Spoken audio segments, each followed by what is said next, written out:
Chapter 651, Meeting Again. Upon seeing Will warning, Klein's first found himself blessed with good luck. Thankfully I didn't court death and continue the exploration. He didn't hesitate to heave a sigh of relief. Although he had seen the mural related to Ouroboros, as well as the terrifying monster, Anderson, who mutated for some unknown reason, he didn't actually physically get himself into a dangerous situation. I wonder if I'll randomly appear in a region in the next dream, or will it continue from before? If it's the latter, the best choice of action is to not disturb Anderson so as to avoid agitating him. I'll just walk the same way back and leave that black cloister. Klein retracted his gaze and continued reading. Apart from the dream, the other things aren't that troublesome. As long as you don't attempt to approach those ruins, directly look at the thing that flies in the sky at midday, or challenge the storms that give ample warning, then it wouldn't be a problem if you follow the safe sea routes that have been verified by others. As for mermaids, just keep cruising forward and you'll ultimately encounter them. This is because, at their levels, they will only live in relatively safer areas, and there aren't many such areas. Finally, I hope everything goes smoothly. Sincerely, your friend who might be often in deep sleep due to reaching a critical stage in his maturing development. Will. The final sentence was long and somewhat awkward sounding, but Klein instantly understood what the snake of fate meant. Before I'm born, don't disturb me unless it's something extremely important and critical. I'll try my best. Klein replied inwardly without any assurance. If he successfully advanced, then it might not take long before he had to seek Will help in finding the sequence 4 potion formula for the seer pathway. Being more confident with finding mermaids, Klein immediately left the dream, wore his hat, and headed for the pirates' dining hall. Due to the dream's disturbance, most of the food had turned cold, but the pirates still had a great time eating. After all, no one died. Since no one died during this mystical encounter, they naturally felt great that they had something to brag about. Do you want a cup of milk? Frank Lee held a plate and sat opposite Klein, asking warmly. Recalling the conversation in the dream, Klein firmly shook his head with a deadpan expression. Inwardly, he was very worried that the milk on the ship were all Frank's experimental products. Frank didn't mind as he gulped a mouthful of milk. I remember telling you about those little things in the dream? Yes. Klein cut through a dragonbone fish that was cooked in sauce, and he stuffed it into his mouth. This kind of fish was well known for having few bones. Most of the time, it only had one main bone.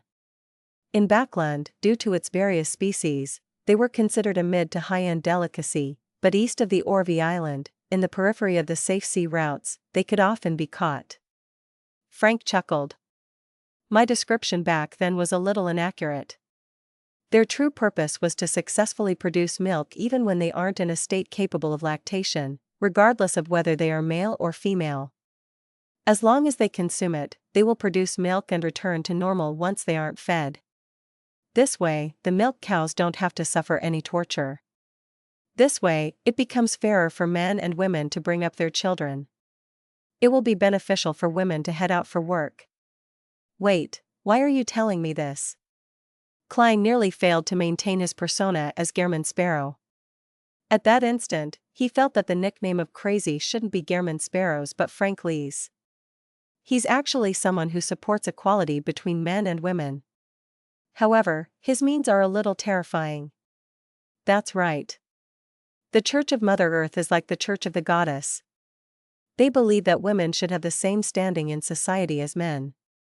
However, they place more emphasis on reproduction, treating it as the holiest matter. Among the 7 churches, the Church of Storms and the Church of the God of Combat are most biased towards men. The Church of the Sun is next. As for the Church of the God of Knowledge and Wisdom, they are different from the other churches. They discriminate based on intelligence. The Church of Steam is neutral and has even worked with the Church of the Goddess to encourage women to head out for work due to the need for more labor in the development of industry. Klein instantly had the differences between the 7 churches flash past his mind. He looked up and glanced at Frank Lee as though what he had just said was something trivial. This made Frank rather happy as he couldn't help but drink a few more mouthfuls of milk. After the pirates finished their lunch in batches, Catlia pushed open the windows to the captain's cabin once again. Using magic, she amplified her voice. "There's an island 1.5 nautical miles ahead of us. We will dock there and wait for the storm to pass. In these waters, every time there's a switch from noon to nighttime, there's a possibility of a terrifying storm occurring. I cannot confirm when it will happen, but I believe it's safer for us to wait for it to pass before we continue our voyage." She went into the details a lot more than in the past, as it wasn't a sudden occurrence, and there was plenty of time. One of the things people at sea feared the most was a storm, therefore, no one objected to it. They went according to Catlia's instructions. Under Navigator Autolov's and Bosun Nina's guidance, they nervously prepared to dock. And this made Klein confirm one of the matters that Septon had mentioned. Do not challenge any signs of a storm. Before long, an island covered with gigantic trees appeared ahead of the future. The more than 100-meter-long sailboat adjusted its course and docked against the wind. More than half an hour passed as the sky suddenly dimmed. Lead-colored clouds surfaced one after another. They overlapped with one another as though they enveloped all the surrounding waters. Amidst a loud boom and blinding flashes of lightning, a hurricane from afar swept over. It was connected to the clouds at the top and to the sea at the bottom. It was more exaggerated than any legendary giant. It was like a gigantic coiling serpent in a bid to destroy the world. The terrifying hurricane brought with it waves that towered like mountains. Lightning that branched out like trees and didn't stop because of the incoming storm. It constantly struck the surface of the sea, splitting into tiny electric bolts that spread outwards. As the rain pattered down on the Future's deck, it made the pirates who had entered the cabin or gotten shelter feel like the apocalypse had arrived. Such a storm didn't last too long. The sea calmed down after about 15 minutes, and the hurricane dissipated. The midday sunlight reigned in the sky once again. You can head on to the island for a while, but don't wander inside. You have to be within the range of the cannons. Catlia gave the pirates a brief chance of reprieve. Klein kept in mind Septon's warnings and had no desire to explore the island. After leaving the Future, he only walked about on the shore, taking in the feeling of having his feet on solid ground. Beach, sunlight, trees. It feels like a vacation. Klein thought in amusement when he suddenly noticed a rapidly moving black dot through the corner of his eye. It was rushing over from the boundary of a cliff. The black dot increased in size to reveal a human figure. Not far away, Catlia, who was on the sand, also noticed the abnormality. She half turned around and took off the heavy glasses on her nose bridge. The figure with emerald-colored eyes approached. He was wearing a white shirt, a black vest, and trousers. He was of medium build with his blonde hair split 70-30. Anderson. The unlucky Anderson. Klein instantly recognized him.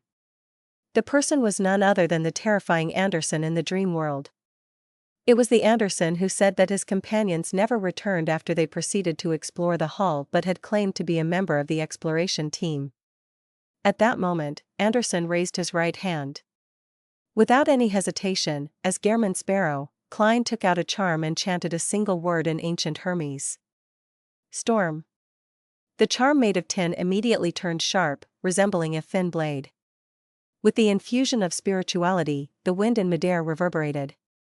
With a deadpan expression, Klein threw out the charm in his hand at Anderson. So.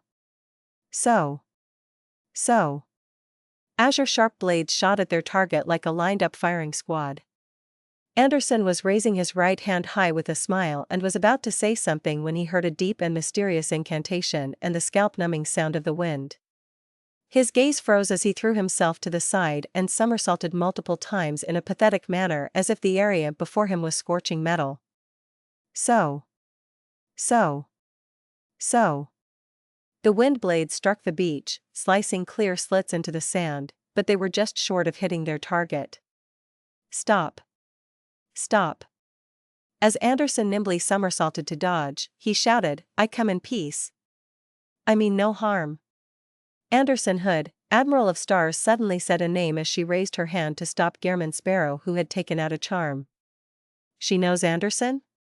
Klein didn't rashly chant the charm's incantation as he said in a deep voice, he has already mutated. I saw him in the dream. He wasn't surprised at meeting the unlucky Anderson. This was because the pirates were all in the same area during the dream. They were all very close to one another, which also meant that Anderson, who wasn't too far away, was also very close to the future. No. Not at all. Anderson stood up, at a loss on whether to laugh or cry. He raised his hands like he was surrendering. I recognize you. You asked me many questions. Back then, I wanted to pull a prank on you. Really, it was just a joke to enliven the mood. Don't you think that having the mood suddenly change into one of horror is an exhilarating experience? Of course, I'm referring to the target and not myself. If I had participated in the exploration, how could I still be alive? That is what I'm worried about. Klein didn't believe his explanation. Anderson shrugged and said, I was preparing to explain that the moment I said that. I was planning on telling you that I was joking and had planned to seek your help. I hoped that you could take me away, but at that moment, the dream ended. Damn it, I was really too unlucky. It does comply with the traits of being unlucky. Klein silently muttered. He planned on flipping a coin right there and then to test him with divination when he suddenly heard Admiral of Stars Catlius say, listen to what he has to say. He's very famous in the Fog Sea. He has the nickname Strongest Hunter.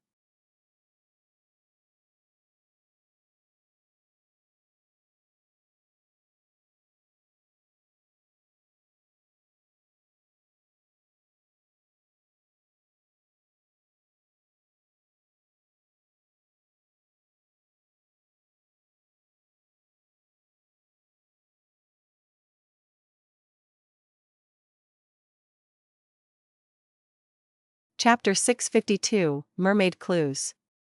Strongest Hunter. Klein was shocked by this nickname. After carefully recalling, he realized that the man didn't have a bounty on his head.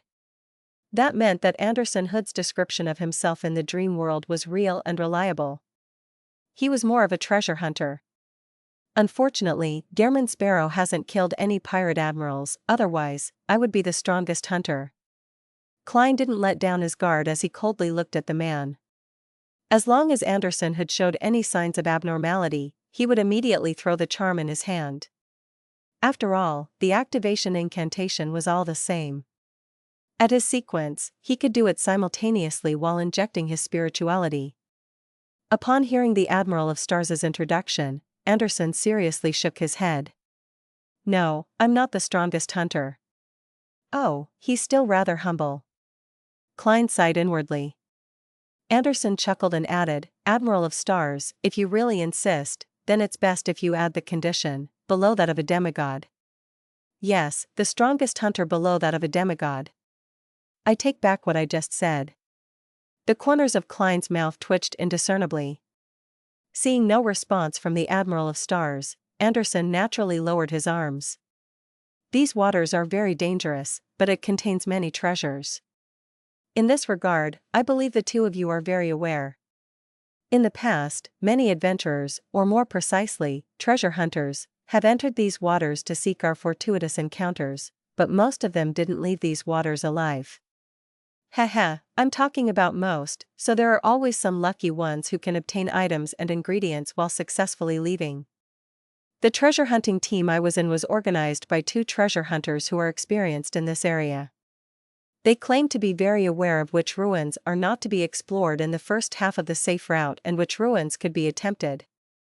They also claim to know which methods should be used to hunt various kinds of monsters, as well as what methods should be used to avoid evil creatures who have lost control. I've always been curious about these waters and was successfully convinced by them and joined the expedition. And then?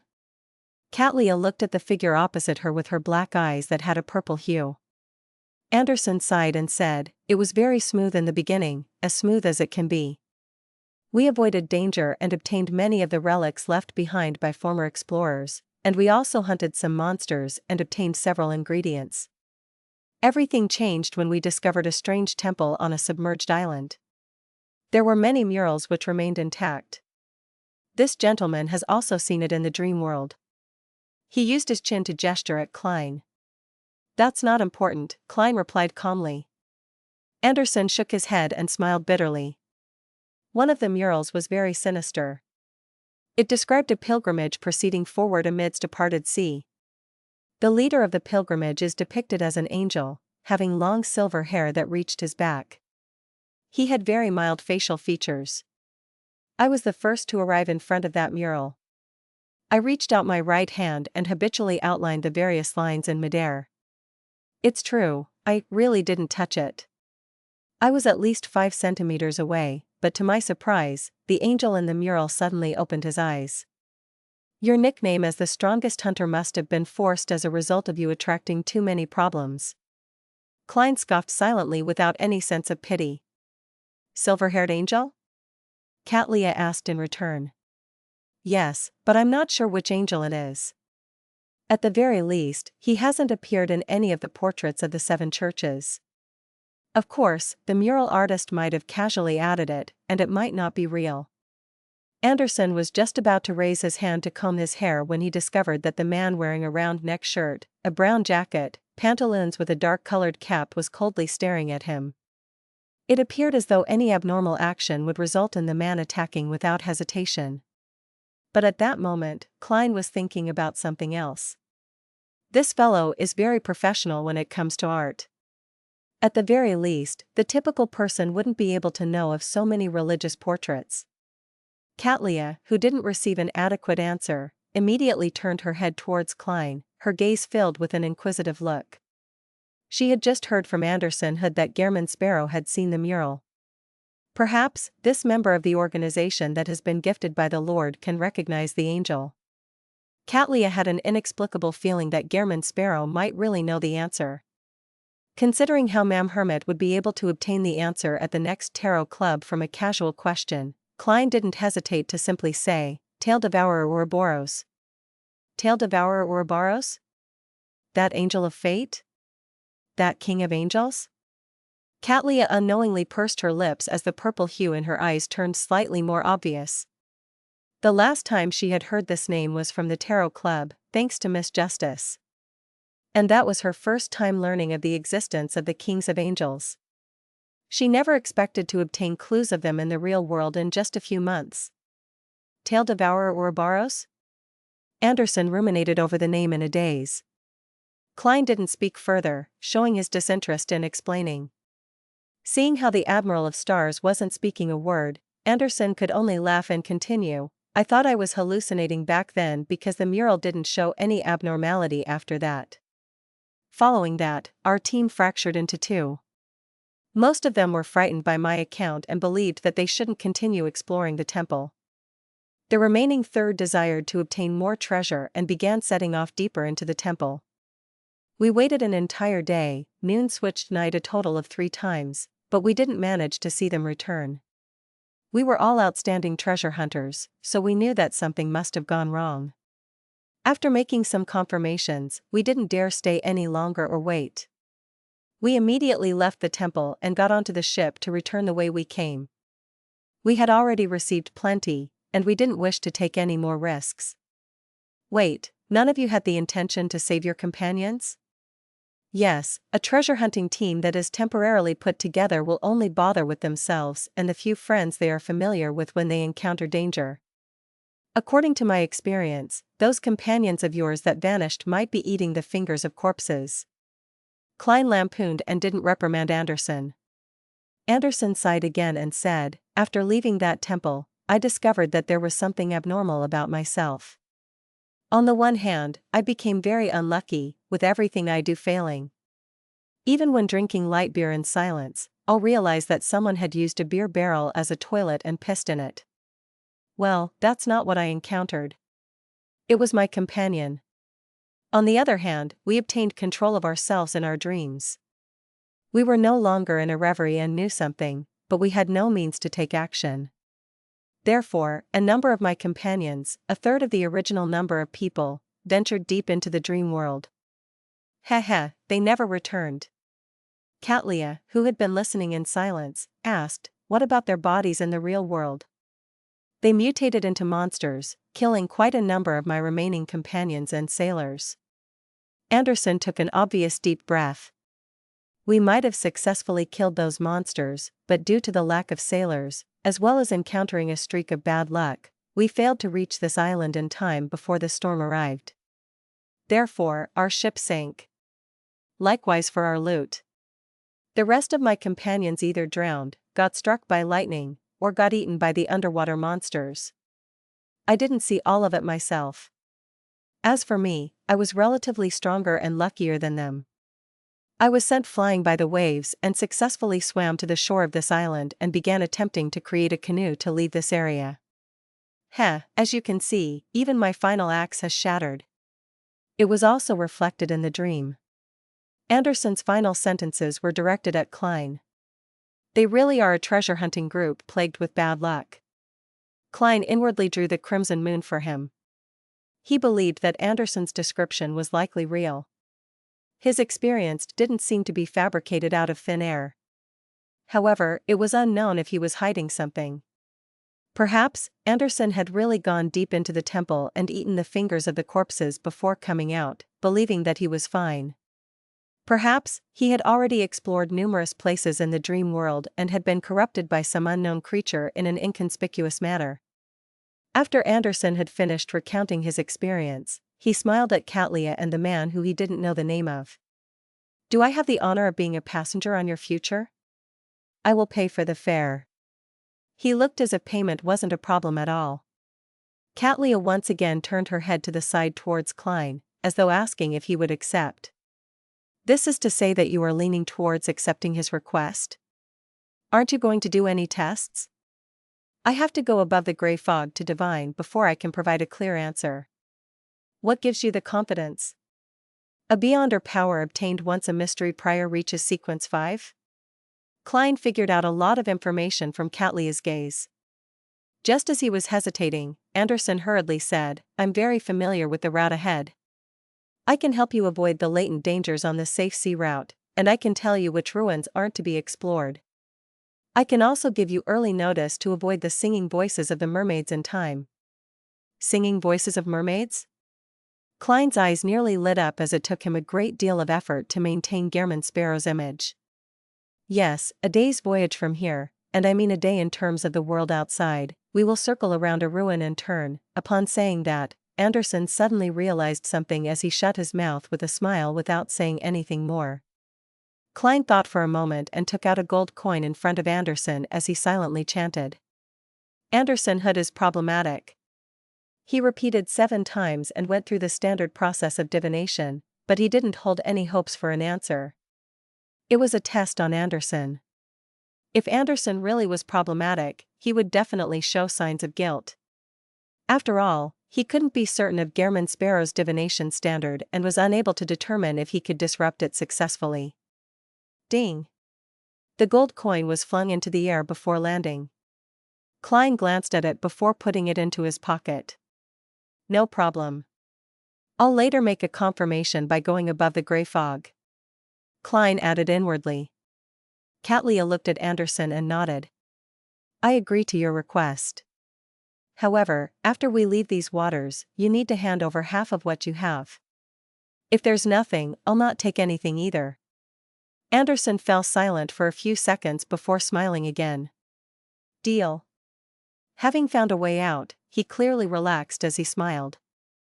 Also, I have to warn you that although my bad luck is limited to me alone, you should be careful because I might attract monsters. Of course, I believe that with you, this gentleman, and myself, we should be able to guarantee our safety. Just as he said that, the entire island quaked. A smoky plume emanated out of the primitive forest. Don't tell me a monster is really coming, Anderson subconsciously turned agape.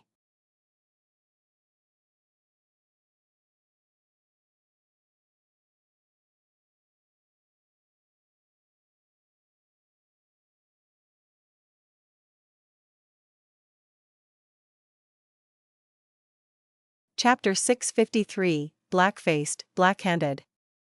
The ground trembled slightly as a figure that was nearly 3 meters tall appeared at the boundary of the island's primitive forest. Its body was grayish-white in color, seemingly formed from boulders. Its face was potholed without any obvious eyes, nose, mouth, or ears. Stone giant, Katlia muttered the monster's type. Be it Klein or Anderson, both of them knew nothing about such monsters. However, they didn't cast an inquisitive look at Katlia.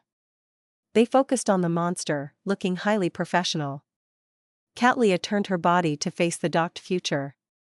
She raised her right hand halfway and amplified her voice. Aim. The pirates on duty immediately adjusted dozens of cannons on the port of the ship, aiming them right at the stone giant which was lumbering over. Boom. Boom. Boom. Cannonballs flew out and landed around the stone giant, sending dust flying as the bombardment covered a huge area. The ground clearly quaked as flames surged. Splinters spewed everywhere as though everything could be destroyed. Tap. Tap. Tap. The tall grayish-white figure tore out of the dust, having not suffered any serious damage. All it had were a few cracks on its surface. Katlia said without a perturbed expression, "This isn't a kind of giant, but a kind of stone golem. Its core is the main ingredient of Sequence 5 Guardian from the Guardian Sequence pathway. Therefore, its defenses are extremely high." Amidst the reverberating cannon bombardment, Klein nearly suspected if there was a problem with his auditory senses. "Since you know that the stone giant has high defense, why did you use a cannon bombardment? Isn't that a waste of cannonballs?" He thought in puzzlement as he lampooned. Perhaps hearing his inner thoughts, Katlia said as she watched the stone giant approach, "I've never encountered such a beyonder creature before, so I wished to do some tests. I have nothing to say against such a reason." Klein was rendered speechless. At this moment, Anderson Hood, who had been observing the stone giant the entire time, raised his hand and said, "Do you have anyone who has beyonder powers in the ice and frost domain?" "Me," Katlia coldly answered. Seeing how Ma'am Hermit had the means, Klein swallowed back the words he nearly said out loud. He really didn't wish to activate creeping hunger unless necessary, despite Zombie possessing the powers of ice and frost. He believed that he couldn't find any suitable food on the island. Katlia took out a grayish-black scroll from a secret pocket in her warlock robe and softly chanted a single word in ancient Hermes, "Freezing."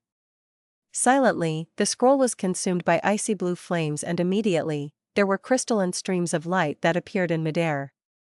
They flew towards the stone giant and froze the target within as icicles hung from it. Amidst jarring, cracking sounds, the ice layer cracked in turn as the stone giant slowly walked out of the zone. However, its grayish-white exterior had turned a darker shade. Its motions were a lot stiffer than before. At this moment, Anderson raised his hands as though he was a conductor gesturing for the audience to give their applause. Orange-yellow flames which were almost white in color sprouted at the stone giant's feet as though it had stepped into a particular trap. Its surface rapidly produced a bout of steam as cracks spread across its body in the form of deep fractures. Anderson pulled back with his right arm as a burning white spear condensed in his palm. The flames at the tip of the spear condensed to a point as it emitted a blinding luster. The spear flew out, accurately hitting the crack in the stone giant's belly as the flames melted a huge hole in it. As for Anderson Hood, who was originally on the beach, he seemed to merge with the burning white spear. The flames brightened as he strangely appeared behind the stone giant. He held his left hand into a fist as his arm bulged. With an uppercut, he struck upwards from the hole and into the stone giant's heart. This simple-looking strike created an exaggerated effect. The stone giant immediately froze on the spot as cracking sounds constantly emitted from its interior. In seconds, it had crumbled into rubble. A critical strike. Klein's pupils constricted. Katlia calmly stood on the spot and said without any surprise, "Sequence 5 of the Hunter pathway is Reaper. Furthermore, they are good at finding the weakness of their prey." Reaper. A death reaper of life? No wonder. Klein nodded slightly. At this moment, Anderson crouched down and rummaged through the stone giant's carcass. Then, he turned his head and smiled ruefully. "It's not a real monster." That meant that there weren't any spoils of war. While Anderson described the situation, the rubble vanished at a discernible pace. For an unlucky fellow like you, don't be the one opening chests or looting corpses. Klein couldn't help but lampoon inwardly. Anderson returned and kept droning on. The greatest problem of these waters is this. Not every monster will provide you with riches. This is because conjured monsters such as this are a part of more powerful monsters of a higher level. Of course, it's possible that they're the result of remnant powers and auras. Klein already had a preliminary theory towards this. Having gone through the voyage, he discovered that there were beyonder traces of sun, evernight, storm, and the spectator pathway. He had a more fleshed-out theory from his previous theories. He originally suspected that these waters were the remnants of a battlefield in a war between second epic ancient gods. Storm belonged to Elf King Siniathrim, Spectator belonged to Dragon King Ankwelt, Evernight belonged to King of Demonic Wolves Fleegria. With Little Sun providing him with the legendary records from the City of Silver at each gathering, Klein had gained a preliminary understanding of the authorities of the 8 ancient gods in the second epic. However, the constant midday and the sun chariot formed from gold had made Klein have doubts about his theory. This was because none of the 8 ancient gods grasped the sun pathway. Soon, Klein connected it to Amon's and Adam's father, the City of Silver creator who was deemed as the ancient sun god. After this creator awakened, and after a series of intense battles, he had taken back the authorities of the ancient gods. Hence, these ruins of the battle between gods were left behind. The incomplete mural he saw at the Elvish ruins suddenly surfaced in Klein's mind. Elf King Siniathrim and the City of Silver's creator, who was also the ancient sun god, were at odds. As his thoughts wandered, Anderson had returned to his chuckling state. He looked at him and said, "How do I address you?" "Gehrman Sparrow," Klein simply gave his name. "Gehrman Sparrow?" Anderson was first taken aback before recovering. "I've heard of you. You're the adventurer who nearly successfully hunted Vice Admiral Ailment. You have the title of the craziest hunter. Last month, when the ship I was on board passed by the Rorstad Archipelago and Orvie Island, I had thoughts of getting to know you over drinks, but your whereabouts were unknown." "Last month?" "I was doing volunteer work at the hospital." Klein nodded and said, "You know me now.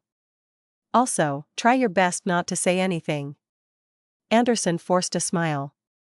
"I know, my bad luck tends to make the negative words I say become reality." "Alright, stop looking at me. I won't speak again. Put down that charm of yours." Due to the appearance of the stone giant, the pirate's relaxation time was cut short. The future quickly set off once again, venturing deep into the sea. Along the way, Klein stayed standing on the deck and leaned against the side of the ship. He observed his surroundings while Anderson was loitering on the ship. He was good at socializing and interacting with the pirates. Impressive. He easily got to know the situation of the ship. Klein shot a glance at Anderson, who was drinking with a few pirates in the shadows, as he sighed inwardly. Of course, the strongest hunter probably doesn't know that the alcohol he's drinking has a sedative of unknown origins. Klein held back his laughter as he thought mischievously. With Anderson's help, the future circled around 2 hidden maelstrom and a floating palace ruin as it continued down the safe sea route. About 3 hours later, night fell again. Klein rapidly found his lucidity and reason in the dream as he opened his eyes and looked around. His vision was a swath of pitch blackness with nothing to be seen. "Don't tell me I'm blind." Such a thought instinctively appeared in Klein's mind. Then, he reached his right palm into his pocket and took out a matchstick. This was a component that every magician needed for his spells. With familiarity, he took out a matchstick and ignited it. Immediately, a weak flame appeared in front of Klein's eyes. The flame struggled as it bloomed, slightly illuminating his surroundings. He was in a prison cell, one with an unlatched gate made up of metal railings. Why would I be here? I'm neither beside Admiral of Stars or in the mural hall where Anderson was. I'm randomly placed in a particular area. As his thoughts raced, Klein flicked his wrist and extinguished the matchstick that nearly burnt his fingers. A resplendent layer of sunlight bloomed on his left hand as his eyes had two miniaturized suns. With the soul of the priest of light, he obtained night vision from the light of holiness. As he observed his surroundings, Klein saw that the cell he was in wasn't too cramped, but the floor was dirty and messy. There were many footprints, a mystery as to what previously happened. Most of them are human footprints. A few of them are rather exaggerated, likely belonging to giants. The single bed is broken in the corner while there's a key beside the door. Someone succeeded in a jailbreak? Klein came before the unlocked metal gate and carefully looked outside. The prison was filled with darkness. The darkness enveloped a stone-paved corridor, and across from him was a cold but solid wall. The path extended continuously on both sides as though there were more prison cells. Klein retracted his gaze, picked up the key on the ground, and locked the gates. He didn't attempt to head out and continued staying in the cell. He clearly remembered that Septon had advised him not to explore the dream world. Therefore, he planned on awaiting the arrival of noon. So what if it's a prison cell? It's not like I'm leaving. Klein huddled in the corner, sitting on the halved single bed, seemingly blending with the rich darkness around him. In this extreme silence, Klein suddenly cocked his head since he vaguely heard light footsteps. The sound of footsteps came from afar in an ethereal manner and at a slow frequency as it approached him.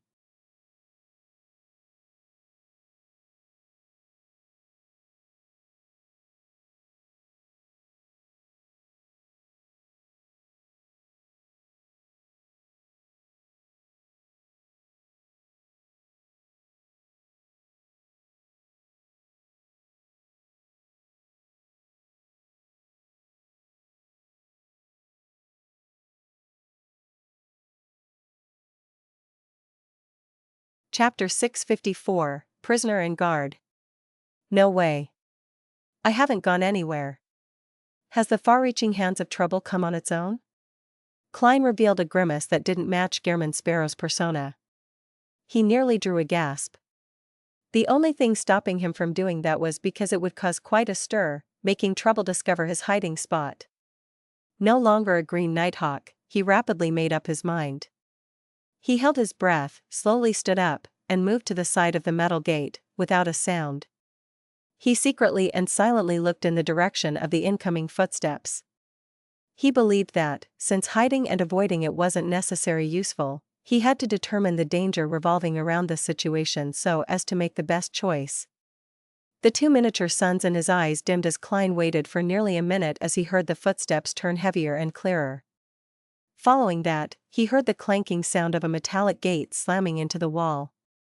Following that, he saw a towering figure appear on the right of the corridor. The figure was nearly 2.5 meters tall and wore black, full-body armor. The cold feeling it exuded seemed corporeal like a gigantic knight. His aura was converged, and he was stayed like the deep sea. In the space where his eyes were, there were two deep red glows that flickered. In his hand was a long and broad black sword. Creak. He pushed open the metal gate to a cell and stepped in. He circled the cell, seemingly in search of something. Man. Is he trying to find a particular prisoner? I'll definitely be discovered if this continues. Klein hesitated for a moment and wondered if he should leave the cell and search for a way out before the figure came close, or to sneak an attack to finish the target in a clean swoop before continuing to huddle in a corner to await the end of the dream. After judging how much time he had left to think, Klein quickly took off the topaz pendant on his left wrist and began divining with a voice that perhaps only he could hear. That night from before is very strong. After quickly repeating it 7 times, Klein opened his eyes to see the topaz pendant turning clockwise at a high frequency and large amplitudes. This meant that the target was an extremely dangerous existence. Without any hesitation or time to hesitate, Klein used the beyonder powers of a clown and controlled his muscles to pull open the metal gates without causing any additional stimulation. Then, he took the opportunity when the black armored entity entered another cell, to gently walk out into the corridor and rapidly headed left with his body crouched. In the immense darkness, as he listened for any commotion behind him, he maintained his stealthy and swift motions, quickly making a bend and arriving at a metal gate which opened outwards. It looked like an exit. Attempting to push and pull, Klein discovered that the metal gates weren't heavy, but it had been locked. After 2 seconds of thought, he took out the key he picked up inside his cell, inserted it, and twisted it without holding out much hope. A light click of a latch opening sounded as the metal gates unlocked. That works? Although it's a dream, you can't just have a randomly picked up key be an important item. I originally planned on folding some paper to insert into the keyhole and repeatedly slice at it, bit by bit. Klein slowly pushed open the door as he lampooned while thinking in puzzlement. To his disappointment, what stood behind the metal gates wasn't the exit but a hall filled with junk. Closing the gate behind him in passing, he locked it again and circled around the items randomly strewn around, in search of a possible door or path. A few seconds later, he noticed an inconspicuous black wooden door in a corner. Therefore, he carefully approached it and reached out for the handle. The scene inside naturally appeared in his mind. It was a storage room, and on the right was a full-body mirror. And to its right was a figure wearing a short linen robe. There's someone there? The escaped prisoner? Having been forced to leave his comfort zone, Klein decided to take hold of the initiative in a limited fashion. Therefore, he gently twisted the handle and pushed open the black wooden door. He wanted to gather information on the general situation, so as to determine where to engage in combat or flee at the critical moment in time. "Who is it?" the figure wearing a short linen robe hurriedly but softly asked. Its voice was filled with despair and pain. "An adventurer," Klein succinctly answered. He had already used his night vision to discern the figure's looks. It was a man with a weathered face. He had wrinkles on his forehead and the corners of his eyes and mouth, but his hair was raven black and lustrous. There wasn't a single strand of gray hair. His short linen robe was ancient and simple. His expression was distorted due to the pain. His rarely seen pure black eyes were filled with unconcealed surprise and puzzlement. "Adventurer? Why would you be here?" Klein maintained a certain distance from the man who was difficult to discern whether he was considered young or old.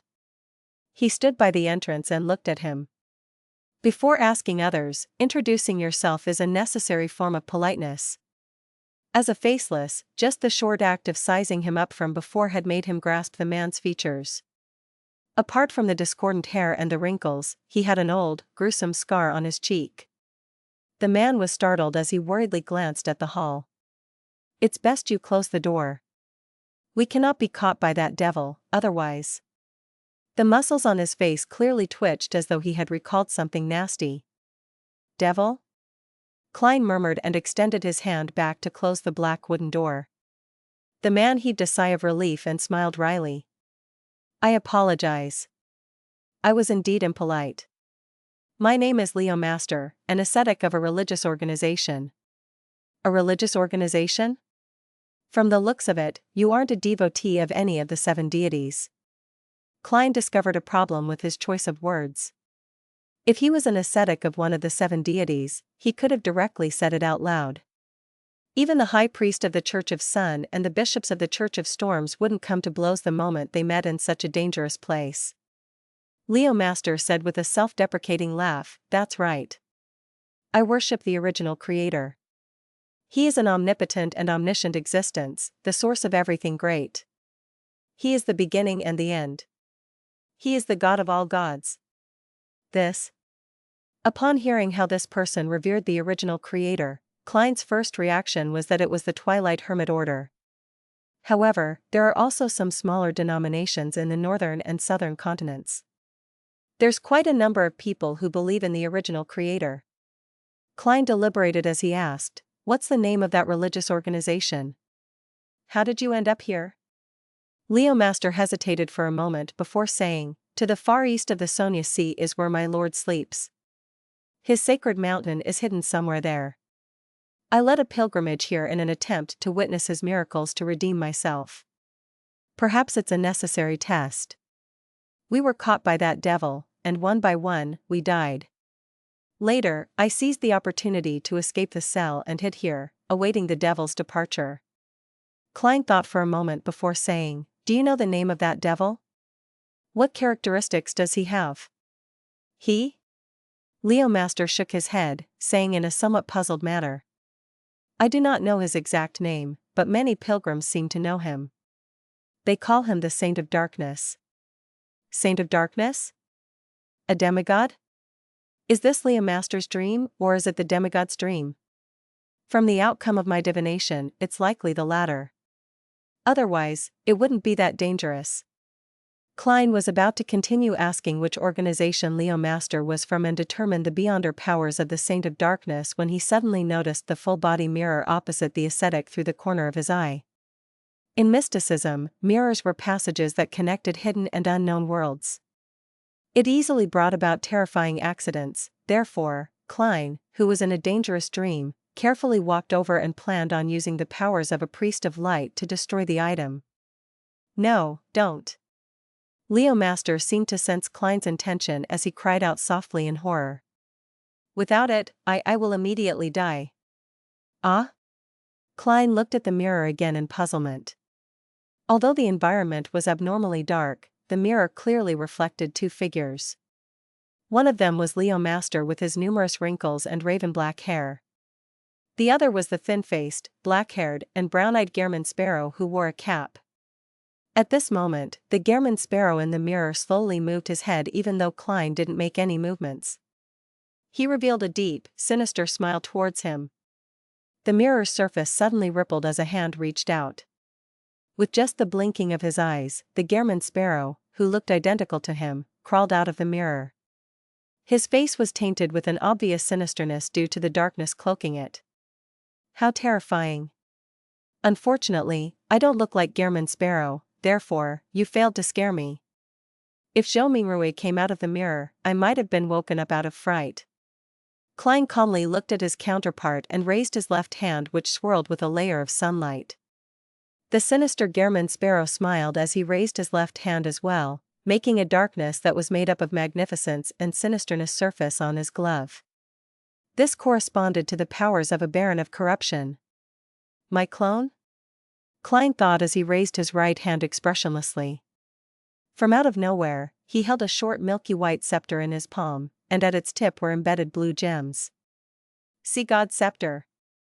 Although his actions in a dream needed to abide by logic in order to achieve the desired effects, Klein suspected that the illusory world was unable to influence the mysterious space or the gray fog.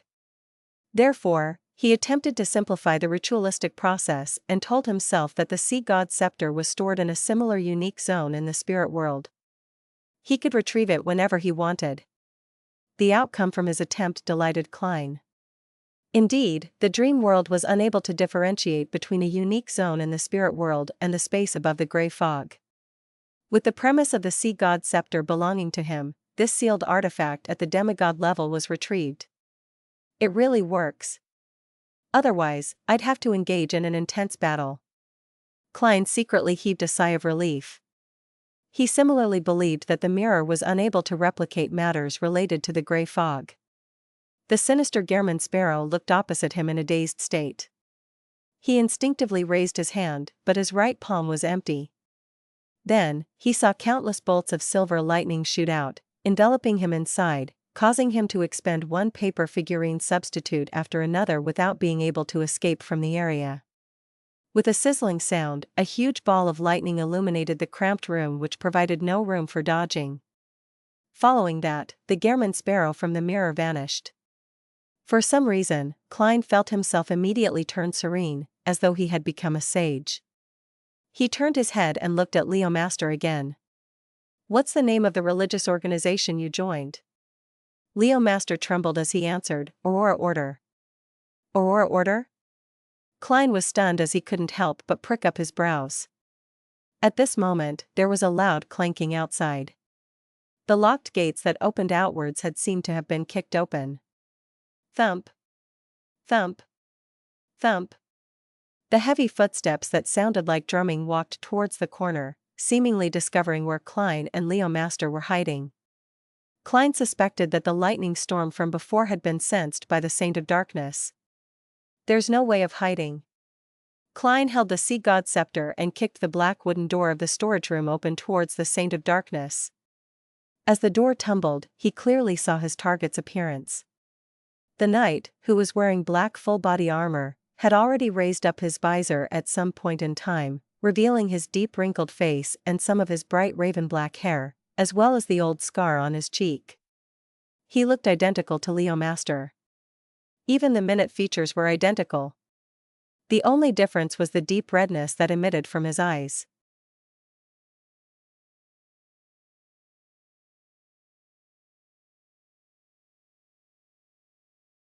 Chapter 655, Dream Analysis.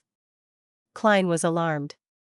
He instinctively turned his body to the side without exposing his back to Leo Master, who was trembling in horror in the storage room. He couldn't be certain that the prisoner wearing a short linen robe wasn't problematic. At this moment, the deep redness in the black-armored knight who had the same face as Leo Master brightened drastically. He raised up the gloomy broadsword in his hands. Bam! With a step forward, he cleaved forward at a speed that Klein couldn't capture with his naked eyes. At the same time, Klein, who was standing to the side of him, subconsciously raised the sea god's scepter and made the blue gems at its tip light up simultaneously. Whoosh! A corporeal hurricane appeared out of thin air as it swirled around Klein, protecting him within the eye of the hurricane. Whoosh! The black streams of light carved its way over as layer after layer of the strong winds dissipated, scattering in every direction, causing the entire hall to tremble. Boom! Under the black broadsword, the hurricane produced an explosive boom and was reduced to a surging wave that flooded the entire region. It lifted up all the junk into the air. The intense collision clearly shook the dream as Klein felt his mind go adrift. He couldn't help but roll twice. Plop! He fell from his bed to the floor, the fall causing him to open his eyes. That Saint of Darkness is really powerful. Or should I say that I've never used the sea god scepter in the real world, so I'm unable to replicate its full might in the dream. Wait.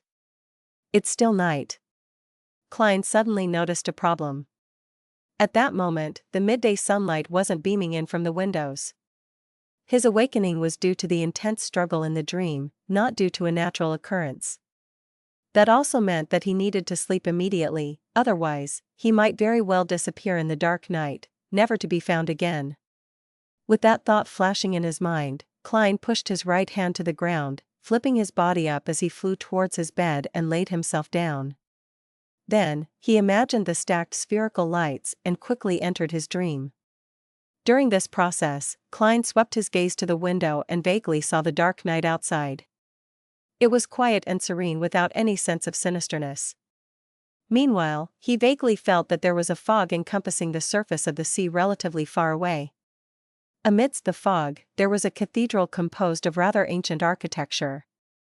It was completely black in color. There wasn't a bell tower, and at the top of it were pitch-black ravens spiraling around it as though they were consecrating or lamenting over something. This cathedral has many buildings around it. There are ordinary two-story residences and simple wooden huts. There are bread shops with hanging signboards and grayish-white mills using water wheels for power. Pedestrians pass through the main streets and alleys with their figures flitting about, impossible to know of their actual situations. A mirage? The source of the danger at night? All the people who disappeared had lost their minds and went somewhere? Klein woke up from his dreams because he subconsciously considered the questions that he had accumulated. Following that, he forcefully made himself concentrate. He retrieved the sea god's scepter from the spirit world's unique zone. He remembered that he was in an intense battle with the Saint of Darkness just before he left the dream. The slightly dim golden light shone into Klein's eyes as everything immediately turned bright. What he could see was no longer the tall knight dressed in black full-bodied armor, nor was it Leo Master, who was dressed in a short linen robe. Instead, he was facing a floor-to-ceiling window that faced the setting sun. The window was very clean and revealed an indescribable sense of purity under the sun's illumination. By the side of the window were tables with their original wooden colors and black high-backed chairs. Further away were rows of bookshelves with all kinds of books placed on them. A library? A book repository? Every time I enter this dream world, I'll be placed randomly in a certain area? Klein carefully observed his surroundings and confirmed that it was temporarily safe without the so-called Saint of Darkness or strange evil creatures. He held the sea god scepter and first came to the floor-to-ceiling window and looked at the environment outside. The first thing that he saw was the opulent buildings that covered the opposite mountain peak. The huge palaces, magnificent steeples, and the towering city walls that all appeared frozen in the sunset. It was a visual spectacle. Even though it wasn't his first time seeing it, Klein still held his breath, quietly admiring this miraculous scenery for a few seconds. He then moved his gaze away towards the cliff. He saw the high walls of the black cloister and the withered trees beside the boulders. But as they were blocked, it was impossible to confirm whether Katlia remained in her original spot. Indeed, within a certain radius, it's not possible to leave this region. I'm deep inside the black cloister? Klein retracted his gaze in thought as he walked to the bookshelves. He temporarily didn't have the time to consider what happened between the Saint of Darkness and Leo Master in his previous dream. This was because he needed to determine his current situation. When he arrived by the bookshelves, Klein discovered that the books placed on them had their own names. They weren't blurry and indistinct like ordinary dreams.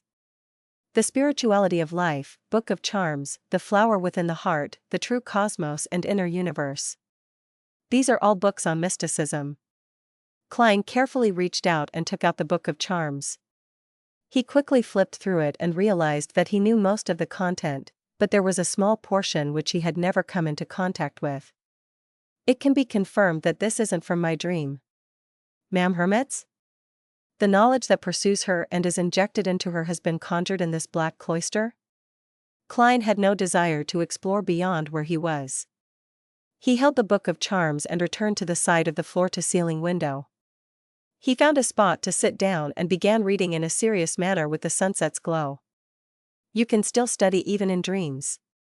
As he lampooned, he took out a pen and paper as he wrote and drew.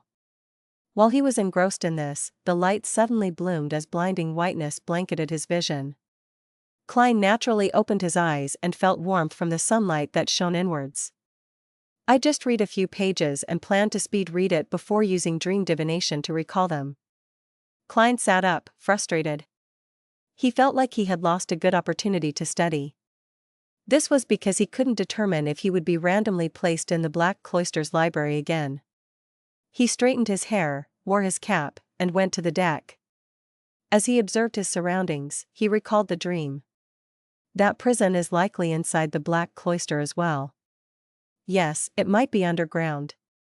In other words, the Saint of Darkness and Leo Master are in a ruin nearby. It's no wonder that Septon told me not to attempt exploring the dream. These places are really filled with danger. Why would the Saint of Darkness and Leo Master look identical? That dream was a little strange. Also, that full-body mirror was very magical and sinister. It actually managed to clone a Gehrman sparrow.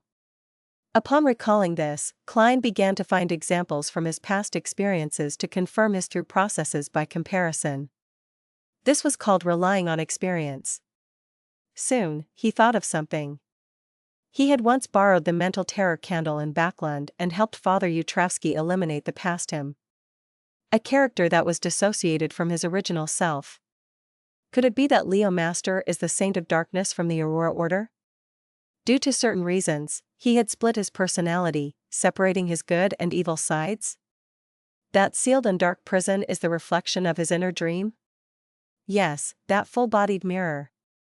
Leo Master had said that if it were destroyed, he would vanish as well. When I looked into the mirror, the Gehrman sparrow inside it did form a corporeal body. It was evil. It's no wonder I felt like a sage after I eliminated the Gehrman sparrow in the mirror. It's because I got rid of my evil and sinister thoughts in my mind. Yes, that full-body mirror must be in the form of a mirror in the real world. These waters clearly have the beyonder remains of a visionary.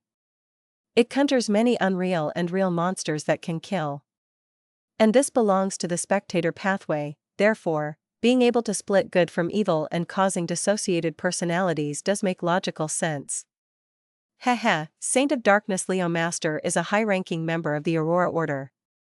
He must originally be very evil, but that ruin or item stirred up his inverse side, which is the good hidden deep in his heart. It caused a split personality, hence, he is trapped somewhere nearby. Klein felt that he had roughly understood the truth to the matter and felt a little regret. Unfortunately, I'm unable to enter the same spot a second time. Otherwise, with the Sea God Scepter and Leah Master's good side, there's a high chance of defeating his evil side, the Saint of Darkness.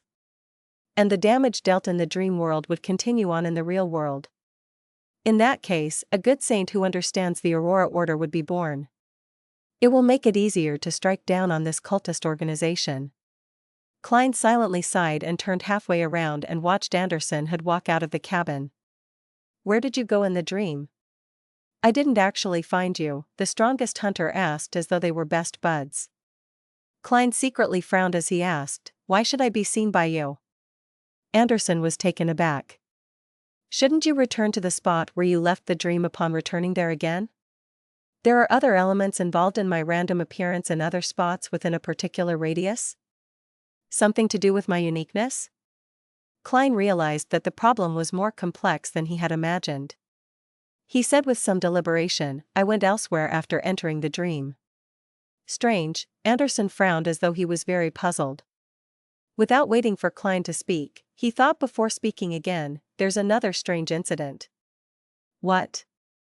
Klein asked cooperatively. Anderson surveyed his surroundings. Back when I was pretending to make a canoe in the hall last time, I heard the sounds of a door opening and of footsteps that came out from deep inside. But when I looked up, I found nothing. I originally thought that it was someone from the ship, but later it didn't seem like the case.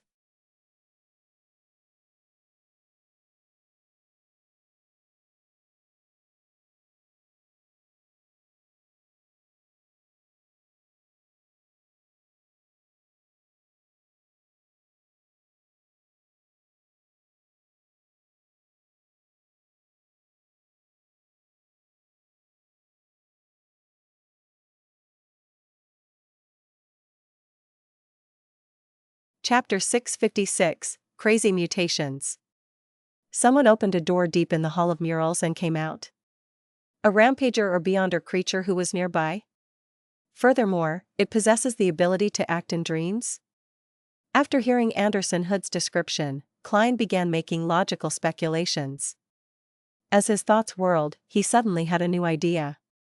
Could it be the owner of the mysterious eyes that observed me and the deck? It's possible. If that mysterious person has been lurking on the ship the entire time and followed us into these waters, then he'd have to sleep when night falls, so he will appear in the dream world. Ma'am Hermit is completely unaware of his existence, or has she tacitly agreed to his actions? Or he's the trump card that she wields, which is why she isn't afraid of the dangers in these waters when taking on my mission. No, that cannot be determined. At the very least, I can't determine that the person who opened the door deep inside the Hall of Murals is the mysterious person on this ship. Klein looked at Anderson with a deep, gloomy look before asking, why does it seem unlikely? Back when Anderson had mentioned it, he originally suspected that the person who opened the door was a member of the future, but he later felt that it was unlikely. Anderson chuckled. I visited every person on this ship in the dream, and I discovered that no one possesses the ability to act freely in that world except you. Unfortunately, I was pushing open a door outside back then, Klein said calmly. Anderson shrugged and said, I know, that's why I'm not suspecting you.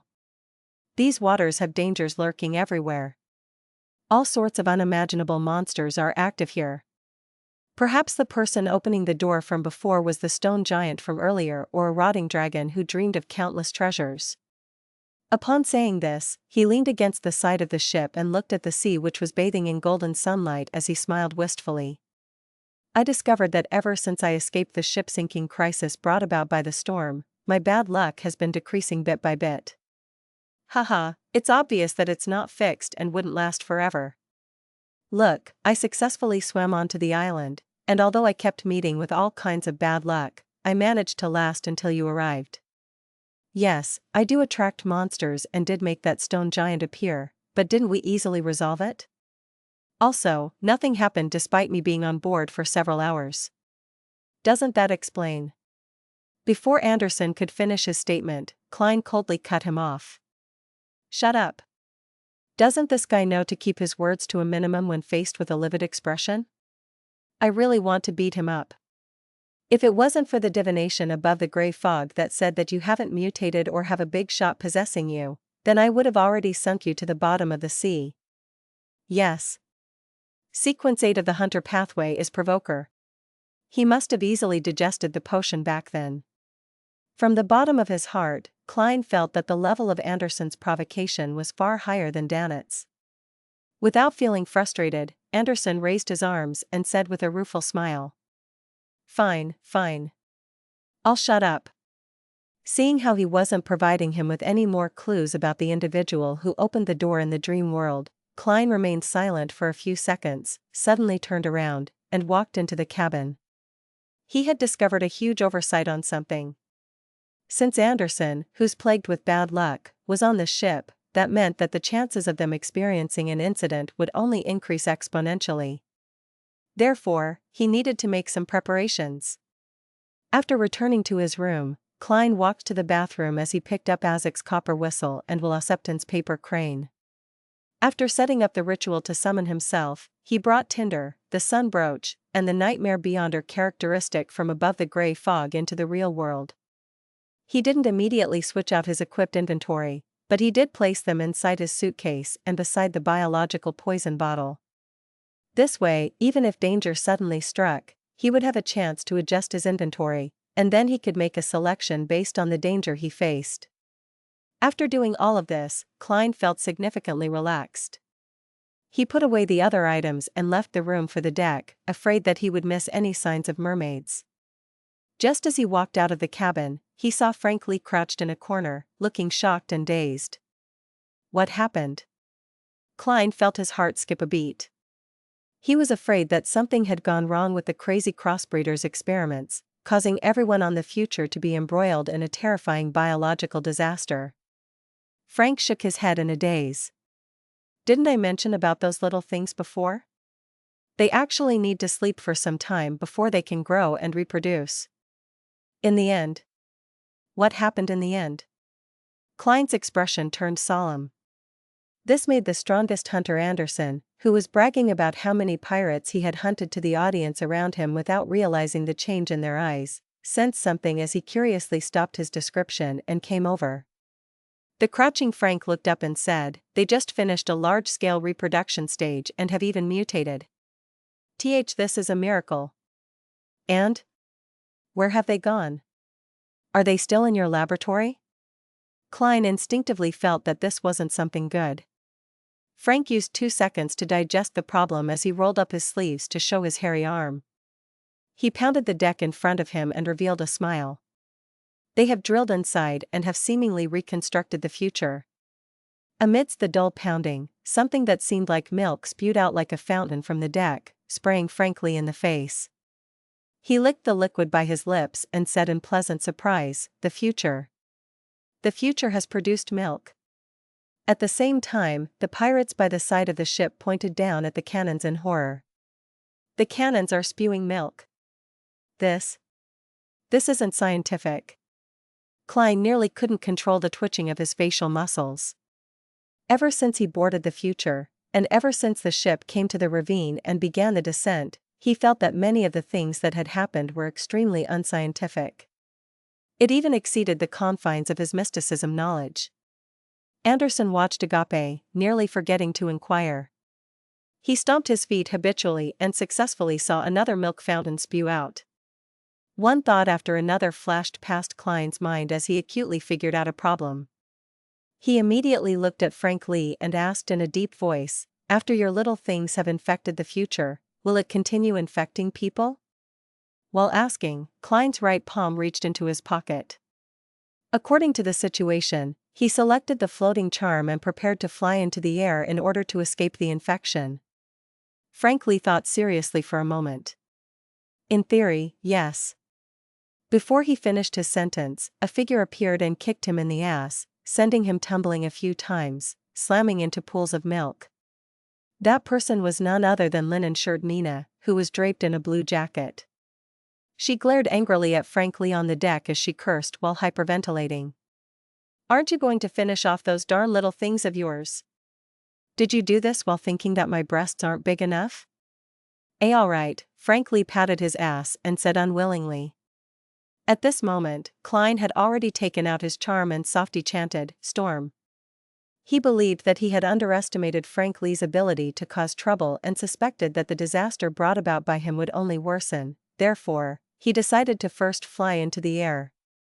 Blue flames enveloped the charm made of tin as squalls immediately stirred. They swirled around Klein's feet and body, lifting him off the deck and to a height of 4 to 5 meters. Anderson was first taken aback before he reached out his palm in an attempt to grab Klein, but he was a moment too late. All he could do was watch Gehrman Sparrow rise up as he remained standing on the spot. This ordinarily handsome hunter shook his head with a warped expression, somewhat amused while also wanting to dismember the first mate of the future. At this moment, Frank had already taken a bottle of dark green powder. He grabbed a handful of it, and as he chanted in Jotun, he scattered it around his surroundings. The moment the powder made contact with the deck, it immediately produced green vines that grew wildly. Soon, it drew out the milk and the little things, entangling the entire deck and cabin within. In just about 10 seconds, the future had been reduced into a forest of vines. "Phew, it's over." Frank smiled at Nina before his expression changed again. They've mutated. At this moment, a pirate walked over in a stagger, shouting with a tinge of horror, A watermelon is growing from my head." Klein looked towards the voice and saw a green vine drilling out of the pirate's head. One of them seemed to produce a soon-to-ripen watermelon. "This is the so-called mutation? This is way too crazy, goddamn madness." Anderson blurted out a sigh. His eyes then darted around as he said in a deep voice, "There's something wrong with the surrounding waters." In midair, Klein had also determined the same thing. If there wasn't any external disruptions, then Frank Lee's experimental products and Beyonder powers wouldn't have caused a simultaneous mutation. Rip. One vine after another tore apart as the window to the captain's cabin opened. Catlia appeared there and shouted in an amplified voice with witchcraft, "Frank, stop all experiments. There are remnant auras of Mother Earth here." Mother Earth? Klein looked in surprise at Mam Hermit, and he felt that his theories about these waters being the battlefield of the gods had been completely overturned. "Oh my, merciful mother." Frank crossed his arms and made a pose like he was hugging a baby. Following that, he sprawled on the floor as he devoutly kissed the vines. Catlia silently watched this scene as resplendent stars instantly swirled around her. Following that, she made the entire future light up. With a flick of her finger, she made a colorless flame land on the vine outside the window of the captain's cabin. The vines were immediately ignited as they silently turned to ashes. The colorless flame silently spread and wreaked havoc, without harming a single sailor. As for the future, the light it produced helped it withstand the fire. Before long, the forest of vines vanished completely, leaving behind the pirate who had a watermelon growing on his head. Of course, the vine that was connected to it had been burned to nothingness. Phew, this is no different from a devil's descent. The pirate took 2 steps forward and carried the watermelon which had grown out from his head. "Don't open it." Just as Catlia's warning reverberated, the pirate had opened the watermelon with brute force, partially to vent his anger and partially to satisfy his curiosity. The watermelon split into 2, and inside it was a milky white brain filled with gullies. Flowing around it was a blood-like liquid. With a thud, the pirate died immediately, without any chance of saving him. The Beyonder characteristics on him rapidly condensed at an extraordinary speed. How sinister and crazy. Klein sighed silently and prepared to land back onto the deck. At that moment, he saw a gigantic palm suddenly reach out from the surface of the sea, smacking the side of the future. The 5 fingers of the palm were long, each almost half a meter long. The entire thing was a grayish-black color like an arid desert. Klein silently drew out a gasp as he couldn't help but look at Anderson Hood. This fellow had just mentioned that nothing had happened since he came on board.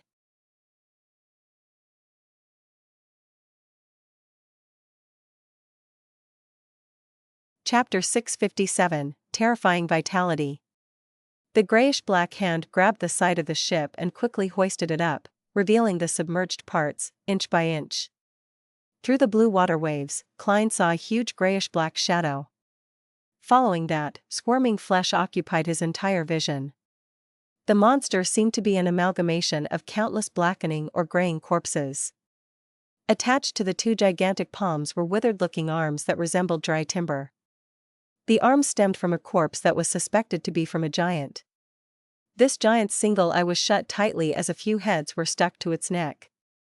And further down these heads were incomplete scaly fish, lizard bodies, or warped human corpses. Layer after layer, they formed flesh that appeared like a floating island. From the different corpses and the connections of the crevices, a yellowish-green gas was emanated and spread to its surroundings as though it was enveloping the entire area. Cough. Cough. Cough. Cough. Just the smell of it had made many sailors on deck cough violently. It was so bad that they couldn't even straighten their backs.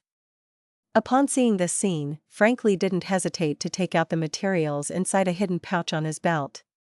He showcased his corresponding Beyonder powers, but to his surprise, Catlea's voice rang in his ears. "Frank, stop. Help Nina command the sailors to get them to adjust the sails." "Why?" Frank Lee subconsciously asked in return.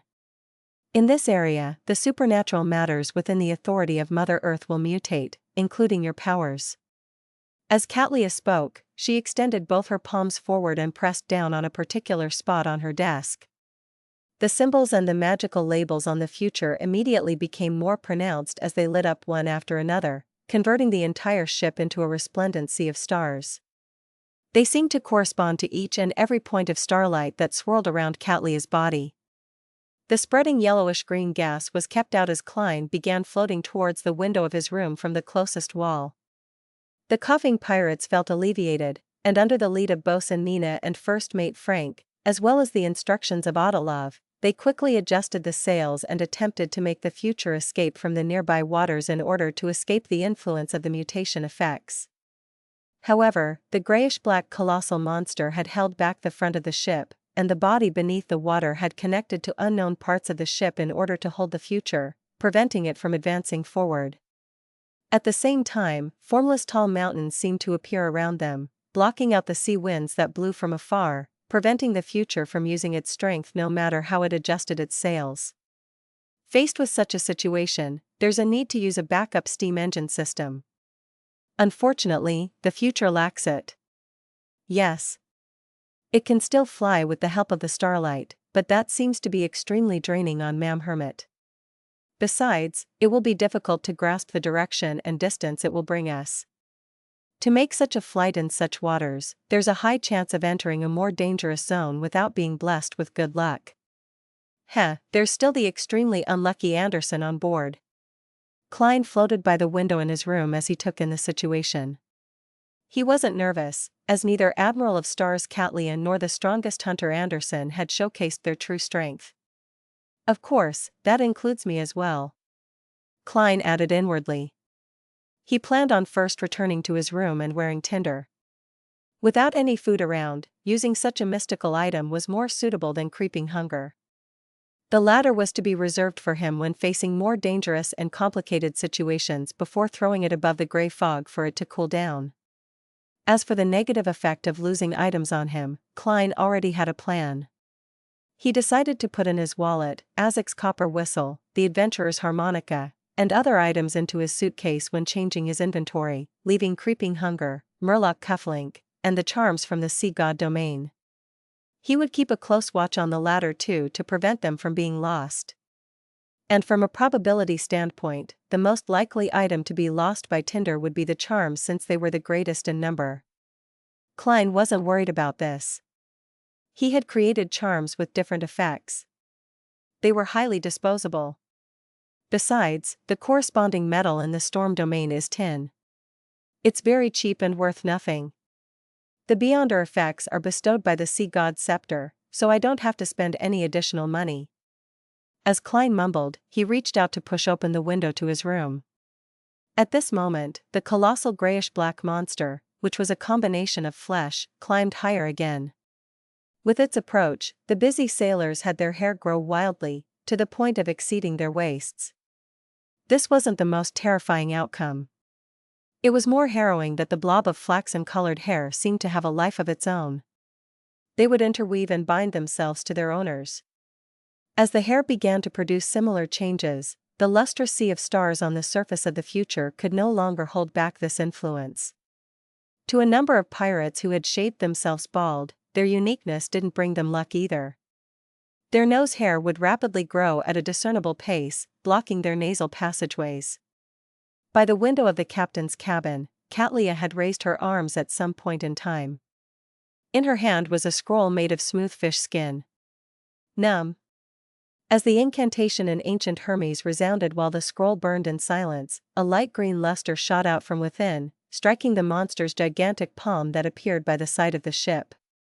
The squirming flesh formed from countless corpses didn't pause at all. It slammed down on the lustrous sea of stars, sending sparks flying while the ship trembled. The dark purple color in the depths of Catlia's eyes deepened. She didn't take out a new scroll, and she instead directly pushed her right palm forward. Imprison! When the mysterious incantation came out of the pirate admiral's mouth, the resplendent starlight that swirled around her flew out, descending upon the terrifying monster. The starlight instantly converged, creating a gigantic, transparent amber. It enclosed all of the squirming flesh and bound it to where it was. At this moment, a pitch-black and lusterless short sword appeared in the strongest Hunter Anderson's right hand. On the surface of it was layers of diabolical patterns, but they were only an illusion. Seizing the opportunity of having the terrifying monster trapped in the starlight cage, Anderson's body produced a layer of blinding white flames. The flames flew forward, leaped out of the ship, and landed on the grayish-black flesh which was formed from countless corpses.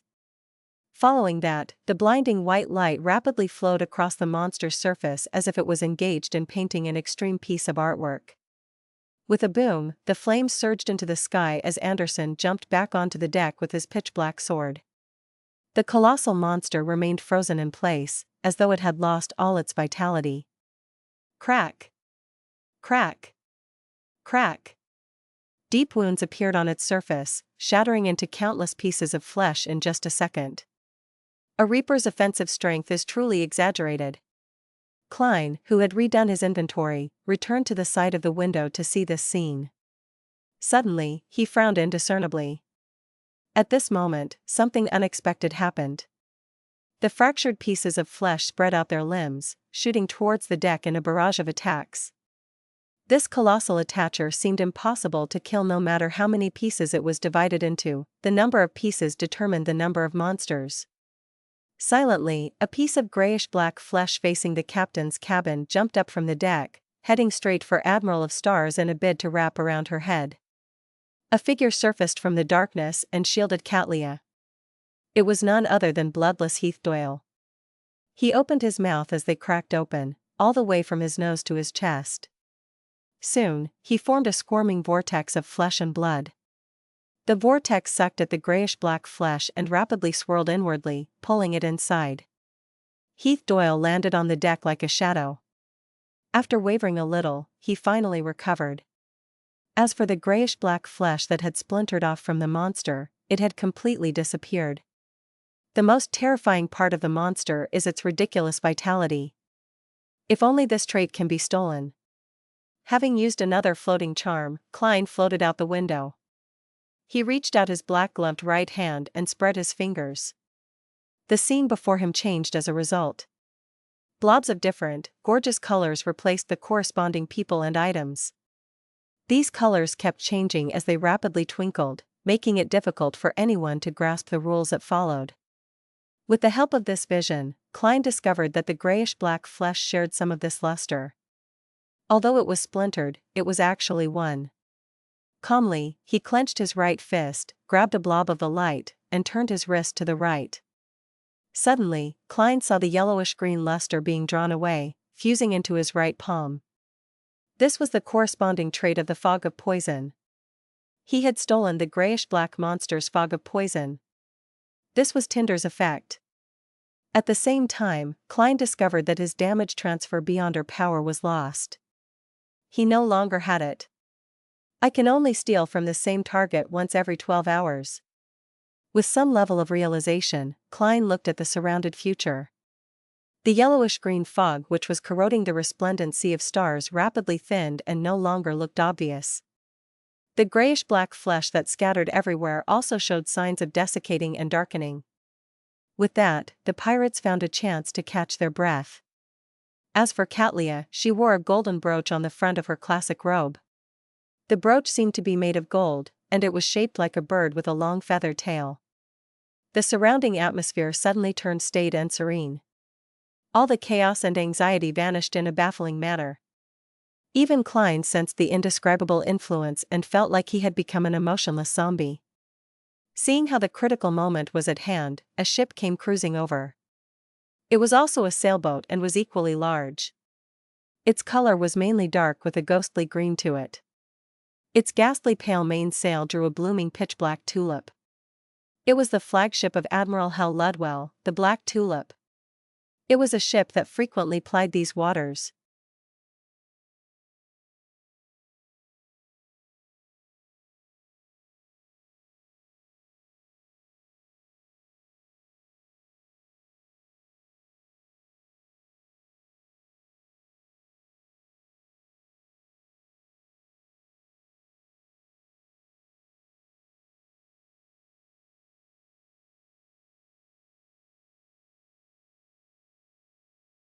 Chapter 658, 55,000 pounds. The Black Tulip. Admiral Hal Ludwell. This is jumping out of the frying pan and into the fire. Aren't we a little too unlucky? Floating in midair, Klein was the first to discover the approaching ship. He couldn't help but turn his head to look down at Anderson, who was wielding his pitch-black sword and seriously observing the monster. Anderson quickly returned the gaze in puzzlement. As he remained wary against the grayish-black flesh which could shoot out at any moment, he asked, "The look you are giving me is very strange. Did something happen again?" Just as he said that, he reflexively shut his mouth and sensed something. With a leap, he dodged the monster's splintered body which was making his fingernails rapidly grow. He quickly arrived at the other side of the ship. As he straightened his back, Anderson suddenly hissed. "Admiral Hell. He wasn't a good person." As a pirate admiral who was infamous for killing indiscriminately, he didn't have any psychological burdens when it came to earning profit by fishing in troubled waters.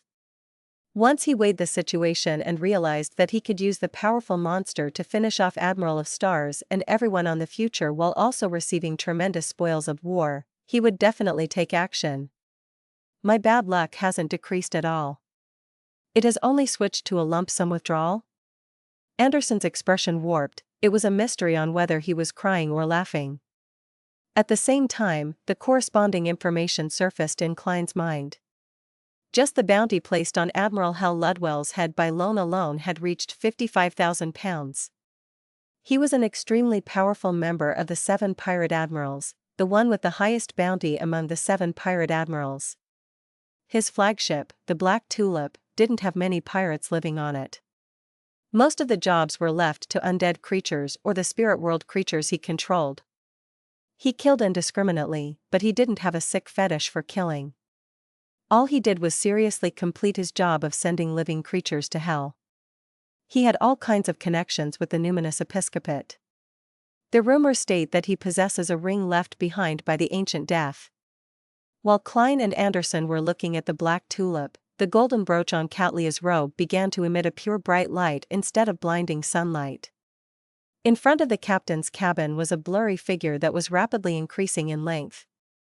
It was filled with the silence and serenity of a specter's aura, but it also emitted a warmth resembling sunlight. This was an extraordinarily incongruent existence. It was as though a wraith had been created out of sun-holy water.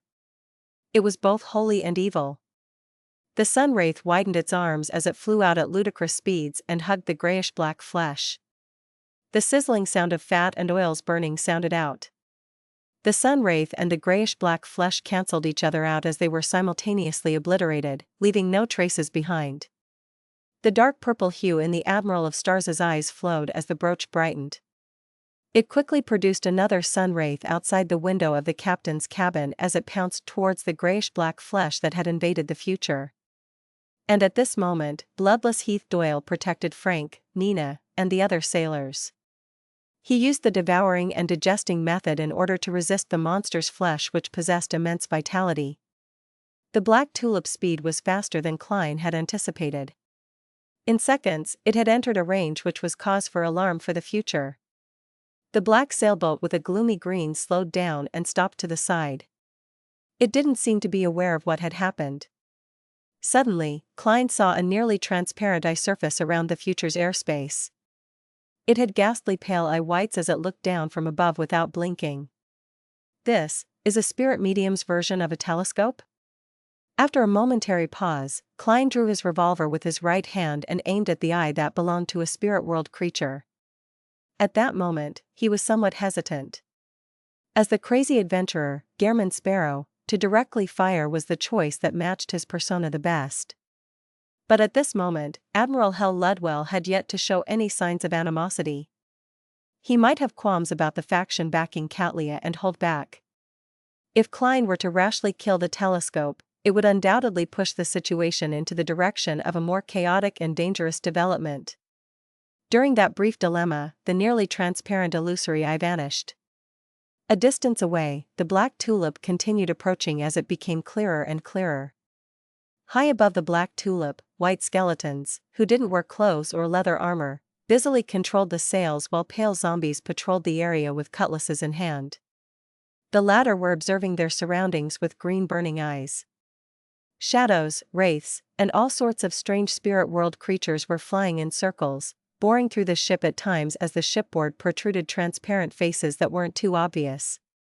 Amidst Klein's spirit vision, the Black Tulip only had one living person. It was the man dressed like a captain, who was silently standing on the deck. He wore an exaggerated triangular hat with a white skull and feathers on it. He wore a lace-trimmed white shirt and a heavy and magnificent brown coat. The ox-hide belt which held his white tights had a thin rapier hanging off it. The man wore a silver mask. His facial features and contours were hidden within.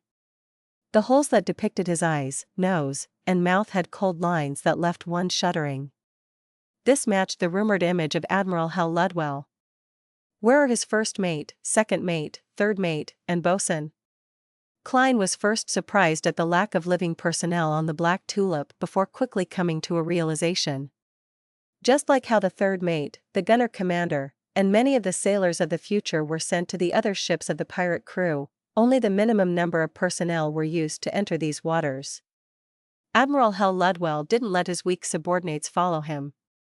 After all, he could control the undead and spirit world creatures to steer the ship. At this moment, the Black Tulip clearly turned around and aimed its starboard side over. As Admiral Hell Ludwell touched his silver mask, a salvo of shots rang out. Cannonballs flew over, some falling into the sea before they came close, producing splashes, others overshot and fell somewhere even further away. This was a calibration shot. Soon, the Black Tulip produced a second volley of bombarding cannon fire. Klein was just about to activate Creeping Hunger and use the Baron of Corruption's distortion power to change the target of the cannonballs, sending them further away when he saw Anderson had raise his right hand and push it forward. Orange-yellow fire ravens instantly condensed as they accurately flew out to intercept each and every cannonball. Boom! Boom! Boom! Blinding flames were emitted in midair as debris scattered. It was as though dozens of fireworks were set on display. I have to say that a pyromaniac's powers are very useful at sea. It's a mystic version of a ballistic missile defense system. However, this is because Anderson is the strongest hunter and has already reached sequence 5. If it were Danitz, there's no way he could block them all. It would be pretty impressive if he could trigger half of them. Sigh, when I use flame controlling, I can only deal with one cannonball at a time. As Klein sighed, the Black Tulip ceased its bombardment and changed its speed again, closing the gap between it and the future. As it approached, the surface of the sea between the two gigantic sailboats, which was dyed with golden sunlight, rapidly turned black. It didn't look like ink, but the darkest night without any moon or stars. Translucent and illusory ferocious creatures crawled out of this dark sea.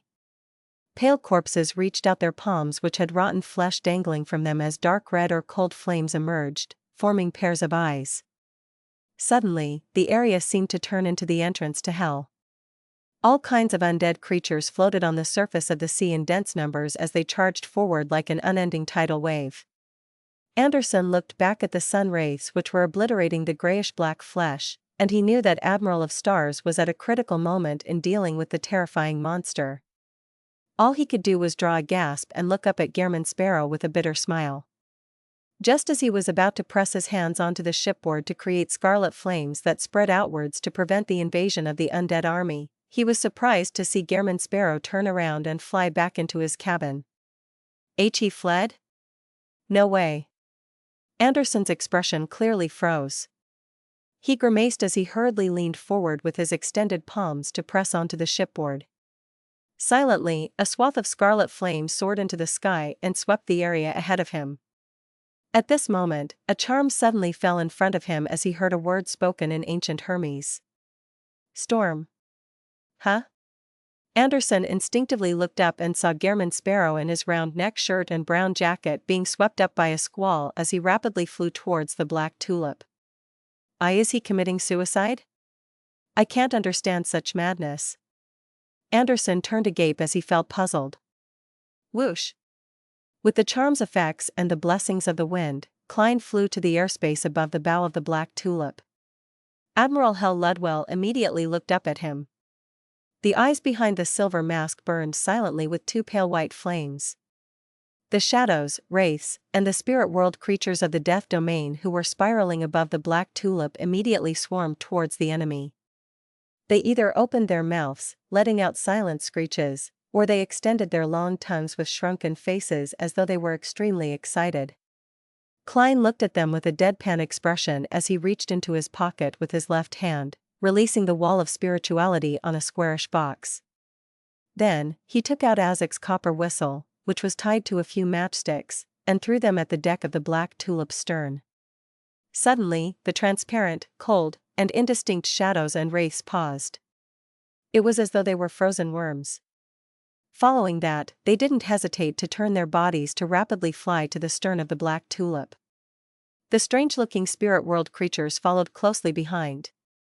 In less than a second, the skeletons and zombies who were adjusting the cannons betrayed Admiral Hell.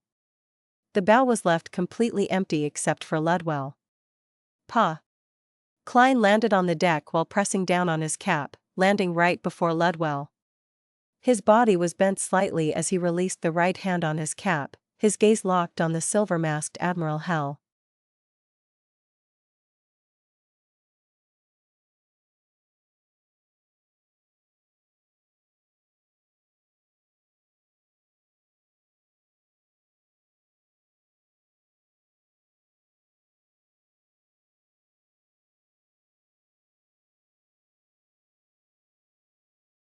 Chapter 659, This Beyonder Power is Very Powerful. On the future, Anderson had pressed his hands on the shipboard and saw the undead army in the pitch-black sea recede like the tide. They rushed over one another and surged for the stern of the Black Tulip.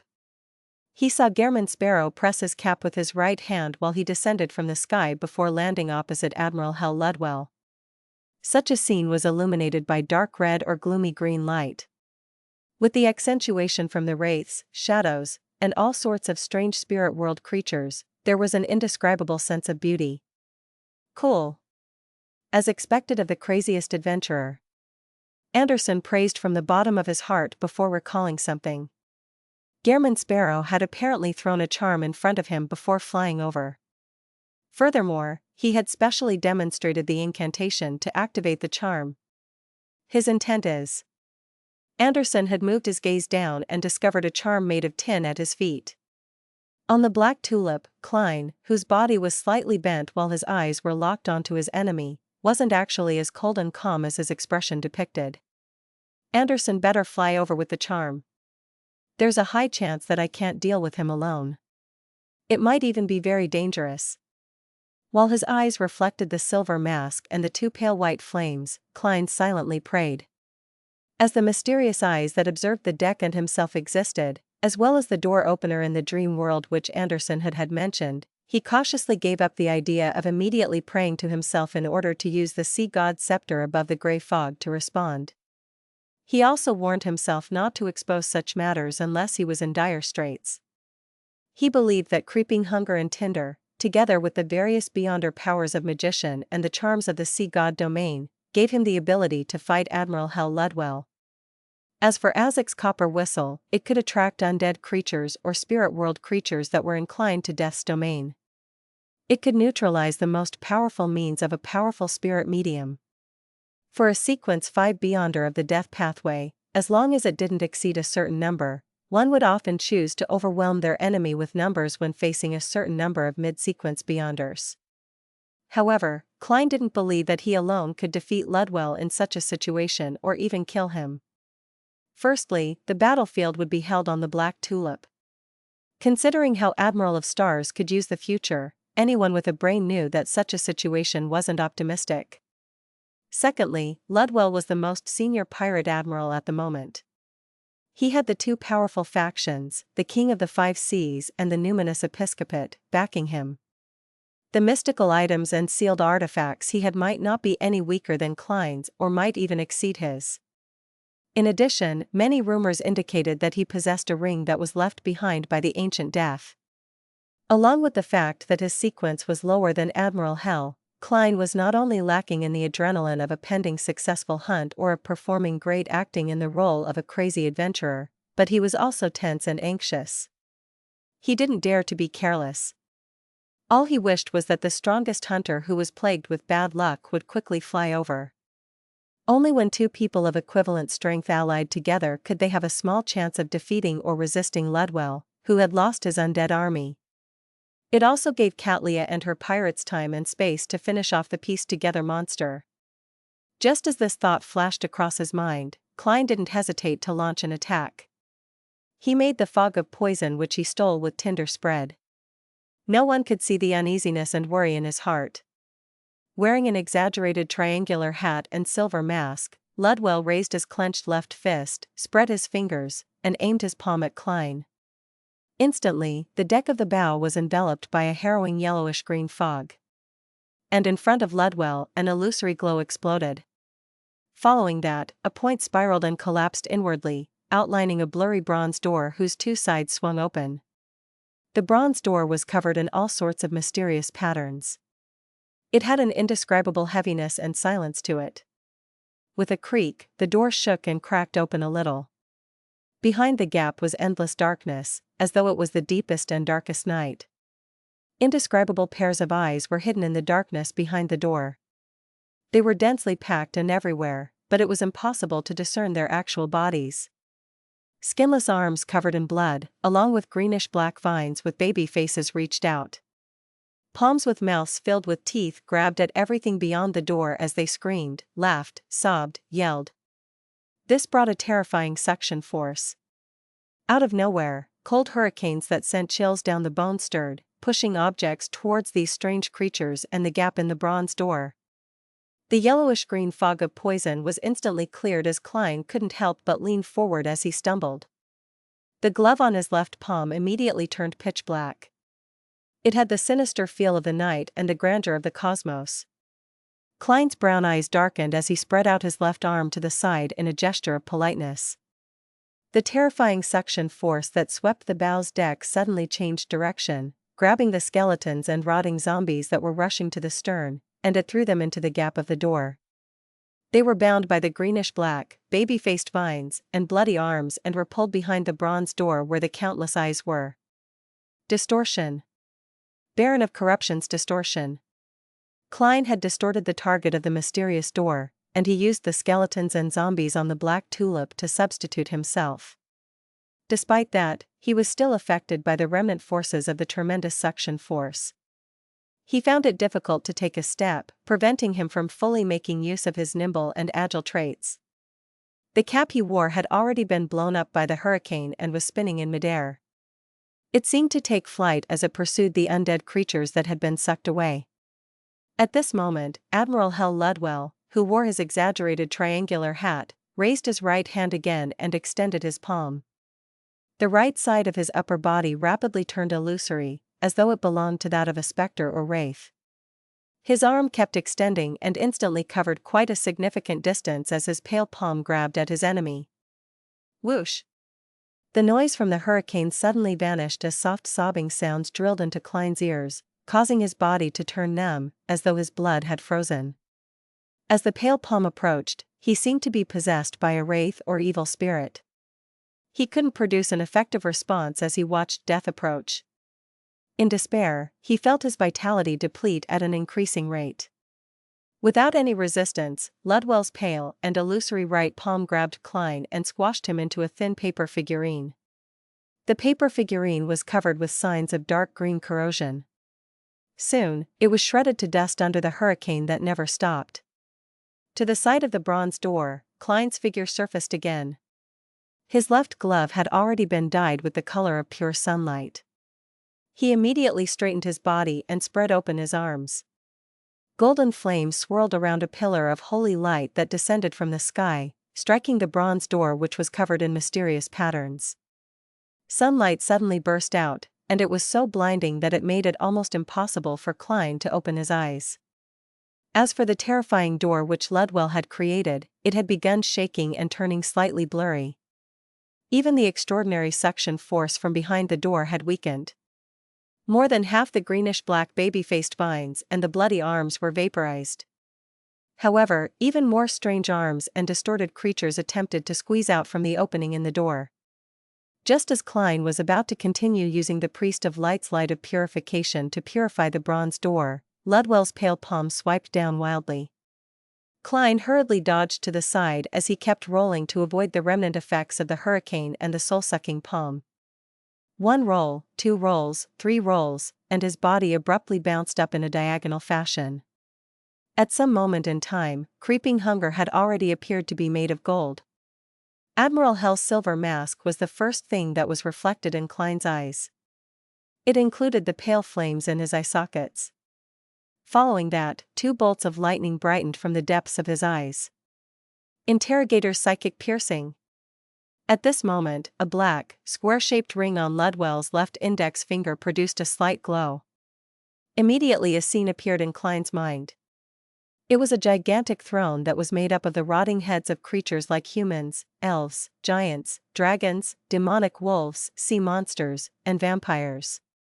On each side, there would be miniature transparent faces of wraiths, shadows, and evil spirits. They were filled with hatred, viciousness, and indignation. Suddenly, Klein felt as though his head had been struck by an axe. The fearsome pain filled his mind without any delay. His psychic piercing had not only failed to show its effects, but it had even ended up affecting him in an amplified manner. If not for him having experienced more extreme pain, Klein definitely would have fallen to the ground, wailing and struggling. But even so, he temporarily lost his ability to resist as he bent his back with a grimace. Seizing this opportunity, the gap where Ludwell's mouth was, a slow language that ordinary living creatures were unable to understand was emanated. The surroundings instantly turned dark, blurry, and illusory. This was the language of death that came from hell and the underworld. Just as Klein felt a little better, he discovered that his spirit body was floating up uncontrollably, separating from his body, inch by inch. And the terrifying suction force from the bronze door was an irresistible force to the spirit. No, this won't do. While his spirit body hadn't completely left his body, Klein raised his right arm and spread his hand, which was wearing tinder, with great difficulty. Different lustrous glows instantly interweaved as they surfaced before him and kept changing and rapidly flickered. Without any hesitation, Klein grabbed onto a pale white blob swirling with a gloomy green color. He twisted his wrist and extracted it. In this battle, the beyonder power he wished to steal the most was the one that created the bronze door, but he couldn't guarantee his success. All he could do was seek the blessings of the goddess. The lustrous glow flew over and landed in tinder. However, this wasn't the beyonder power that Klein wanted the most. However, it wasn't the worst either. The mouth behind Ludwell's silver mask moved, but it wasn't able to produce the sluggish, awkward language that was destined for the living to not understand. At the same time, Klein opened his mouth.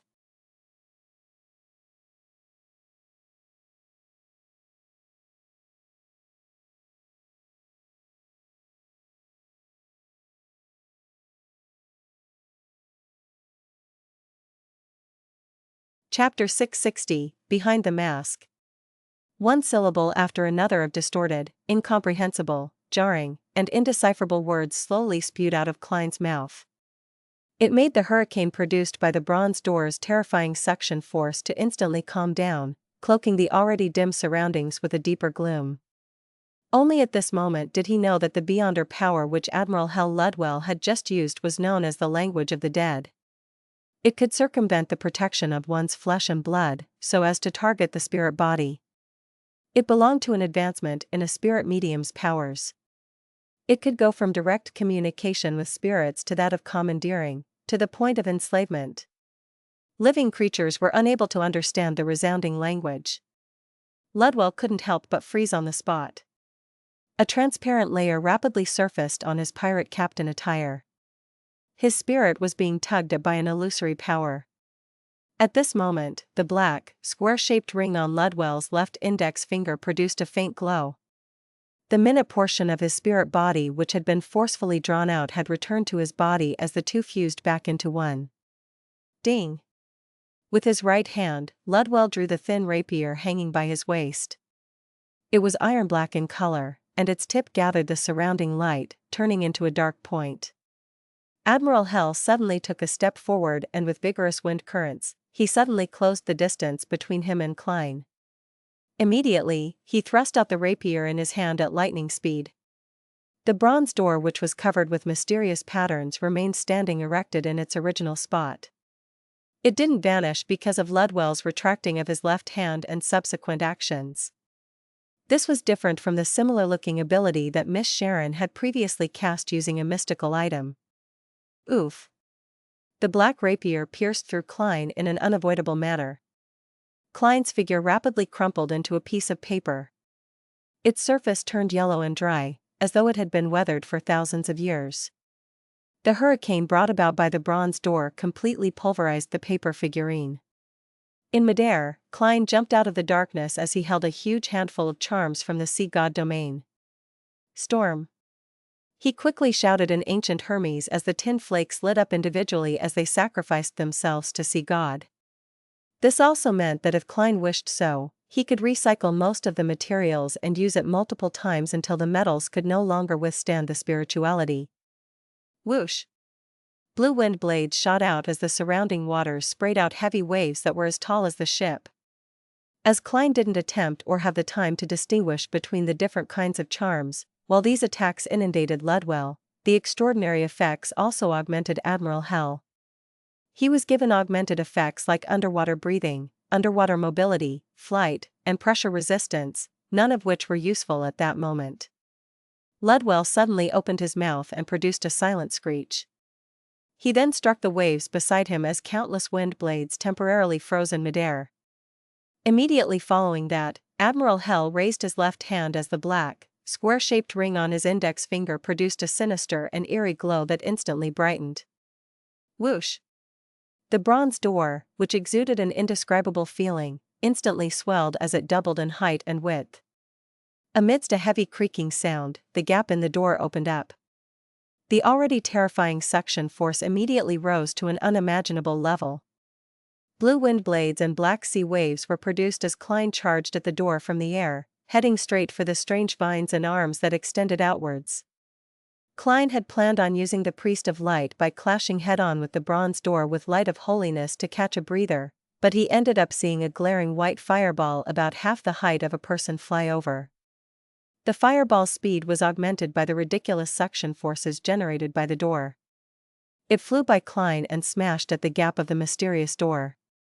Boom! The white flames scattered as they rained down, but all it did was make the bronze door quake a little and dim a little. Klein took the opportunity and snapped his fingers. The few matchsticks he separated in his pockets immediately lit up as scarlet flames rapidly enveloped his body as he melted away. A flame burst out by the side of the bronze door as Klein leaped out of it. He instantly noticed that Anderson Hood was floating in midair in a rather awkward manner. He held a burning white spear in his palm. The strongest hunter had finally arrived, but he just appeared unaccustomed to flying. When Ludwell looked up and saw this scene, the pale white flames behind the silver mask clearly jumped twice. Clearly, he never expected that the future had two other powerhouses at the pirate admiral level apart from Admiral of Stars Catlia. Furthermore, they wielded pretty good mystical items and sealed artifacts. At this moment, Ludwell suddenly raised his hand and pressed down on his face, surprisingly taking off his silver mask. Heavy, pale white light suddenly spewed out from behind the mask, causing endless silence to instantly spread out from the black, square-shaped ring on Ludwell's left index finger. The silence surged into the bronze door and lifted it off the deck and into the air. The door covered in mysterious patterns fused with the endless silence as it rapidly burgeoned to more than 30 meters tall. With the sea as its base, it stood there, erect like an entrance to another world, one completely different from the present world. Creak. The bronze door opened as unspeakable darkness surged out and enveloped the black tulip's bow. Upon seeing this, Klein didn't focus on his attacks as he quickly took out the correct charm and rapidly used it on himself. A strong gust of wind swept over and lifted him above the black tulip. With the pull of the darkness, the gigantic sailboat steered into the bronze door, 10 meters a time, as it sailed into another world. Admiral Hell Ludwell stood at the bow as he looked up into the sky. His face was blanketed by the pale white luster, preventing anyone from discerning his looks. His gaze first swept past Klein before landing on Anderson Hood. He seemed to make a mental note of these two hunters, but he didn't make any further attempts to attack. He seemed to have been restrained by the surrounding darkness. Anderson was taken aback as he didn't hesitate to throw out the burning white spear in his hand. The spear shot straight at Ludwell, but once it entered the region enclosed by darkness and silence, it silently vanished. Ludwell is planning to escape? How decisive. Klein was first stunned before he recalled that Azek's copper whistle was still on the black tulip. With the gigantic sailboat halfway inside the bronze door and about to enter another world with no way to stop them, Klein threw a matchstick and snapped his fingers. He appeared 50 meters above the stern where the undead creatures were fighting for Azek's copper whistle. This item, which kept changing hands, finally burst into a scarlet flame due to the matchsticks tied to it. Amidst the flames, Klein's figure surfaced there and grabbed Azek's copper whistle. This was the preparations that he had made for retrieving the copper whistle. Furthermore, to prevent any mishaps from happening, such as the matchsticks being pulled away by the undead creatures, he had also coated the copper whistle with an easily flammable essential oil of the sun. Pa. Surrounded by countless undead, Klein didn't have the luxury of time to retract his hand that grabbed the copper whistle. He immediately snapped his fingers again. At this moment, transparent, rotting, pale, or illusory hands grabbed him. The matchstick Klein had previously thrown into the air ignited in midair as it produced a flame. His figure quickly materialized amidst the flames. His face was livid and his lips were white. Having been grabbed by countless shadows, wraiths, and undead creatures, Klein felt that the depths of his spirit body was ice cold. He couldn't control his body as he plummeted into the sea dyed in gold. With the black tulip almost completely crossing the bronze door, the sea, which appeared like an entrance to hell, had been restored to normal. Klein sank a few meters and swallowed a few mouthfuls of bitter and astringent seawater before he ultimately recovered. Thankfully, I was sufficiently prepared. As this thought flashed past his mind, he suddenly felt something amiss. By wearing the Murloc cufflink, he had the passive ability to breathe underwater for 10 minutes. He shouldn't have drank mouthfuls of water. Klein suddenly turned his head and looked at his wrist, only to realize that the blue cufflink had detached itself at some point in time. It's lost. Tinder lost it. I was on the black tulip the entire time. Klein splashed a few times and floated to the surface, just in time to see the gigantic sailboat's tail meld into the darkness as the bronze door slowly closed. He instinctively swam forward a few seconds before ultimately stopping. He selected one of his remaining charms and gave himself the Beyonder effect of underwater breathing. In midair, Anderson had clicked his tongue when he saw this. This fellow is really crazy. He's actually trying to engage in pursuit.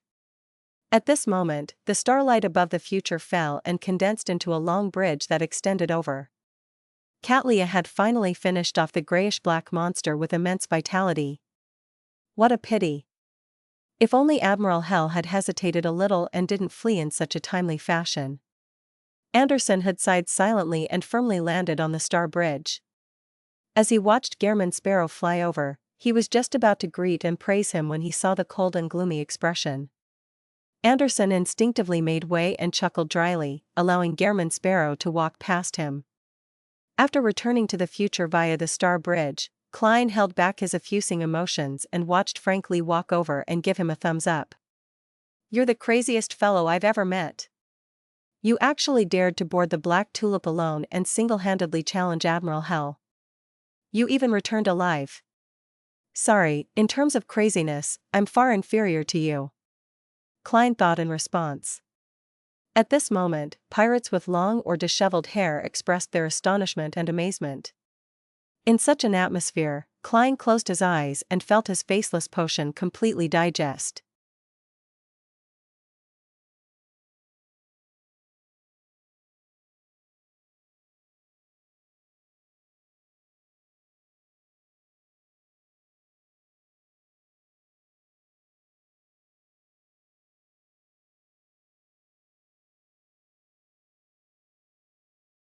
Chapter 661, Approaching.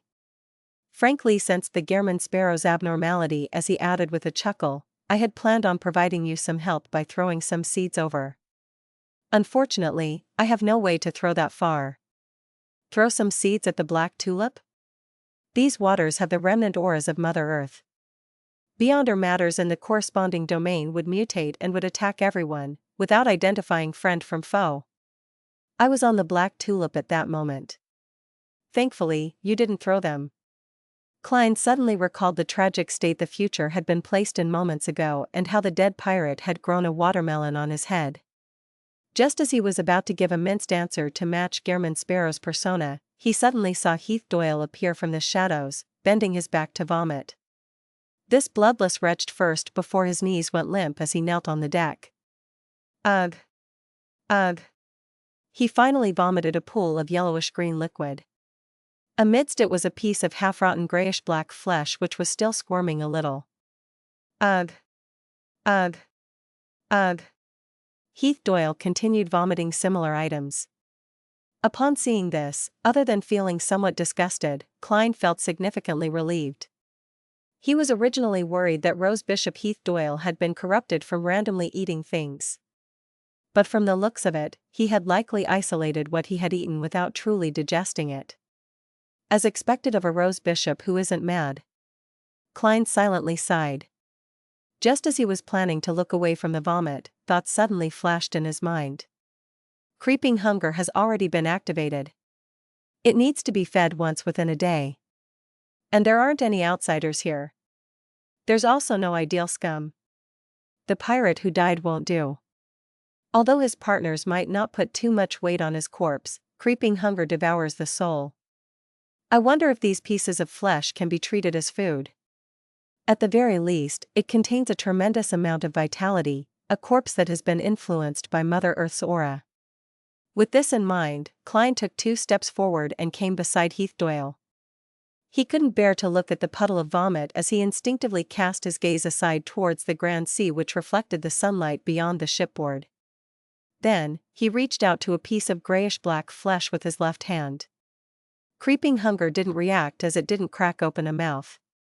Looks like it doesn't wish to eat it. For now, I can only barely use it to deal with any latent dangers. If I'm still unable to find any suitable food when the day is almost up, I'll throw it above the gray fog.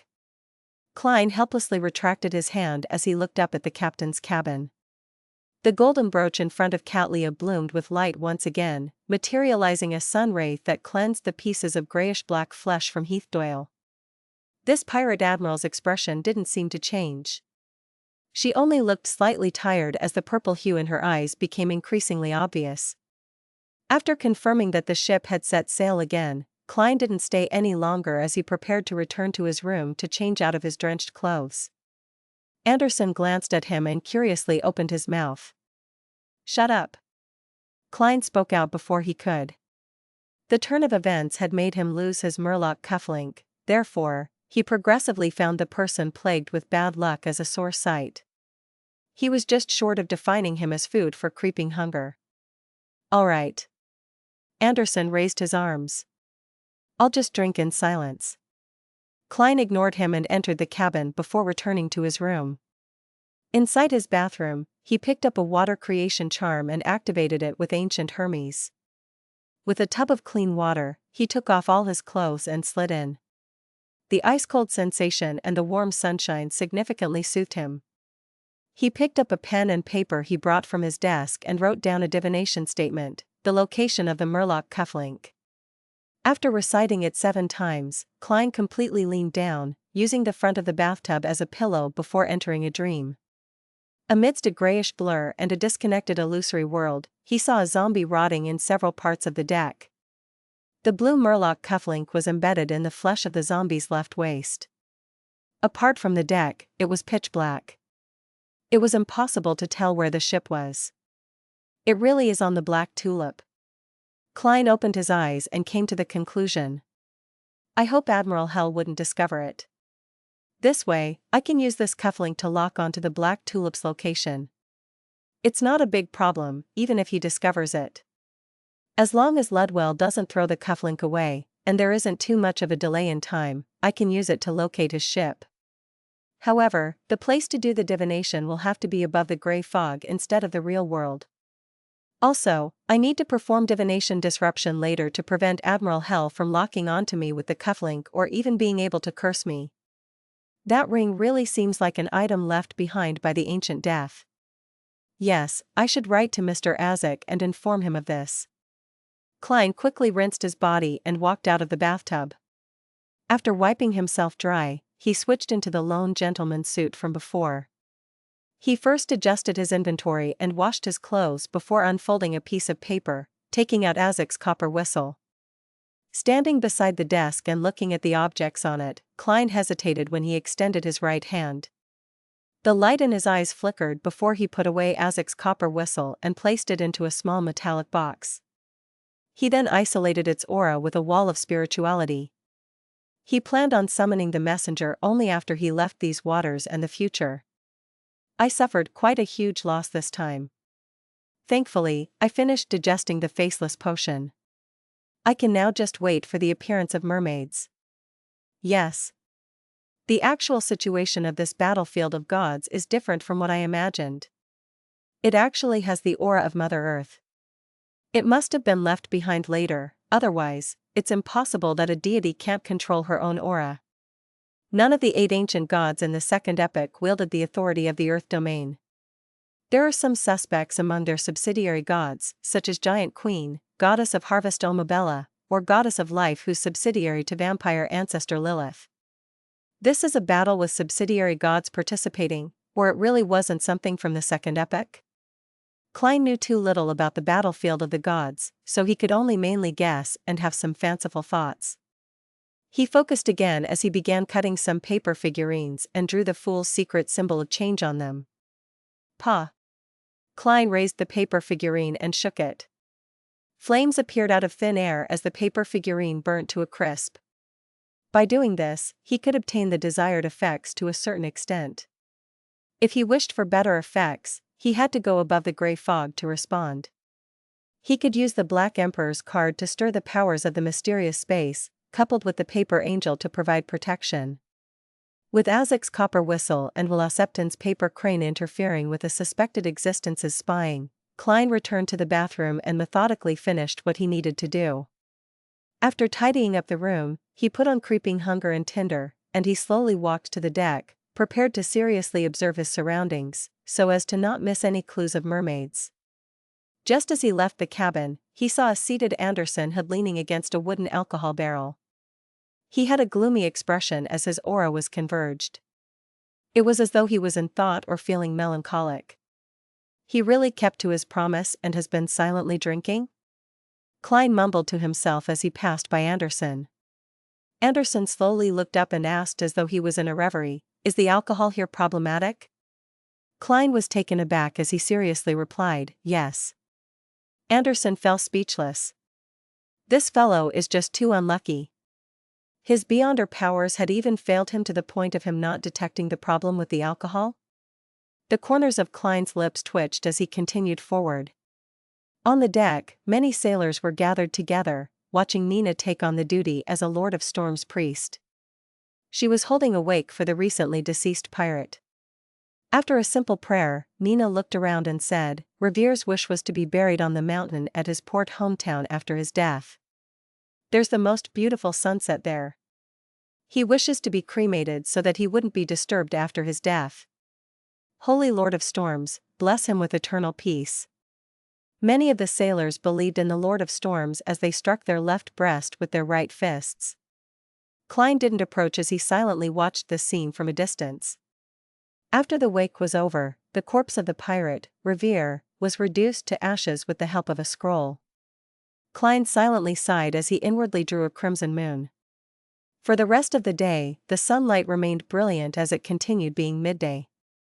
The future circled around several ruins as it ventured deeper into those waters. At some point in time, Anderson had recovered and arrived beside Klein. He shot him a glance and pointed to the buildings that were submerged ahead. "After passing this ruin and heading about 10 nautical miles with a left turn, there will be a chance of encountering mermaids." Finally. Klein was just about to answer when the sky suddenly darkened. The sunlight subsequently vanished. Night had fallen again. Without another word, he returned to his room and got into bed. Soon, he found himself awake in his dream. Clean floor-to-ceiling windows stood before him. There were also neatly arranged tables and chairs, as well as bookshelves filled with books. He had returned to the spot from where he had previously left the dream. He was back in the library.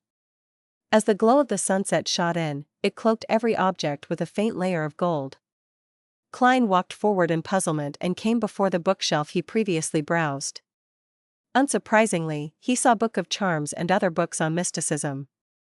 Klein planned on taking out the book again and quickly read through it when his gaze suddenly swept across a bookshelf opposite him. He saw a black-covered book with the title, Rozelle's Notebook 3. The Emperor's Diary?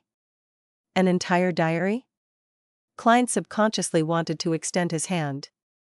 At this moment, the pair of mysterious eyes that observed the deck and himself flashed in his mind, along with the individual who opened the door in the hall of murals that Anderson had mentioned, as well as how he was abnormally moved about in the dream. Klein retracted his gaze and took out the book of charms again. He came to a long table, sat down, and began quickly browsing through it. Suddenly, he heard footsteps approaching from the depths of the library. Klein instantly tensed up as he slowly lifted his head. The first thing that he saw was a pair of black leather boots.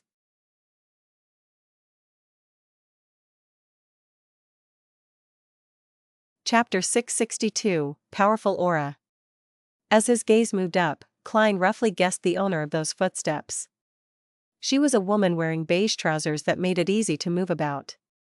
She wore a pair of long black leather boots, but on her body was a light brown skirt that reached her knees. The hemline fell down diagonally and in layers, giving an unrestrained and cool vibe to her. Such a getup made Klein feel as though he had returned to Earth. This was because be it Lone, Intis, or Faysac, Fainapotter, Lemberg, Mason, East Balham, and other countries, none of them had popularized such styles. Klein lifted his head faster and finally saw the lady's appearance. She had long chestnut hair that naturally cascaded down. Her straight eyelashes extended out just perfectly. Her deep blue eyes were deep and profound, as though it hid an ocean in them. She had outstanding beauty, but that wasn't the most eye-catching thing of all. Her actions naturally effused a sense of nobility. She gave off a strong impression at how she had enjoyed having the status of being someone important for extended periods of time. Klein subconsciously tried to bow his head to avoid meeting her gaze. Furthermore, she's very tall. She's almost as tall as my status Klein Moretti. Klein suddenly added inwardly. After completely digesting the faceless potion, he came to a realization that one's self was an amalgamation of personality, experiences, knowledge, and social connections. His looks and build could be changed at will, therefore, as long as he knew who he was, he didn't mind using the word state to describe the characteristics of each of his different identities. After all, every faceless change could be fixed without any additional maintenance. That also meant that, even without the corresponding Beyonder powers, he could still maintain his external appearance as Gehrman Sparrow. And because of that, he could easily make Klein Moretti grow taller if he wanted. Tap. Tap. Tap. The lady, who exuded the feeling of looking down from above, walked in front of Klein. She pulled out a chair and sat down. "We meet again," the lady said with a gentle and emotionless tone. The way she speaks sounds familiar. Klein's mind whirled as he remembered the source of the sense of familiarity. The scene of her arrival immediately resonated in his mind, and he finally fixated on that pair of black leather boots. It's her. Klein suddenly recalled the relevant scenes. Back when he used his spirit body state to infiltrate the Royal Museum and retrieve the Black Emperor card, he had encountered a demigod. She had been sitting at the top of a wooden staircase in the middle of two large bookshelves. Her black leather boots back then were dangling in the air. He changed back into his identity as Sherlock Moriarty and shouted for help when he was being pursued by the devil dog. Midway, he encountered a forest path formed from green pea vines.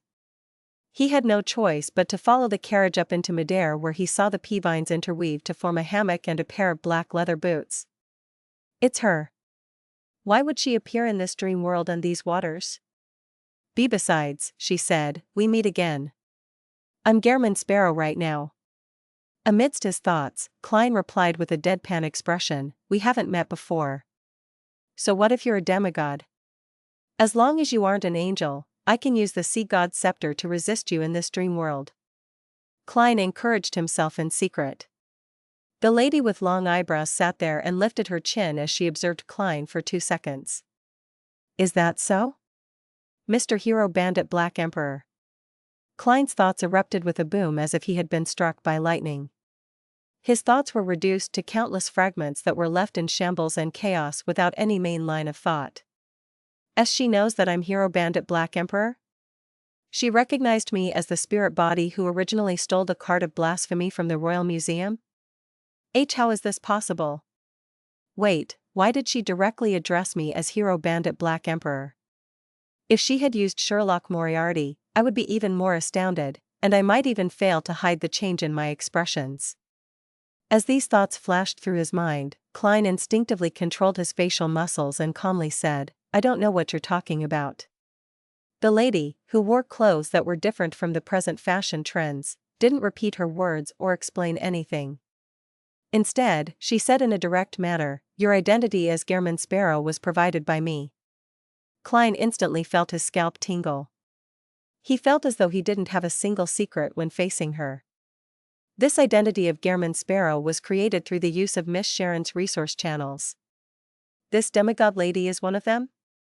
Right, Miss Sharon had previously mentioned that someone in her circles had been investigating the true identity of Hero Bandit Black Emperor and had promised to fulfill any reasonable request in exchange. For ingredients, it was limited to those below that of high sequence Beyonder ingredients. According to Miss Sharon's description, the person who offered the mission was more than 1.7 meters tall, with a very proportionate body and long chestnut hair. She liked wearing black leather boots. Man, isn't this person before me? Back then, I even suspected if she was the demigod whom I met in the Royal Museum. Furthermore, she knew very well that I had taken the Black Emperor card. Thoughts flashed past as Klein was temporarily at a loss for words. All he could do was maintain his silence. The lady whose chin wasn't sharp and was a little rounded didn't harp on Gehrman Sparrow's identity. She looked out at the frozen sunset and said, while you were in the Rorstad archipelago, Nast Solomon's Black Emperor also appeared in those waters. I believe you know what that means, Mr. Hero Bandit. Realizing how she wasn't exposing his identity and was even giving him clues and evidence, Klein could only twitch the corner of his lips and say, "Law beyond her characteristics convergence." The expression of the lady opposite him immediately softened as she said with a smile, "You really are hero bandit Black Emperor. So you weren't certain. You were only listing down the clues and presenting your confident attitude. How was she so certain just now? Does she still have evidence that she hasn't provided?" Klein felt some regret and was abnormally puzzled. The lady, who seemed to enjoy her standing as an important figure, didn't say anything further. She then looked at the bookshelf and said, "You discovered that the bookmark has a Black Emperor card through his diary?" Diary. This lady also knows that the so-called Roselle's notebook is a diary. Klein was taken aback as he didn't reply to her. "You didn't take that notebook because you sensed something?" the lady asked again. This. Klein suddenly realized something and decided not to answer and instead pose questions. He wanted to extricate himself from a passive state and not be led by the nose. He looked at the lady's deep blue eyes and asked directly, "You are the mysterious person on the future who was secretly spying on me?" The beautiful lady, who didn't allow anyone to come close, replied frankly, "Yes. Catlia doesn't know that I've secretly boarded the future, but you actually discovered it." A clown's sense for danger? Based on the observation and the information from before, she can basically determine that I'm a faceless, a magician. From her tone, she's very familiar with Admiral of Stars. The upper echelons of the Moses ascetic order, or that Queen Mystic? Klein nodded and said, "That's right." The lady raised her chin and curled her lips up slightly. It's impossible for a normal clown to sense danger at this level, even if they're already a sequence 5. She has discovered another unique trait again. This. She knows the seer pathway very well. Indeed, I've been somewhat affected by the Grey Fog's powers, giving me a direct premonitory intuition even in situations that aren't dangerous. Klein didn't give her a chance to speak again as he asked in a deep tone, "Were the sounds of the door opening and the footsteps heard by Anderson Hood in the depths of the Hall of Murals yours?" "Are you referring to the hunter who's plagued by bad luck?" the lady asked in thought. "Yes." Klein nodded. "It was indeed me." The lady paused. "Inform that hunter of a prophecy. The most lethal danger often lies in day-to-day life." "What does that mean?" Seeing how she had no intention of explaining, Klein deliberated and asked, "You were the one that made me appear in the Saint of Darkness's dream?" The lady combed her long chestnut hair as she said gently but coldly, "That's not hard to guess. Through that dream, I confirmed that you took the remains of that sea serpent, Calvetua. And like before, you appeared using a spirit body state. You took away the item from John Cotman and vanished directly? Oh, you still carry the Black Emperor card." Klein didn't respond to this topic and switched to asking, "You are Queen Mystic?" "Many people call me by that name," the lady calmly answered. "It's really her. This lady's bounty reaches £650,000 just from loans bounty alone." Klein silently drew a gasp and said, "Ma'am, is there a reason why you are looking for me?" Queen Mystic used her blue eyes to look at him for a few seconds before saying, "I hope you can share with me the method to interpret the language created by Emperor Roselle. For that, I can satisfy most of your requests." Klein didn't admit or deny anything. He chuckled and asked, "Don't tell me you're even able to give me the corresponding high sequence beyond her potion formulas?" Queen Mystic had her bearing converged, but she said without any decrease in her dignity, "Your fate lies on the main peak of the Hornacis mountain range." This. Klein felt a baffling sense of shock. His eyes darted around. While he was considering a question, Queen Mystic stood up. "When you need some help or clues to a few cards of blasphemy, tell me the answer." She turned around and walked into the depths of the tidy and vast library. With each step, her figure turned faint before quickly vanishing. The library immediately collapsed. After a moment of feeling adrift, Klein found himself in the hall filled with beautiful murals. Anderson looked at him in shock as he blurted out, "How did you get here?"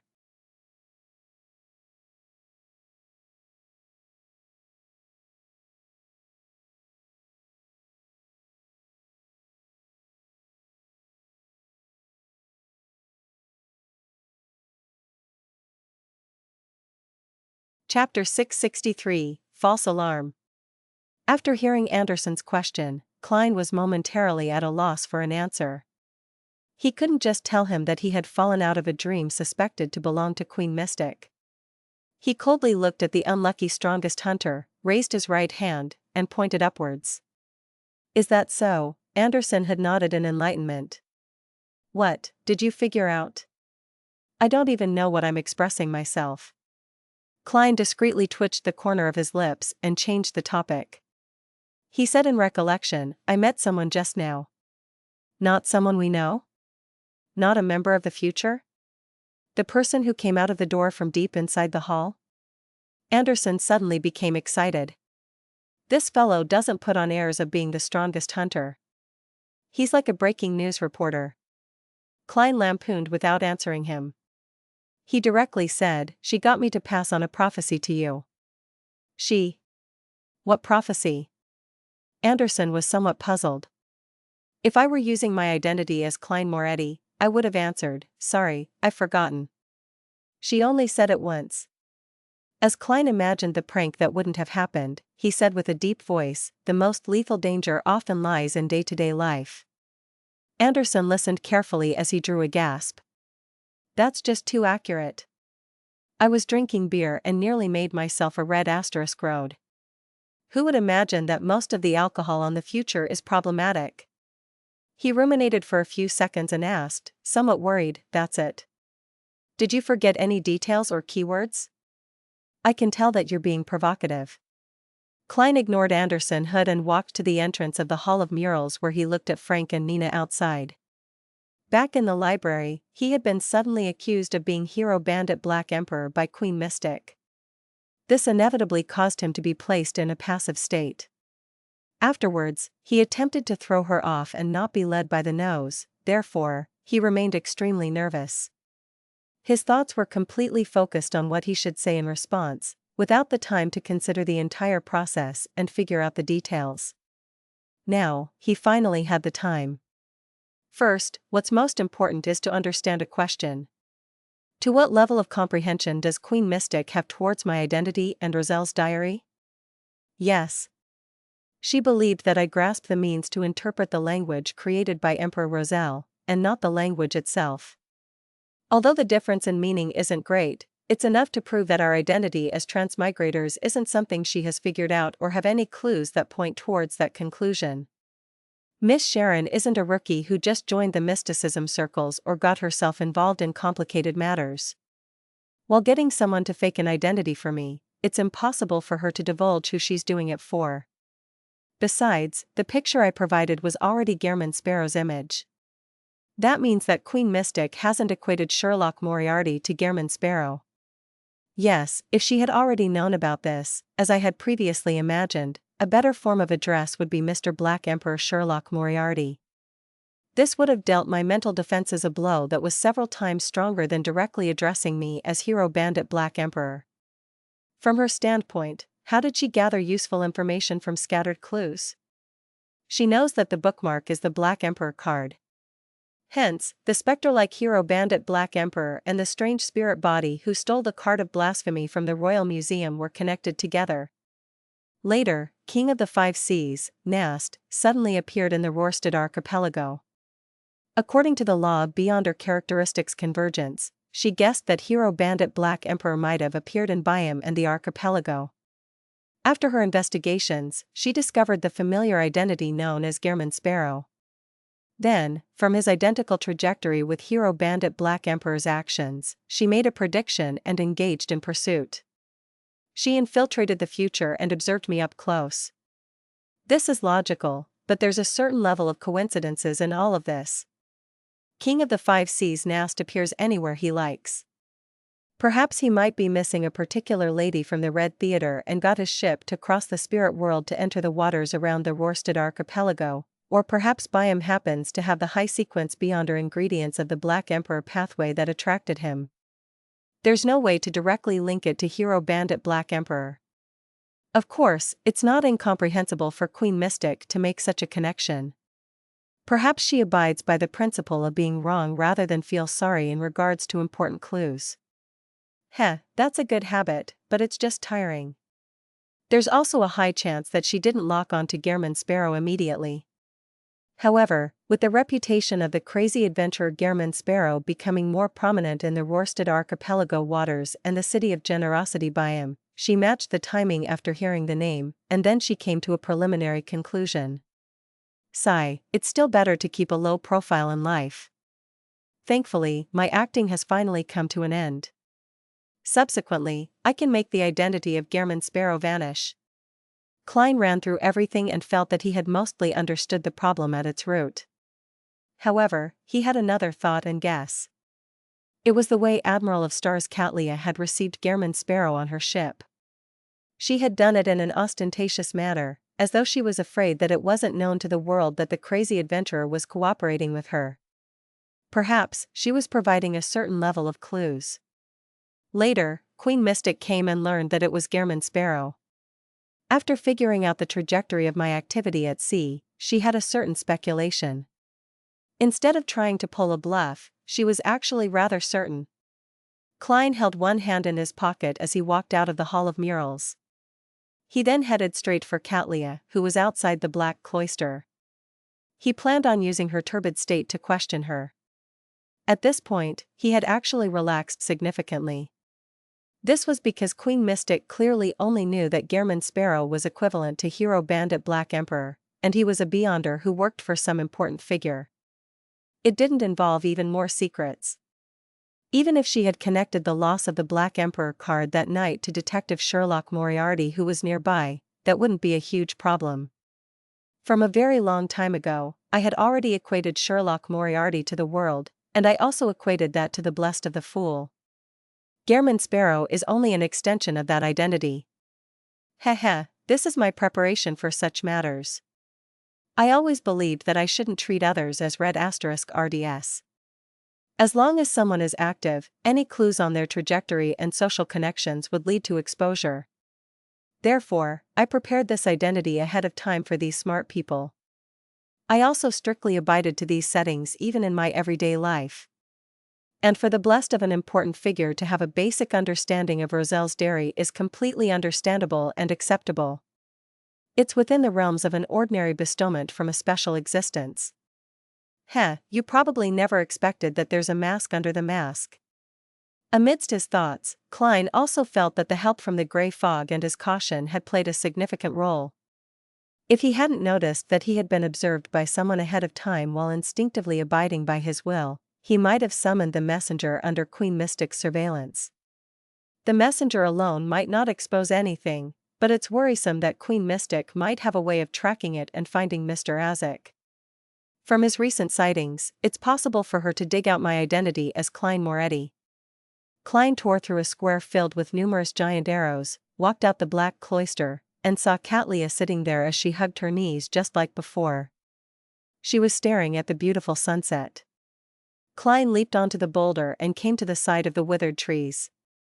He looked at the magnificent buildings on the opposite mountain and said in a seemingly normal manner, "At Nas, you showcased the Star Bridge to connect the dock to the ship. Were there any hidden motives behind that?" Katlia's head leaned to the side a little as she said, "I'm not telling you."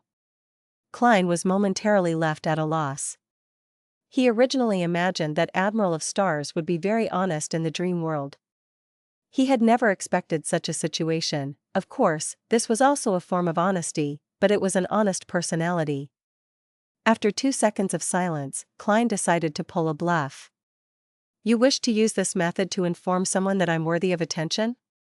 Katlia exhaled and remained sitting there, hugging her knees. "Pretty much. It was mainly to tell others that if something serious happens or if I show obvious abnormalities, you will be the first clue." As expected. Klein sighed inwardly. He knew that Admiral of Stars had done such a cheap trick to protect herself, but as the fool, he needed to punish her for such actions. "However, I can't use this matter to act up. It will appear as though the fool protects his blessed too much. That will be quite lacking in standing. Yes, Admiral of Stars must have done more than this. I can tabulate these series of actions as one and punish her for them." Klein quickly made up his mind. He wasn't as flustered towards what he encountered in this dream world again. As for Queen Mystic's suggestion, he didn't even consider it. Emperor Rozel's diary contained matters of his transmigration and Earth. If he taught Queen Mystic how to read Chinese, she would discover this point and make even more critical guesses. She must have her qualms about the important figure who can randomly lend out the sea god's scepter, so she wouldn't take any forceful actions. If there really are any matters that need her help, or if she has some dirt on me, I can agree to help her translate a few important pages of the diary she wishes to know about. But I'll definitely not teach her Chinese. Yes, even if I translate it, it will be watered down with the use of synonyms. I just need to maintain the main points, that way, she has no way of reverse engineering the language. Klein retracted his gaze and casually asked Katlia, "Rumor has it that you and Queen Mystic had a falling out, but it doesn't seem to be the case?" Katlia's glazed expression suddenly had a lively change. She pursed her lips and said, "What right do I have to fall out with her? I was just banished." Banished? Klein was just about to ask when blinding sunlight beamed as he naturally woke up. Looking at the bright sky outside, he wiped his forehead and muttered silently to himself. What a terrifying dream. After dealing with his wistfulness, Klein rolled off the bed and came to the deck. He continued his observation and awaited the appearance of mermaids. Nearly an hour later, he finally heard a faint, indistinct voice coming from the distance.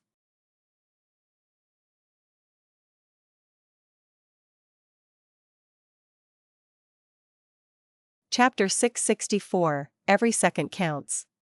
Mermaids? Klein felt delighted as anticipation and excitement filled him. Having left Backland for nearly 4 months and experiencing a series of events, he finally arrived at the destination of his travels. He was completing the last condition needed for him to advance to Sequence 5 Nimble Right Master. His irascibility and frustrations had been constantly growing ever since he entered these waters, and it was all thanks to the waiting. The various ridiculous and humorous matters on the future, the matters that seemed abnormally harrowing on careful thought, and the dangers and unknown things contained within the night, noon, and dreams in the ruins of this war of gods had left him even more mentally tense. He lived through every minute and hour with great torment.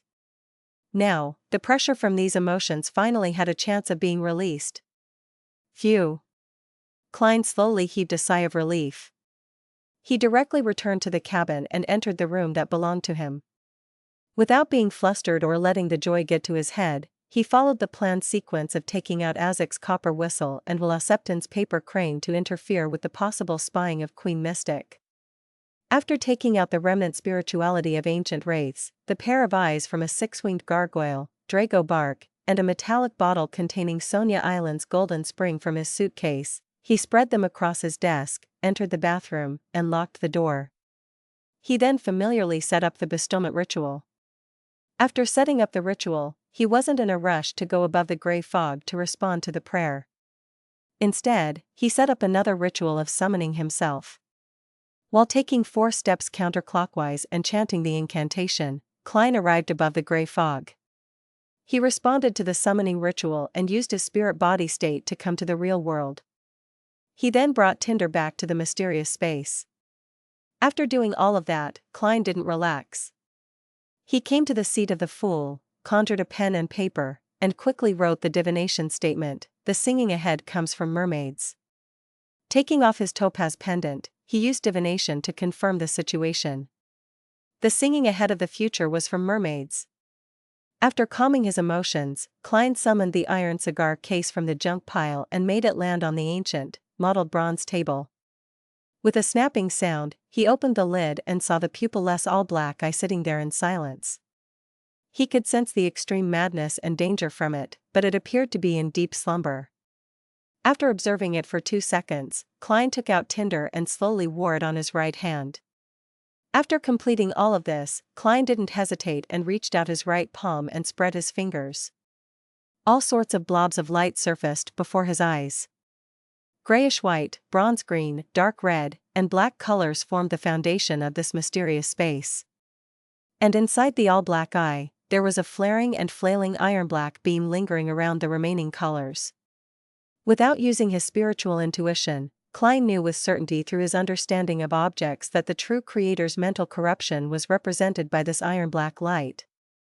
Feeling extremely wary, he closed his fingers and grabbed at the target before turning his wrist. The iron-black light was instantly extracted as it fused with tinder. Immediately, the illusory, evil, terrifying, and indescribable ravings boomed in his ear like déjà vu. This destroyed his line of thought as it ground at his psyche. It brought about a fracturing pain to his brain, but it was soon repressed by the gray fog's power and turned completely silent. Klein didn't think further. He followed his plans and reenacted the trial runs that he had practiced numerous times by grabbing tinder with his left hand, pulled it off, and threw it onto the stone ground of the magnificent palace. Right on the heels of that, Klein grabbed the all-black eye, which was now completely fine. He quickly replied to the bestowment ritual and passed the Nimblewright Master Beyonder characteristic through the illusory door and into the altar in the bathroom. He didn't dare delay any further. All he did was glance at the evil exuding tinder, which was tainted with an iron-black color as its fingers twisted and its palm cracked opened. He then used his spirituality to envelop himself as he stimulated a plummeting sensation to return to the real world. Klein opened his eyes, grabbed the all-black eye on the altar and ran out into his room. While doing so, he had a thought. If I allow creeping hunger to watch what happens to tinder and its outcome, I wonder what its thoughts would be. Coming before the desk, from the side, Klein took out an iron pot that originally belonged to the future. He then poured 80 milliliters of Sonia Golden Spring into it. As the pale gold liquid slowly spread out in a clear and transparent state, it made him subconsciously feel thirsty, as if he wished to drink a cup of it to quench his thirst. The items, Drago bark, eyes of the six-winged gargoyle, and the remnant spirituality of an ancient wraith, were thrown into the pot by Klein, causing different reactions. Finally, the potion turned into a pale gold color, but it looked ethereal as though it was weightless. At this critical juncture, Klein became abnormally calm instead. He steadily picked up the pupilless black eye and dropped it into the potion.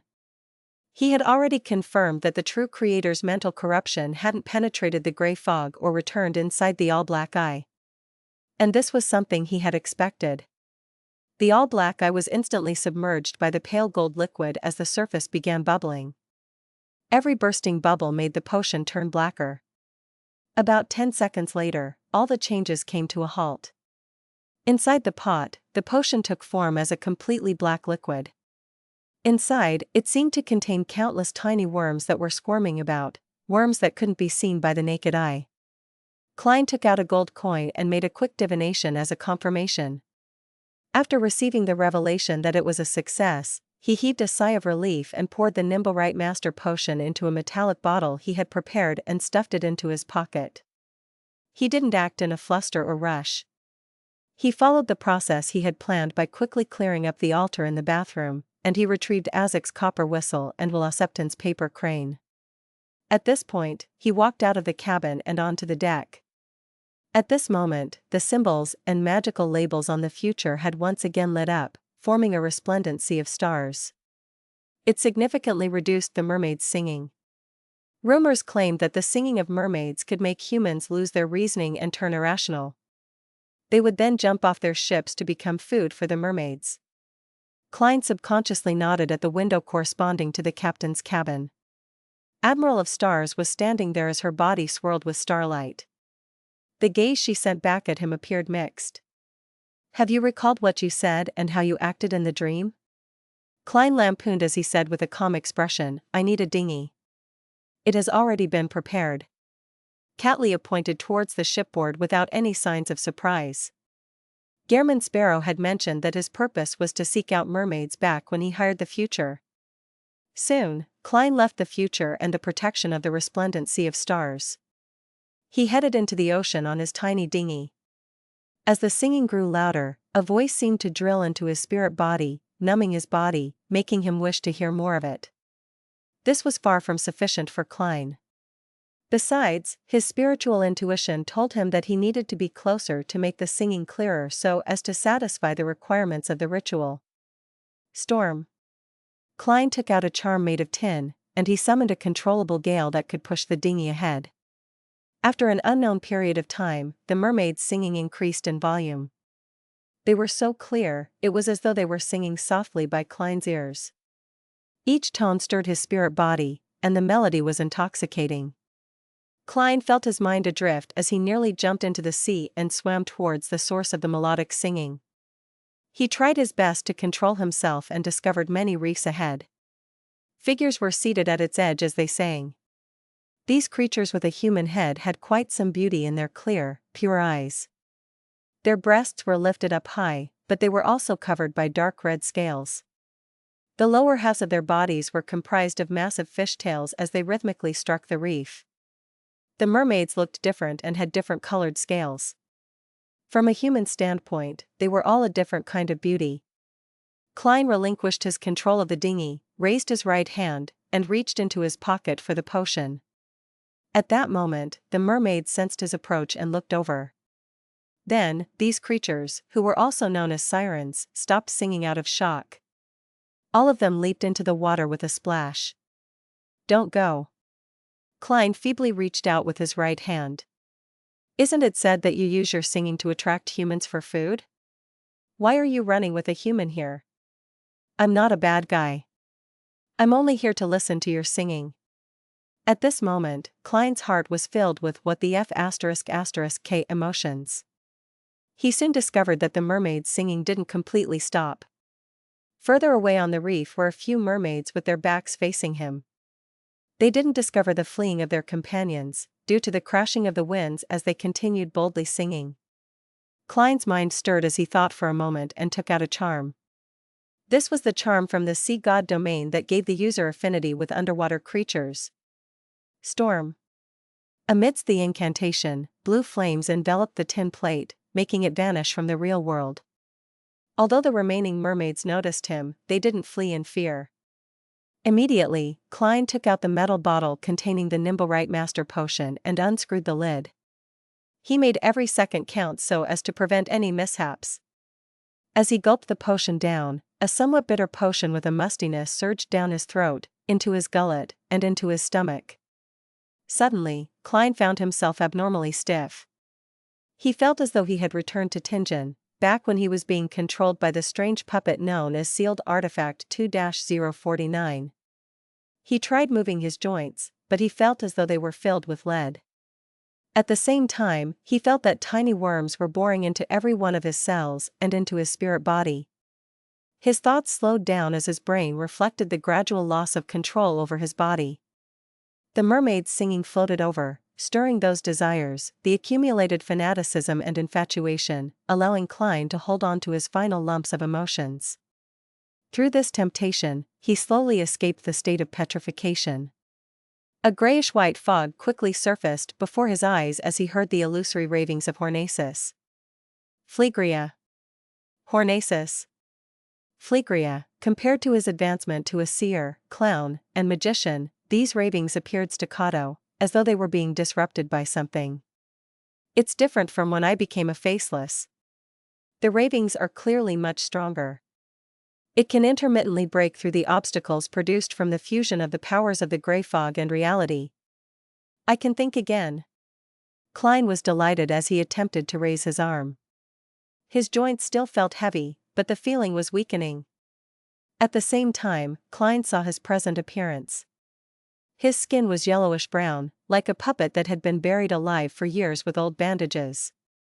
Fleshy tendrils were hidden beneath his skin as they squirmed, separated, and fused. Klein immediately outlined the countless spherical lights in his mind, and he used cogitation to calm his present state.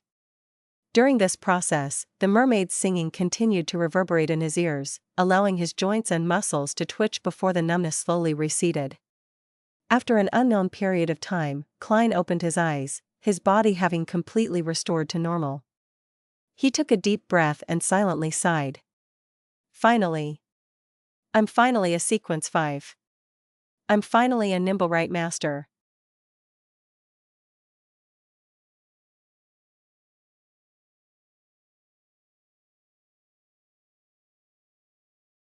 Chapter 665, Spirit Body Threads.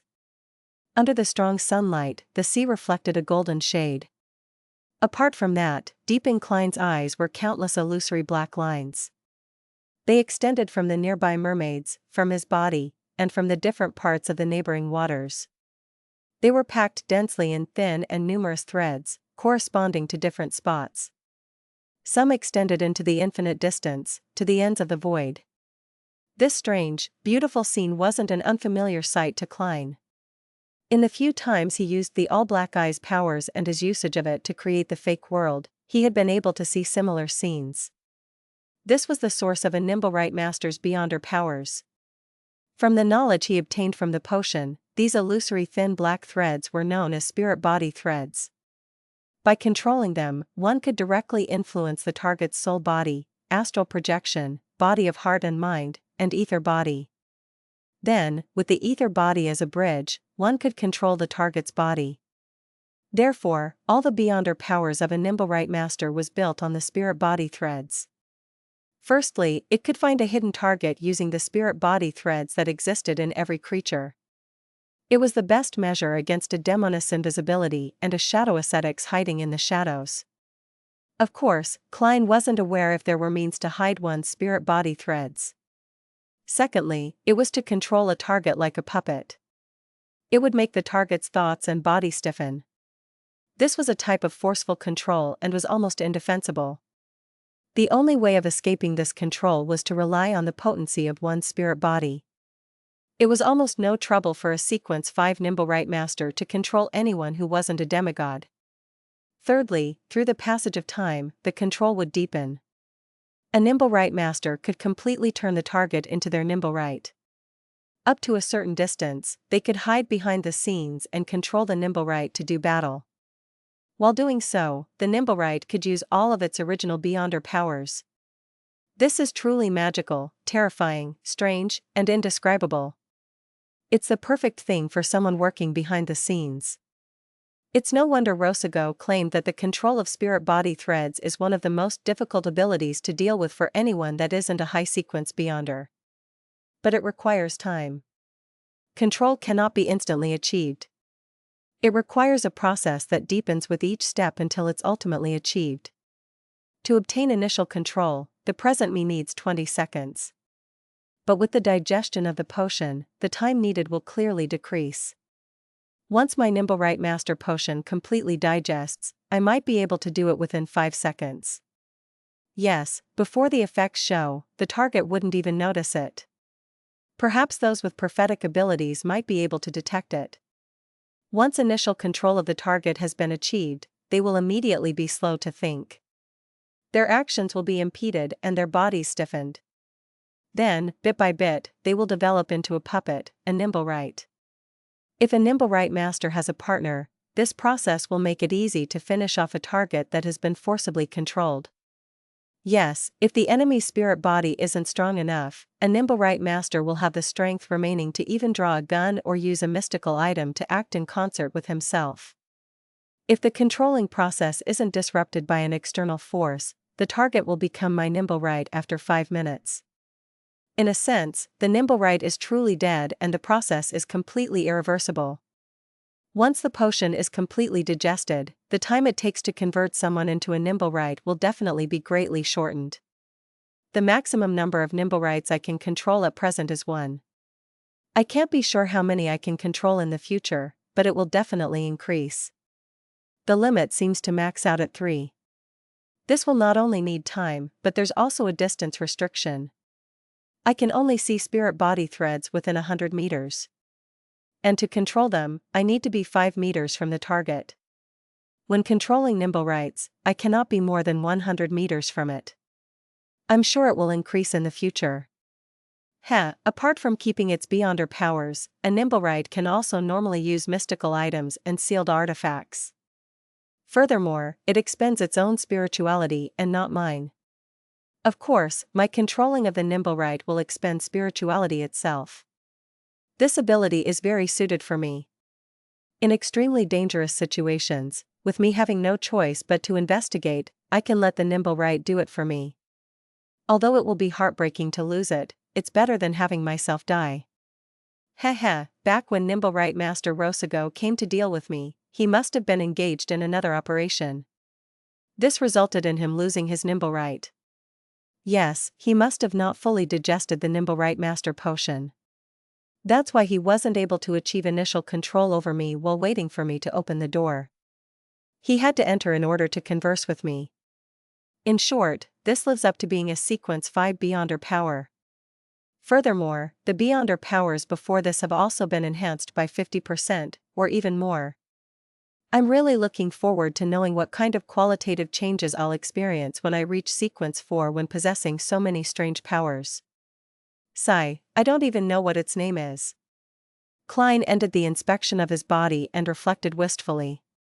He then used the experience of setting an activation and deactivation method for his spirit vision to give himself a restriction of seeing spirit body threads, so as to not see things he shouldn't see. Activating by tapping my left thumb twice on the first segment of my index finger. Repeating the action deactivates it. Same for the right hand. He reined in his thoughts and looked ahead, and he saw that the remaining mermaids had turned around and were looking at him with watery blue eyes. At the thought that he would have lost control and become a sealed artifact akin to 2-049 without their singing or this simple ritual, Klein gave them a friendly smile. Affected by the charm, the mermaids also moved their lips and showed a somewhat embarrassed smile. As their light purple or deep red lips parted, one by one, Klein saw their teeth, razor-sharp like wolf fangs. They were white and shiny, and dripping from them was a sticky liquid. Klein was taken aback. He discovered that this was even more unacceptable for him than a real monster. He had originally mentally prepared himself and treated mermaids as creatures that swam in the sea. Therefore, no matter how crazy and terrifying they looked, he believed that he could tolerate it. However, the situation was somewhat beyond his expectations. Mermaids were clearly beautiful and alluring females on the surface. Their tails had a hetero sense of beauty, but their teeth were nasty and disgusting. This was a stark contrast that Klein couldn't take. He nearly moved his eyes away. Waving his hand, he quickly took out a charm from the sea god domain and created another gale of wind to push his dinghy back to the future. Along the way, Klein couldn't help but recollect the feelings he just had. So the mermaid's singing is meant for neutralizing and balancing. Otherwise, most faceless are unable to resist the corrosion of their own spirit body threads by the Nimblewrite Master Potion. They would directly lose control. Heh. Lucky ones like Calvetua aren't included. Perhaps, it's because of the lack of the ritual's help that it's relatively weaker. In theory, as long as there's a voice or beyonder power with similar effects, they can be used to replace a mermaid's singing, but people who haven't personally experienced it themselves wouldn't be able to tell the minute differences. Therefore, high-sequence beyonders who aren't from the sea or pathway will find it difficult to provide any effective suggestions. Amidst his thoughts, the dinghy returned to the future. With a rope, Klein easily returned to the deck. Anderson had stood by the shipboard and chuckled. So your search of mermaids was a requirement of a ritual, and not because you wished to obtain the corresponding ingredients. That's obvious, Klein succinctly replied. Anderson shrugged and said, no, it's not. A normal person will guess that mermaids are the ingredients you need, as this doesn't match the rituals needed by a Sequence 4. But who knew that adventurer Gehrman Sparrow, who was at the level of a pirate admiral, was only a Sequence 6? What do you mean only? Klein resisted the urge of controlling Anderson's spirit body threads. Ignoring the strongest hunter who automatically had a provocative halo, he entered the cabin and returned to his room. Just as he approached the captain's cabin, he heard a creak as the door before him opened. Catleya didn't wear her heavy glasses. She looked at Gehrman Sparrow as the dark purple hue in her eyes swirled. Congratulations on your advancement. Previously in the dream, did I say something? You know what you said, Klein replied with a deadpan expression. Catleya fell silent for 2 seconds before saying, you questioned me about my relationship with Queen Mystic? As she spoke, she couldn't help but look around. She guessed that Queen Mystic might be on the future because of my rather sudden question. I really have to be careful when conversing with a smart person. Klein nodded, walked past her and returned to his room, leaving the corridor in silence. Only when he opened the door and took a step inside did he hear Catlia's voice sound out from the captain's cabin. It reverberated through the entire ship. Set sail for the return voyage. Inside the room, Klein waited a few minutes before re-entering the bathroom. He set up the ritual again and through creeping hunger, which was turning more irascible due to the lack of food, above the gray fog. After doing this, he wasn't in a rush to leave. He summoned the distorted iron-black tinder and made it land before him. After studying it for a moment, Klein placed tinder inside the iron cigar case and threw it into the junk pile. Although this expensive glove was now unusable, Klein was certain that trash could still be used.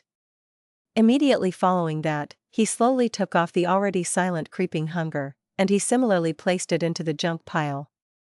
Phew. Klein remained silent for 2 seconds before leaving the palace that looked like a giant's residence, and then he ventured deep into the mysterious space above the gray fog. From his previous exploration, he discovered a bright staircase that seemed to lead to heaven. He suspected that the number of steps had something to do with his sequence, therefore, he immediately came here to confirm it after he advanced. After walking for a while, Klein finally saw the holy staircase made out of pure light. Compared to before, there was another step, making it a total of 5 steps. Indeed. Klein sighed, unsurprised. Then, he climbed up the staircase that appeared to be prepared for giants and arrived at the top. At that moment, he wasn't that far from the gray fog which was hardened in midair. He seemed to just need one more step to reach that height. Klein subconsciously looked up and seemed to see something.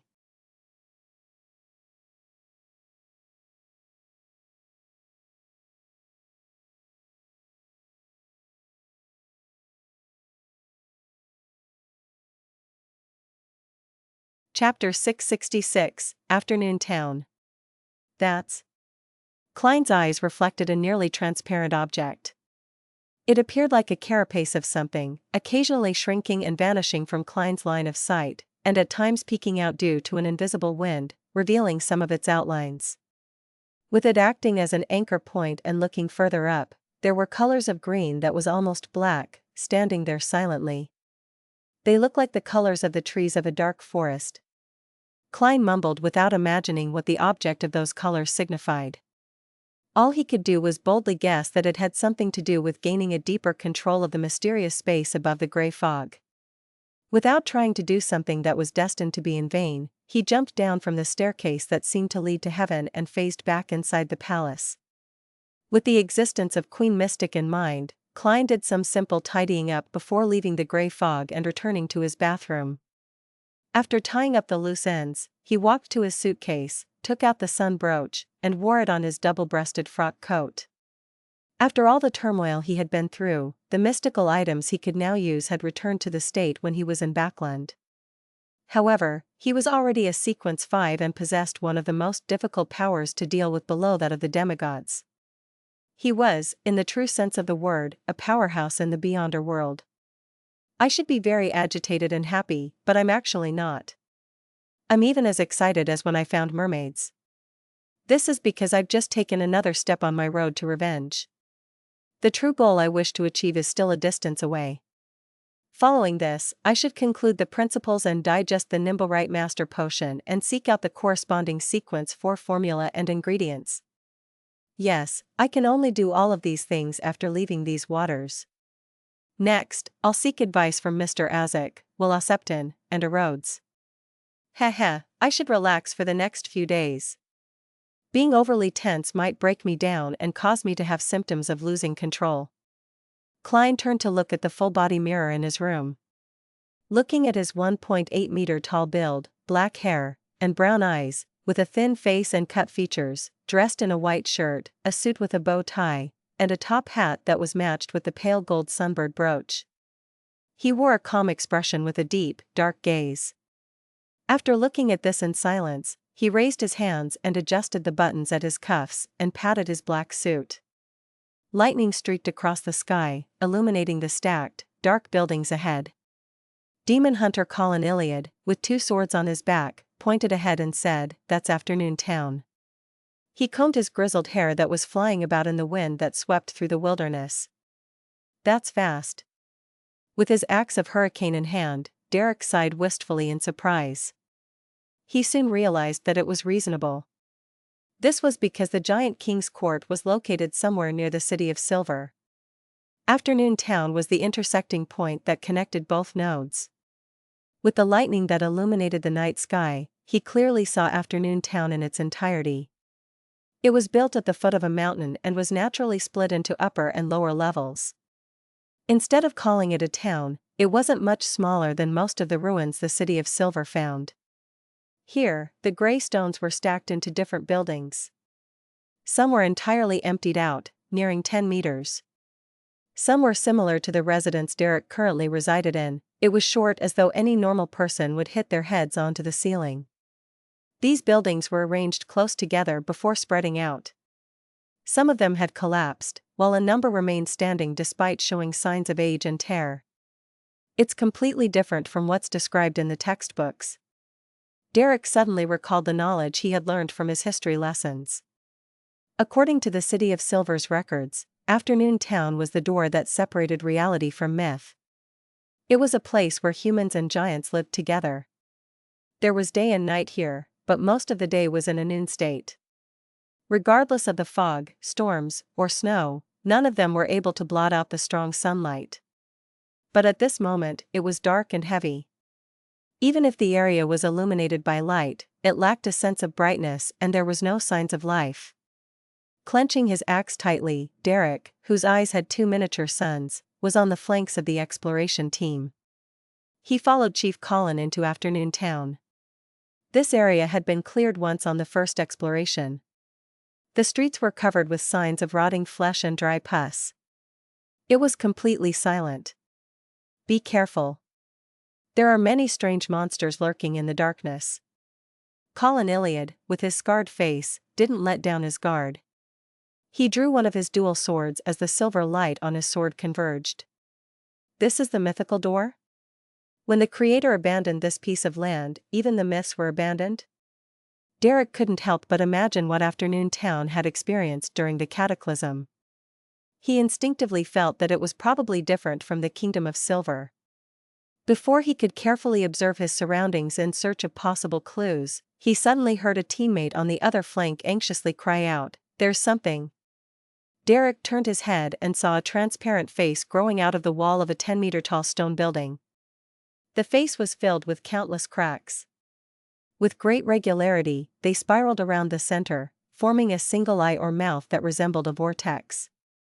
The hurricane within the vortex was corporeal as it spewed out with a howl.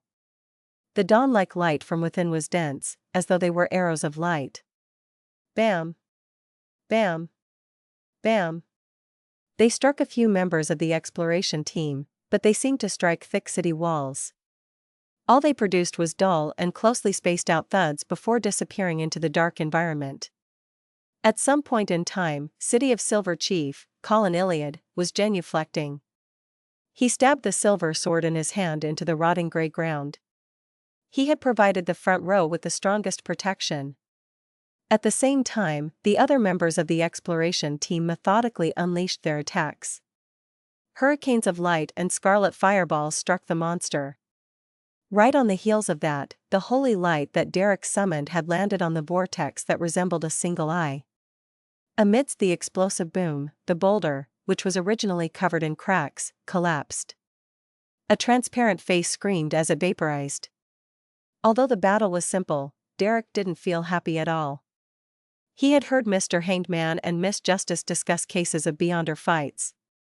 Matching it with the experience the City of Silver had accumulated from resisting all kinds of monsters from the darkness, he worriedly discovered that the City of Silver had a limited number of pathways.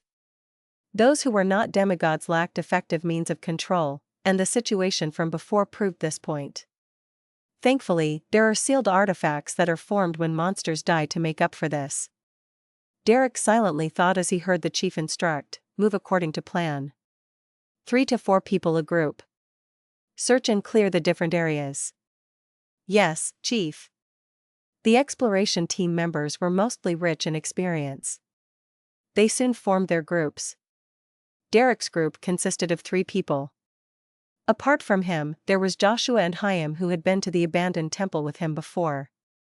The former was a Sequence 7 weapon master, and he had a mystical glove that could control fire. The latter was a recently advanced Sequence 6 Dawn Paladin.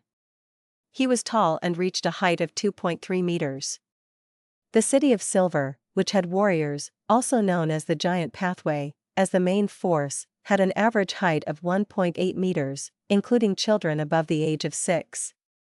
Even if the Beyonder characteristics were inherited, the normal genes that were modified had accumulated with each generation. Although Derek wasn't old, he was nearly 1.8 meters tall and still had room to grow. According to the designated targets, Derek, Joshua, and Chaim entered an alley on the left in a triangular battle formation. They checked every building that still allowed entry. Perhaps as a result of the former sweep, they didn't encounter any monsters. They couldn't help but feel a little relieved.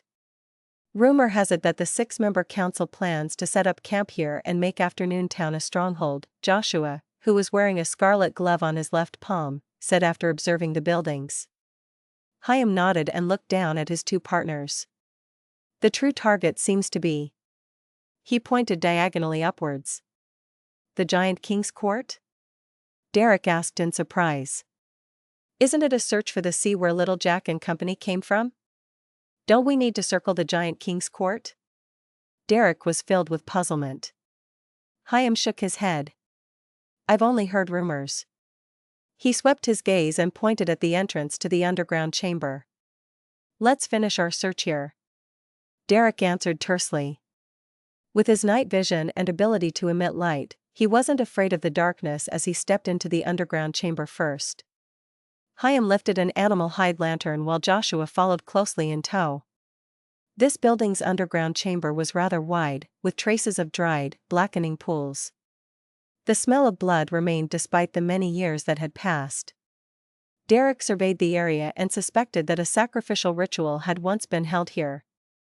A very, very long time ago, he silently added and discovered a candle left on the stone table which resembled an altar. He felt more certain about his guesses. Why would the residents of Afternoon Town secretly hold sacrificial rituals in their underground basement? When the Giant King's Court was in power, they were believers of the Giant King. Later, they came under the Lord that created everything. The owner of this building secretly worshipped other gods? Questions arose in him as Derek approached the altar. He saw that the stone table was originally carved with words, but they had been damaged by either natural or unnatural elements. After some careful identification, Derek found 3 names. Ouroboros, Medici, Sasser. Ouroboros? Isn't that the name of the angel of fate? Mr. Fool mentioned before that Medici is also a king of angels. Sasser is another one? Derek suddenly felt excited and horrified as he hurriedly turned his head to shout out for his companions to take a look. But in his vision, the underground chamber was empty. There was only darkness. Chaim and Joshua, who were supposed to be behind him, were gone.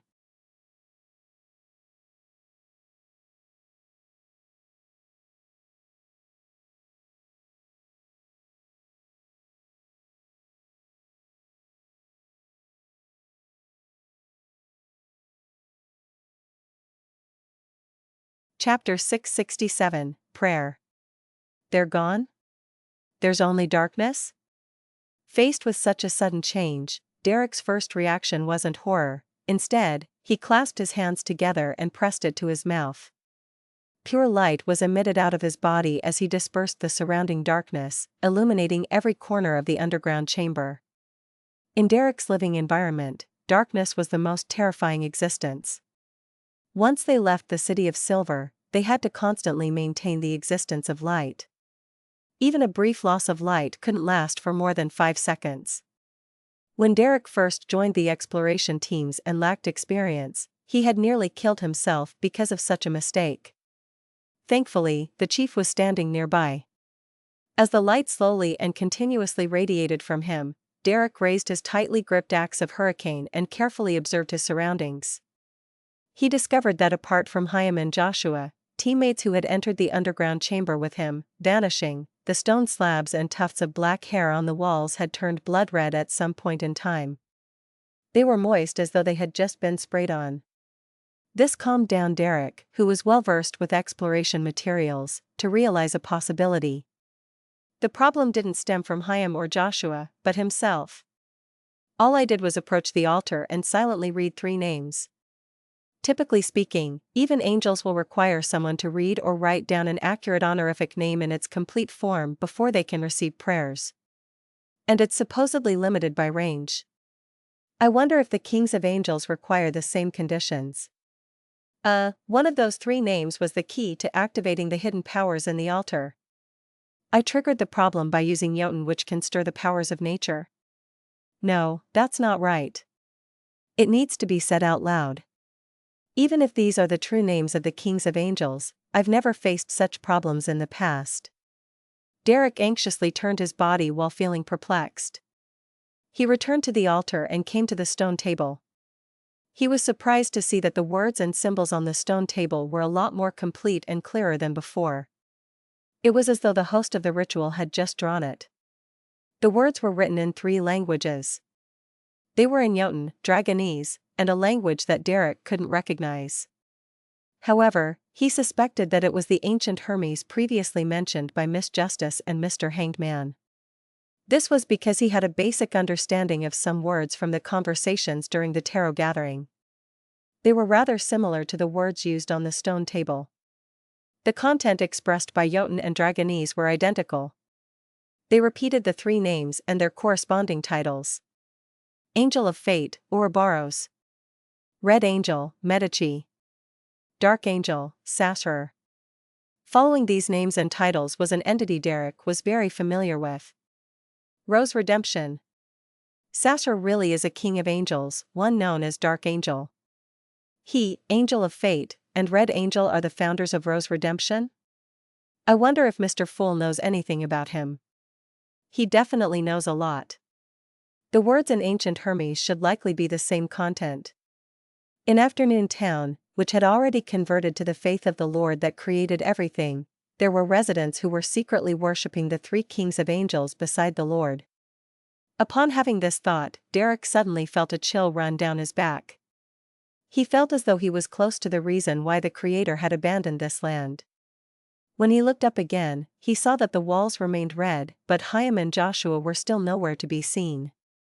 Silently repeating them didn't do a thing. Perhaps they don't produce any effects on their own. Derek drew a breath as he raised his axe of hurricane.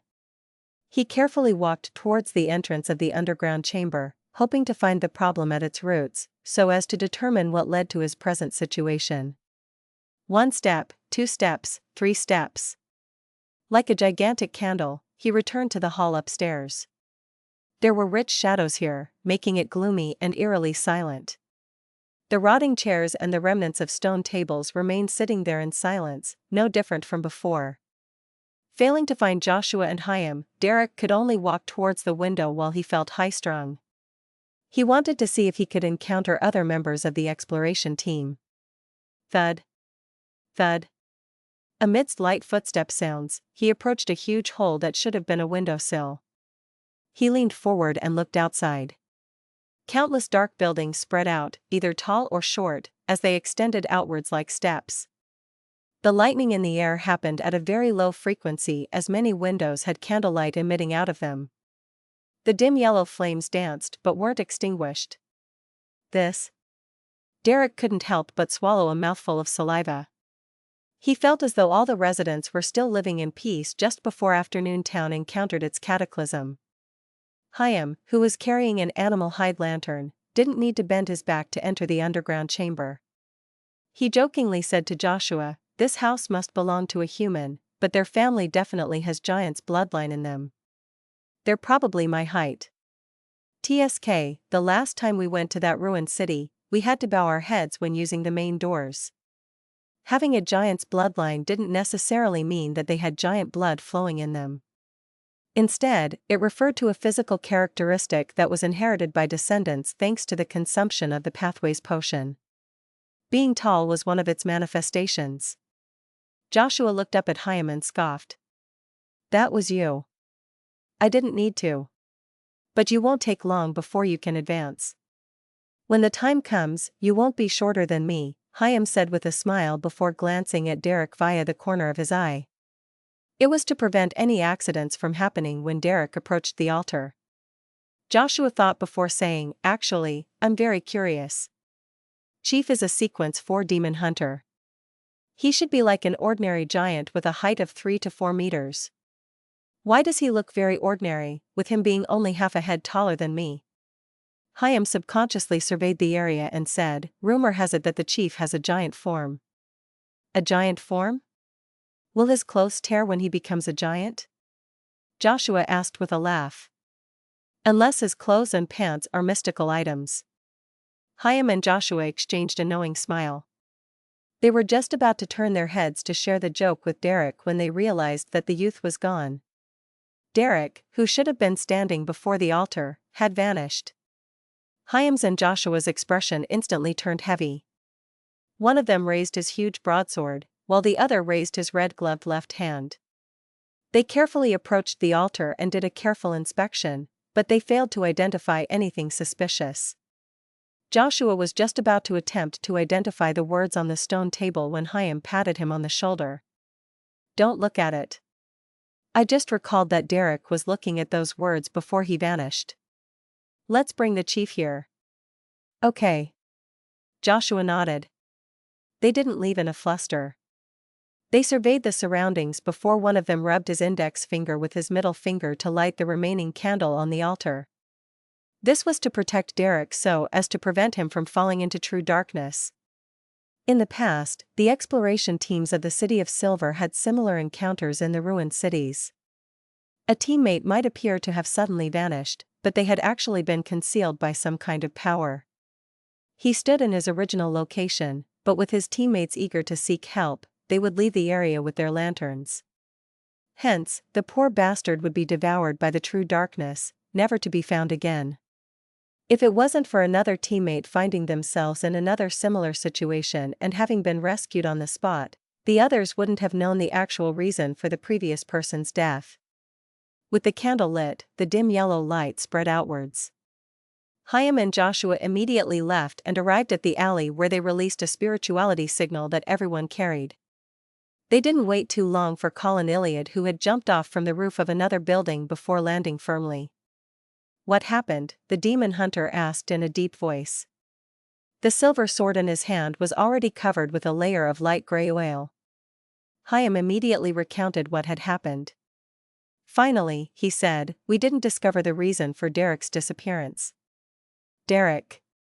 Colin nodded in thought, walked past them, and headed straight into the corresponding building. Despite the candles alight outside and the warm yellow color, Derek felt as though he had fallen into a frozen abyss. A chill at the bottom of his heart kept spreading. He clenched the axe of hurricane with his right hand and retracted his gaze from the town. He turned to return to the underground chamber and stood in front of the altar again. He had already determined that he was the one with the problem. However, he didn't have the urge to explore the strange afternoon town. He didn't even dare open the door. Derek wasn't nervous, nor did he show any obvious signs of flusterness. This was because he didn't believe that he had encountered something severe. As long as it's not an immediate threat, it's nothing severe. Derek took a silent breath, bowed his head, and reverently whispered, "The fool that doesn't belong to this era. The mysterious ruler above the gray fog. The king of yellow and black who wields good luck."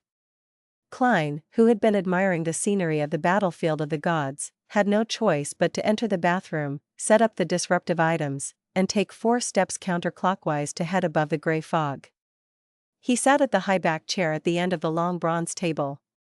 He stretched out his right hand and emanated his spirituality, touching the crimson star which represented Little Sun. Suddenly, the prayers turned abnormally clear as the corresponding scene appeared before Klein's eyes. He first saw the still hazy Little Sun, before discovering that the environment around him was abnormal. Swirling around the sun was an unspeakable darkness, and in the darkness there were eyes of different shapes silently watching him. The eyes were densely packed and hidden in the darkness. They were like unwelcomed observers which Little Sun hadn't noticed at all. Afternoon town, is that dangerous? Klein was very aware of what dear son was up to lately. He thought for a moment and instinctively believed that the darkness was extremely strange and surreal. Therefore, he abandoned the option of using the sea god's scepter to respond to Little Sunday. Instead, he switched to pulling him up above the gray fog. Klein extended his spirituality, but he felt as though the crimson star seemed to be in a quagmire, making it rather difficult for him to pull him over. Which king of angels has he crossed this time? With a thought, Klein made the mysterious space and the gray fog beneath him produce ripples. After advancing to sequence 5, he could stir some of the powers above the gray fog, without the use of the Black Emperor card and the corresponding rituals. Silently, Klein easily completed transporting Derek as his figure appeared on the high-backed chair belonging to him. Meanwhile, Klein saw the strange darkness swirling around Little Son's body shatter. The demon hunter entered the underground chamber in high alert, followed closely by Chaim and Joshua. They saw that in front of the dim yellow candlelight, Derek Berg's figure was quickly outlined like a picture.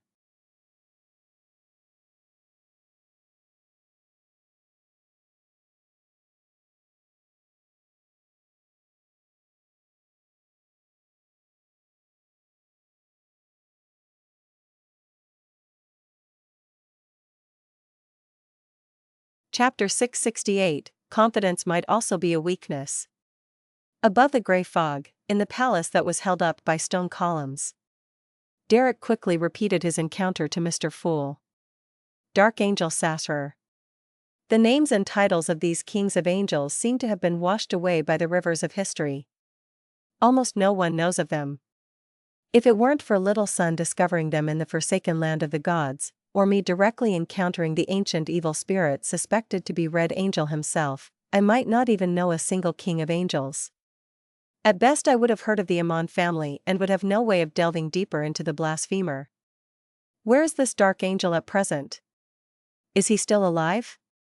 Is he still one of the upper echelons of the Rose Redemption? Klein felt wistful. Afraid that Little Son would ask him related questions that he couldn't answer, Klein instantly stopped his contemplations and leisurely leaned back into the chair and said, "You have been freed from your predicament. Your companions will soon find you." As he spoke, he didn't give Little Son a chance to speak by directly cutting off the connection. As for an explanation in the event that Little Son was discovered to be abnormal, Klein disdained the thought of reminding him to fabricate an explanation. To mysteriously disappear and then appear again, wasn't it very normal that all sorts of strange scenarios accompanied it? At that moment, Derek was very grateful that Mr. Fool didn't ask him any further questions. This was because he was afraid that he would be exposed to the lethal darkness or hidden monsters once he escaped the alternate afternoon town. Therefore, he was eagerly hoping to regain control of his body as soon as possible, so as to prepare the necessary precautions. However, if Mr. Fool had really asked a question, he would still seriously and very patiently explain the corresponding situation. With his consciousness returning to his body, Derek rapidly recovered his senses. When he opened his eyes, he saw a candle which was almost done burning. The wick's flame was wavering in the wind. Immediately after that, he discovered that the chief was standing to his side at some point in time. The tall Chaim and the red-gloved Joshua were warily standing 2 steps behind. How long have they been watching me like that? Although Derek had already thought of a reason above the gray fog, he still felt guilty and nervous. Colin's wrinkled face was deadpan. He asked in a normal tone as he looked at Derek Berg, "What did you encounter?" Derek didn't immediately answer, as it would appear as though he had already fabricated an excuse. He used a trick taught by the hanged man. He deliberately paused for a few seconds, and as he recalled, he described while recalling the events in a rather staccato manner, "I saw the altar after entering the underground chamber. I suspected that it was an altar and tried to identify the remnant words and symbols on it. I recognized 3 names. One of them was Angel of Fate Ouroboros." At this point, the light from the lantern extinguished. When I turned my head to look, Chaim and Joshua had vanished. I created a light source and walked out of the underground chamber and discovered that the outside was still afternoon town. However, many of the buildings had candles lit inside them as though as though humans were living in them. I didn't dare to leave the building, and I returned to the underground chamber. I attempted to do what I did again. Chief, in that afternoon town, the words on the altar were very complete. There were a total of 3 languages. One was Jotun, the other Dragonese, and another I didn't recognize. However, the first 2 languages expressed the same words. They were the names and titles of the 3 angels, as well as Rose's redemption. Later, I found myself back here. What he said was the truth, and it was very complete. All he did was hide the details of how he returned. Derek didn't have any hopes of successfully lying to the chief. He planned on being confused when he was pressed, pushing the reasons onto the abnormality of his body that he didn't understand. This will definitely make the chief suspicious, but Mr. Hanged Man and Miss Justice from the Spectator Pathway all said that he wouldn't ask too many questions regarding such matters. By appearing abnormal, will he think more importantly of me? I will be viewed as a chess piece that can counterbalance Elder Lovia. The outside world sure is complicated. It was only recently that I fully understood their train of thought. Derek couldn't help but sigh inwardly. In a dire environment, the depletion of every ounce of strength would mean more danger for the City of Silver. It had very few instances in the past. And even if it happened, it was basically concentrated within the 6-member council. The first thing the other Beyonders learned in their patrols and adventuring was cooperation. Colin nodded gently, walked to the altar, and attempted what Derek described, but he didn't disappear as a result of this. He remained standing in his original spot. From the looks of it, the remnant powers have already completed their mission, the demon hunter muttered softly to himself. I didn't even need to fabricate an excuse. Derek thought, feeling somewhat embarrassed. Colin thought for a moment before turning his head to look at Derek. What are the corresponding titles of Medici and Sasser? Red Angel and Dark Angel. Derek was honest. Colin nodded gently, seemingly in thought. In a small number of books, there is mention of a Red Angel, but with no actual name associated with it. As for Dark Angel Sasser, he has completely been lost to history. Derek was just about to take the opportunity to ask about the other kings of angels when he suddenly noticed that the candlelight in the underground chamber had dimmed, as though a shadow was surging in from outside. Let's leave this place for now, Demon Hunter Colin said cautiously, having sensed the same thing. With the axe of Hurricane in hand, Derek immediately approached Chaim and Joshua to form a battle formation with them. However, just as he took one step, he discovered that Chaim had retreated 2 meters to the side. Joshua had raised his left red-gloved hand. Both of them didn't hide their wariness as their eyes keenly observed him. Derek knew that this was a very normal reaction from them. This was because lessons regarding explorations had the corresponding teachings. Be observant and make less contact with companions who had just escaped a strange situation. And I haven't clearly explained how I escaped that strange afternoon town. Derek opened his mouth in a bid to explain, but he closed his mouth in silence again. He felt ashamed and aggrieved as he pursed his lips. Holding the axe of Hurricane, he turned and followed the chief, taking one step at a time before leaving the underground chamber. The quartet soon arrived at the entrance and was prepared to leave. To their surprise, they realized that the afternoon town with shadows cloaking its buildings had appeared to have darkened a little. Almost instantaneously, there was candlelight shining out from different windows from different buildings. The dim yellowish lights were either connected or disconnected, silent and heavy. Klein didn't stay too long above the gray fog. He quickly returned to the bathroom and put away the corresponding items. Let's hope that there wouldn't be any more incidents on Little Sun's side. It wouldn't be too good for me to repeatedly enter the bathroom. People in the know will realize that I'm hiding a secret, but those not in the know would definitely think that Gehrman Sparrow has a bladder problem. It would be a tarnish on my persona. Although I've already digested the faceless potion, Nimblewright Master Rosago went from one sequence to the next. The Beyonder characteristic he left behind obviously contains a set of the faceless potion. Using this Beyonder characteristic as a main ingredient is equivalent to me drinking an additional faceless, magician, clown, and seer potion, or even more. Sigh, I should still try my best to abide by the various principles I previously concluded, so as to digest the excess portions. Klein made some clean water and washed his face before walking out of the bathroom. Just as he was wondering if it was almost time for dinner and was planning to take out his golden pocket watch to take a look, the scene before his eyes suddenly turned black. He could hardly see his fingers. It's night again. The intervals don't follow a pattern. If we encounter a monster and both sides are in an intense battle, what happens when the sky suddenly turns dark? Monsters are also creatures, so they need to sleep as well, otherwise, there's a high chance that they will disappear into the night. Heh, both parties in combat have to lie down and sleep, only to continue when they wake up. Is this really a story that can pass the censors? Klein, who had relaxed after successfully advancing, lampooned as he quickly walked to his bed. Just as he got in bed, he suddenly thought of a problem. The night here is very dangerous. If living creatures do not sleep, they will vanish completely. The darkness of the forsaken land of the gods, including the city of silver, is similarly dangerous. If there's no light to disperse the darkness, humans would completely vanish if the darkness exceeds 5 seconds. It's really similar.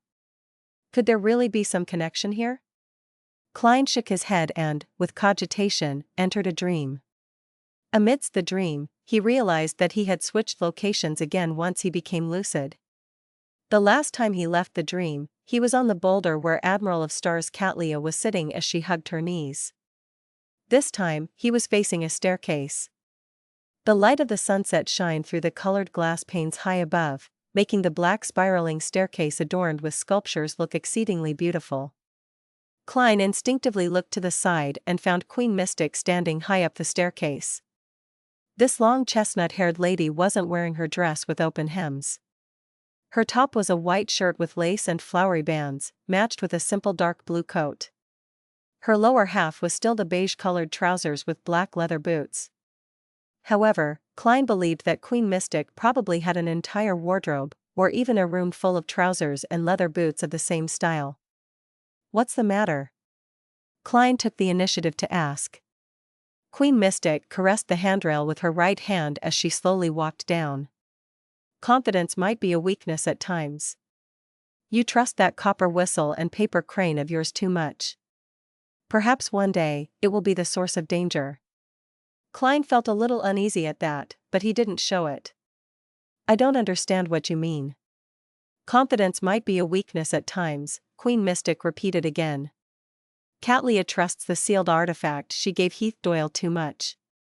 If I hadn't boarded the ship, then Nina, Frank Lee, and her would have died. But you might survive. That sealed artifact isn't actually able to block the ravings that fill these waters? That's how Heath Doyle mutated? Klein acutely read in between the lines. Queen Mystic nodded. Under ordinary circumstances, it can. But do you know who the ravings that fill these waters come from? Without waiting for Klein's reply, she gave the answer. The true creator.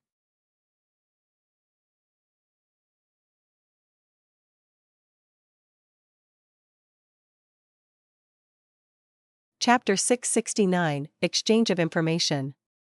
The true creator? The ravings that fill these waters come from the true creator? Upon hearing Queen Mystic's answer, Klein was surprised while feeling somewhat joyful. He was rejoicing because, just as Queen Mystic said, if she hadn't boarded the ship, Heath Doyle might have undergone a mutation even with the existence of a sealed artifact which could reduce his auditory senses to a certain effect. Towards low and mid-sequence beyonders of other pathways, they would only feel repressed and frustrated, or they would occasionally suffer from nightmares when faced with the true creator's ravings without actually listening to them. But to a Rose Bishop, the sequence 0 for his corresponding pathway was the true creator. To be immersed in the ravings of this evil god, even if he was deaf, something would have happened to him sooner or later. Once Heath Doyle went mad or lost control, together with the uniqueness of these waters, it was truly difficult for the rest of the people on board the ship to be safe. However, Klein believed that as long as he could survive the sudden attack, he would have the chance to pray to the Fool and use the sea god's scepter above the gray fog to provide a response to resolve the problem. He was surprised that the owner of the ravings was in complete contradiction with his theory. He originally imagined that these waters were the battlefield between the ancient gods and the creator worshipped by the City of Silver during the second epoch. He suspected that the subsidiary gods, who were also the corresponding angels, had participated in it as well.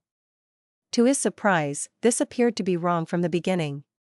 This was because the true creator had apparently first appeared after the third epoch's cataclysm. I cannot rule out the possibility that the ravings were later left behind. Klein didn't blindly make a conclusion. He watched as Queen Mystic walked past him as she caressed the sculptures on the handrail and slowly walked down. The lady's back was tall, neither fat nor thin. Her figure was extremely proportioned, and her long chestnut hair simply cascaded down. This made Klein feel a sense of familiarity. After recalling the matters involving Queen Mystic, he finally recalled the source of the familiarity. Back when he was searching for the cards of blasphemy at the Roselle Memorial Exhibition, he had seen a similar back. Back then, the figure dressed somewhat oddly. Despite wearing a yellow layered dress which had the vibes of a young girl, she wore a black, out-of-fashion bonnet. She was likely Queen Mystic. She had also visited the Roselle Memorial Exhibition ahead of time. Back then, she was looking at the basic education books the emperor had improved for his children and the Chinese chess and toy blocks. She was certain that I had taken the Black Emperor card. The emperor's eldest daughter, Bernadette, established the element Dawn to resist the Moses ascetic order. And from the diary, that lady appreciates the maxim, do as you wish, but do no harm. Therefore, from these 2 points, it can be inferred that she's likely a demigod of the mystery prior pathway. The mystery prior pathway sequence 4 is mysticologist. Queen Mystic. Of course, the reputation of Queen Mystic has long been known across the seas for more than 100 years. She's definitely not a sequence 4 anymore. Yes, after Catlia left Queen Mystic, she joined the Moses ascetic order. This queen seems to take the interpretation of Roselle's diary very seriously. All sorts of fragmented pieces of information came together as Klein suddenly had a theory. Perhaps Queen Mystic was Emperor Roselle's eldest daughter, Bernadette Gustave. This might explain why this queen dresses in the style that resembles Earth's but also appears rather strange. She has been deeply influenced by the emperor's preferences, and she's unable to completely extricate herself from the fashion trends. Hence, she mixes them into a unique and strange style she can call her own. As for it being aesthetically pleasing, that's a whole other matter. A beautiful person will look good and fashionable even with a gunny sack. Klein lampooned inwardly, but he wore a solemn expression. He unhurriedly followed Queen Mystic down the beautiful staircase. Queen Mystic didn't turn her head. As she walked, she said, "This dream world isn't vast. There are only 2 parts. One of them is the shadow of the giant king's court on the opposite mountain, and the other is the black cloister over here." Giant King's Court? The majestic building complex that seemed frozen in the sunset surfaced in Klein's mind. This is actually the shadow of the Giant King's Court. And Little Sun and company happened to be at the entrance of the Giant King's Court, afternoon town. Queen Mystic said with a gentle but emotionless tone, "This is my theory, as it resembles the great Twilight Hall in Faysac. And in the 4th epoch, there has always been rumors that the god of combat is an ancient giant who survived the cataclysm. The god of combat pathway is the giant pathway." Klein inwardly expressed his agreement with Queen Mystic's theory. At that moment, he recalled the mythical information he had received from Little Sunday. He realized that the description of the Giant King's Court being forever residing in the sunset matched the spectacle of the opposite mountain. From the true creator to the Giant King's Court, she has revealed 2 extremely valuable pieces of information. She's expressing her goodwill to me, no, the entity backing me. Heh, and the person backing me is myself. Klein calmly replied, "The real Giant King's Court is in the forsaken land of the gods." He said this matter in an indifferent tone, so as to accentuate his value and the entity backing him. Queen Mystic stopped in her tracks as she pressed down on the beautifully sculptured handrail with her right palm. She half-turned her body to face Gehrman Sparrow and said at an adequate speed, "Rumor has it that the path leading to the forsaken land of the gods is hidden in the mountain across us, hidden in the shadows of the giant king's court." So Little Sun and company have begun exploring Afternoon Town? But didn't Little Jack mention that they appeared by the sea? The giant king's court and the shadow of the giant king's court must have switches in them. Only by opening them ahead of time can the two seas meet? This place is filled with the true creator's ravings, and it hides the secret of the forsaken land of the gods. It is remnant powers of the Evernight, Sun, Storm, Earth, and Spectator pathway. This seems to correspond to the Cataclysm. After the Cataclysm, the forsaken land of the gods was isolated from the outside world. The goddess, eternal blazing sun, lord of storms, Earth Mother, and company saved the world while the true creator appeared. Only the Spectator pathway's imagination doesn't exactly add up. Klein made a guess based on whatever information he knew at hand. Queen Mystic continued walking down as she said, "The black cloister here doesn't appear big, but each building and every level represents a different part of these waters. Behind every door might hide the dream of a creature." "I see." Klein glanced at the handrail and discovered that the sculpture on it was mainly that of a human's head. It was beautiful at a glance, but terrifying on careful inspection. Hence, he asked in passing, "Whose dream does this staircase belong to?" "An undying from the numinous episcopate. He came here in search of death's remains, one of the main requirements of the artificial death. However, he lost control as a result of the ravings, and he's forever loitering in an underground ruin, turning every adventurer who dares to enter into becoming his zombie," Queen Mystic calmly explained. "Death was also involved in the battle of gods that happened here? It's no wonder Admiral Hell would take the risk and enter these waters from time to time." Klein felt enlightened. He wasn't alarmed about the matter regarding artificial death, as he had previously heard Demoness of unaging Katerina Pell mention it before. Furthermore, the numinous episcopate seemed to be rather far from success. At this moment, just as Queen Mystic finished walking down the stairs, she turned to glance at him. Right on the heels of that, the lady turned into a corridor and entered a building. Klein surveyed the area and discovered that there was no longer any stairs leading downwards. They were apparently at the bottom level. Queen Mystic stopped in front of the black wooden door filled with strange patterns. She gripped its handle and said, "I've always suspected that the dream within is the key to sustaining this place. The remnant powers of Evernight only provides the possibility of such a development." As she spoke, she twisted the handle and opened the door. The black door slowly moved backward, and behind it wasn't a room as Klein had imagined, but a sea. The sea was illuminated by blinding sunlight. The waves were huge swaths of rich gold. As the door opened, Klein felt an unimaginable aura seep out from inside. The entire building began to quake in an obvious manner as the dust and bricks on the wall began to fall. Subtly, Klein felt that the dream was on the brink of shattering. At this moment, Queen Mystic pulled her right hand, shutting the black wooden door tightly. Everything was restored to normal as a result of this. "Even I do not dare enter," this mighty figure in the mysterious world said. "This place has the dreams of certain remnant deities," Klein said calmly as though he had someone backing him, allowing him to grasp the situation ahead of time. Queen Mystic turned around as her blue eyes swept over Gehrman Sparrow's face. "These waters and this black cloister hide a lot of secrets. My understanding of it might not even reach a single %." She didn't continue as she silently looked at Gehrman Sparrow, as though waiting for something. "What intense pressure." Klein thought for a moment and asked probingly, "Do you know the activation incantation of the Black Emperor card?" Queen Mystic fell silent for a few seconds and shook her head. Klein looked her in the eye. "Bernadette." The entire corridor turned so silent that even their breathing could be heard. Queen Mystic's lips moved a little before they pursed together. Her blue eyes temporarily lost their focus, but they quickly recovered their profundity. Queen Mystic turned around at an adequate speed, walked to the black staircase, and said without a change in tone, "The dream is ending." Klein looked at her back move up the black staircase until the blinding light drowned out everything. Afternoon Town.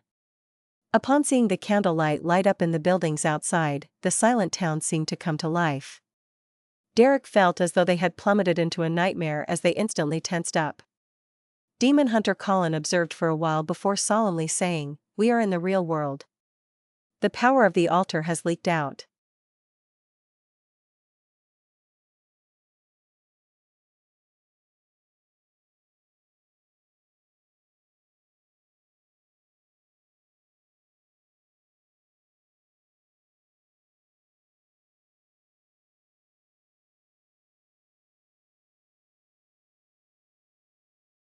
Chapter 670, Repenter.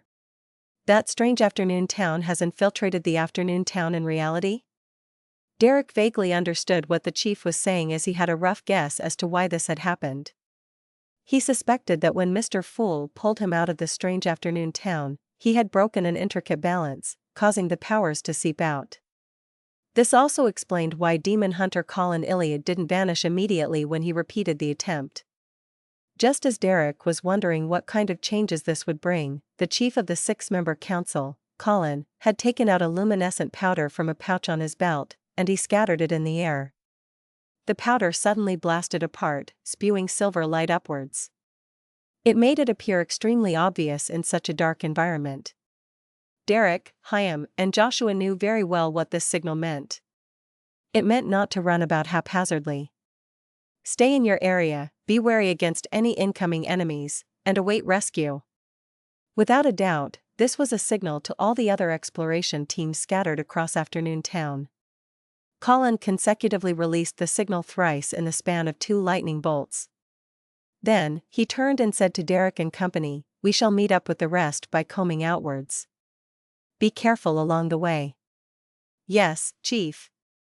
Derek had already forgotten the grievance from before, only wishing that he could help his partners as soon as possible.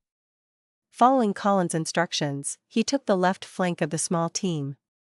On the other side was the red-gloved Joshua, who held an iron-black sword. Lining the back was the relatively stronger Dawn Paladin, Chaim. And right in front was the Dawn Paladin, who was about 3 steps away. As lightning flashed at relatively fast intervals, the gloomy afternoon town would go from being bright to darkness. The candlelight from each window showed a wavering flame that burned in silence and calmness. Derek was no longer the fledgling he once was. Although he was nervous, his palm didn't sweat while holding the axe of Hurricane. He skillfully moved his gaze around, wary against any monster that might leap out from the buildings on both sides. After a flash of lightning, the world was thrown back into darkness. The bits of candlelight in Afternoon Town seemed to await travelers that needed lodging. As for the animal hide lantern in Chaim's hand, its light scattered outward, but it failed to produce much light in a radius around him. It wasn't as effective as Derek's night vision. The only usage was that it appeared to dispel the rich darkness around them. At that moment, Derek suddenly felt a chill down his neck, but there wasn't any cold winds. He didn't turn his head subconsciously. Instead, he took one step diagonally, half-turned his body, and glanced through the corner of his eye. He saw the nearly 2.3-meter-tall Chaim looking at him with a gloomy expression. He cleaved down with the broadsword in his hand. Asterisk bang. Asterisk. Derek somersaulted to dodge the strike as he seemed to still hear the echoing sound of the intense wind. Following that, he heard the chief's voice. "What happened?" "Chaim attacked me." Derek rolled towards Colin's direction and stood up. "Me?" Chaim held the animal hide lantern in one hand and his broadsword in the other, asking with a look of puzzlement. Colin glanced at Derek. "I didn't discover any abnormality on his part." As he spoke, the demon hunter's eyes produced 2 dark green symbols. He surveyed the area and said, "The attacker transformed its appearance to Chaim's?" Before he finished his sentence, the silver sword that was clenched tightly in his right hand stabbed backward. Oof. Amidst the dull clashing sounds, a figure appeared in the dark environment. He had grizzled and disheveled hair, with deep wrinkles. He had weathered but profound blue eyes, and he held a silver sword with light gray oil slathered over it, looking identical to Demon Hunter Colin. The only difference was his gloomy expression and dark skin. Bam! Bam! Bam! Two silver swords clashed in midair, sending sparks flying. Meanwhile, Colin Iliad shouted with a deep voice, "Light! Light?" Derek instinctively raised his hands and pressed them to his mouth and nose. At that instant, he discovered three figures dashing out from the surrounding darkness. One of them was the tall and muscular Chaim, another the red-gloved Joshua, and the last one was a tall person with a childlike appearance, Derek himself. Derek wasn't thrown into a fluster. He acted in accordance with the chief's instructions and released lustrous brilliance from his body. The three figures seemed horrified of this as they raised their palms to cover their faces while attempting to escape to the sides. However, their speeds were in no way comparable to the speed of light. The lustrous brilliances illuminated the surroundings, enveloping the three figures within. They opened their mouths and let out silent screams, but they soon dimmed and vanished. As the light surged outwards, the two demon hunters were consumed by the light. The actions of one of them immediately turned stiff and was impeded before losing its color and turning completely black. Oof! The silver sword with light grayish oil slathered on it penetrated the monster, but it seemed to stab into air, failing to cause any actual damage. At this moment, the black monster suddenly immolated itself, cracking into distorted shadows as they corroded the light and flames, inch by inch. Colin retracted his silver sword and turned his head to Derek and company. "The monsters this time are our shadows. Their weakness is the brightness of light." As he spoke, the chief's body produced a bright and holy light of dawn, illuminating the entire street as though it was day. This was a beyonder power a dawn paladin would receive from the warrior pathway. The reason why he didn't use it from the beginning was because the effects were obvious, and he had no idea what kind of accident it might bring. Now, he was already aware of the weaknesses of these monsters in Afternoon Town. The light of dawn produced by the chief was like a domain. Chaim gave up his plans on using a similar beyonder power. He continued holding up his animal hide lantern, and he followed behind Colin Iliad with Derek and Joshua as they turned into another street. Before long, the quartet arrived at a half-collapsed cathedral. The cathedral originally had a tower, and its entirety was made up of classical stone columns and masonry. They were heavy and dark. Passing through the door that even a giant would find wide, Derek followed the chief and came to the prayer hall. They saw the deity's statue destroyed, but the candle on the altar had been lit by some unknown entity. In front of the altar, a figure donning a Spartan white robe was prostrated there, praying so softly that no one could hear him. "He's not one of us." Chaim, who also had night vision, was the first to discover the abnormality thanks to his height. "This means that it's not a monster that was transformed from our teammates' shadows." Derek helped Chaim express the context between the lines inwardly. This meant an unknown, and an unknown often represented extreme danger. There should have been an exploration team here. Colin converged the range of his light of dawn to prevent himself from provoking the white-robed figure. Chaim, Joshua, and Derek suddenly fell silent. Under such a situation, the absence of the exploration team's immediate appearance basically meant an undesirable outcome. Their minds raced as two men dressed in tight black clothes walked out from the right side of the hall. They were the two members of the exploration team at the cathedral. "Chief, those shadows. Those shadows are problematic." Leroy was swallowed by his own shadow. One of the teammates swiftly made his way to Colin and immediately said in agitation and fear, "Has someone already been sacrificed?" While Derek's heart sank, he saw the light of dawn expand, enveloping the two teammates within. The two of them suddenly wore ferocious expressions as their bodies rapidly darkened. Just 2 seconds later, they completely vanished like shadows that had been illuminated. Smack! Smack! Smack! White bones and globs of bloody flesh fell from their bodies, smashing to the ground. Light slowly effused out of these mangled carcasses. Colin retracted his gaze as he said, without an expression, "Go to the side of the ecclesiastic and hear what it's reciting." Derek and company nodded in silence as they set off towards the collapsed statue. About 10 steps later, they discerned the white-robed figure's appearance from diagonally across. He was a crying middle-aged man with deep features. This ecclesiastic's face was nearly plastered to the ground as he muttered to himself, "Omnipotent Lord, I repent, tempted Sassurer." The kings often came to the palace belonging to the dusk to conspire. It was unknown when the people in this town changed. They set up secret altars and held strange rituals, doing things she forbade. It was already too late by the time I discovered all of this. Degeneration, bloodshed, darkness, rot, murders, corruption, and shadows had already drowned this piece of land. A huge calamity will begin here. These words kept repeating like a prophet describing the inevitable future with a heavy voice. A huge calamity would begin here? The abandonment from the Lord that created everything of this land, is this where it began?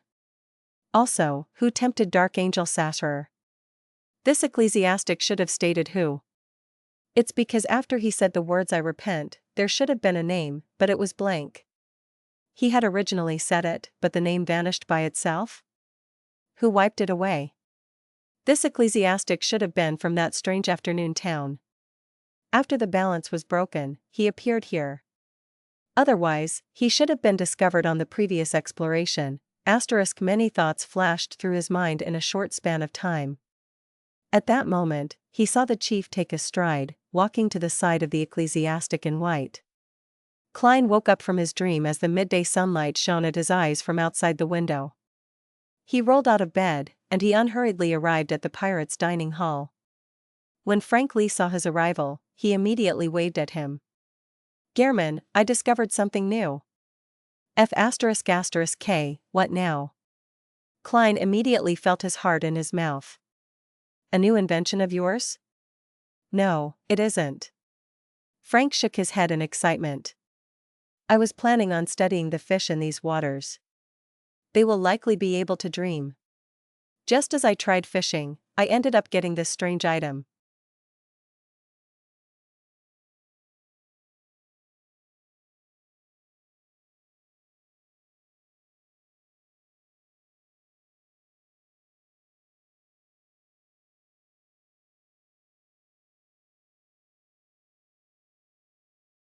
Chapter 671, The Fourth Name. Strange item? Klein instantly felt a headache, but he asked with an unperturbed expression, "What is it?" "Fish with human fingers growing in them." Without waiting for Gehrman Sparrow's reply, Frank ran into the dining hall. Before long, he ran back and held a strange bluish-black fish in his hand. The fish was of normal length. In the space where its eyes were, it had a face resembling a human. Its belly had been dissected, and 3 bloody fingers could be seen stuffed inside. It wasn't inserted by me. It was originally like that. Look at its teeth. It's very unlikely that it will eat something like that, so it can only be the case of the fingers producing themselves. Of course, I'm currently unable to determine what the fingers will do to its body. Frank hurriedly explained his judgment. Klein glanced at the fish and said after some deliberation, "It might also be stuffed inside by someone." "Makes sense. Then it's not the most unique fish." Frank was stunned for a second as he appeared somewhat disappointed. "Fingers are considered flesh and blood. I'll ask Keith. He's an expert on such matters." As he spoke, he surveyed the area and found Heath Doyle, who was huddled in a corner eating. Frank quickly went over and placed the bluish-black fish before Bloodless. Heath Doyle extended his hands and pressed his face to the fish. Upon seeing this scene, Frank had a baffling feeling that something was amiss. He soon reacted and laughed. "No, this isn't food for you. You've been eating fish all this time to the point that even your body smells of fish. What I meant was to ask if you know the fingers inside the fish's stomach. Can you find its original owner?" Heath Doyle stopped his leaning actions and carefully studied it for a few seconds. "They belong to a Rose Bishop's, at least a Rose Bishop's." He took out the 3 bloody fingers and stacked them together. After a brief moment, the fingers melted like wax, turning into a puddle of sticky flesh and blood. The flesh and blood squirmed as they drew a word in blood red: "Help." Fingers from a Rose Bishop. Help.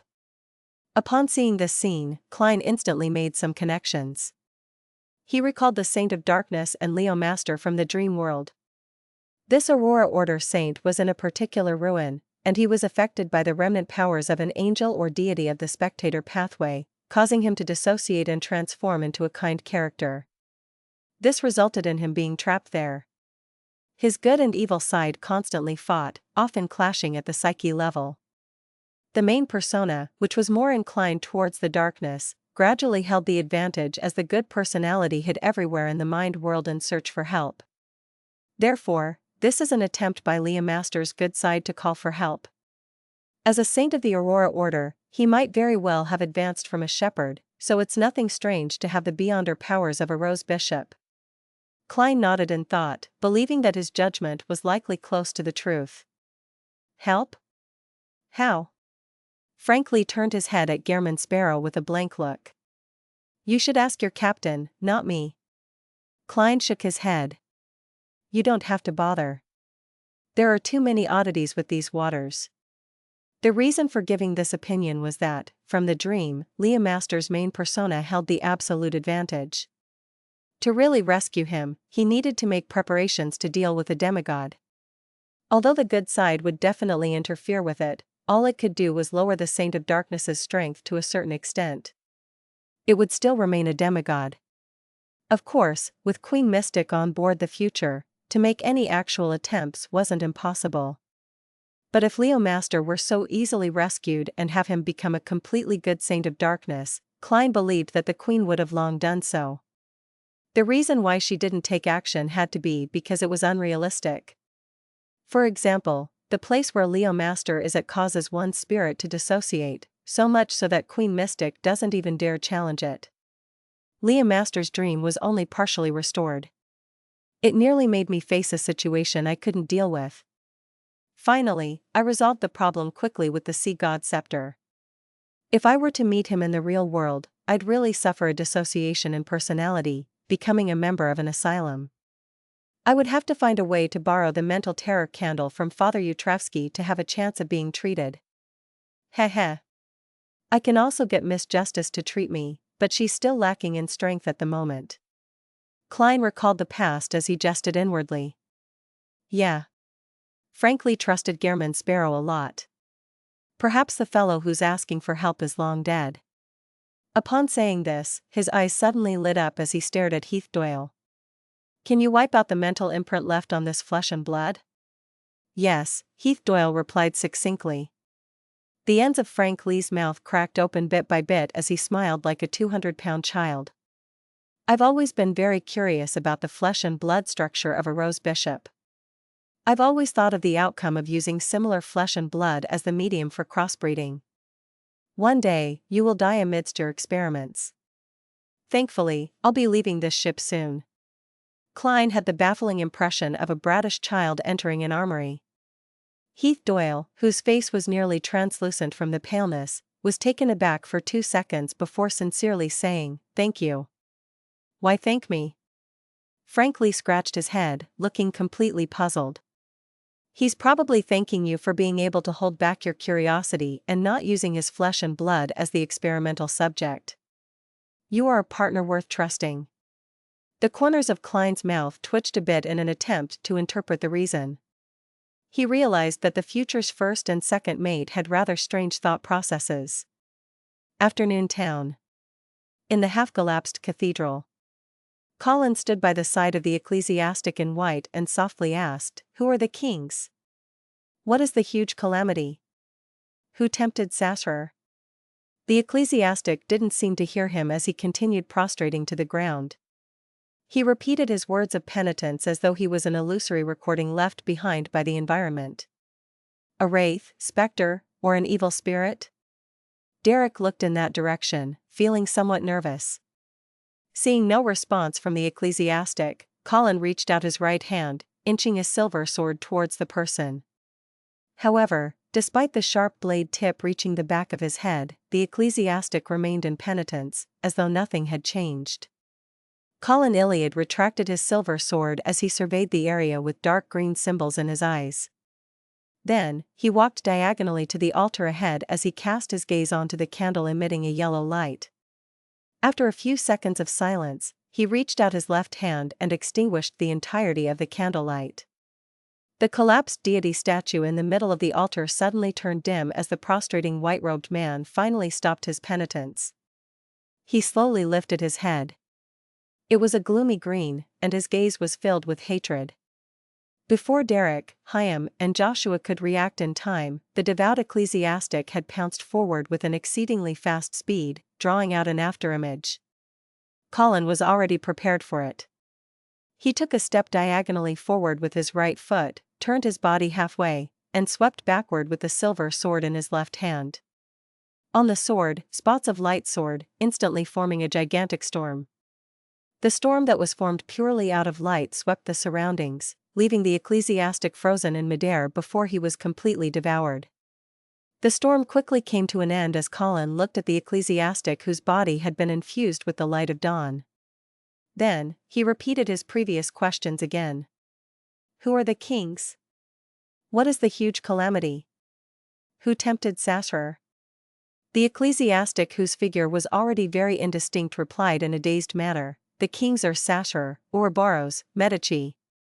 Just as he was about to say the fourth name, a transparent flame tore through him from the inside. The flame instantly engulfed him, burning him into a spreading black gas. So the kings refer to the kings of angels. What's the fourth name? Why did he self-destruct just as he was about to say it? Is it the one who tempted Sasser, or someone else? Derek was filled with questions. As the ecclesiastic died, the streets outside and the entirety of afternoon town suddenly produced roars that sounded like wild beasts. Derek subconsciously looked out the window and saw a gigantic face. The glass where it was originally plastered to had grown a single unique eye. On its face was short and dense black hair. Tap. Tap. Tap.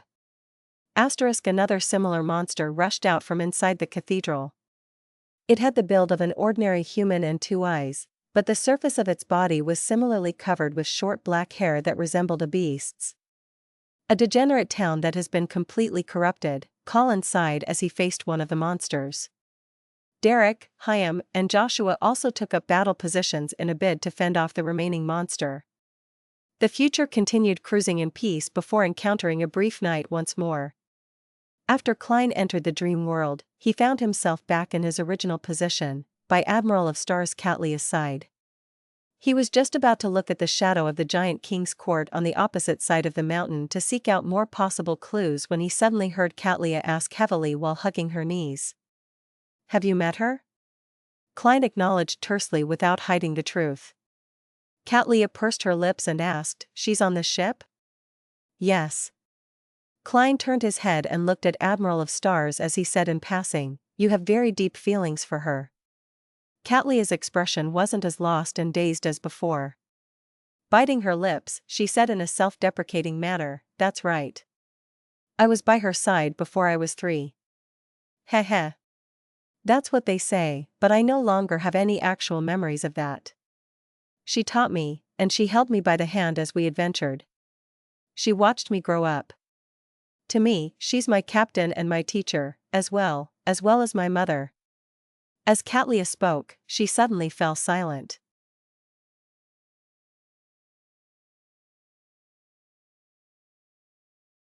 Chapter 672, Bystander.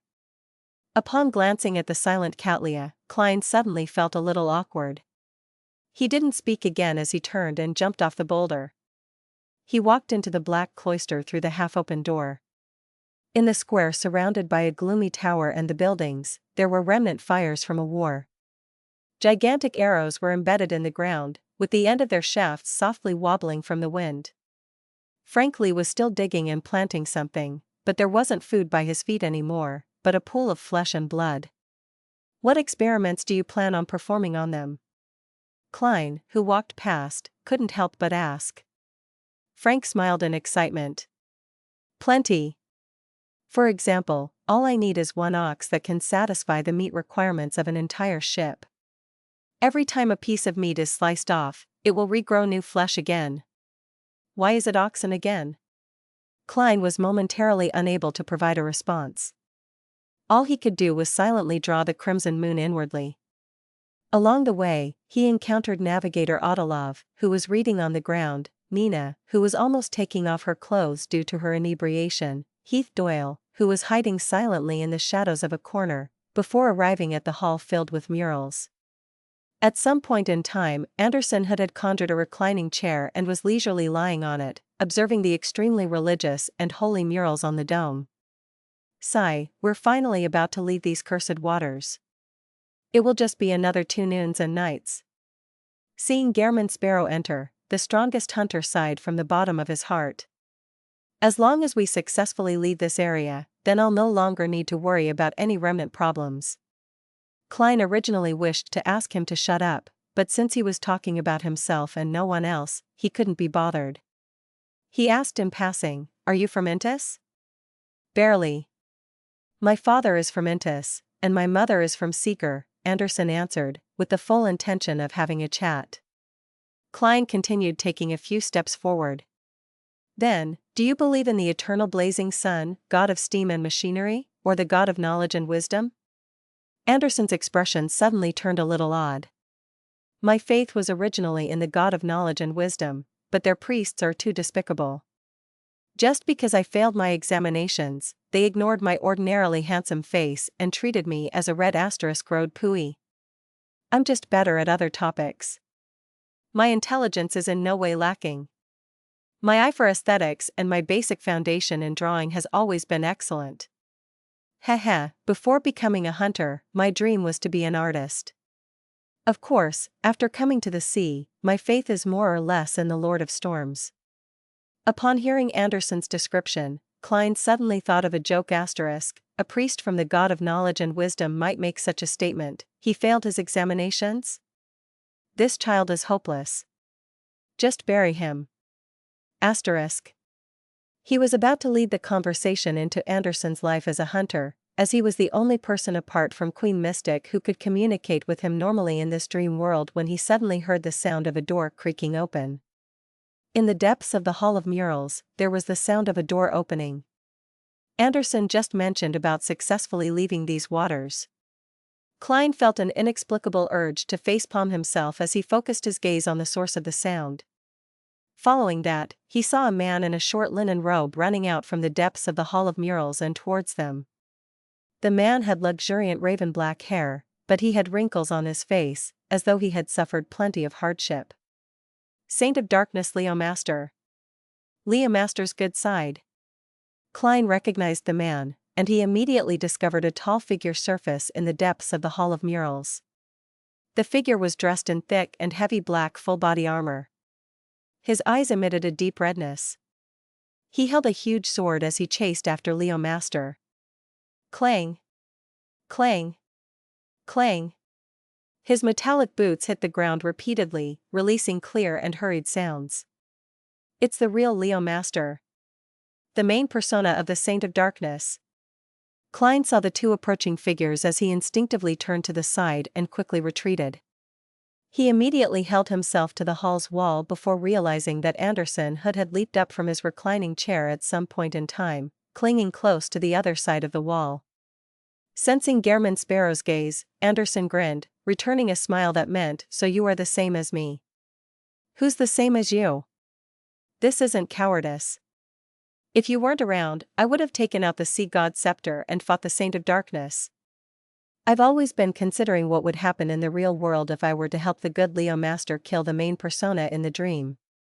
Yes, there are crew members from the future outside. If Leo Master's main persona really goes mad, Queen Mystic will definitely take action. It shouldn't be a coincidence that these two fellows left their own dreams and came here. Both parties are already very close in the real world. Perhaps someone had directed the good Leo Master over. Queen Mystic? Many thoughts flashed through Klein's mind. Leo Master, who was dressed in short linen robes, saw the two men ahead. He had wanted to cry for help, but in the blink of an eye, he discovered that the two of them had escaped to the two ends of the hall, as though they didn't wish to partake in any of this. He desperately ran as he rushed out the Hall of Murals. The redness in the armored Leo Master's eyes darkened. He continued his pursuit, completely ignoring Klein and Anderson, who were clinging close to the mural walls. By the time they left the hall, Klein, who had some theories in mind, didn't hesitate to take a stride forward and rush out like a hunting leopard. Anderson raised his right hand and grabbed at thin air, failing to stop Gehrman Sparrow in time. This guy was still rather rational a moment ago. Why did he suddenly go mad? He discovered something? What a strange person. Anderson looked at the square outside, hesitated a few seconds, and finally chose to follow. They chased all the way out the Black Cloister, and they arrived in the region where the Admiral of Stars was. Klein saw the linen-robed Leo Master circling around the boulder to escape his evil counterpart. Then, he took the opportunity and faced the shadow of the giant king's court on the opposite mountains, praying softly with ancient Hermes, the Lord that created everything. You are omnipotent and omniscient. After making another circle, the good Leo Master continued chanting. You are the source of everything great. You are the beginning and the end. You are the God of gods. You are the ruler of the vast astral world. With the honorific name spoken, the sea of clouds that separated the two mountains suddenly stirred before slowly splitting apart and revealing a deep crevice at the bottom. The shadow of the giant king's court on the opposite side suddenly sucked up the frozen dusk that was extremely distant. However, nothing happened after that. Klein seemed to figure out something as he turned his head to look at the buildings near to the Black Cloister's door. He saw that, behind a clean floor-to-ceiling window, the beautiful but distant Queen Mystic Bernadette was watching everything that was happening in silence. She was indeed the one who made the good Leo Master escape from his dream and arrive here. Since a listener from the Aurora Order was able to bring little Jack into the forsaken land of the gods, it doesn't make sense that the Saint of Darkness isn't able to do so. When there's no path ahead, and with him seeing the shadow of the giant king's court, Leo Master's split personality will definitely wish to escape into it. Hence, he demonstrated the way to enter the forsaken land of the gods to the person observing in secret. Klein retracted his gaze with great certainty. As for why Leo Master didn't succeed, he believed it was because he wasn't in the right location. He needs to be deep in those waters, and he needs to find a particular spot that is surrounded by danger and strangeness. Then, only by chanting the honorific name of the City of Silver's creator in the dream brought about by the night, will the passage that's hidden in the shadow of the giant king's court be opened. Following that, one can enter with the aid of a dream, bringing one's body and ship to transmigrate through the fog that mixes reality and illusion, so as to reach the shores of the forsaken land of the gods. Klein thought of certain possibilities. To him, the method of entering the forsaken land of the gods wasn't something he needed to care about. If he wished to do so, once he advanced to sequence 4 and truly obtained a certain level of godhood, he could get Little Sun to set up a descent or bestowment ritual for him to directly descend. However, if he used this to reverse engineer the way to leave the forsaken land of the gods, it would be extremely useful. This was priceless for the City of Silver. From the looks of it, the key to leaving the forsaken land of the gods is really in the giant king's court, but as to what it is, there's no way of guessing it. Amidst his thoughts, pea vines rapidly grew out from the soil, instantly turning the area outside the Black Cloister into a green forest, and it also forcefully separated the Saint of Darkness's main persona and the good persona. Then, Klein saw through the gaps of the pea vines that Katlia had stood up. She was no longer sitting there hugging her knees. Sizzle!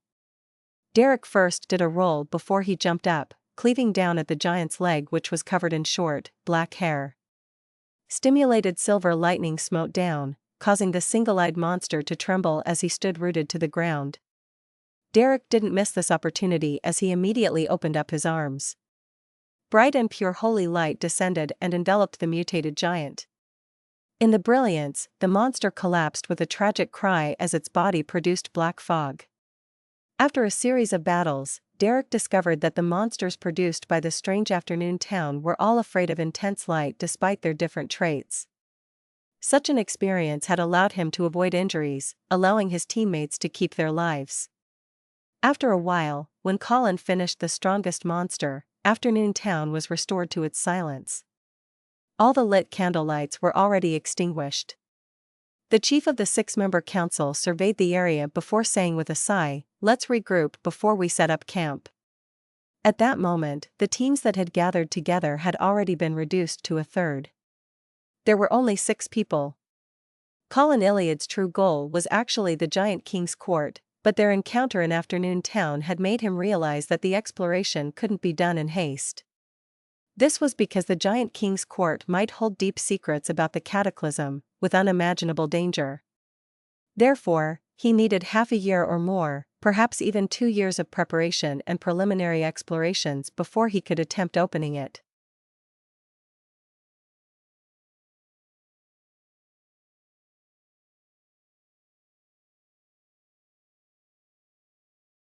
Chapter 673, Blood Text. Layers of pea vines that appeared as though they were capable of weaving into a stairway into heaven dropped and shrank back into the soil. Be it the Saint of Darkness's main persona or Leah Master's good side, they vanished.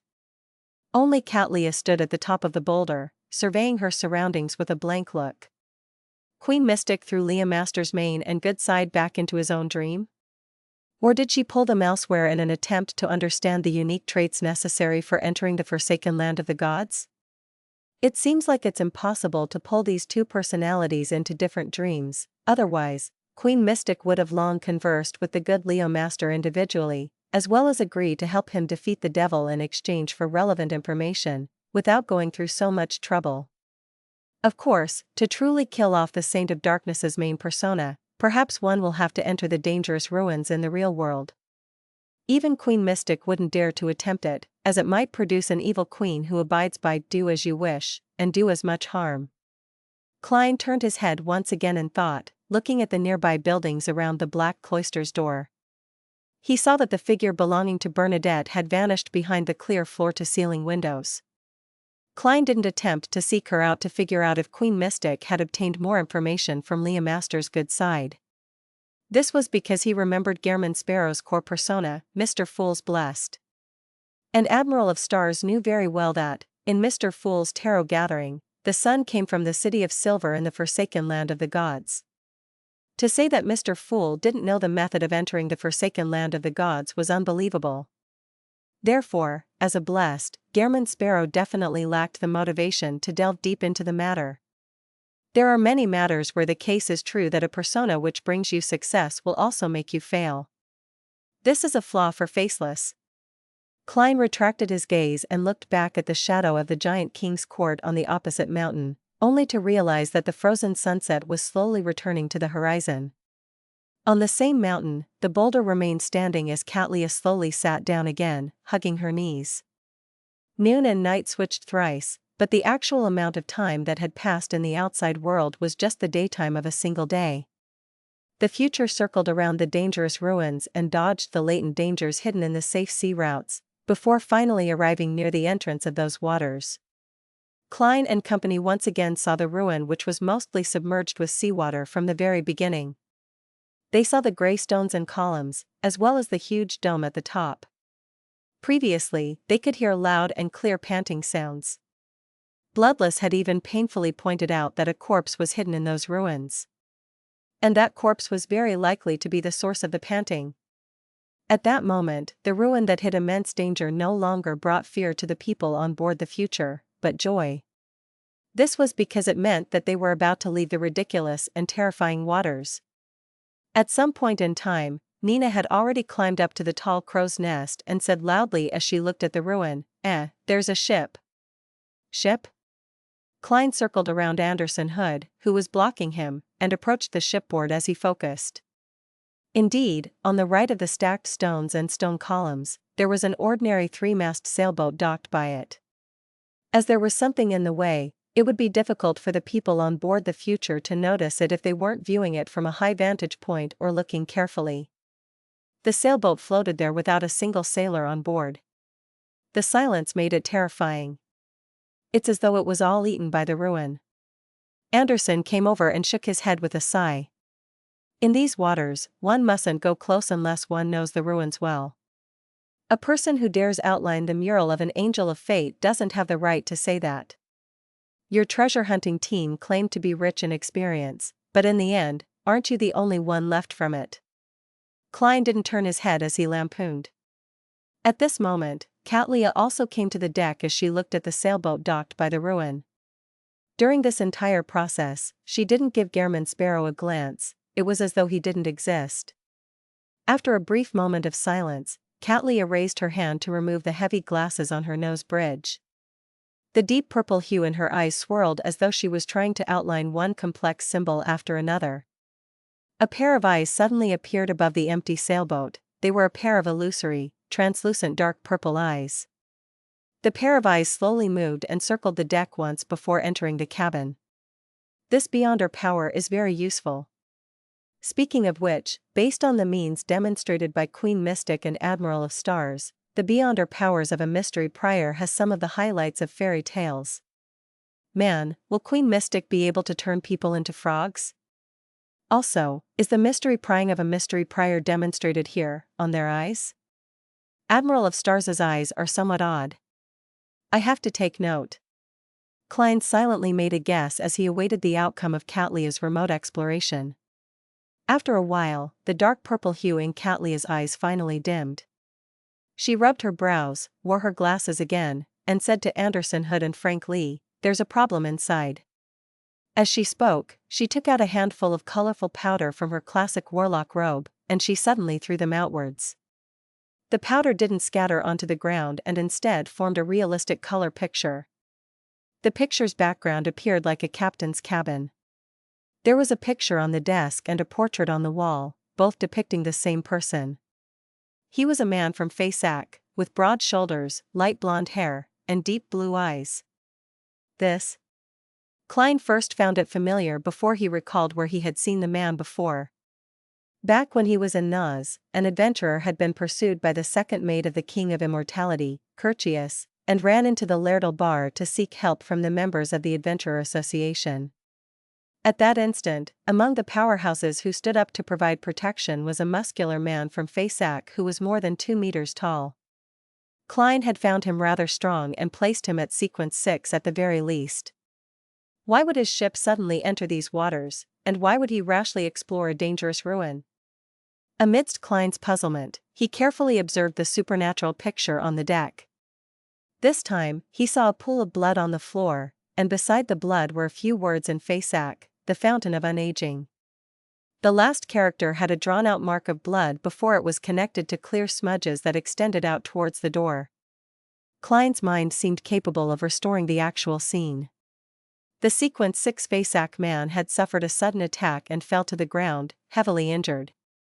He tried his best to write down the source of his encounter, but just as finished the first few words, he was held by the legs or head by some unknown entity, and he was forcibly pulled away.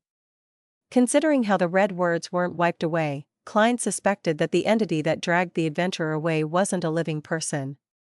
It should be the corpse of that ruin, he thought, feeling a headache. The Fountain of Unaging? They came here in search of the Fountain of Unaging? Anderson had said in excitement.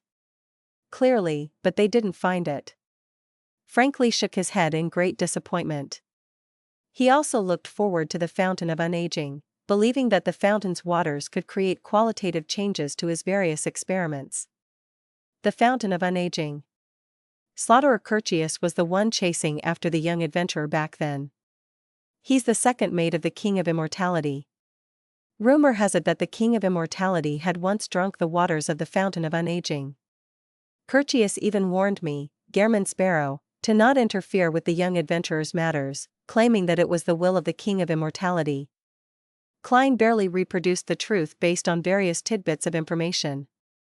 The young adventurer obtained the secret of the Fountain of Unaging from one of the King of Immortality's aides, and he was thus pursued. Later, with the protection of some of the stronger members of the Adventurer Association, he barely escaped from Slaughterer Curtius. Later, to hide from the King of Immortality and also to seek out the Fountain of Unaging, they finally chose to adventure into these waters.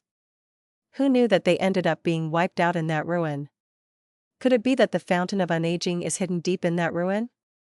Klein looked at the stacked gray stones and stone columns as he vaguely made a prediction. As he temporarily had no way to verify his theory, nor did he know whose corpse was buried there, he didn't have the urge to explore or take risks. He rationally retracted his gaze. I can ask will Septon or erodes. Perhaps the fountain of unaging is the pus produced from that rotting corpse. Klein guessed with the most nefarious of thoughts.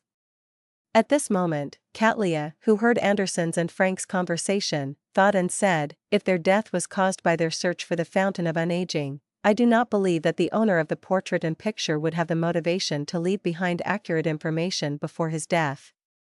After all, the people who actually find him here wouldn't be his family. Makes sense. If I were in his shoes, and if I encounter a monster in my treasure-seeking adventures, I wouldn't think of providing any hints to others before my death. Klein indiscernibly shook his head, failing to think of any reason for the time being. Katlia looked at Anderson and Frank, who wore looks of anticipation. A successful adventure is a result of having detailed intel and sufficient preparation, but we lack all of that now. Her voice suddenly turned loud as it resounded in every corner of the ship. Continue sailing. Leave these waters. Aye aye, Captain. Nina, who was on the crow's nest, gulped a mouthful of beer. A few minutes later, the descent and ascent that violated common sense happened once again, but the prepared members on the future were no longer in a sorry state like before. They easily overcame the stimulating scene of jumping over the ravine and being sent flying. Soon, the future landed over blue seas, and a distance away was a gigantic storm blotting out the sky. Not far away, there was another ship floating there silently.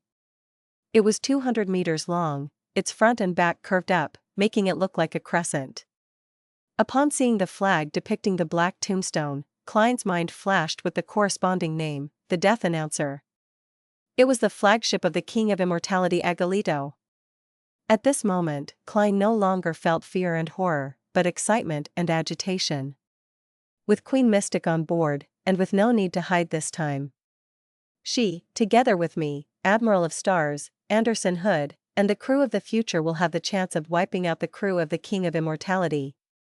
Food for creeping hunger has been found. I found a candidate for a marionette.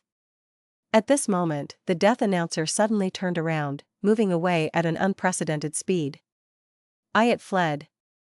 Klein instantly wore a blank look. Soon, the Death Announcer had vanished from his line of sight.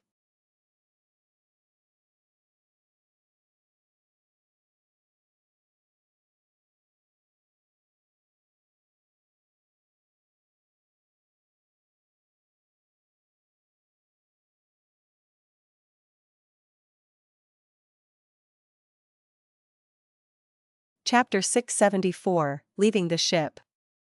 That was way too fast. I just had the thought. Klein looked at the undulating surface of the sea, temporarily unable to gather his thoughts. Amidst his thoughts, he came up with a theory. King of Immortality Agalito's second mate, Slaughterer Curtius, is suspected to be a devil or even a desire apostle. He possesses the Beyonder powers to detect danger ahead of time and the ability to lock onto the source of the danger. Then, would the King of Immortality be a Sequence 4 demigod of the devil pathway to begin with? That's why once the crew of the future possessed the actual strength to deal harm to him with an actual plan in mind, he immediately sensed the problem and discovered the existence of Queen Mystic, so he didn't hesitate to retreat. Yes, this means Queen Mystic also had the intention of taking action. Otherwise, my thoughts would have only made King of Immortality sneer and retaliate crazily. Sigh, this Beyonder power of the devil pathway is just too useful. Trying to ensnare the King of Immortality or his first mate, second mate, or third mate is quite impossible. Klein thought regretfully as he looked at Anderson Hood. The strongest hunter still showed a clear, warped expression, as though reeling in despair that his bad luck hadn't decreased. He was also surprised that the Death Announcer would flee with its tail between its legs, as though it wasn't going according to the script in his mind. He darted his eyes as he looked around with a guess, seemingly coming to a conclusion. Unfortunately, Anderson's bad luck isn't strong enough. Otherwise, he can be sacrificed in order to bait the King of Immortality. Isn't that the correct usage of a provoker? Klein turned into the corridor and returned to his room. Just as he pushed open the wooden door, he saw a familiar back standing before his window. She had a very proportionate figure and was dressed slightly oddly. She was none other than Queen Mystic, Bernadette. "Ma'am, did your father not teach you? You shouldn't enter someone's room without permission, especially the room of a male stranger? As a lady who was brought up in a noble family, you should have been waiting by the door and earnestly request permission to enter." "Emperor, didn't you recall the books on education?" Klein silently lampooned as he closed the door in passing. Without waiting for him to say a word, Bernadette said to him with her back facing him, "The matters from before have verified a theory of mine." "What theory?" Klein repressed his curiosity as he asked with a deadpan expression. Bernadette didn't turn her head as she looked out at the calm sea surface. "Agalito's fountain of unaging is a scam. If there really is a fountain of unaging, it would have been one of the main ingredients of a demoness of unaging, or it would be something that would be produced from their corpses. Therefore, any man who claims to have drank from the fountain of unaging is lying." She didn't explain what a demoness of unaging was, seemingly certain that Gehrman Sparrow knew what it was. And even if he didn't know, he would have the means of figuring it out later. Fountain of unaging. Demoness of unaging. It does match. So, the bloody text on that sailboat beside the ruin is to tell the world that the fountain of unaging is a scam? King of Immortality Agalito has released news of the fountain of unaging again and again in order to lure adventurers and pirates to enter dangerous waters and die, or to take the opportunity to slaughter them? It has strong vibes of a devil. It's no wonder Slaughterer Curtius warned me not to interfere. Klein thought for a few seconds and deliberately said in a ruminative tone, "Scam." Queen Mystic Bernadette nodded and said with a gentle tone, "This might be part of the ritual that Agalito needs for his advancement to Sequence 4. It might also be an action needed to digest the Sequence 4 potion." She paused as though making a silent sigh. Then, she said, "That's because the Sequence 4 of his pathway is demon." Demon? Sounds deceitful. Creating a treasure scam to harm others, that does match the style of a demon. Klein was instantly enlightened. At this moment, Queen Mystic turned around as she cast her gaze through her checkered black veil and towards Gehrman Sparrow's eyes. "It's my turn to provide information?" Klein deliberated for 2 seconds. According to the analysis of limited diary entries, Emperor Roselle suffered an extreme predicament in his later years. This forced him to come up with the idea of attempting something crazy.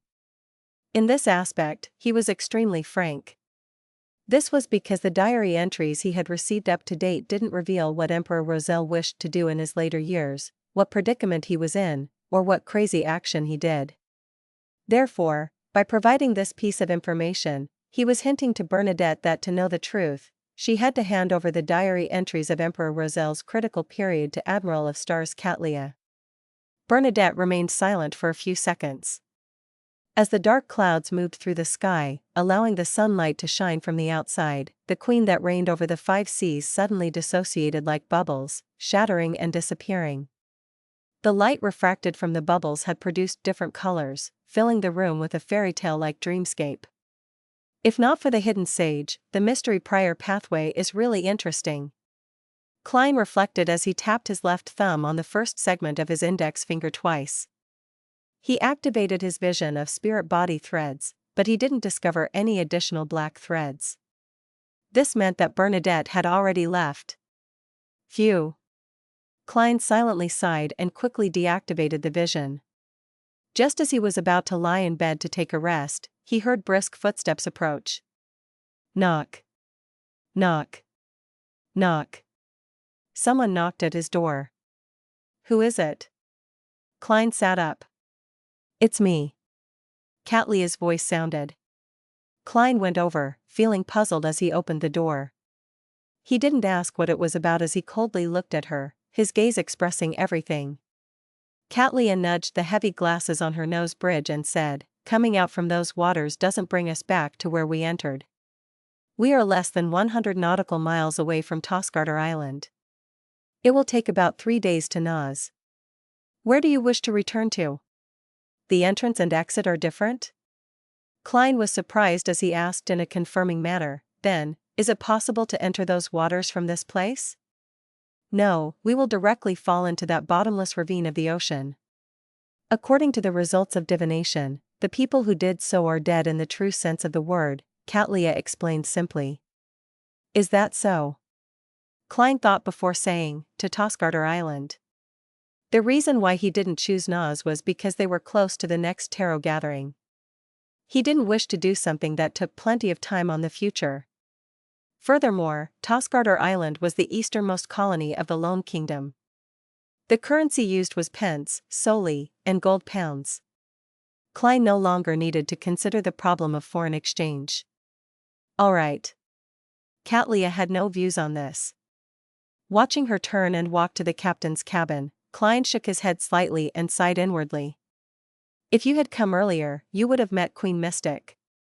In the evening, the Future arrived at the port of Tosgarter Island as it forcefully docked there.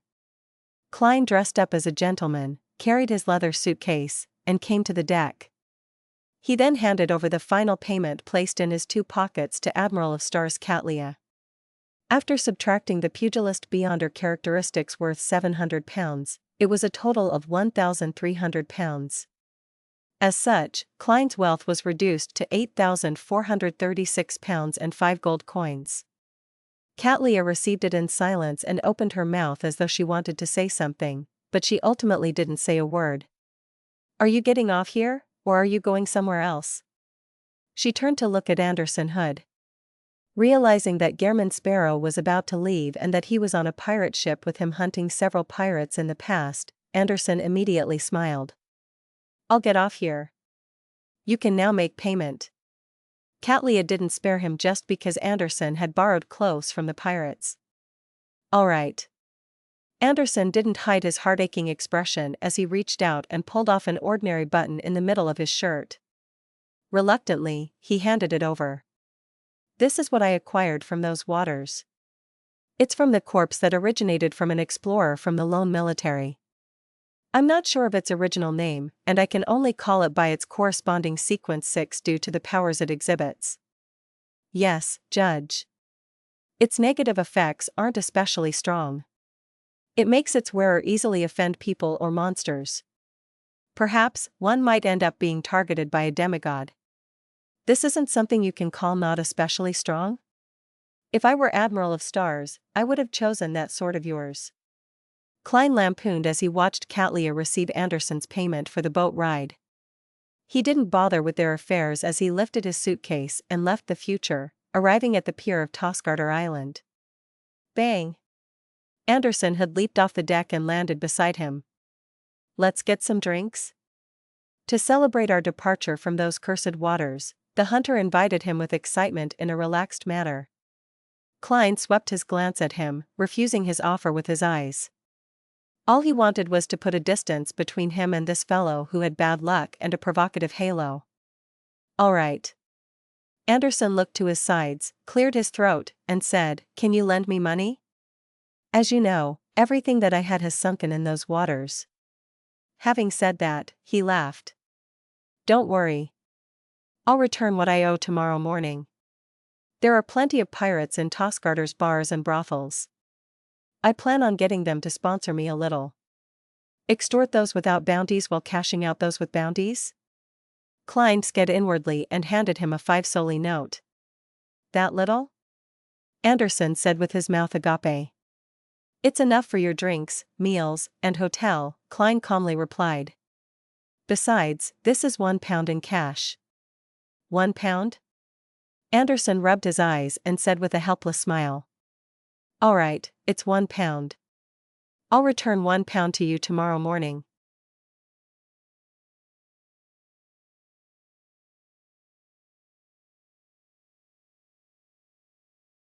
Chapter 675, Building Ties. Afraid that Gehrman Sparrow would go back on his word, Anderson grabbed the 5 solely note as scenes of ordinary beef sizzling over flames and alcohol beverages without any additional sedatives surfaced in his mind. Well, this fellow actually accepted it.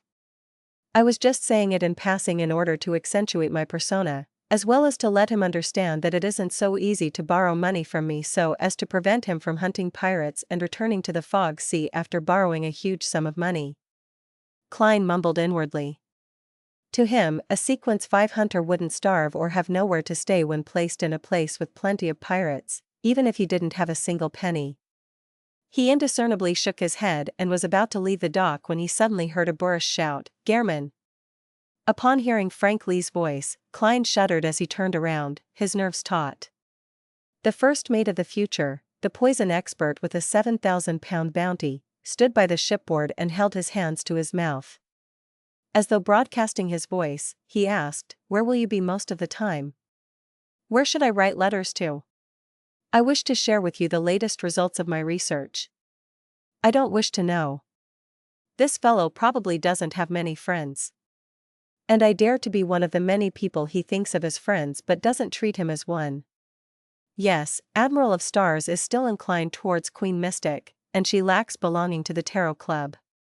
To openly develop a snitch at her side, no, a source of intelligence. It helps in my shock and awe tactic towards her, and it's a kind of Gairman Sparrow-level punishment imposed on her. With this as a bedrock, it would be reasonable and natural for Mr. Fool to punish her. Klein's thoughts raced as he took out a notepad and fountain pen used for divinations from his pocket. He scribbled down the summoning ritual needed to summon his messenger, and he didn't forget to include the additional requirement of a gold coin. With a whoosh, Klein flicked his wrist, sending the note flying at Frank Lee like a dart, landing accurately in his hand. "Excellent." Frank Lee glanced at the information on the piece of paper and waved his hand in delight. Klein didn't delay any further as he picked up his leather suitcase, left the dock, and began searching for a hotel. During this process, he was originally very adamant about objecting to Anderson's request to stay in the same hotel, but on second thought, he agreed to it. He was afraid that this fellow who was plagued with bad luck would get into trouble again, bringing about a disaster to the innocent guests and attendant. Therefore, he decided to monitor him up close and decisively handle the problem if required.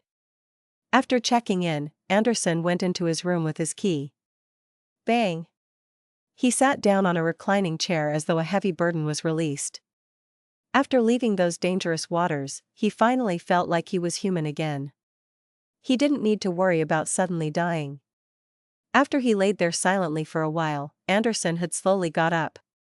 He took out a flask that had an outer lining made of iron, flipped over a glass cup, and poured himself some hot water.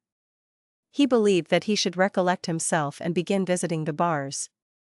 After drinking some alcohol and filling his stomach, he could seek out some sponsors. After the hot water cooled a little, Anderson raised his cup and gulped it down comfortably. Suddenly, he coughed intensely as his face turned a little purple. Cough. Cough. Cough. Anderson reached for his throat, but he didn't seem capable of taking a single breath. With a crashing sound, the glass cup fell to the floor from his hand, shattering across the ground. Cough. Cough. Cough. Anderson's coughing weakened as his face turned purple. At that moment, his eyes seemed to produce a spark as the veins on the back of his hand squirmed like they were alive. Bang! Anderson fell to the ground, convulsing a little before becoming motionless. His breathing even seemed to come to a halt.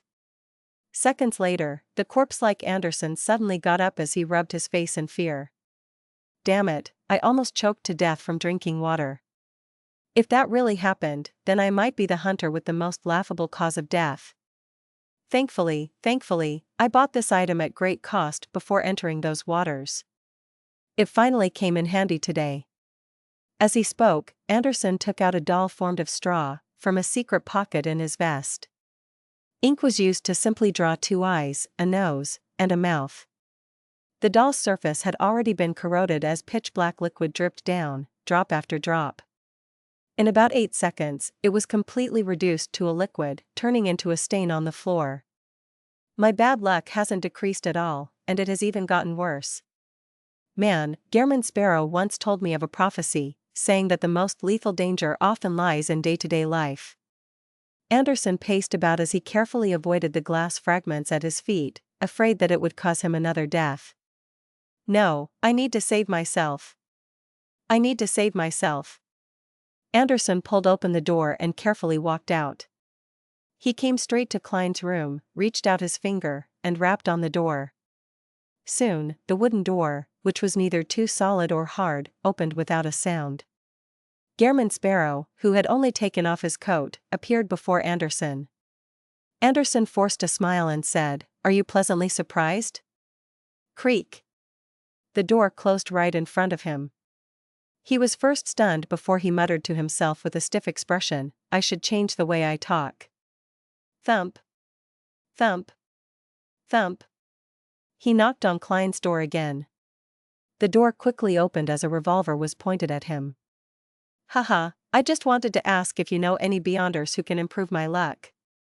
Anderson raised his hands midway, wildly hinting for Gehrman Sparrow to provide him with the details of the powerhouse that informed him of the prophecy.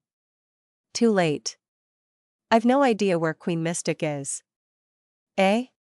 She didn't leave me a way to contact her?" "But since my messenger summoning ritual is known to Frank Lee, it also means Admiral of Stars knows of it. And that means Bernadette knows of it. Also, after returning to Backland, I can seek out Miss Sharon's help. Queen Mystic is in her circles, even though the frequency of her appearance isn't high." Klein gave Anderson a look of pity. He wasn't fond of this strongest hunter, often mocking him inwardly and expressing all kinds of nefarious thoughts towards him. After all, Anderson was partially responsible for him losing his cufflink. However, it was only limited to his thoughts. He had no intentions of actually putting it into practice. If Anderson truly sought his help, he similarly wouldn't reject him. Klein thought for a moment before saying, "I can help you ask, and I'll give you the answer tomorrow morning. But I suspect you don't have the means to pay me. I'll go make my rounds at the bars later." "Furthermore, I have plenty of stashes in the Fog Sea," Anderson replied without hesitation. Klein nodded, and as he closed the door, he said, "Meet you tomorrow morning. I hope you can survive until then." Creak. The door was locked once again. "Is that a curse, or was he wishing me luck?" Anderson whispered with a wry smile. "According to my experience, there probably wouldn't be any accidents in the next 2 to 3 days." Inside the room, Klein returned to his desk. On it was a letter that already had the introduction written, as well as an unfolded paper crane. In regards to Anderson's problem, Klein had already thought of a target to ask before he even agreed. There was no doubt that to resolve the means of a snake of fate, questioning another snake of fate was the best solution. He pondered over the space that was available after unfolding the paper crane and the questions he would like to ask before writing a draft in his mind. Finally, he raised his pencil and wrote, "How should the bad luck curse from an Angel of Fate mural be removed? What's the name of the sequence 4 potion for the seer pathway? Where can the formula and main ingredients be obtained?" Putting down the pencil, Klein carefully scrutinized the questions before carefully folding the paper crane according to the folds and placing it in his wallet. After doing all of this, he continued writing to Mr. Azek. In the letter, Klein first mentioned that he received the help of Admiral of Stars in entering the dangerous easternmost front of the Sonia Sea, successfully completed the ritual, and, changing gears, he mentioned his encounter with Admiral Hell Ludwell's inexplicable attack mid-journey and how he nearly suffered terrible losses. While on this topic, he began describing the ring on Admiral Hell's hand, which was suspected to be a relic from ancient death. He asked very subtly if Mr. Azek had any recollection of it, or if he needed to obtain it to study it, so as to invoke more memories. After mentioning this, Klein mentioned in a casual manner about the artificial death project by the Numinous Episcopate, as well as asking this big shot if it was feasible, or if there were any records that recorded the actual details. Finally, he mentioned how he didn't know the subsequent sequences of his pathway, and he didn't know how to obtain those opportunities. Klein began providing a description of the summary of things to take note of from traveling through those dangerous waters. This was to provide Mr. Azek information so as to prevent him from suddenly wishing to seek out the remnant aura of ancient death, without realizing the lurking dangers. Rumor has it that those waters are filled with the ravings of the true creator. The higher the sequence, the clearer one will hear it, making it easier to be influenced and resulting in madness or a loss of control. This is demarcated by sequence 4. But a small number of demigods have found the means to act freely there, Klein wrote at the end of his letter.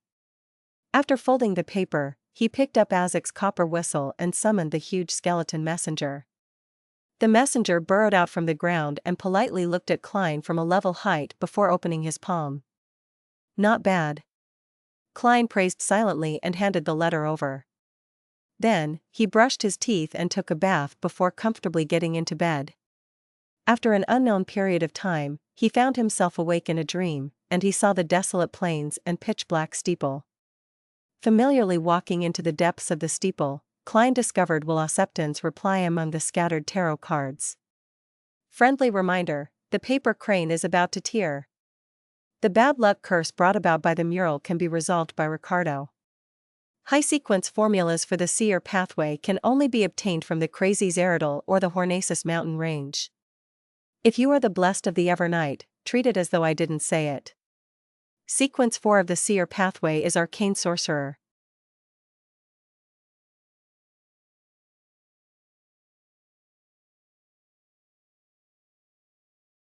Chapter 676, Tripartite Transaction. Bizarro Sorcerer. Klein suddenly woke up from his dream as he opened his eyes to see the dark night. "It's not noon yet. It's still very dangerous," he mumbled before returning back to sleep. At this moment, he finally recalled that he had already left those dangerous waters. He wouldn't vanish or go missing if he wasn't sleeping at the end of the night. Phew, it's this kind of stable environment that's good. I have to say that mysteriously vanishing due to not sleeping after dark is something that can be used to scare kids, making them not dare to sleep late. I was often scared by such stories when I was young. Klein sat up, walked to the desk, and poured himself a cup of water. After a moment of silence, he gulped down a mouthful of water as he gradually recovered his ability to think. Zeradol really went mad. What exactly did he encounter, or what happened to him? Bizarro Sorcerer. Sequence 4 is called Bizarro Sorcerer. The seer pathway's main focus is on being tricky, crafty, pranky, and paranormal? Or should it directly be summarized as being bizarre? Yes, clown, magician, faceless, and marionettist do give me such a feeling. Seer appears to be an exception, but in the eyes of others, the style of a charlatan might appear rather strange and terrifying at times. That's why Zeradol said that fate isn't the main domain of this pathway. Also, it's clear that beyonders of this pathway are more inclined to being spellcasters. According to Will Acceptance' explanation, there are 3 methods to obtaining the potion formula to Bizarro Sorcerer. 1. Seek out the secret order and find the mad Zeradol. 2. Head to the main peak of the Hornacis mountain range and find the treasures left behind by the Antigonus family. 3. Obtain it from the church. For example, that Antigonus family's notebook might contain the corresponding formula. But each one of these 3 options is more dangerous than the other. According to Emperor Rosel's description, Zeradol was a Sequence 2 miracle invoker a long time ago, a true angel. Later, he even advanced to Sequence 1. He's equal or slightly weaker than a king of angels. The crazy him might have gone mad, but it's likely that he will be more difficult to deal with. At the very least, there's no possibility of me convincing or tricking him. Even in terms of pure strength, I wouldn't be Zeradol's match even if I employed Mr. Azek's help. Unless I wait for Will Acceptance to be born, but if he were to involve himself in this matter, there's a small chance of him incurring the attention of Angel of Fate Ouroboros. As for the treasure on the main peak of the Hornacis mountain range, the resounding ravings, the setup of the Antigonus family, and the rumors of the nation of the Evernight buried in the depths of mystery, they make me feel that it isn't a simple matter. I suspect it's likely to be a trap. I don't even need to consider the Church of the Goddess. Ignoring the fact that the Holy Cathedral has angels presiding over it, as well as a bunch of Grade 0 sealed artifacts, just the Backland diocese where the Antigonus family's notebook is has a terrifying demigod. Klein couldn't help but recall Mr. A, who had been erased like a pencil drawing. And the one that executed all of that was likely to be one of the upper echelons of the Church of the Evernight Goddess. A beautiful lady whose eyes lacked spirituality. She even smiled at me.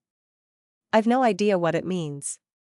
Klein shook his head in resignation, believing that he only had one course of action that he had at present. That was to find a demigod from the secret order who was still considered normal. Compared to the mad Zeradol, I can communicate with them at least, or even deal with them. Just Klein alone was impossible, but he could seek Mr. Azek's help or Queen Mystic Bernadette's help at a certain price. I can only consider this for now. Klein rapidly turned his thoughts back on how to help Anderson had rid the bad luck curse. It's been more than 2 months. I wonder if Fate Counselor Ricardo has left Orvie Island. Sigh, he hasn't summoned my messenger all this time to inform me of clues to the mystical item I seek. However, it's not a big problem. Bellman Carno definitely hasn't left his post. I can contact Counselor Ricardo through him. That's good too. The Life School of Thought hasn't completed the request up to now, meaning that they haven't made their final payment. They can pay it off by changing Anderson's luck for the better, then I can receive the payment from Anderson. Haha, when it comes to a mystical item or sealed artifact which possesses immense offensive powers, isn't Anderson's sword one? According to the traits showcased by Reaper, I can ignore the item formed after he dies. I'm not some greedy demon either. I'll definitely pay additional fees to tide him over. Klein wiped away his mischievous thoughts and took out the paper crane from his wallet. After unfolding it, he carefully erased the pencil marks on it. It's really about to tear. I can use it another 2 times at best, he muttered sadly. Then, he folded the paper crane and returned to his bed to continue sleeping. As for using the radio transceiver to contact Rhodes, he planned on doing so after leaving this pirate's playground. After daybreak, Klein languidly got up and slowly washed up, believing that this was how life should be. Thump. Thump. Thump. The knocking on the door interrupted his state of wistfulness. Without his acumen for danger, his spiritual intuition told him that it was Anderson Hood. As expected of the strongest hunter, he successfully survived up to now. Klein scanned and controlled his expressions before opening the door. Anderson was wearing a deer hunting cap of unknown origin. He grinned as he handed him a lone gold coin. What I owe you from yesterday. Klein received the gold coin and measured its weight in his hand. There's an answer to your problem. Anderson's eyes lit up. What's the solution? Don't tell me that the answer is that there are no solutions. Am I such a person? I'll just say that it's hopeless, so just wait for your death. Goodbye. Klein lampooned as he swept Anderson with an indifferent gaze. A demigod that's good at changing one's luck stays in Orvie Island. He owes me a favor. Excellent. Anderson didn't hide his joy. So, what sort of payment must I make? Very sensible of you. Klein deliberately fell silent for 2 seconds before saying, I need a mystical item with powerful offensive abilities. Do you have any clues? If the value exceeds that of the luck enhancement ritual, I will pay the difference. Anderson frowned bit by bit before easing them. He said with a smile, I have a mystical item that matches your request. It has a beyonder power that can deal lethal damage. The negative effects aren't bad either. You will still be able to eat and sleep while having some bad luck, easily attracting monsters and enemies. Occasionally, you will be talkative and be a little off-putting. Haha, it's a joke. To be frank, my death brachydont is the mystical item you need, but it's the only weapon I have left. I do have one relevant clue. It's a rather special revolver. The bullets it shoots have the effects of weakness attack, lethal attack, and a slaughtering effect. Furthermore, it can be matched with bullets of different characteristics. The negative effects include developing a weakness that originally didn't exist after every use, such as the fear of light, the fear of ships, the fear of dogs, etc. And such a weakness will last for 6 hours. There's almost no negative effects when having it on you. It just makes you easily thirsty. This is something completely tolerable. If not for the characteristics of the revolver overlapping with my abilities and the mystical items I have, then I would have bought it back then. The seller is offering it for £9,000. So, the total price would be £1,500 and the clues to the revolver. How about that? Sounds very suitable. Besides, it fits my combat habits. Klein didn't directly agree as he asked in return, £1,500? Haha, I found more than 10 pirates yesterday.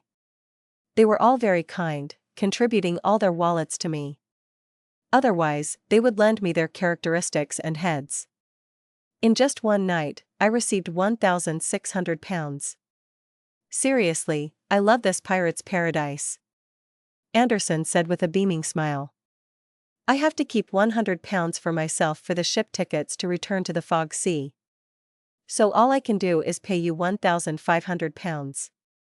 Earning £1,600 a night? Not only are there many pirates in Tosgarter, but they are either worth a lot or have plenty of money? Klein suddenly had thoughts about staying a few more nights in the port city.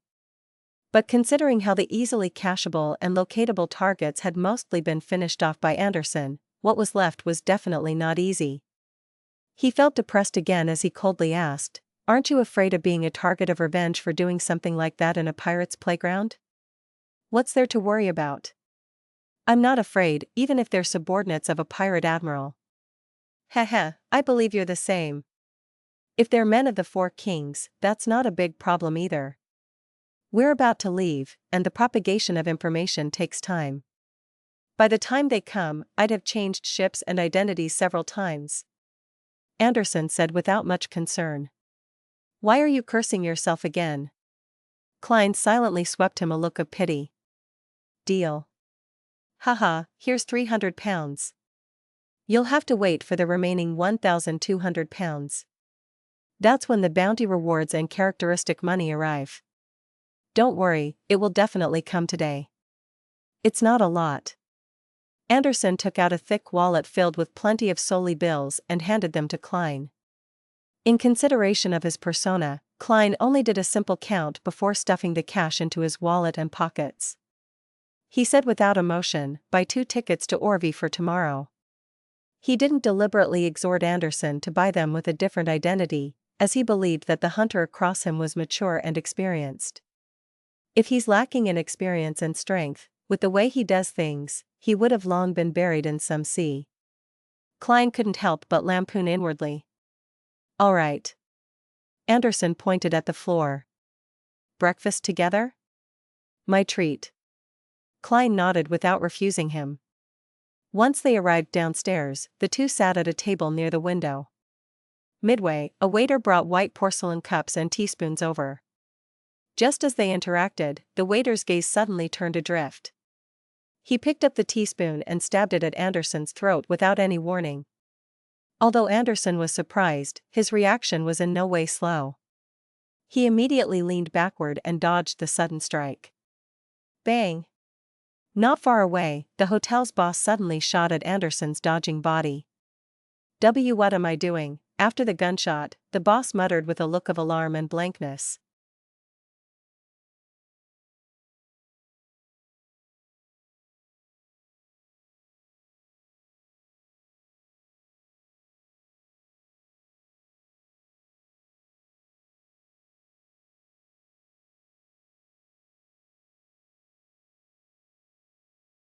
Chapter 677, Falling to the Ground. Amidst the gunshot, Anderson's body suddenly collapsed to the floor, using an amusing manner to dodge the bullet. As for Klein, who didn't fully understand the situation, he jumped to the side and activated his spirit vision while pulling out his revolver. At that instant, his first reaction was that Anderson had gone overboard in his hunting last night and was now the target of revenge. He only wished to shout, "I don't know him. It has nothing to do with me." At the table beside Anderson Hood, a stout man dressed in a shirt with rolled-up sleeves threw forks and knife, and he suddenly drew an already loaded double-barreled hunting rifle, aimed at the ground, and pulled the trigger from a commanding height. These series of actions were nearly simultaneous with the hotel's boss, but they were simply one step slower due to the many steps involved. Bang!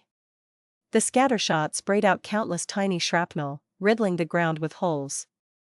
Although Anderson had dodged in time and avoided most of the blast, he was still struck by a portion of the shrapnel as his sides were immediately left mangled. Just as Klein was about to kill the stout man with the double-barreled hunting rifle to help Anderson Hood get out of danger, he realized that the man suddenly turned blank, just like the hotel's boss. He was then filled with alarm and horror as though he had jolted out of his stupor. That's not right. They're not the true assailants. Klein rationally stopped attempting to pull the trigger. He quickly swept his gaze across the restaurant. Discovering nothing with his spirit vision, he tapped his left thumb on the first segment of his index finger twice, activating his spirit body thread's vision. At this moment, all the ladies and gentlemen in the restaurant had stood up in a fluster due to the sudden shootout. All of them were rushing for the exit. When passing by the tumbling Anderson, an elegantly dressed lady with pretty good looks suddenly paused. She released the dark-colored glass bottle she held in her hand and poured it at the strongest hunter. Sizzle! Anything that was splashed by the liquid rapidly turned black as it suffered intense corrosion. Anderson covered his face and leaped up, dodging this attack once again.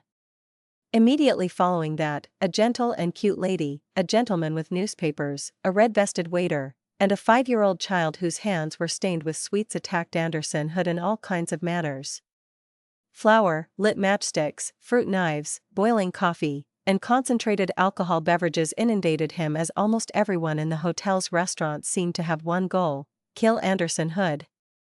In this abnormally dangerous situation without any Beyonder powers involved, Anderson, who had been surrounded with no way to escape, employed an array of actions, leaping up, sending tables flying, igniting items ahead of time, barely managing to avoid suffering damage to any vital spot, and didn't suffer any serious damage. Meanwhile, Klein also noticed something abnormal. In a corner of the restaurant which was blocked by a decorative cabinet, there was clearly thin, illusory black spirit body threads extending from it, but it was silent over there. In this chaotic and panic-stricken restaurant, it appeared especially abnormal. The true assailant who planned the passers-by murder case is sitting over there? From the confusion, puzzlement, horror, and fluster that the hotel's boss, waiters, and guests exhibited after attacking Anderson, they didn't become marionettes. This is another kind of control. An illusion, an emotion seed of a desire apostle, or could it be an influence on one's psyche? Klein suddenly had an idea light up in his mind. He immediately took 2 steps forward and sent a customer who still had butter on the corner of his lips flying, opening up a pathway for Anderson Hood. The strongest hunter immediately somersaulted out of the encirclement via the path that was opened up, and he ran up to the hotel's 2nd floor. Then, with his back to the wall on the corner of the staircase, he gasped for air. Has my provocative powers reached this level? Even the ordinary residents that I don't know wish to kill me and have actually rose to arms? Man, just as he spoke, Anderson pulled his right rib and nearly cried out in pain. No, no, no. The real circumstance is that a person plagued with bad luck shouldn't do things like hunt pirates. The reason why Klein had abandoned approaching the target to attempt to control them with spirit body threads was because he had thought of a possibility. The passers-by were implanted with psychological cues or had suffered manipulation on the psyche level. Only then would they attack Anderson in an orderly fashion. This didn't match the Beyonder powers of a desire apostle, as the attacks by the manipulated passers-by were targeted and precise, without showing any observed signs of preparation. And Klein had formerly heard of the name of the potion formula of a sequence 4, manipulator. In addition, according to the psychiatrist released from creeping hunger, Klein always suspected that Tosgarter Island had a mission or figure related to the psychology alchemists. In addition to the psychological cue and the control on the left side of the mind, it was rather similar to that of the spectator pathway. Klein had long believed that a manipulator very likely belonged to the spectator or dragon pathway, thus, making the outline of the matter relatively clear. The psychology alchemists really does have an important base in Tosgarter Island. They also sent a sequence 4 demigod go watch over it. This demigod influences certain pirates and makes them unknowingly do his bidding, but these pirates had unfortunately ended up as Anderson Hood's sponsors last night. Hence, their true investor came knocking. Keeping his expressions in check, Klein looked at Anderson and indifferently said to him, "It's likely that one or several of the pirates from last night is involved with a hidden demigod on this island." Do you think something like that can be done by a mid-sequence Beyonder? I can't be that unlucky, right? Anderson's voice grew softer before it turned into a mutter. Indeed, those people were controlled and are innocent. Thankfully, I didn't attack back, or I would become the main suspect of a shocking murder case and be given a bounty. When that happens, I'll be in trouble and could only become a pirate. The corners of Klein's mouth twitched slightly. If the ones being controlled had been pirates with Beyonder powers, or mandated punishers, or priests of the Church of Storms, how would it develop? I would already be dead. Anderson threw up his hands as he said in realization, "You mean he doesn't want me dead and only wants to give me a warning?" Klein nodded in a serious manner and said, "So, you still have a chance." "Yes, to apologize. Go see what that demigod is up to." "Apologize?" Anderson's face wrinkled immediately. Placed in a difficult position, he said with great difficulty, "I have quite a reputation in the Fog Sea." Klein didn't say a thing. He stood up, patted his coat, and prepared to walk off. At this moment, Anderson lunged forward and rushed to the entrance of the staircase ahead of Klein. He yelled, "I'm sorry. It was my fault. We can talk about anything." He paused for a second and repeated again, "I'm sorry. It was my fault. We can talk about anything." Clap. Clap. Clap. A series of slow claps sounded on the first floor as a figure appeared at the staircase.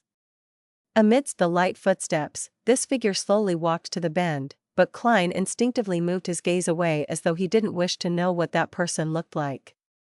In addition, he realized that he didn't have any intentions of raising his arms or aiming his gun. It was as though he had been cued and had lost the intention of resisting. This is terrifying. Yes, it's not a face-to-face hypnosis, which is why I could detect it. But if I was directly targeted, the repercussions would be unimaginable. I can be influenced now. In the way Miss Justice would explain it, the other party will use the sea of collective subconscious to silently arrive beside my island of consciousness, and then they would do something to a certain extent. Klein came to a realization as he had the sudden urge to leave and return to his room. This is the silent instruction given to me by the demigod? Klein roughly understood that the other party wished to communicate with Anderson in private, hence, he didn't resist and walked to the stairs before returning to his room. In less than 5 minutes, Anderson knocked on his door, his face grimacing. "Done talking?" Klein asked without much surprise. Anderson gave a heavy nod. "Phew. Yes, he got me to help him do something. As for what is it, I can't tell others." "Do you still remember what he looks like?" Klein deliberately asked. Anderson thought carefully as he suddenly frowned. "I don't remember." "As expected. Look at you. For £1,600, you offended a demigod. It wasn't worth it at all." Klein silently sighed and then said, "Can we leave tomorrow?" "Yes. There's no rush for that matter. Let's resolve the problem with my bad luck first." Anderson didn't hesitate to answer. Klein didn't speak further as he pointed at the floor. "Still having breakfast?" Anderson was first taken aback before revealing a smile. "Of course. No type of frustration can influence eating and sleeping." The two went down to the first floor and discovered that the waiter was silently clearing up the shattered items. The boss and the customers had all forgotten what had happened. After breakfast, Anderson continued going out, busy obtaining his bounty rewards and Beyonder characteristics money.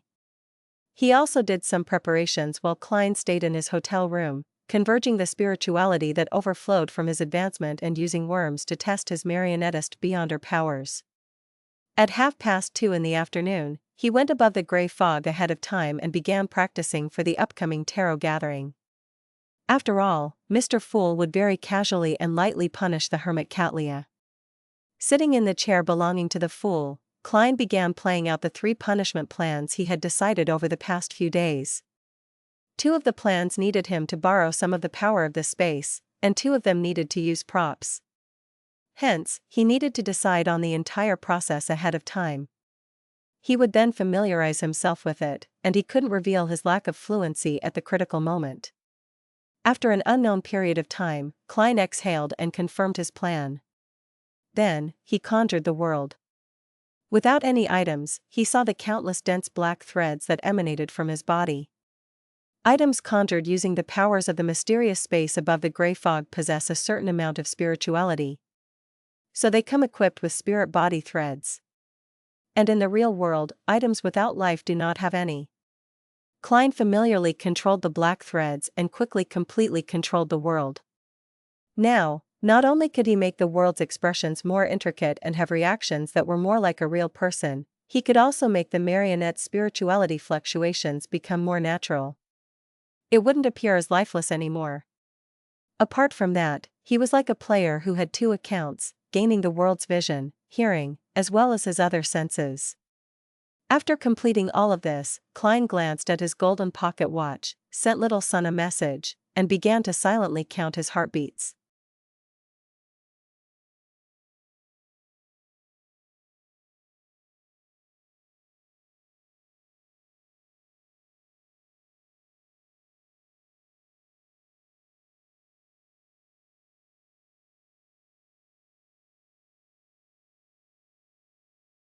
Chapter 678, Punishment. On the two sides of the ancient mottled bronze table, blurry figures extended outward from the embrace of deep red beams of light before turning corporeal. The surroundings remained as silent and empty as always, as though no living creature had ever set foot there for millions of years. "Good afternoon, Mr. Fool." Audrey's brisk and cheerful voice soon resounded through the resplendent palace held up by stone columns. Klein nodded his head with a smile, watching as the other members expressed their greetings under Miss Justice's lead. Here, there was no doubt that the hermit Catlia appeared rather reticent. Audrey's read on her was that she had many things on her mind. After the voices came to a stop and the members had taken their seats, the fool Klein swept Miss Justice a glance, making the psychiatrist instantly understand his intentions, hence, she didn't raise her hand slightly and speak out. Following that, he looked at Catlia and chuckled indifferently. "Tell Bernadette that she can use certain items in exchange for some answers." Bernadette. After hearing this familiar name, which was neither Queen Mystic, the owner of Dawn, nor the leader of the element Dawn, Catlia realized that Mr. Fool already knew everything. Her cheap tricks were laid bare in front of him. This made her heart sink as she couldn't help but feel an intense sense of fear. She was temporarily at a loss in regard to the attitude or words that she needed to show in response. To her, Mr. Fool's words were clear. Pass on the message, but only that one message, nothing else. She wasn't allowed to provide any other hints. Catlia believed she knew what he meant between the lines. Bernadette? That's a common name for Intis females. Who could it be? What is the answer she wishes to exchange for? What relationship does she have with Ma'am Hermit? Ma'am Hermit had privately made a request, and Mr. Fool's answer is yes? No, that's not it. Definitely not it. If it's a private and reasonable request, Ma'am Hermit wouldn't have mentioned it specially in front of us. He would have directly replied to her prayers. He is giving a warning? Audrey forgot to observe the other members as a series of questions flashed through her mind. Following that, with her acumen from the spectator pathway, she grasped Mr. Fool's true intentions. Following that, she had a particular theory.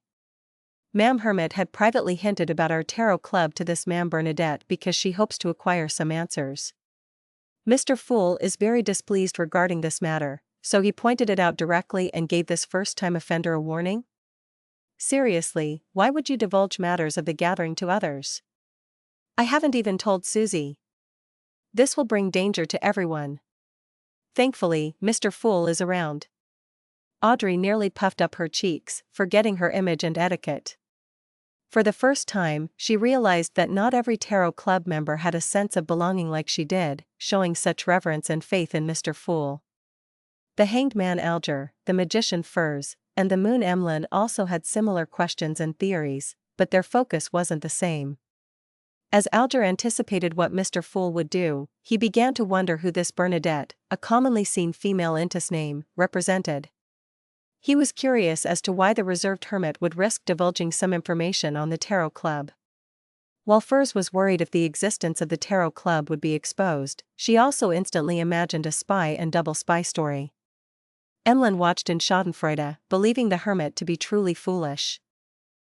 Even our sanguine's ancestor treats Mr. Fool equally and had sent me as an envoy to be nurtured. You aren't even a demigod, but you attempted to try pulling off cheap tricks under Mr. Fool's watch. Do you have a death wish? Indeed, I can't understand the thoughts of short-lived creatures. Emperor Roselle once said that bugs that can only live in summer have no way of truly knowing what snow looks like. Emlyn sat back in a relaxed manner as he didn't hide the shaking of his head. The son Derek didn't have many thoughts on the matter, all he felt was that the mood wasn't right. Out of curiosity and puzzlement, he asked, Mr. Fool, who's Bernadette? Well asked. I thought Miss Justice would be the one asking. Yes, she seems a little angry, which is why she doesn't wish to speak. Klein silently commended him as he casually answered, Roselle's eldest daughter. Owner of the Dawn. The leader of the element Dawn. He mentioned all of Bernadette's identities, making her appear without any secrets before all the Tarot Club members. And the reason why he had used Owner of the Dawn in place of Queen Mystic was that Klein didn't believe that the Fool should address Bernadette as a queen. The Owner of the Dawn. Queen Mystic. She's actually Emperor Roselle's eldest daughter. The Hermit, I can confirm that you are Admiral of Stars Catlia. So the rumors of you having a falling out with Queen Mystic are fake. Alger felt excited. He felt that the restriction and pressure he had endured for the past 3 months had vanished at once. This made his staid self mock the hermit inwardly. Emperor Roselle once said that those who play with fire will ultimately burn themselves. And you, Admiral of Stars, dared to challenge a god's clairvoyance. At that moment, Alger was rather thankful that although he had attempted to pull off some cheap tricks and attempted to figure out Mr. Fool's identity, goals, and present state, he hadn't involved any outsiders. He hadn't divulged any information, so he hadn't suffered any punishment. As he had introduced the 4 kings and the 7 pirate admirals, Audrey and company just needed to recall in order to confirm that Bernadette was Queen Mystic, a demigod that reigned supreme over the 5 seas. They were also surprised that Emperor Roselle's eldest daughter would still be alive and had become an important figure that was known throughout the world. The answers that Queen Mystic wishes to obtain are hidden inside Roselle's diary? Combining everything that had happened and the words that were said, Audrey vaguely guessed Bernadette's goal, believing that the Emperor's daughter wished to figure out the truth behind her father's assassination. At this moment, Catlia had already regained her ability to think. She turned her body to face the end of the long bronze table and said without any hopes that she could be let off, Yes, I committed some mistakes. I will not defend myself. It was indeed wrong. Mr. Fool, no matter how much you punish me or even kill me, I'll accept it. Hypocrite. If Mr. Fool really wishes to punish you, do you think you have any means of resistance? Mr. Hanged Man scoffed on the opposite side of the table. He could identify the problem with such a simple sentence. Ma'am Hermit is still a little afraid. Audrey could notice the hidden fear from the minute actions and words Catlia had used. To her, people who deliberately emphasized their willingness to be executed were often afraid of dying right there and then. Furs found her peace from the Fool's calm attitude, believing that there weren't any leaks about the Tarot Club, or that the leaks weren't anything important. Hence, like Emlyn, she waited curiously and expectantly for the punishment Mr. Fool would mete out. Derek remained clueless about what had happened, uncertain why Ma'am Hermit would suddenly request to be punished. At that moment, seeing Mr. Fool's brief moment of silence, Catlia resisted her unease and lifted her head slightly, observing the existence behind the thick gray fog without a trace, in an attempt to figure out his true intentions so as to give a better response. She didn't wish to make another mistake again and provoke him, making the situation irredeemable. The dark purple hue in her black eyes produced a sense of mystery as her eyes penetrated through the gray fog and saw the Fool. Suddenly, Catlia's eyes heated up as illusory blood bled from them. A sinister, terrifying, and depraved language and an indescribable roar sounded in her ears. It instantly filled her senses with extreme pain as her body began to convulse and tremble uncontrollably. Her face, hands, and the areas that weren't concealed by her clothing had quickly cracked open, revealing her flesh and blood. Inside, black worms and white moths squirmed before forming all kinds of indescribable eyes. Catlia's cries and painful grunts resounded above the gray fog, causing Alger, Emlyn, Furs, and company to exchange looks as though they could sense the pain she was suffering. Meanwhile, the blurry figure turned rather clear, allowing them to see the hermit's mutation. The disgusting and nasty scene frightened Audrey enough for her to look away. She straightened her back and looked straight ahead without daring to move. Although the others didn't have such an exaggerated response, they also shared the same behavior. The true creator's ravings are indeed useful. Klein, who was shrouded in the thick gray fog, reflected from the bottom of his heart. The reason why he hadn't immediately replied to Catlia's request for punishment was because he wanted to confirm if there was anything special about her eyes, whether they could see beyond what he allowed. For this, he had stirred some of the mysterious space's powers to be hidden in the gray fog that shrouded him ahead of time. It was to connect anyone who used a Beyonder power to see through the obstacle to Tinder. This was equivalent to the owner of the Beyonder power directly observing an item corrupted by the true creator at a psyche level. Hence, with Klein not using the gray fog to deliberately suppress the influence, Catlia naturally heard the true creator's ravings. Her organ which used the Beyonder power was first severely damaged before she was imbued with extreme pain, causing her mutation. If Admiral of Stars hadn't tried observing him, then the plan Klein had prepared was to get her to apologize to every Tarot Club member, and also to allow them to discuss a method of punishment in a democratic manner. And regardless of how democratic it was, the major punishment would ultimately be to stir some of the mysterious space's powers to connect Catlia to Tinder. After waiting 2 seconds, Klein knew it was enough. He gently lowered his palms, allowing the gray fog to silently repress the true creator's ravings and revert Catlia's mutation. Admiral of Stars trembled as she calmed down at a discernible pace. The cracks in her skin gradually closed as her thoughts returned to her, allowing her to take in her surroundings once again. At this moment, Alger said in a deep voice, as though he was warning himself, "Do not pry into the mystery of God."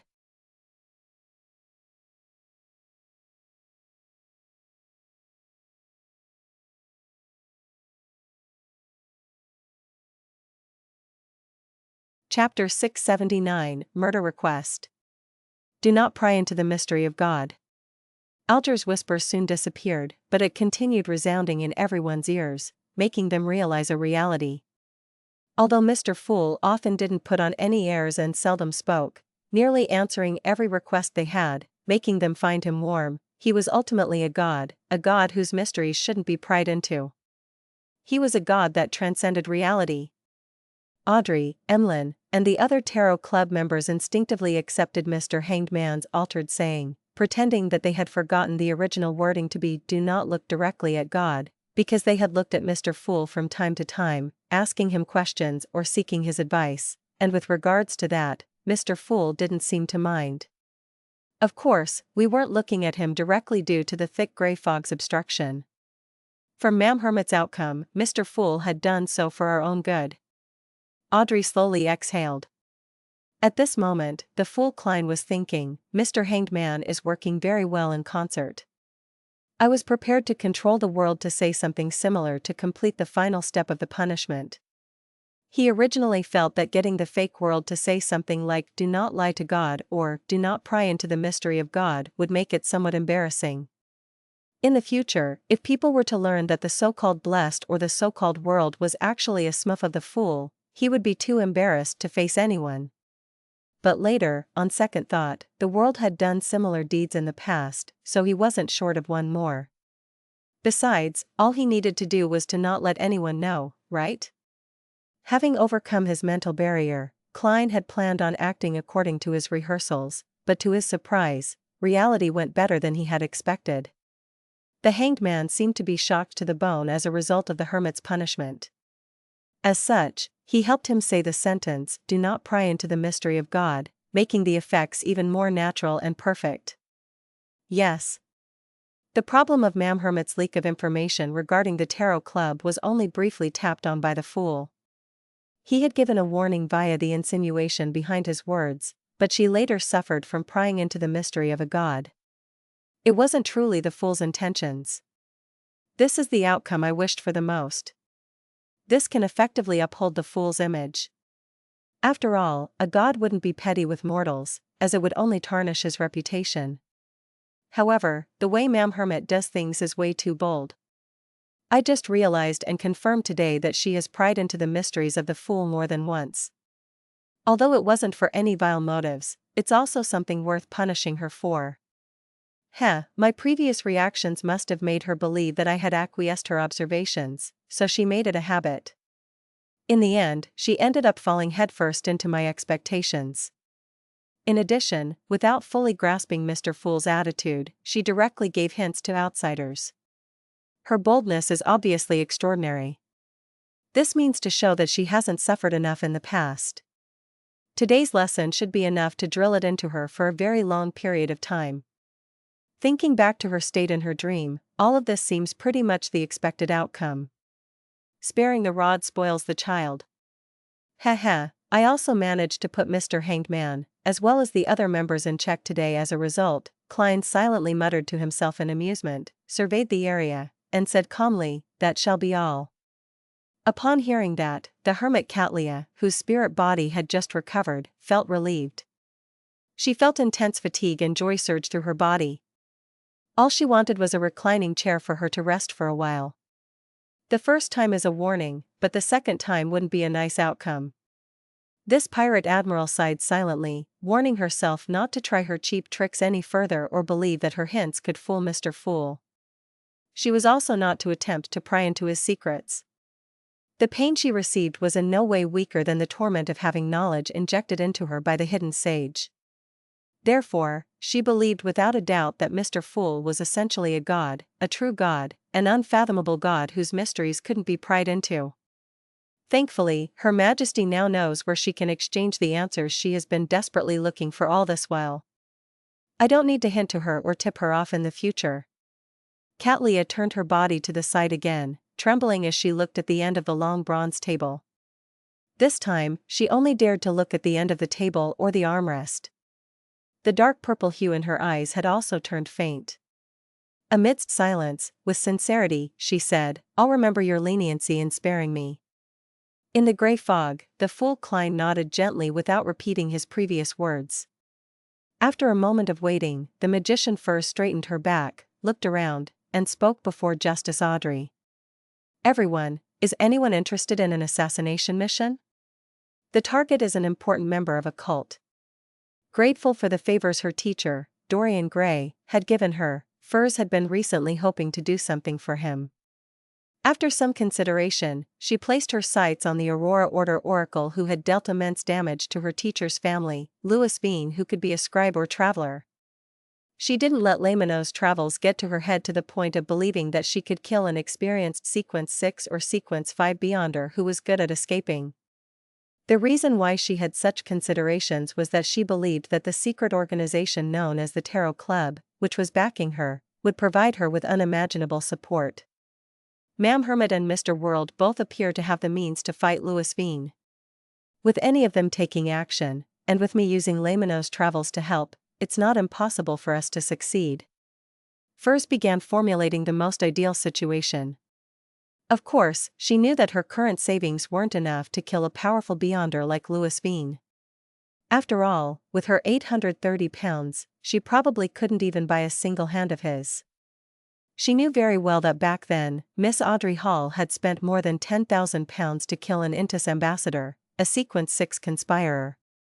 The cost of assassinating Louis Bean, who was of a similar sequence or even higher, was obvious.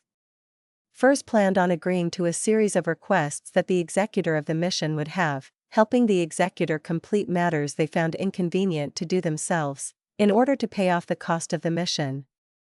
She believed that after obtaining Lamino's travels, she was equipped with the abilities to complete certain difficult tasks.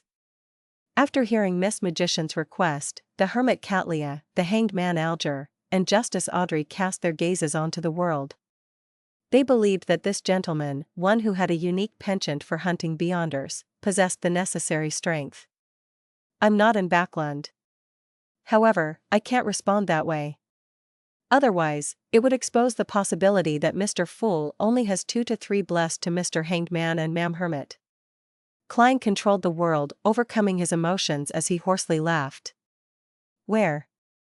Which cult? What's his sequence? What unique powers does he have? Mr. World is a little different from before. I can't explain it clearly, but it feels like he's suddenly in a better mood.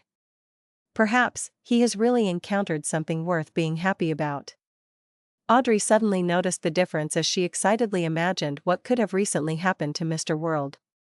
Furs happily replied, he's an oracle from the Aurora Order. He's in Backland, formerly a Sequence 6, but he might be a Sequence 5 now, but I can't be sure. He can record the Beyonder powers that others have used and can use them once. He's good at escaping any form of entrapment, and it's difficult to surround him. Perhaps, he might be able to travel through the spirit world. The target is an oracle from the Aurora Order, a Sequence 6 or 5, with powers seemingly from the apprentice pathway. Indeed, Miss Magician doesn't appear as simple and ordinary as she seems. My original judgment was right. Catleya quickly returned to her usual state. She wasn't surprised that the magician would actually dare conspire against a particular gentleman from the Aurora Order. As for which oracle he was, she wasn't sure because the only ones she knew were Mr. Z and Ma'am D. Meanwhile, Klein also quickly evaluated the situation. An oracle from the Aurora Order, that makes it impossible for him to be innocent. Rather, he's a madman who destroys lives. Killing him doesn't make me feel guilty. It's not like I haven't offended the Aurora Order more than once or twice. Sequence 6 or 5, that's something I can handle. I've seen something that matches the trait of recording and releasing Beyonder powers as described by Miss Magician. Mr. A had used it before, but it might not really be it. To me, it doesn't matter if he's good at escaping and traveling through the spirit world. As long as I'm close to the oracle and successfully control his spirit body threads, there will be no way for him to run. It's hard to tell what will happen in a direct clash. I do have quite a solid chance of success if I sneak an attack in. Of course, succeeding at a sneak attack is a whole other matter. After some serious consideration, the world looked at the magician Furs. I can consider taking on the job, but not anytime soon. It will, at the least, be 2 months later. He wasn't sure what other accidents he would encounter at sea, so he had been rather relaxed on the time period. 2 months later, Furs repeated the time, appearing to be in a deep dilemma. It was too long, besides, she wasn't sure how long Louis Bean would stay in Backland. At this moment, Alger, who had been watching from the side, deliberated and interjected, Miss Magician, do you need to kill that Aurora Order oracle personally? No, as you can see, I'm considering requesting Mr. World for help, Furs replied with a smile. Alger nodded as though in thought. The premise of killing someone is to be able to find the oracle. Can you find him? No, but I'll investigate, Furs answered frankly. Why don't you get the world to do it after your investigations bear fruit? The Hanged Man pressed. Yes, but I haven't decided. Furs was somewhat confused, unaware of the reasons as to why Mr. Hanged Man was asking her all these questions. Alger sneered. If you can confirm the location of the Aurora Order oracle's location, then why spend large amounts of money to hire someone to kill him? Wouldn't reporting him directly to the churches be enough? After the Great Smog, no church is willing to let go of any related clues. He wasn't trying to make the world lose any business. Instead, he had clearly read the dilemma inside her, believing that there was a higher possibility of her not going through with the request. After all, too many incidents might happen in 2 months. Therefore, he gave some suggestions to ensure that this matter reached some preliminary agreement. Report him to the churches? This sounds familiar. Klein was surprised, never expecting Mr. Hanged Man to say something like that. While everyone is being infected by Mr. Hanged Man, he too has been influenced by us. Klein immediately felt relieved and rather pleased. Report? Furs was momentarily stunned. After a few seconds, she whispered, "That's possible." The hanged man smiled upon hearing that. "You can do it this way. First, investigate your target and seek out his whereabouts. If you obtain anything in 2 months, then you can hand the matter over to the church. If the matter exceeds 2 months, and when Mr. World is free, then he can provide you the help needed. What do you think of that?" Furs seriously considered it and said, "Okay. When the time comes, I'll discuss the price with Mr. World."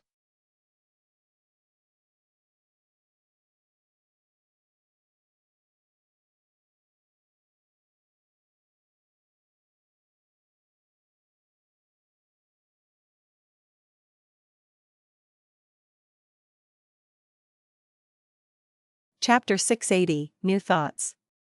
After receiving the world's consenting nod and confirming the matter regarding Louis Veen, Furs thought for a moment and continued, "Everyone, does anyone have a meteorite crystal or the crystallized blood of a lavo squid, or any information about them?"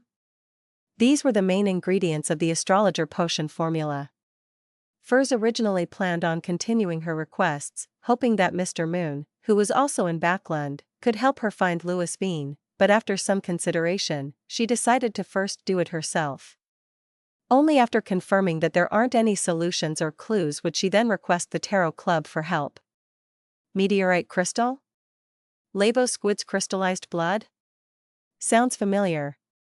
Isn't this because I know the seer potion formula? Yes, it's familiar because the seer potion formula's main ingredients is 50 grams of star crystal and 10 milliliters of lavo squid blood. The main ingredients of astrologer are like the upgraded versions of a seer. Indeed, the apprentice and seer pathway can be interchanged in the future. With this in mind, Klein suddenly had an idea. Since the potion formula of Bizarro Sorcerer is difficult to obtain, with the 3 options being extremely dangerous, should I consider the other sequence 4 options in the neighboring pathways? Such as apprentice. Once he had this idea, he brightened up as he felt that most of his predicament had vanished. And for the sequence 4 potion formula of apprentice, the Tarot Club has clues to it. It's the Abraham family behind the magician. With this in mind, the world looked at Miss Magician with a subconscious gentleness to his gaze. It left Furs shuddering, suspecting whether Mr. World had already formulated a plan to hunt Louis Veen. At this moment, the fool Klein recalled another problem. According to Dunn's and Daly's theories, the first 5 sequences of the seer pathway didn't present any obvious progression. Each of them presented a beyonder power of one aspect. Then, at the critical point of sequence 4, the 5 of them would converge and clench like a fist, presenting a qualitative change.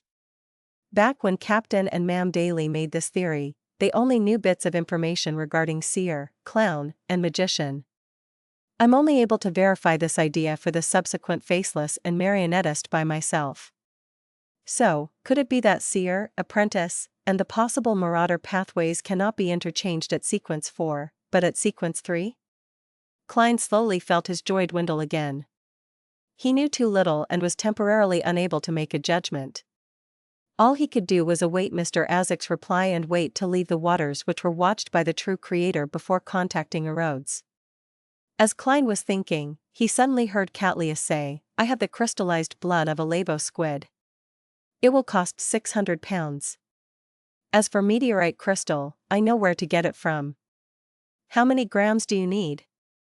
600 pounds, a very reasonable price. Furs replied in a pleasant surprise, 60 grams. "All right, I'll give them to you within 2 weeks." "It will also cost 600 pounds, Catlius said clearly and succinctly. It's resolved just like that.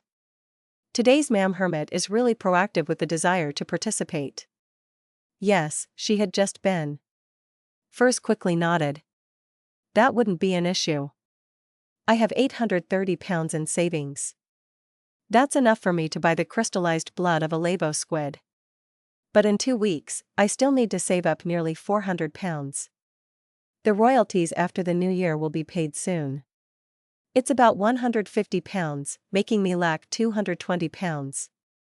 I have to think of ways to earn money again." Furs quickly calculated her financial situation. Seeing how Miss Magician took only a minute to gather the main ingredients for her potion, Justice Audrey couldn't hold back either. She raised her hand slightly and said, "I wish to obtain the complete pituitary gland of an adolescent mind dragon, but if that's not possible, 60 milliliters of a black hunting giant lizard's spinal fluid and 1 fruit of an illusory chime tree." This was the main ingredient of the hypnotist potion. If she obtained the complete pituitary gland of the adolescent mind dragon, then there was no need for any other corresponding ingredients. Just as Audrey said that, she heard Mam Hermit reply. "Since the 5th epoch, mind dragons have nearly gone extinct and are hard to find. I have the means of obtaining the spinal fluid of a black hunting giant lizard, but it will also take 2 to 3 weeks. The price ranges from 1,500 to 2,000 pounds, as I'm not the one who decides it. I can help you keep a lookout for the fruit of an illusory chime tree, but I cannot guarantee anything." What great efficiency. After Mam Hermit was punished, her sense of belonging towards the Tarot Club has appeared to increase. She's more active and amiable. Audrey was momentarily speechless. After a few seconds of silence, she bowed slightly and said, "No problem." Alger, who had been watching by the side, suddenly felt that the development wasn't going as he expected. Having been punished by Mr. Fool, the hermit changed her style of being mostly an observer. She began to involve herself in every matter that she could involve herself in during the tarot gathering. And with the strength, background, resources, and channels of a pirate admiral, she immediately produced intense and blinding light. This blinded Alger so much that he could hardly open his eyes. He had a strong feeling that he was at risk. At that moment, he wished for Mam Hermit to return to her former state. Klein also felt surprised by what he heard and saw.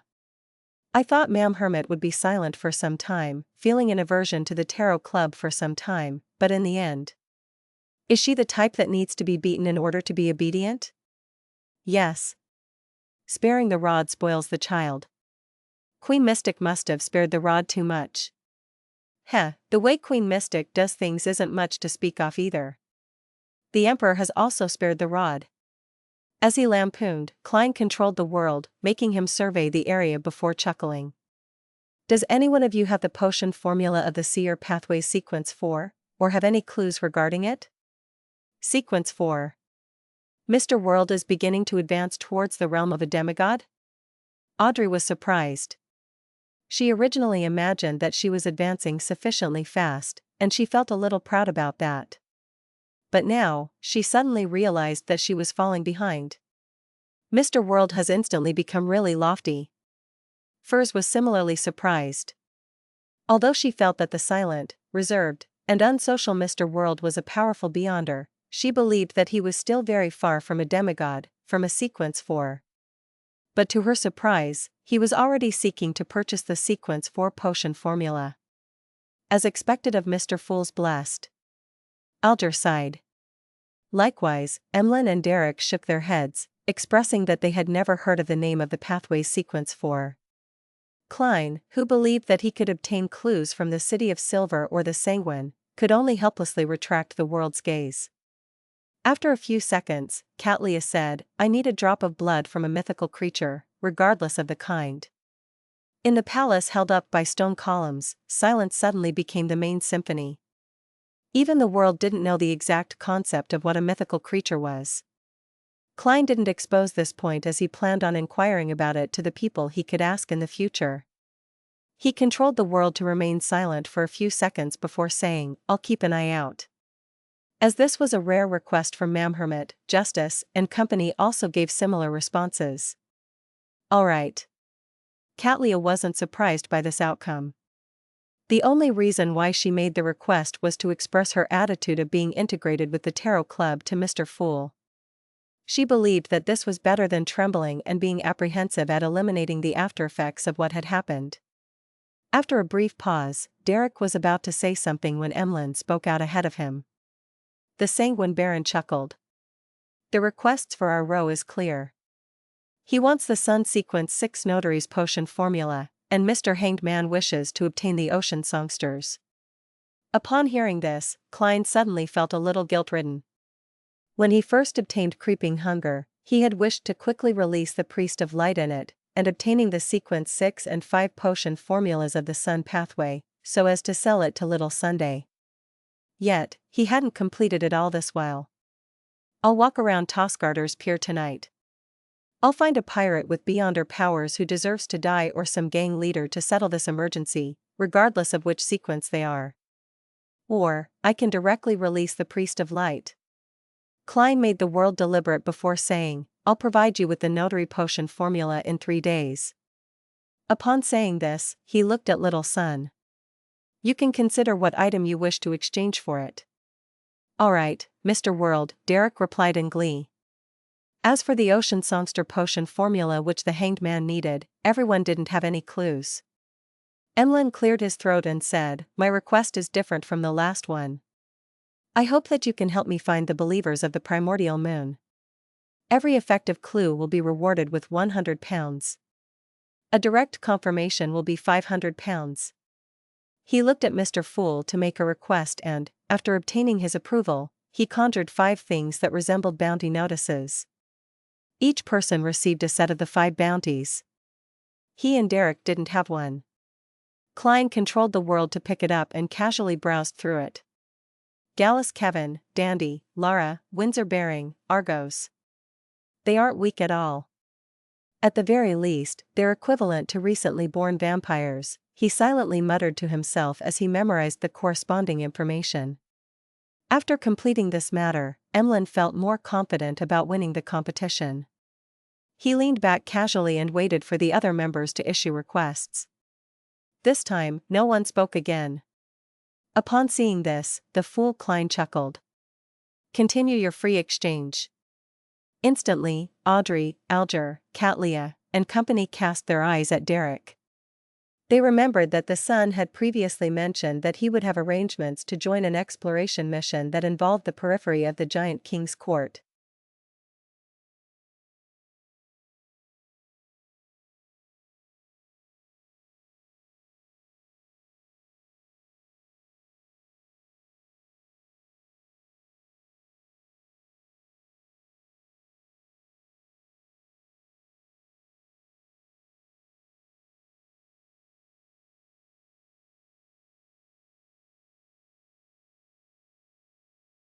Chapter 681, Indirect Answer.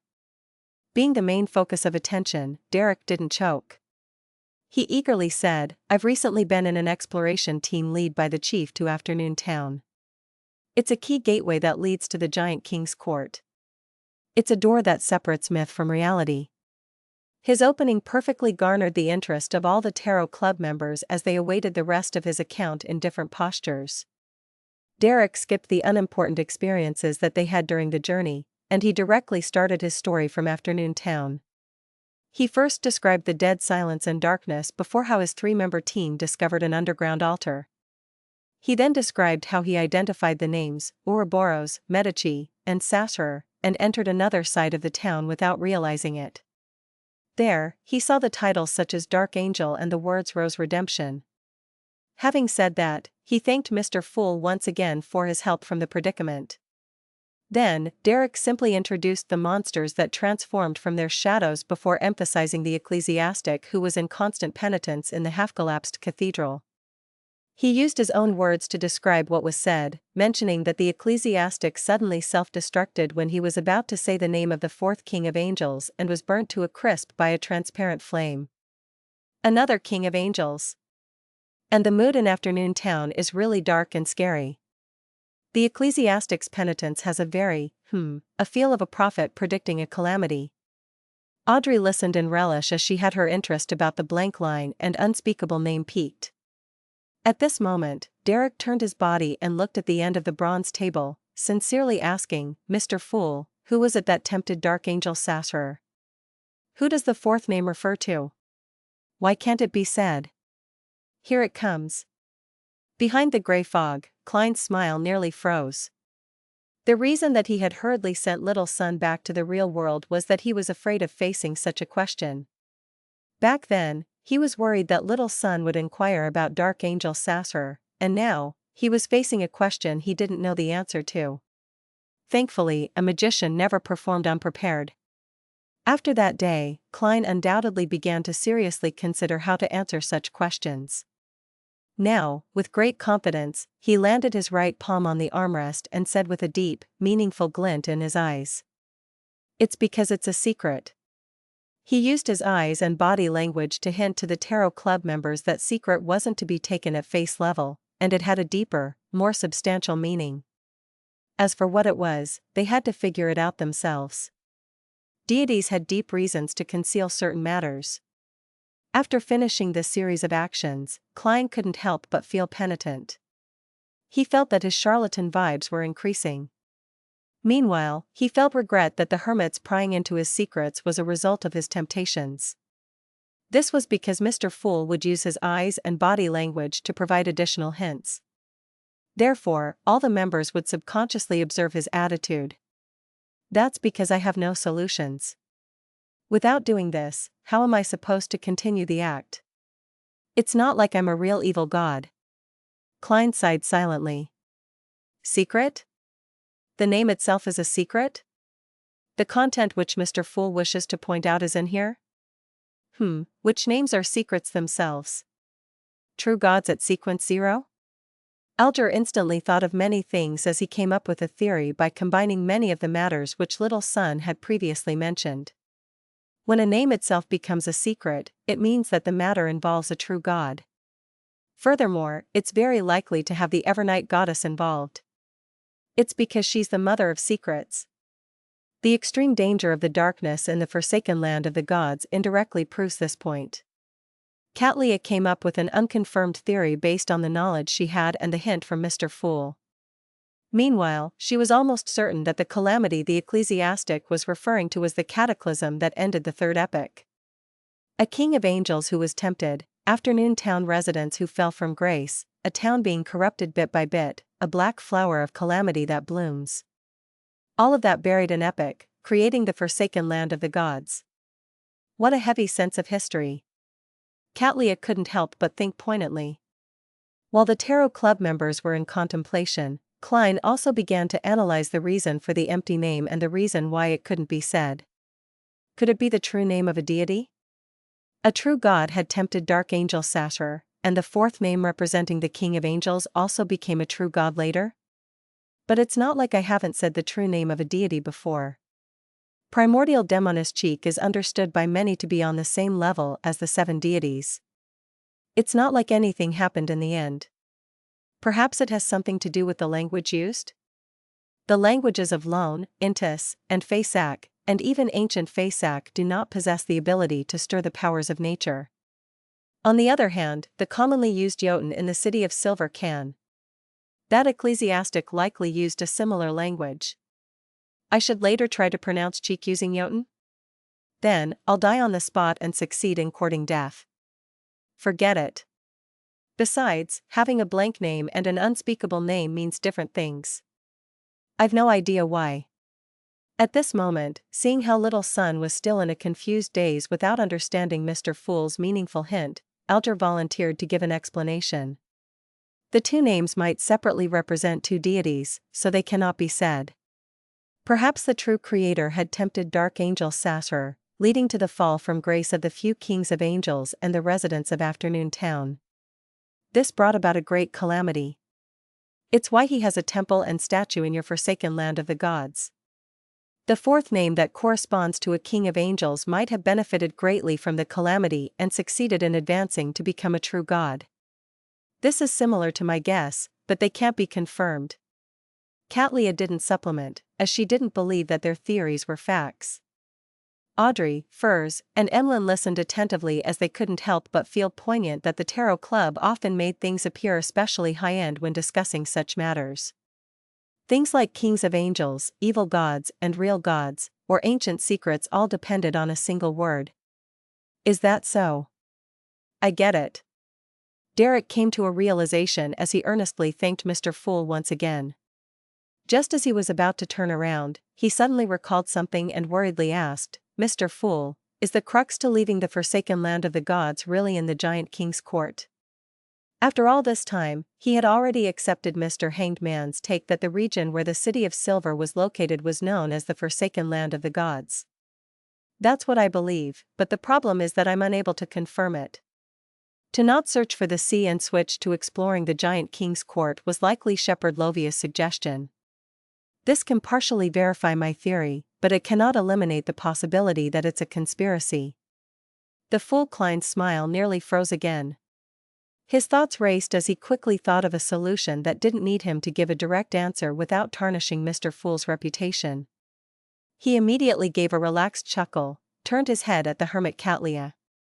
Speaking of this matter, Bernadette already knows the method for entering the forsaken land of the gods. Catlia immediately recalled her vague memories of the dream and subconsciously looked at the end of the bronze table. It's that shadow? Before she finished speaking, she suddenly realized that she was sizing up Mr. Fool again. She hurriedly closed her eyes and said, My eye of mystery prying is instinctive. It can only be enhanced and not be deactivated. I need to rely on a mystical item to seal it. But it doesn't exist here. Is that so? Klein nodded gently. You can conjure a pair of glasses. Yes, Mr. Fool. Catlia followed the instructions and conjured a pair of glasses. During this process, Klein stirred a minute amount of the power above the gray fog and infused them into the pair of glasses. By the time Catlia wore them, she discovered that her eye of mystery prying had been sealed as she had expected. It was only at this point that Furs and company realized that Ma'am Hermit's eyes were extremely special. It had something to do with the prying of mysteries, and it didn't need to be activated to use it. It's no wonder we didn't notice it. Ma'am Hermit was severely injured because of her attempt to pry into the mysteries of Mr. Fool. Audrey moved her lips in enlightenment, having one of her questions answered. As for Alger, who recalled how the hermit had previously sized him up and how he had been wearing the clergy clothes of the Church of Storms, his face nearly darkened. Klein didn't wait for the members to calm down. He chuckled and replied to Catlia's previous question. It's that shadow. The shadow of the giant king's court. So it's the shadow of the giant king's court, Catlia muttered in pleasant surprise. Then, her mind went adrift as she thought, she likely also knows this answer. Derek spent a few seconds to digest the conversation between Ma'am Hermit and Mr. Fool, and he vaguely came to a realization. The key to entering the forsaken land of the gods had to do with the shadow of the giant king's court. Therefore, the crux to leaving the forsaken land of the gods is really in the giant king's court.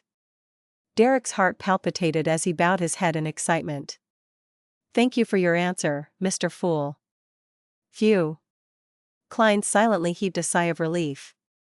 He felt that such a situation was extremely draining on his brain. Alger kept his emotions in check as he looked around before looking at the hermit. Where's the shadow of the giant king's court? He didn't dare ask Mr. Fool, as his question about the forsaken land of the gods had previously been rejected. Catlia answered frankly, in the waters on the easternmost front of the Sonia Sea. In the dream of the night time there. I happen to wish to share with all of you what I encountered this time. Audrey and Furs simultaneously slowed their breathing as they waited excitedly for Ma'am Hermit to recount her encounters, which were bound to be fantastic.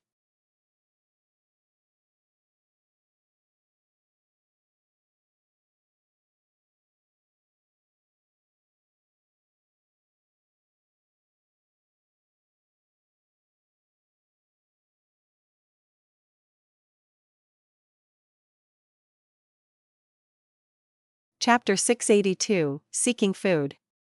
Catlia controlled herself without looking at the world Gehrman. She said in a deep and slow voice, northeast from the Gargas archipelago, there's a safe sea route that allows one to enter those dangerous waters. She began her description with the deep abyss which separated the seas, the sun chariot which couldn't be viewed directly, the night which required sleeping, the terrifying ravings that filled the entire sea, and the shadow of the giant king's court which stood on the opposite mountain peak in the dream world. During this process, she didn't mention Gehrman Sparrow at all, deliberately avoiding any mention of him.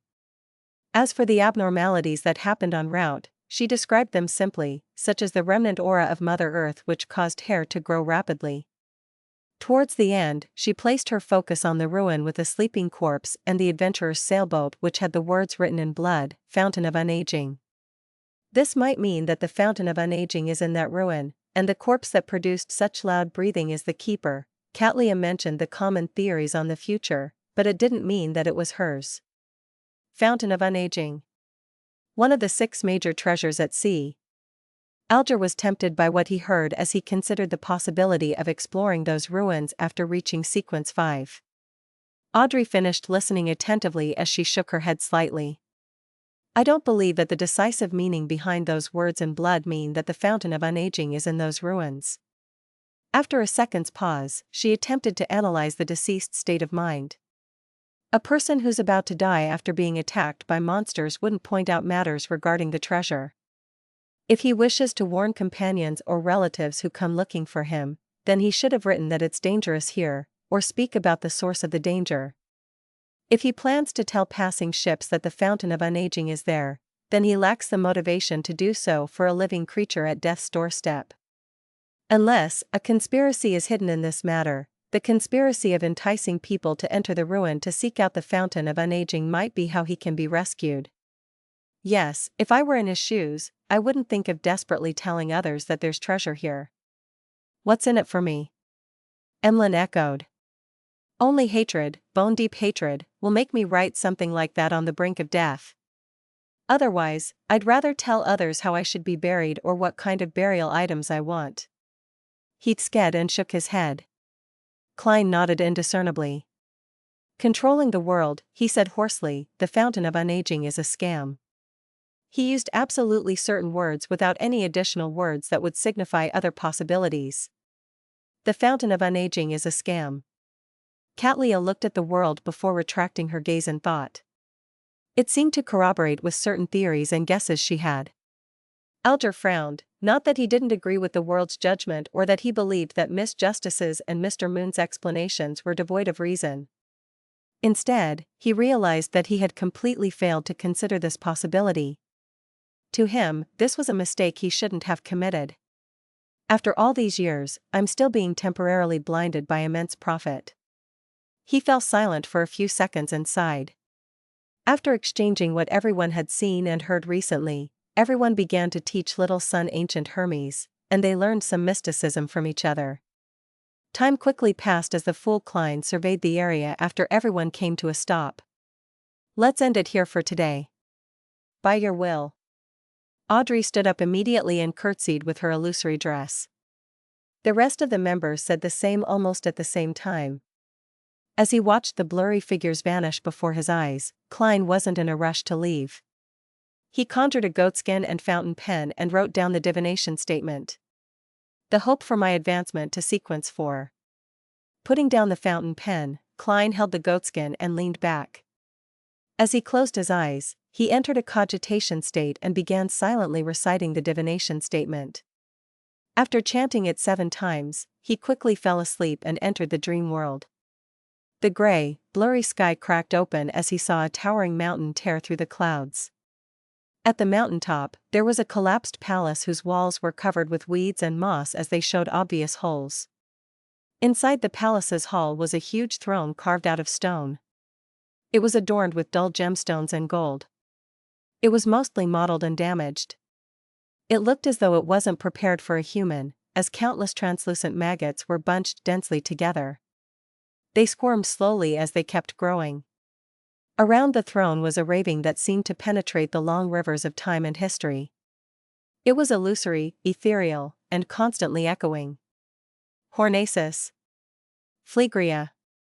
Hornacis. Phlegria. Hornacis. Phlegria. The moment the ravings entered his ear, Klein jolted awake before he frowned.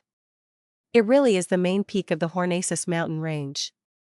Furthermore, I can see and hear it more clearly than before.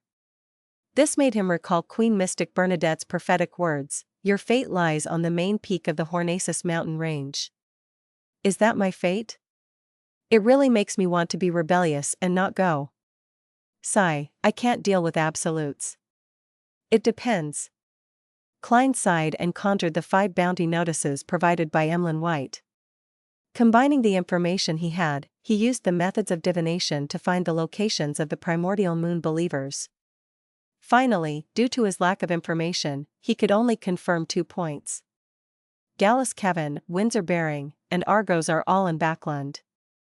Dandy and Lara are at Enmat Harbor and Pritz Harbor respectively. This is as good as nothing. Klein shook his head and returned to the real world. Recalling how he had already agreed to provide little son with the notary potion formula within 3 days, he wore his coat and a top hat, and he prepared to head out to find a target. When he opened the door and came to the stairwell, he saw Anderson had walking up, twirling his deer hunting cap with his hand while humming a folk song. This fellow is really good at recovering from setbacks. He was just taught a lesson by a demigod in the morning and was forced to apologize and agree to a request, but I don't see any sign of trauma from him anymore. It's no wonder he became a Sequence 5 powerhouse. Just this state of mind alone makes it difficult for him to lose control. Klein looked at him, nodding slightly as a greeting. Good afternoon, Gehrman. Anderson chuckled as he waved his hand. I've received the bounty and characteristic money. I'll pay you the rest now. As he spoke, he took out stacks of cash of different thickness from different pockets. It happened pretty smoothly, I see, Klein commented without much emotions involved. Anderson immediately laughed. That's right. It happened far smoother than I imagined. Those fellows who should have rocks for brains were surprisingly friendly, polite, and efficient. I even suspect whether I've become a blessed of Lady Luck. There's no such deity. Klein ruthlessly shattered his fantasies. Why so serious? It's life. Relax a little. Relax a little. Anderson handed over the remaining 1,200 pounds. Actually, I'm very clear about what happened. That gentleman doesn't want me to waste my time, so he secretly exhorted those people. Klein glanced at the cash, pressed down on it, and asked in passing, have you confirmed which pirates gave you the problem? He was asking about the prey that resulted in the manipulator's involvement. There's no way for confirmation, Anderson said with a bitter smile. Do you think I didn't confirm it ahead of time? Although I appear nonchalant in front of you, I will investigate the prey's background and situation ahead of time to avoid provoking someone I can't afford to. Who knows? Sigh, I can only blame it on my bad luck. This fellow is more careful than I thought. That's right, his previous sequence was called Conspirer. Klein thought in enlightenment before asking indifferently, who deserves death the most in this area?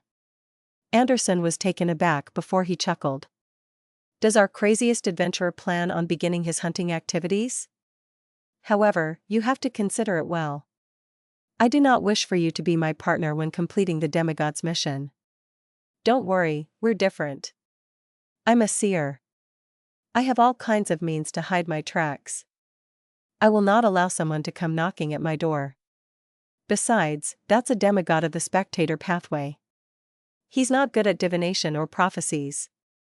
Klein maintained his cold attitude that was unique to Gehrman and said, you don't have to bother. Anderson immediately gave a thumbs up.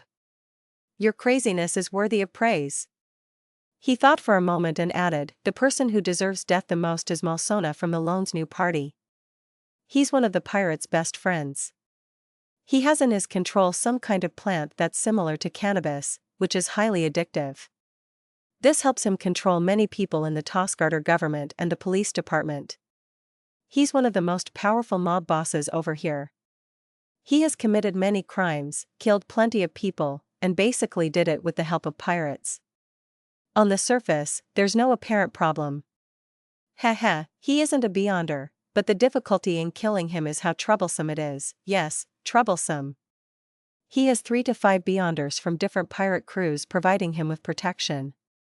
On the rooftops, outside the building, beneath the windows, everyone there belongs to him. To finish him off, the only way is to forcefully storm in and kill a large number of people. I have the means to do it, but it's too troublesome. There's also a certain level of danger.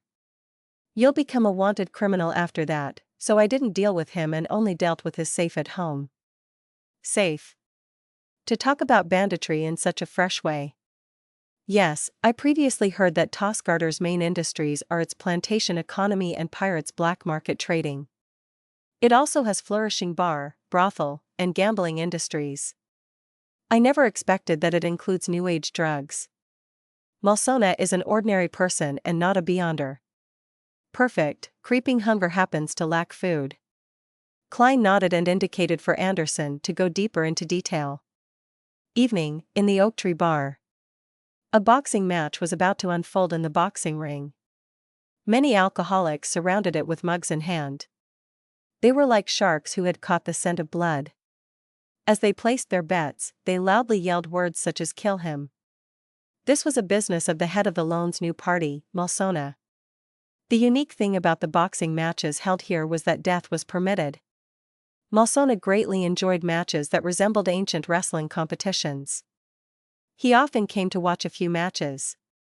At that moment, he was seated on the second story, overlooking the ring. Around him were several bodyguards. They were watching every direction, and among them were no lack of beyonders sent from the pirates he worked with, as well as experienced adventurers he hired with large sums of money. These people either had their backs or sides facing Malsona as they surrounded him, and they prevented anyone from approaching him. Revolvers, rifles, and hunting rifles were all aimed outside to leave the masses intimidated. After confirming the situation, Klein pressed down on his top hat, entered the bar, and saw Malsona sucking on a cigar. This mob boss had a very discernible face. Be it his brandy nose or thin brows, they were all very unique. Klein retracted his gaze and first went to the bar to get a cup of local malt beer worth 4 pence. Then, he made his way to the railing beneath the second floor. Although he wasn't directly under Malsona, as it was heavily guarded, he was already not very far from him. "I'm within 5 meters." Klein silently muttered to himself, raised his cup of beer, and looked at the boxing ring.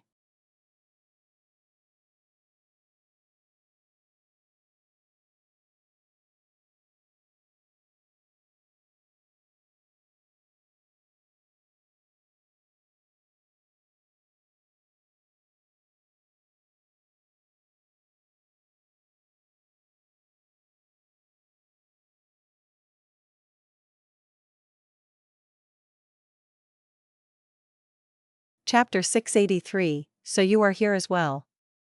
Black spirit body threads that stemmed from different life forms appeared in Klein's vision, but he didn't immediately extend his spirituality to attempt to control them.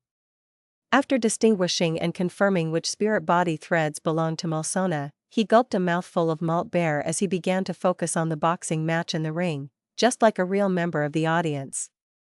The two boxers had their tops bare and didn't wear any protective gear. They fought all out, constantly clashing with each other as fist met flesh, and the situation quickly escalated to a fervor. Many of the alcoholic gamblers had adrenaline pumping through them as they shouted for the boxer they supported passionately, yelling, "Kill him! Finish that son of a b***tch." On the second floor, Malsona also forgot the cigar in his hand as he was fixated on the ring below, his hands clenched tightly into fists. Apart from those who had to have their backs facing him because they were keeping tabs on any suspicious people or watching the important regions such as the rooftop or area beneath, the people around him couldn't help but have their eyes peeled to the intense boxing match. Klein raised his hand again, gulping a mouthful of beer as though he was out of breath from the tense atmosphere. At this moment, his spirituality silently extended and grabbed onto the illusory black threads corresponding to Malsona. 1 second, 2 seconds, 3 seconds. The brandy-nosed Malsona was just about to pump his fist a little as though he was in the ring himself when he suddenly found his brain go numb. He felt the surroundings abruptly turn odd, as though several panes of glass were in between him and them. Malsona immediately discovered that his thoughts had clearly slowed down, as though all the parts in his brain had suddenly rusted. As the target was only an ordinary person whose spirit body was far inferior to that of a beyonder, Klein took less than 20 seconds to achieve initial control over him. 7 seconds. All it took was 7 seconds.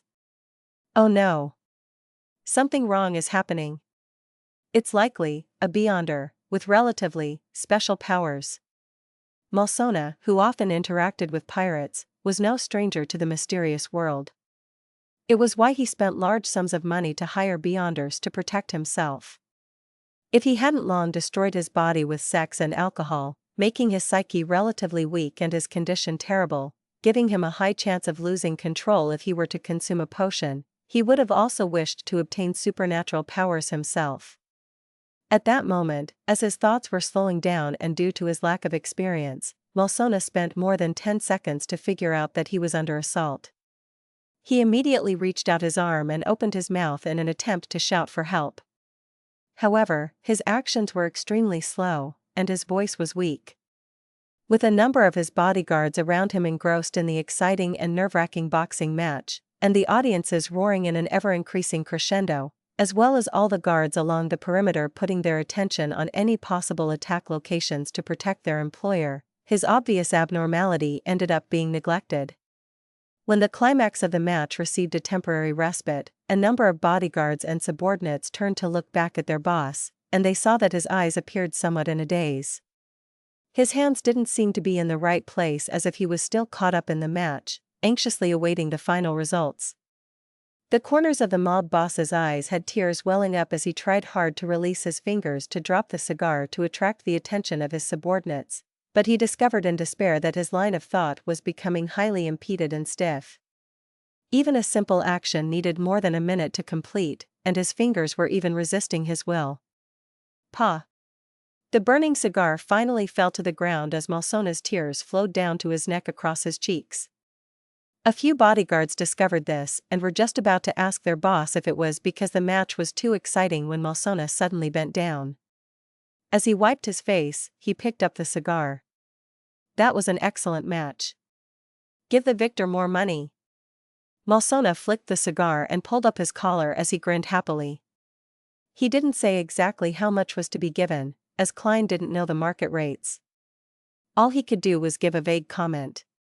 Yes, Malsona of the Lone's new party had already become his marionette. As this mob boss was only an ordinary person, and his spirit body was even weaker than most healthy humans, all it took was 2 minutes and 15 seconds.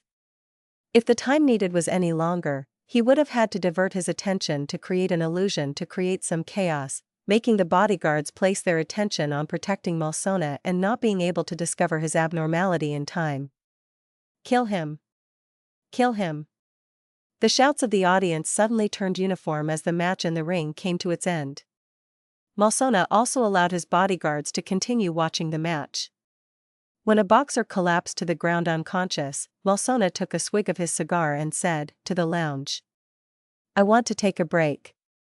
"Yes, boss." His bodyguards and subordinates immediately surrounded him, escorted him to the corridor on the second floor, and helped him open the door to the lounge. After instructing his guards to guard different critical spots and to not disturb him, Malsona paced around and opened a safe. He found documents involving all kinds of new drugs and selected the most important ones. Following that, he placed the documents and an address he cut from the newspapers, as well as a total of £758 in cash into a briefcase. With a creak, he opened the door and called for a subordinate. "Throw this bag under the 3rd Street lamp around the alley." "Yes, boss." The subordinate didn't inquire why. This was a rule. After closing the door again, Malsona found 3 candles and items with spirituality and used a pen and paper to carefully draw the corresponding symbol of the fool, a half-pupilless eye which represented secrecy, and the contorted lines which represented change. Then, this mob boss who had become a marionette lit the candles, used cologne to represent essential oil and extract, and solemnly held a bestowment ritual. He softly chanted the fool's honorific name, and he used ancient Hermes, which he originally didn't know, to recite the corresponding incantation.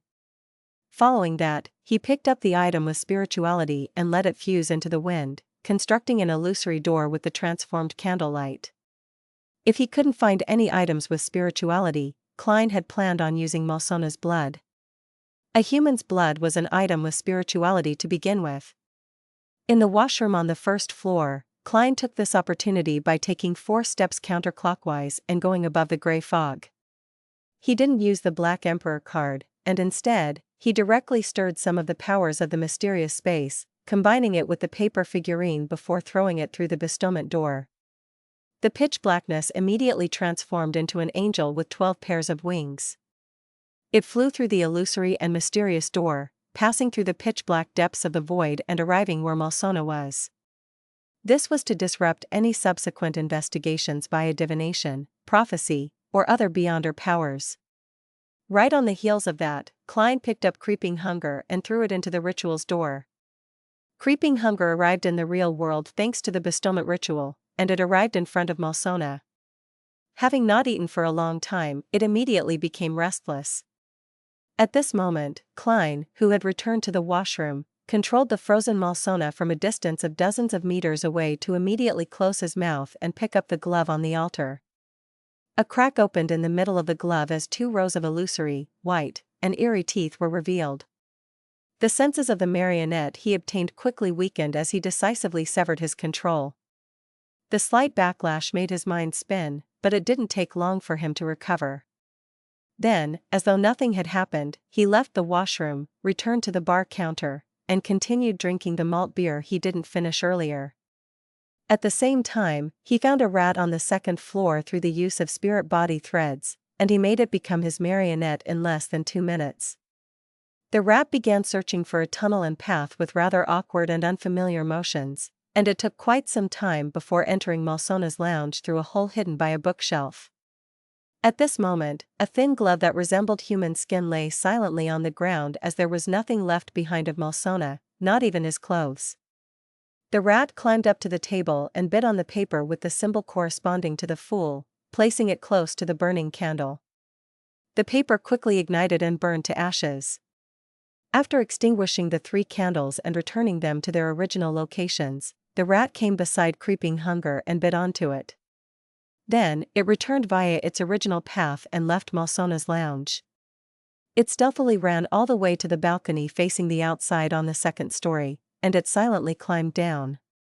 On the 1st story where the bar counter was, Klein finished drinking his last mouthful of beer, put down the cup, and slowly stood up. He pressed down on his half-top hat, stuffed his hands into the black double-breasted frock coat, and walked past the alcoholics and gamblers without any haste and came to the streets. Following the light of the street lamps, he entered the alley at a normal pace. While pulling out a paper figurine and lighting it with a flick, he picked up the briefcase thrown under the 3rd Street lamp. At this moment, a gray rat came with a thin human-skinned glove in its mouth out of the shadows. Klein bent his back with a deadpan expression once again and picked up Creeping Hunger. Then, the gray rat left on its own, climbing into a rubbish chute and lying there until it lost its breath. With night about to fall, the street lamp illuminated Klein as he stood there, spreading his fingers in an unhurried manner while wearing Creeping Hunger on his left hand. After stretching his finger joints and getting used to the glove, he carried the briefcase and followed the still vibrant and lively oak tree bar before vanishing at the crossroads. He took out the address slip and stamps from the briefcase and left only with the important documents, pasting them onto it. Then, he placed it in a mailbox on the corner of the street. Finally, Klein changed back into Gehrman Sparrow, took a rental carriage, and headed for another bar around the pier. It was a bar provided by Anderson that had relatively more pirates. Upon entering the bar, Klein swept his gaze and took in the interior. Suddenly, he saw a familiar figure. The figure had a medium-sized build and his lips were purple. His brown eyes hid an intense maleficence that left one afraid. He was none other than the 2nd mate of the King of Immortality Agolito, Slaughter Curtius, with a bounty of 9,500 pounds. Clearly, after escaping via the exit of the dangerous waters, the death announcer had arrived in the nearby Tosgarter Island in search of replenishments. "So you are here as well." The corners of Klein's mouth curled up slightly, discovering in a chance encounter the devil who couldn't be more suitable for hunting. Just as he generated that ill intent, Curtius sensed him and turned his head to the entrance of the bar. Klein didn't hesitate to grab a beer on the table beside him and threw it over. Right on the heels of that, he drew his revolver and coldly aimed. Bang!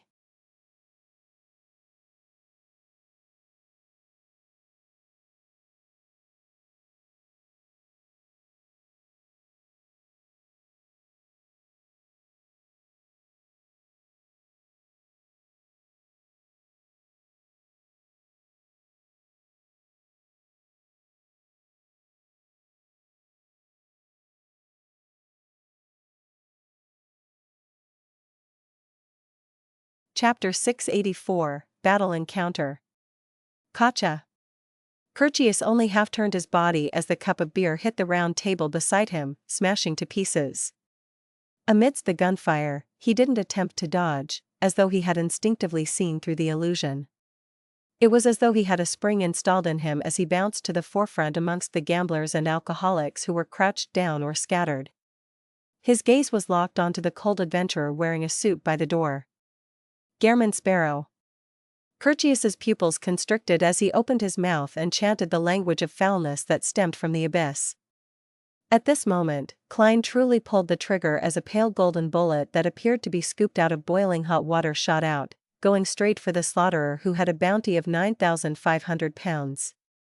However, all Curtius did was gently lift his right hand and spread his fingers to produce a light blue flame in his palm. Then, he grabbed the bullet in an unimaginable manner. The bullet entered a cage as the light blue flame solidified.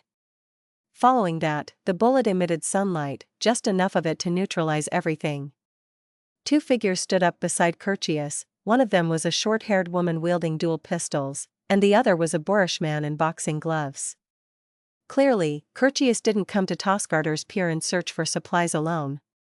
Or it should be said that he definitely had partners he knew here. 3 Beyonders. Curtius might even be a Sequence 5. At that moment, Klein nearly blurted out something along the lines of, "Sorry, my bad." One couldn't make any preparations when attacking a devil, relying on complete chance. Furthermore, there couldn't be any hesitation, otherwise, the devil would immediately detect the ill intent and danger. However, under such situations, it was truly hard to tell who held the advantage in such situations. Klein didn't hesitate to turn around while holding his revolver. Then, he agilely dashed for the staircase leading to the bar's second story amidst the crowd and above the crouching alcoholics. Just as he dashed in, a light blue fireball smashed into the side of the staircase before instantly exploding. Boom! A tiny part of the bottom of the staircase collapsed as the bar began to tremble. The strong smell of sulfur spread. Curtius and his two companions didn't delay as they jumped across the first few steps of the staircase in fervent pursuit of Gairman Sparrow. Tap. Tap. Tap. Klein ran for the second story, and midway, he quickly began his examination of the corresponding spirit-body threads. This allowed him to easily find an empty room without any humans. He turned around, took a step, and was about to enter the door before jumping off the window to escape from the bar. At that moment, Curtius and his two companions chased up to the second story, and upon seeing this scene, they tacitly split up. The former continued the pursuit, while the latter entered the rooms on the same side in a bid to head down to intercept Gairman. And Klein was waiting precisely for this opportunity. He suddenly half-turned his body as his left black-gloved hand grabbed at the air. The woman with the dual pistols and the man in boxing gloves continued their actions without detecting any abnormalities. They rushed into the other rooms, jumped off the windows, and went far away without returning. Their goal and actions of separate and intercept had allowed Klein to use the Baron of Corruption's distortion to change it to separate and take action alone. This wouldn't last very long, but it was enough time for Klein to fight Curtius one-on-one for a brief moment. Boom. Having completed distortion, he fell to the ground, rolling inside the building and avoiding the light blue fireball which Curtius kept shooting out. Amidst the incessant booming, the buildings where the bar originally was wavered as though it had experienced an earthquake. Right on the heels of that, Curtius rapidly lunged forward, entering the rather vast room.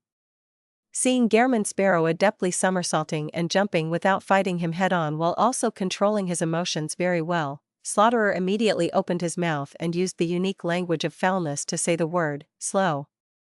The entire room and all the objects inside seemed to calm down. Klein's somersaulting actions slowed down significantly and weren't as smooth as before. Curtius didn't hesitate to lock onto his target as he followed up with another word of the devil language.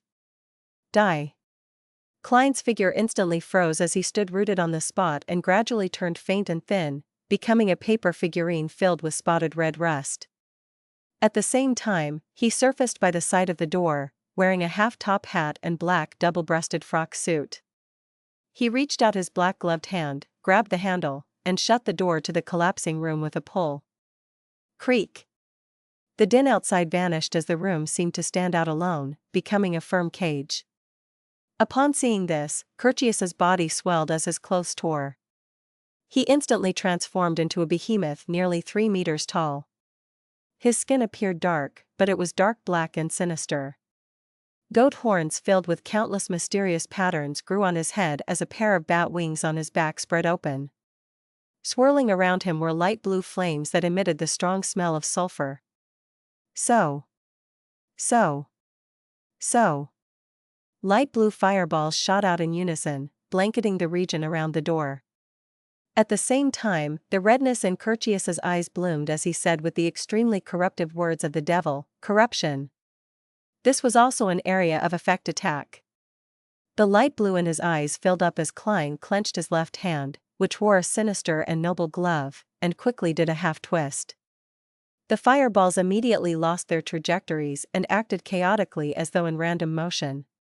They smashed into the ceiling, the door, ground, or flew backward at Curtius.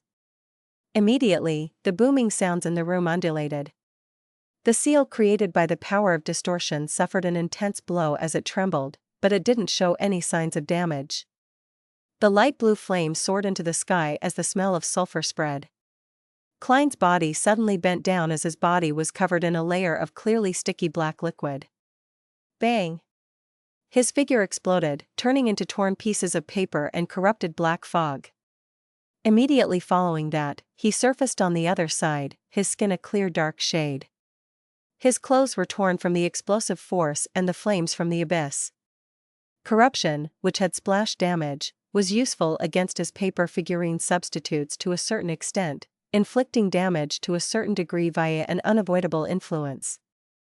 And the aftermath of the explosion wasn't within Klein's control. Similarly, it dealt damage to him. However, upon their first encounter, Klein had given Curtius a cup of beer, completing the bribe, therefore attacks and control effects directed at him were greatly negated. Curtius clearly didn't expect the minor influence that corruption had dealt to Gehrman Sparrow. Just as he pulled out a long blade formed entirely of flames, and before he could unleash his speed and strength in a fervent attack, he saw his opponent's left hand's glove transform as though it was made of gold. 2 blinding streaks of lightning tore out of Klein's eyes. Psychic piercing. Ah! Curtius instantly let out a tragic cry as he felt as though 100 bottles of holy water had been infused into his mind. He was rich in actual combat experience and, knowing that having been struck by a psyche attack, knew that he would subsequently suffer a series of relentlessness attacks. Hence, he instinctively transformed into a pitch-black liquid and began spreading across the floor. The liquid appeared to be the coalescence of the darkest and evilest desires of a person's heart as the liquid spread across the room towards Gehrman Sparrow, as though it would corrupt everything. This state is truly perfect. In a battle encounter, either party would suffer the problem of not being sufficiently prepared. Thankfully, I've always remembered the suspected desire apostle I encountered, and I've completely held back all desires and emotions. Klein didn't dodge as the glove on his left hand rapidly bloomed with pure and clean sunlight. He spread out his arms, allowing a pillar of holy light that had golden flames swirling around it descend from the sky. It illuminated every corner and every shadow of the room. The column of light struck the richest parts of the pitch-black liquid as it radiated outwards in a rippling manner. Amidst the bright and holy light, the pitch-black liquid quickly evaporated and mostly vanished. Curtius hurriedly materialized his body and reformed near the window.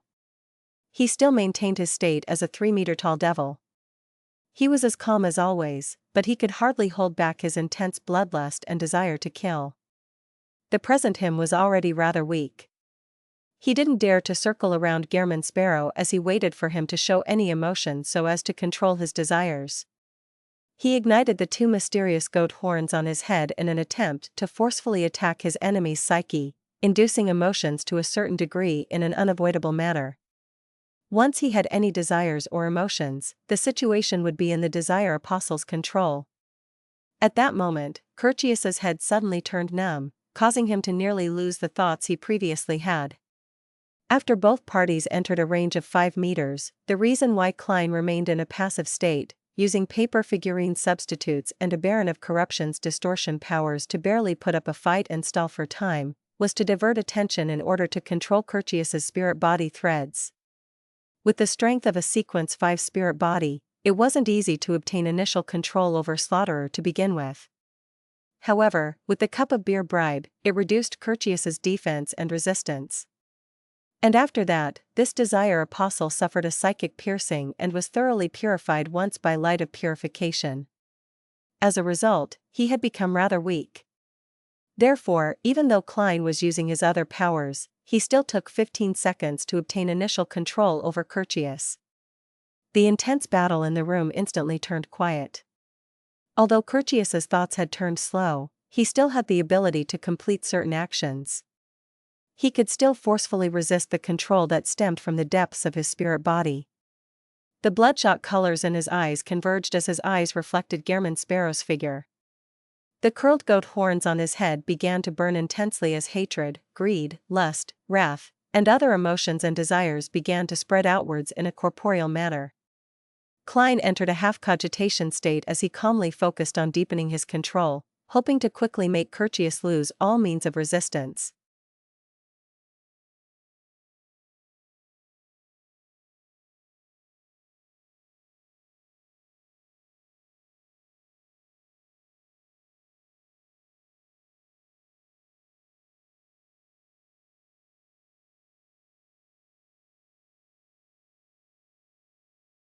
Chapter 685, From a Delay to Disconnection. In the room that had been reduced to shambles, Klein, whose top hat had fallen to the side and clothes had become tattered, was about 4 meters away from Curtius, who was a behemoth with bat wings. The situation was so quiet, as though a puppet show was being played. In fact, Klein still had the means to do something else.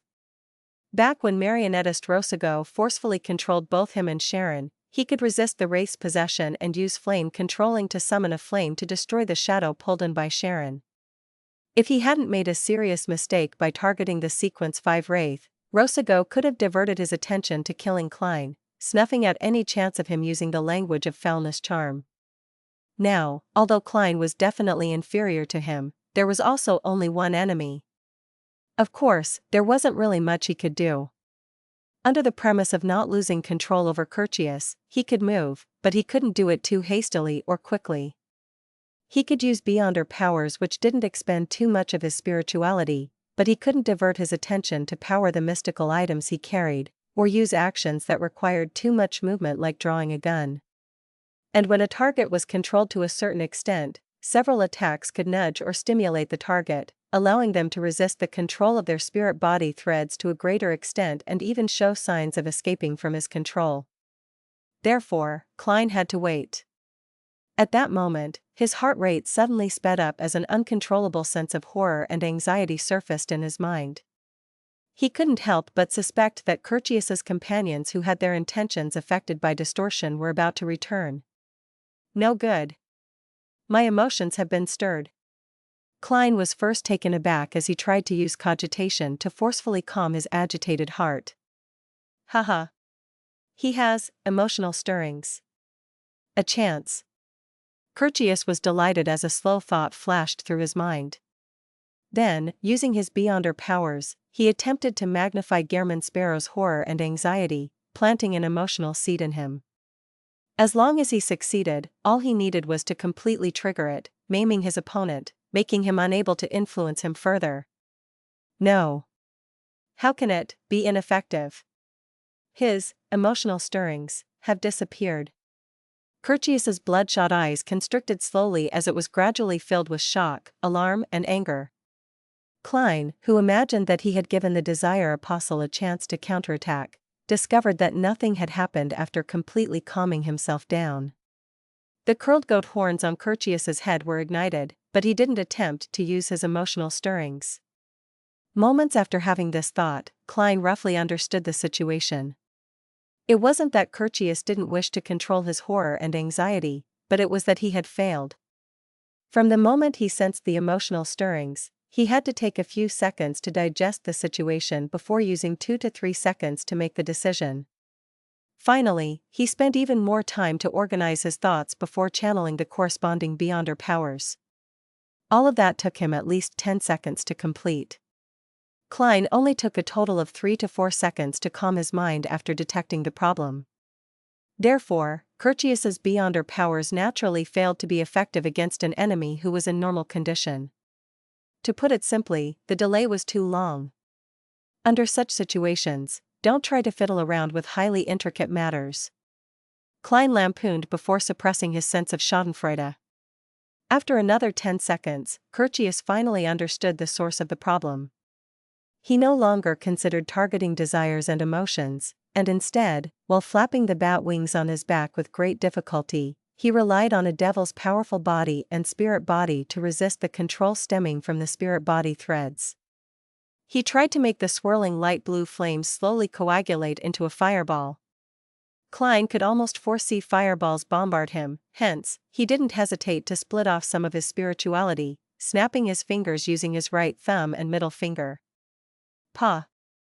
The light blue flames suddenly soared before they truly took form and collapsed completely. They were like fireworks blooming behind Curtius. Magician's flame controlling. Curtius continued struggling, but his actions became even slower as he resembled a rusting puppet. As for Klein, he casually moved his feet to dodge the devil language Curtius had launched with all his strength. 3 seconds, 2 seconds, 1 second. Klein suddenly stopped as his eyes locked onto Curtius's head, which had lost its curved goat horns. At that moment, he still needed 2.5 minutes from controlling this desire apostle to turn him into his marionette, but Klein didn't have such plans. He never had such plans in the first place. It took too much time, allowing Curtius's companions to rush back in time. Klein only had one ultimate goal: it was to control Curtius to a certain extent so that attacks within a certain limit wouldn't help him escape his predicament. The bloodshot eyes, grimacing expression, and sharp teeth with drooling saliva reflected in Klein's eyes. He opened his mouth and said a word: bang. Air bullet. An air bullet of a sequence 5. This was already comparable to a bullet shot from a steam rifle. Bang. The air bullet accurately hit Curtius's forehead, causing him to throw up his head, yanking the spirit body threads. In between his brows, a bloody hole that wasn't too deep had appeared. It wasn't a mortal blow. To a devil, a desire apostle, their bodies seemed to be cloaked with thick and hard armor. Their blood and flesh had extreme elasticity and defensive strength. Bam! Bam! Bam! Klein kept creating air bullets while making gunshot sounds, striking Curtius's forehead again and again, slowly leaving it a contiguous mess. At the same time, he stably controlled the spirit body threads to prevent him from using the feedback to weaken his influence. Curtius let out an angry stuttering roar as he tried moving forward in a bid to counterattack, but Klein was a lot more agile than him. And his plans to liquefy undoubtedly failed because of the control of the spirit body threads. Bang! Another air bullet struck Curtius, completely shattering his forehead, penetrating his brain. Bang! Bang! Bang! The subsequent bullets flew in, one bullet after another. Bang! Curtius's skull was finally sent flying as black crevices filled his brain. At that moment it was a complete mess. The aura of this slaughterer worth 9,500 pounds quickly dissipated, but he didn't close his eyes, as he had already lost them. Bit by bit, he collapsed to the ground slowly as Klein walked over and extended his left hand. 2 blood-red eyes split open in the middle of the glove.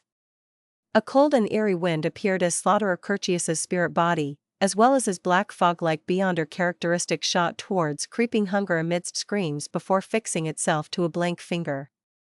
Soon, the glove turned black once again, but this time it was profound and pure, resembling countless squirming dots of the same color formed one layer after another. Klein sensed the changes for 2 seconds before walking towards the shattered window, feeling somewhat disappointed and also somewhat delighted. When grazing Curtius, he had actually considered which Beyonder powers he wished to receive and which he didn't wish to receive. The one he didn't wish for was the danger premonition of a devil, as this needed to have creeping hunger constantly activated while maintaining Curtius's soul. And this meant that he needed to feed the glove every day, which spelled an extreme inconvenience for himself. Furthermore, this also overlapped with his powers as a seer to a certain extent. As for whether the danger premonition of a devil worked after making it into his marionette, Klein believed that it was targeted on the marionette and had nothing to do with its controller. What Klein wished for the most was to draw the desire apostle's Bystander powers of using a target's emotional stirrings or the use of any of the language of foulness, with the best being death or corruption. At that moment, he had been quite lucky to obtain 3 Bystander powers. One of them was language of foulness, but it wasn't death or corruption, but slow. This allowed all targets in a 7 to 8 meter radius to instantly turn numb or even come to a halt. However, it could only be maintained for 2 seconds. The second Bystander power was Sword of Lava. It could create a flaming sword with extremely high offensive power. One strike could directly cleave through a thick stone column, leaving the sliced-off end to appear to be melted off. This was the option Curtius had used when he attacked maniacally. The third was Sulfur Fireball. Not only could it create an explosion of considerable might, but it could also poison people and objects which had been stained by the flames. If matched with the devil form's powers, 10 to 20 fireballs could be launched at the same instance. Out of that form, it maxed out at 3. That's not bad. The damage delivered by Sword of Lava to non-undead or non-corrupt creatures is clearly higher than the Priest of Light's Light of Holiness. Klein came to the window and happened to see the backs of Curtius's companions opening up a distance from him. They haven't shaken off the influence? No, with so much time having passed, they must have shaken off the influence and returned somewhere nearby. Now, they're escaping? They sensed Curtius's death? That's a little weird. Klein turned his head back and saw Curtius's corpse still in his devil form. His form didn't change back into a human as a result of his death. He looked at the corpse for 2 seconds before coming up with a theory. Powers like the devil form are a state that brings a body close to the state of losing control. However, they still have their reasoning and can change back while they're in control. Otherwise, they will maintain their forms. Klein didn't delay as he searched the devil's corpse. He discovered that Curtius's gigantification had torn all his clothes and pants, causing his wallet and cash to scatter across the ground. Later, they were all destroyed due to the blanketing attack from the fireballs and sulfurous flames. Just as Klein looked away, he suddenly discovered something twinkling in the giant devil's chest. It was a thin and long crystal formed purely of blood. A faint smell of sulfur emanated around it. What's that? Klein frowned, unable to figure out an answer. Curtius's Bystander characteristics has clearly entered creeping hunger. Why would his corpse produce something strange? A question flashed across Klein's mind. Furthermore, as the second mate of the King of Immortality, Curtius didn't even carry a mystical item or sealed artifact. This had exceeded his expectations.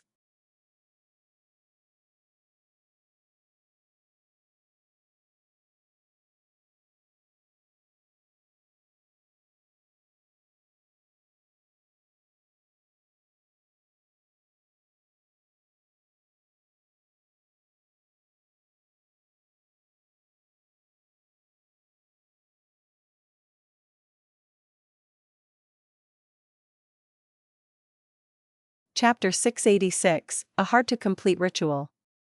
After thinking for a moment, Klein, who didn't have an answer, put away the thin blood crystal when he didn't sense any danger from it. Then, he bent down to inspect Curtius's devil form which had lost half its head. I wonder if I can still use this to exchange for a bounty, and if so, how much can I get? I have no idea who I can contact from the military over here. Send Oz Kent a telegram? This back and forth, together with the work he has to do remotely, it's hard to tell if it will finish in 3 to 4 days. I'll be leaving tomorrow. Also, I can't forget the middleman's cut. He mumbled, walked to the side, and picked up the clearly charred half-top hat and wore it. Then, he dragged the heavy and massive devil's corpse and walked to the door before reaching out to open the door. A howling wind blew in, breaking the silence in the room. Klein tapped his finger joint to deactivate the spirit body thread's vision as he continued dragging the nasty and terrifying devil's corpse across the corridor, down the stairs to the first floor. At that moment, there weren't many people left in the bar. Tables and chairs were overturned, and there were shards everywhere. It was a mess. Klein went past the heavily damaged staircase and into the main hall. He surveyed the area and found the forlorn bar owner behind the bar counter. Few of the bouncers he hired had remained. Most had scattered off. Tap. Tap. Tap. Klein walked over one step at a time with the devil corpse behind him bumping into the furniture. What are you planning to do? The owner took a step back as he yelled at the top of his lungs.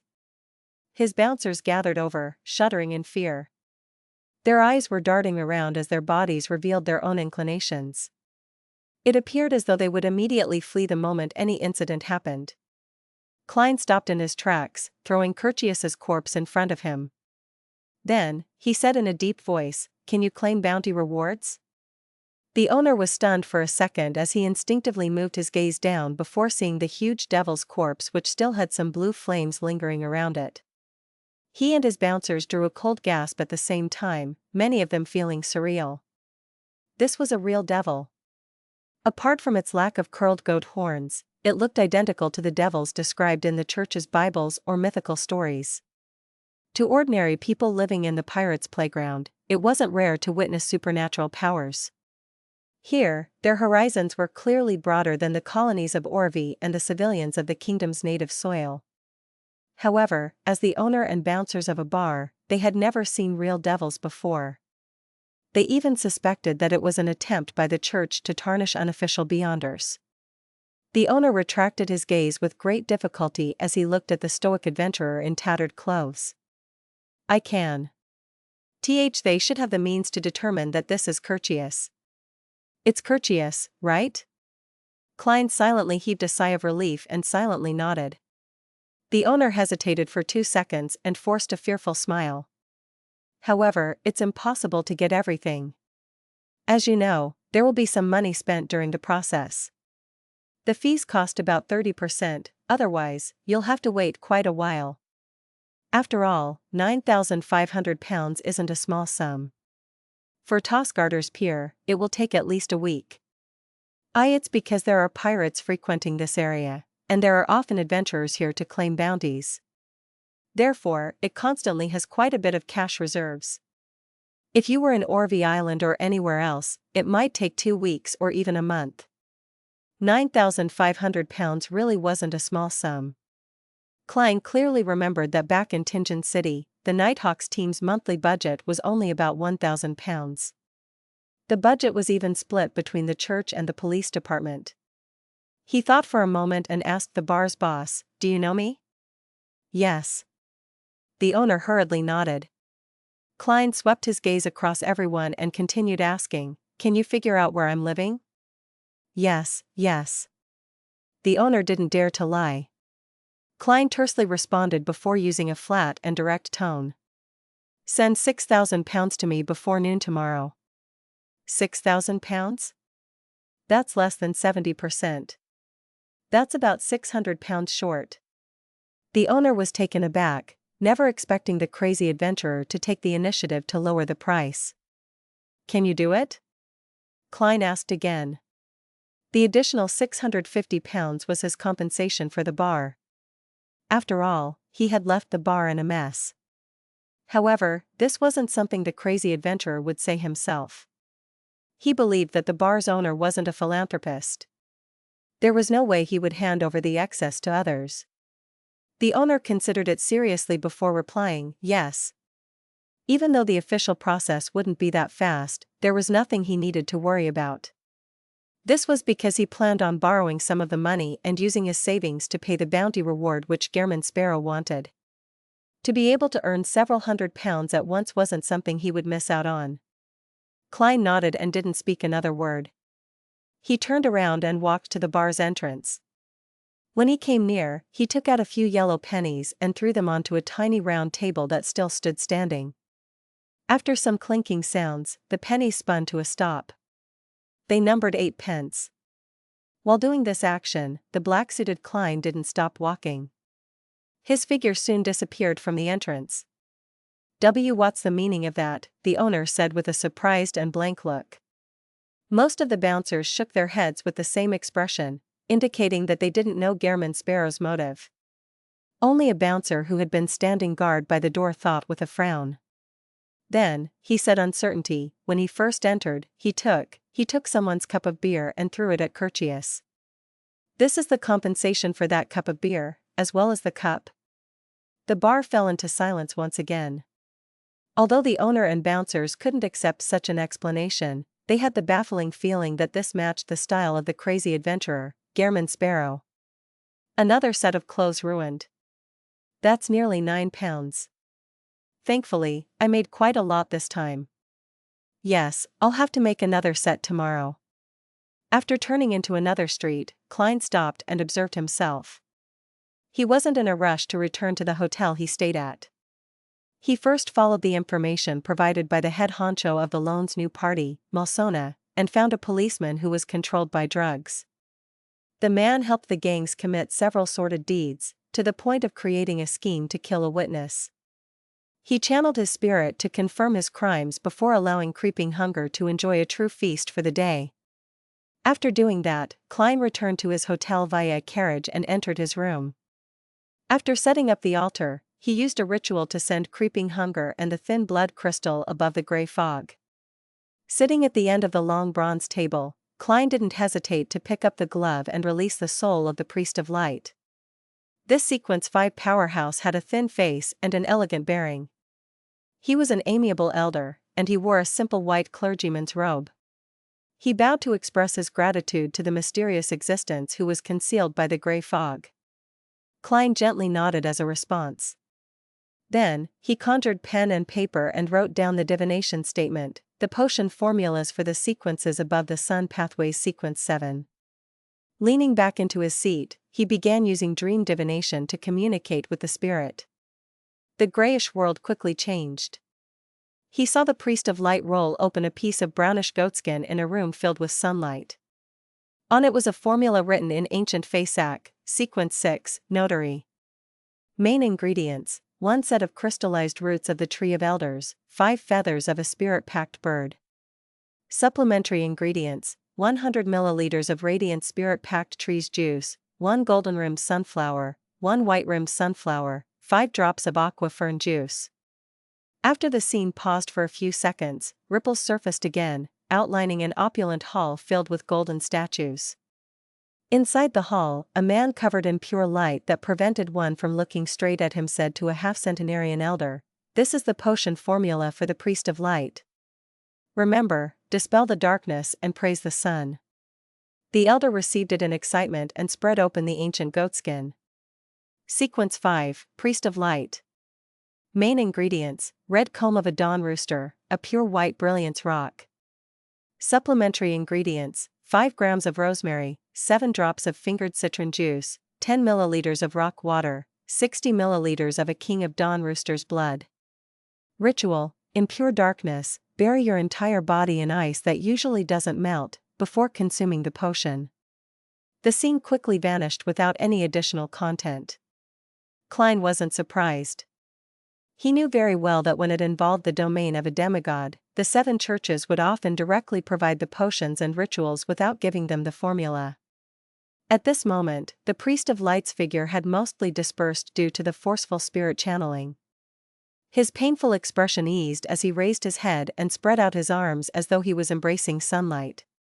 Praise the sun, the priest of light closed his eyes as he piously said. Those were his last words as his spirit body rapidly disintegrated and plummeted into the gray fog before completely disappearing. A pious believer. Klein sighed in comment. Following that, he recalled what he had seen in the dream and recorded the formula. The main ingredient of a notary is the root crystal of the tree of elders. I remember that Miss Justice's psychiatrist potion requires the fruit of the tree of elders. From the looks of it, the spectator and sun pathways might be interchangeable at high sequences. The difficulty of the Priest of Light's ritual for most people is to find ice that usually doesn't melt, but it's different for Little Sunday. To bury a living person in pure darkness in the forsaken land of the gods might lead to one's disappearance. A method to avoid this has to be figured out. Dispel the darkness and praise the sun is the acting method? Klein considered for a moment before picking up the blood crystal produced by Curtius's body.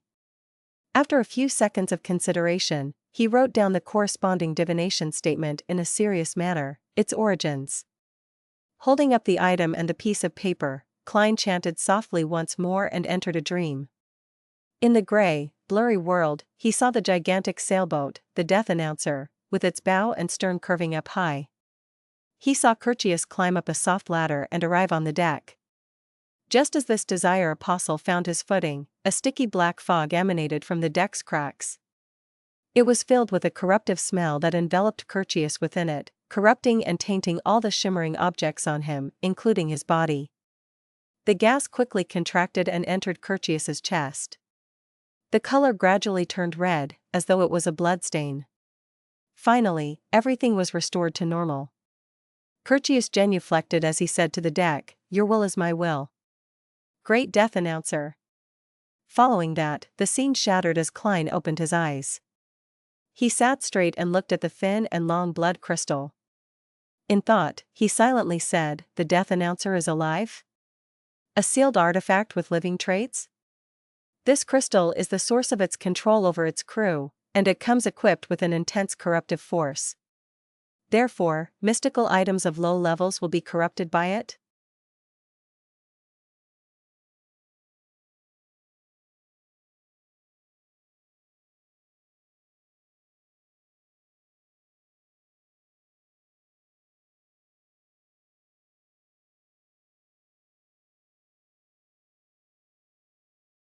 Chapter 687, Blatherer.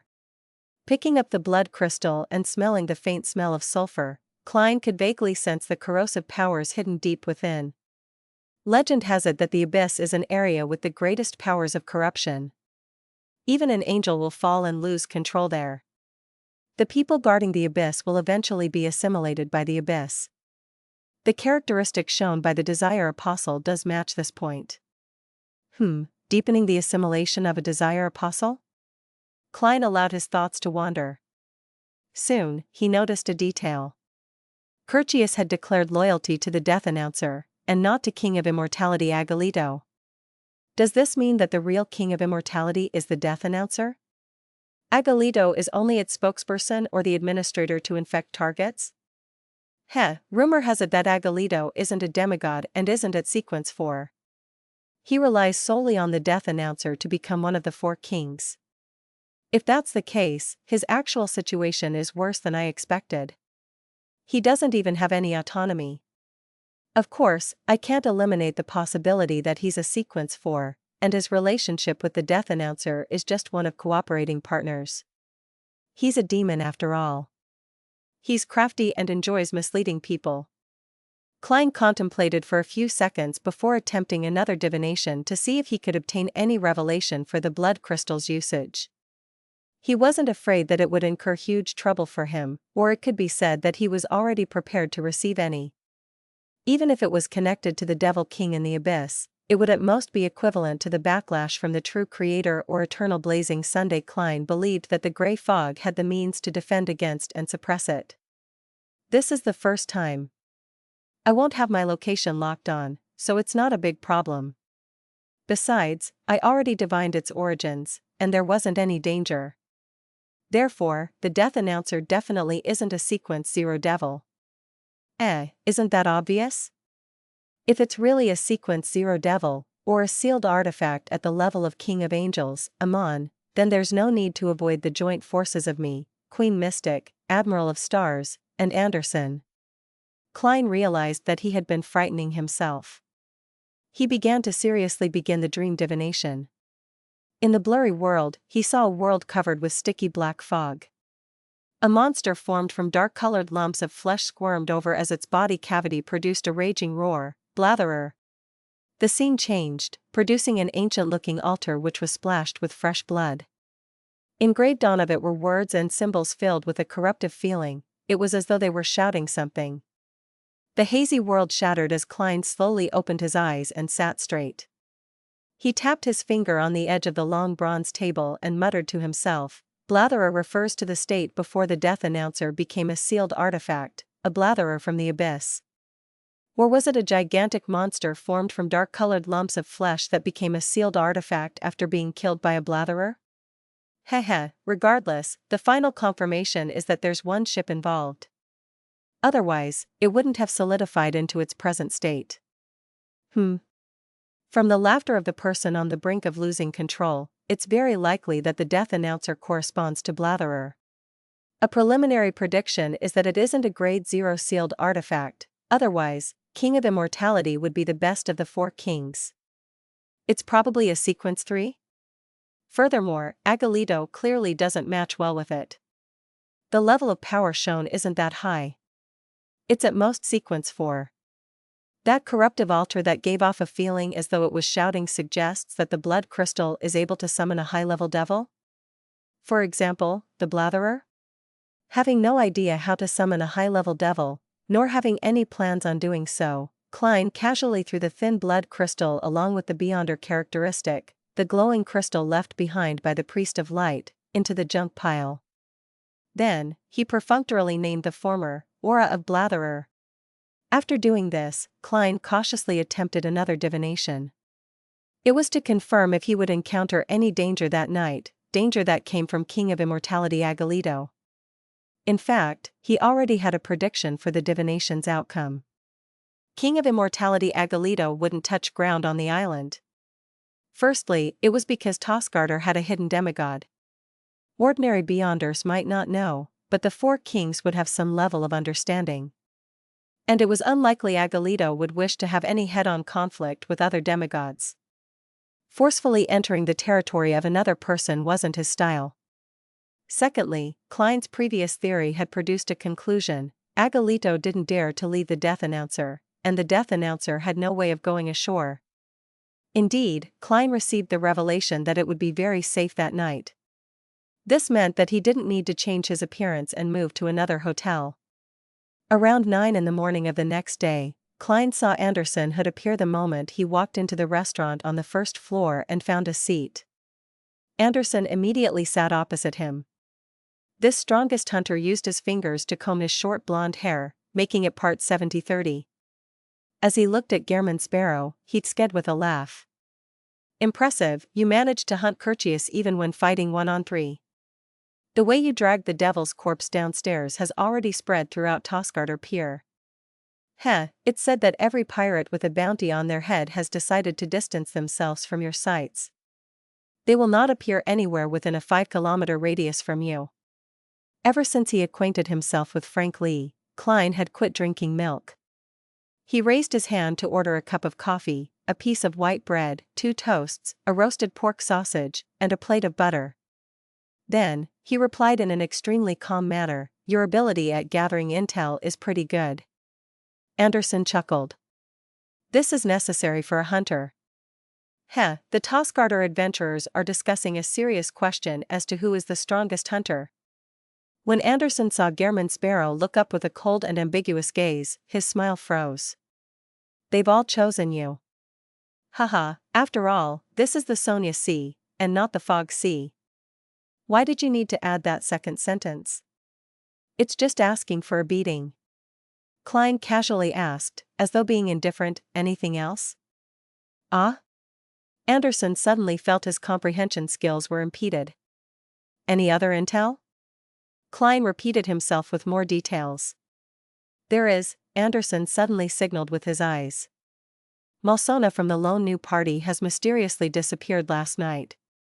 He mysteriously disappeared in his own room while being protected by countless guards.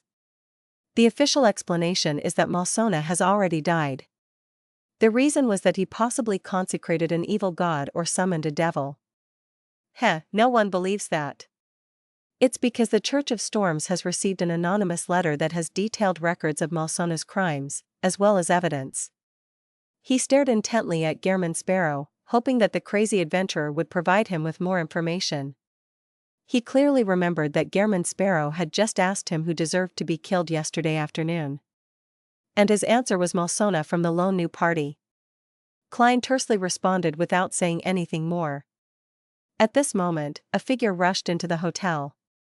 After looking around, he walked towards Klein in delight. He was none other than the bar owner from before. Mr. Sparrow. The owner took off a bonnet that had a depression in the middle and bowed. It has already been confirmed, but the process will take another 2 days. After all, it's too large a sum. Haha, I know you'll be leaving today, so in order to not delay your schedule, I've decided to cover the bounty for now. Well, a portion of it comes from the bar's liquid cash, and a portion of it I loaned from my friends. Please make sure the number is right. He deliberately spoke in detail to express his goodwill to Gehrman Sparrow while earning a profit. He wanted to befriend this crazy adventurer. As for whether King of Immortality would seek revenge on him, he wasn't too worried. Many a time, Curtius would similarly claim bounties through him. After all, it was a reward for battles between pirates. Everyone liked gaining some additional cash. It was an unspoken rule at sea. Klein did a count of the thick stack of notes worth £6,000. He split them into a few stacks and placed them into different pockets. Then, he said with a nod, "Not bad." The bar owner heaved a sigh of relief.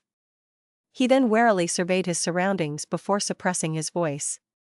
You have to be careful. King of Immortality is a very vengeful person. He might intercept your ship at sea. He didn't dare to say that he had the means to arrange for someone to board certain ships to depart in secret, afraid that it would be detected by King of Immortality and that he would suffer retaliation as a result. I know, Klein replied indifferently. The bar owner didn't speak further. He bowed once more and left the hotel's restaurant. Do you have the means to leave? Anderson looked at Gehrman Sparrow with a look of curiosity. Guess.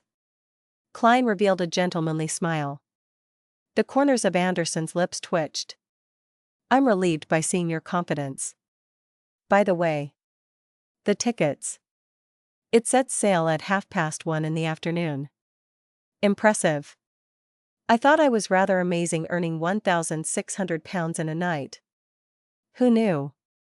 Klein didn't respond as he began enjoying his breakfast. Later, he made a new suit to prevent himself from lacking a change of clothes. Time passed, and soon, it was time to board the ship. Anderson held a newly bought suitcase and looked at Gehrman Sparrow beside him. He asked, seemingly worried, "Are we just leaving on this ship? The death announcer should be around the surrounding waters." The future left yesterday after it was resupplied. He felt that leaving while under the wrath of the King of Immortality wasn't a wise choice. It's impossible for Gehrman Sparrow to be crazy enough to just storm right into death, right? Unless, this is his trap. A thought came to Anderson as he had a hunch. Klein didn't turn his head to look at him. He directly boarded the liner with his suitcase. His thoughts were simple. It was likely that the death announcer could sense something wrong with its aura. Based on the King of Immortality's modus operandi, it was unlikely for him to make a forceful assault. If his assumption was wrong, then the moment the death announcer appeared along the horizon, Klein would immediately enter his room and pray to himself. Then, he would go above the gray fog to use the scepter to respond. He wanted to see who was stronger, the Blatherer at sea or the sea god. This wasn't Klein's original plan. He had planned on using the sea god scepter's ability to command sea creatures to find an underwater carriage for himself. Then, under layers of protection from his charms, he would pull Anderson out into the waters and escape the range of the death announcer's blockade before secretly boarding a liner he had tickets to. However, in consideration that the target of revenge had disappeared all of a sudden, it was possible that the King of Immortality would vent his anger on others by slaughtering liners indiscriminately. After all, pirates didn't abide by the law, nor did they come with any proper morals. After divining above the gray fog, Klein ultimately decided to leave brazenly.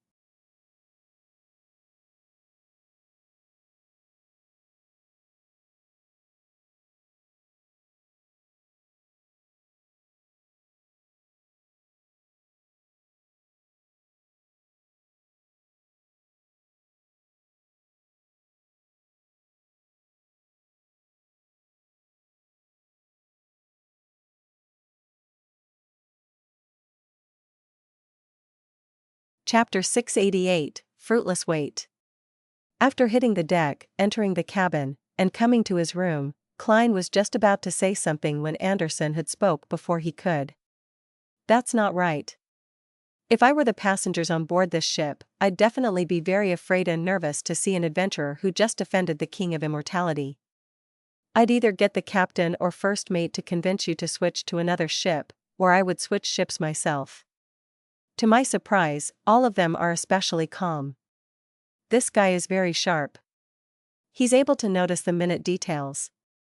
Is this a real conspirer?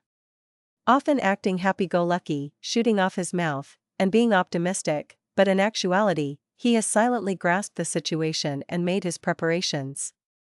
As Klein opened the door with his key, he began considering if the ship had any real problems. At that moment, Anderson raised his hand to slap himself in the cheeks before laughing dryly. I get it. It happened just recently. The matter is only spread among a number of adventurers and pirates. Typical tourists and sailors wouldn't even know of this. Besides, people who know what you look like are definitely people with good intel, not ordinary people. Wow, he knows to answer his own questions. Do you know that time is life? Klein lampooned and entered the first-class cabin. It wasn't that he wished to enjoy comfort, but that he needed to watch over Anderson Hood. He didn't want this unluckiest hunter to bring disaster to the liner, so he had gotten him to book a first-class cabin for themselves. With a suitcase in hand, he walked straight to the master bedroom. Klein pointed at the guest room and the servant's room, and he said to Anderson, "Choose one for yourself." Anderson was taken aback as he turned agape. "You're very used to this." "Of course, I have rich experience in interacting with hunters.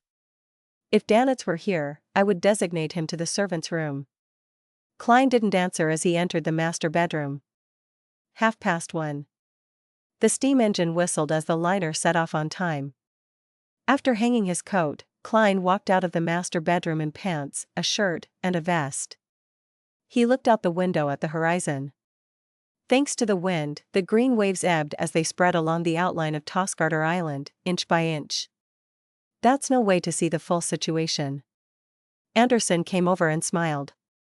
You can only ensure that there are no problems from one of the flanks, and the death announcer might appear from the other flank, or the front.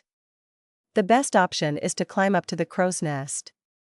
Haha, there's definitely a crew member there, but an experienced hunter or pirate has 100 means to fool his senses. Klein turned around and looked at Anderson with a stoic expression. Well said. I'll leave this to you. Ah? Anderson was taken aback. He snapped to his senses and asked in surprise, "You don't have any other means to observe?" Without any other means to observe, how was he to lay a trap for the King of Immortality? No. Klein nodded his head with abnormal frankness. I can only rely on you. Who gave you the courage to leave under the King of Immortality's scrutiny? Anderson was momentarily speechless. As he muttered to himself, "Don't stop me. I'm jumping ship." He left the cabin room and headed for the bottom of the crow's nest. In theory, King of Immortality Agalito, or the death announcer, should have long sensed my ill intent and sensed the danger that stems from me. Then, will they attack? Will they believe that I'm at the level I show myself as and that I don't have any help, or will they suspect that some powerhouse who can interfere in their premonition for danger did something? Klein retracted his gaze from the door and looked once again at the sea outside. After a while, he suddenly sensed something as he quickly activated his spirit vision and turned his head to look to the side. The tall skeleton messenger burrowed out of the ground, the black flames in its eye sockets jumping slightly. It only revealed its upper body, so it wasn't too much taller than Klein. It looked at him at eye level and handed him a letter in its hand. Mr. Azek replied pretty quickly this time. Klein politely nodded and received the neatly folded piece of paper. After the skeleton messenger collapsed and disappeared, he unfolded the letter against the sunlight coming in from the window. I'm very happy to hear about your advancement. Your travels have been more interesting than I had imagined. Those waters are indeed very dangerous. I vaguely remember that it might have to do with the source of the cataclysm. As for why there's a remnant aura of ancient death there, I'm not too sure. I will keep your warning in mind. Before completely recovering my memories, I will not enter those waters. The true creator's ravings aren't pleasant to the ears. I'm somewhat interested in the ring worn by Admiral Hell. However, I've recently been embroiled in some past matters.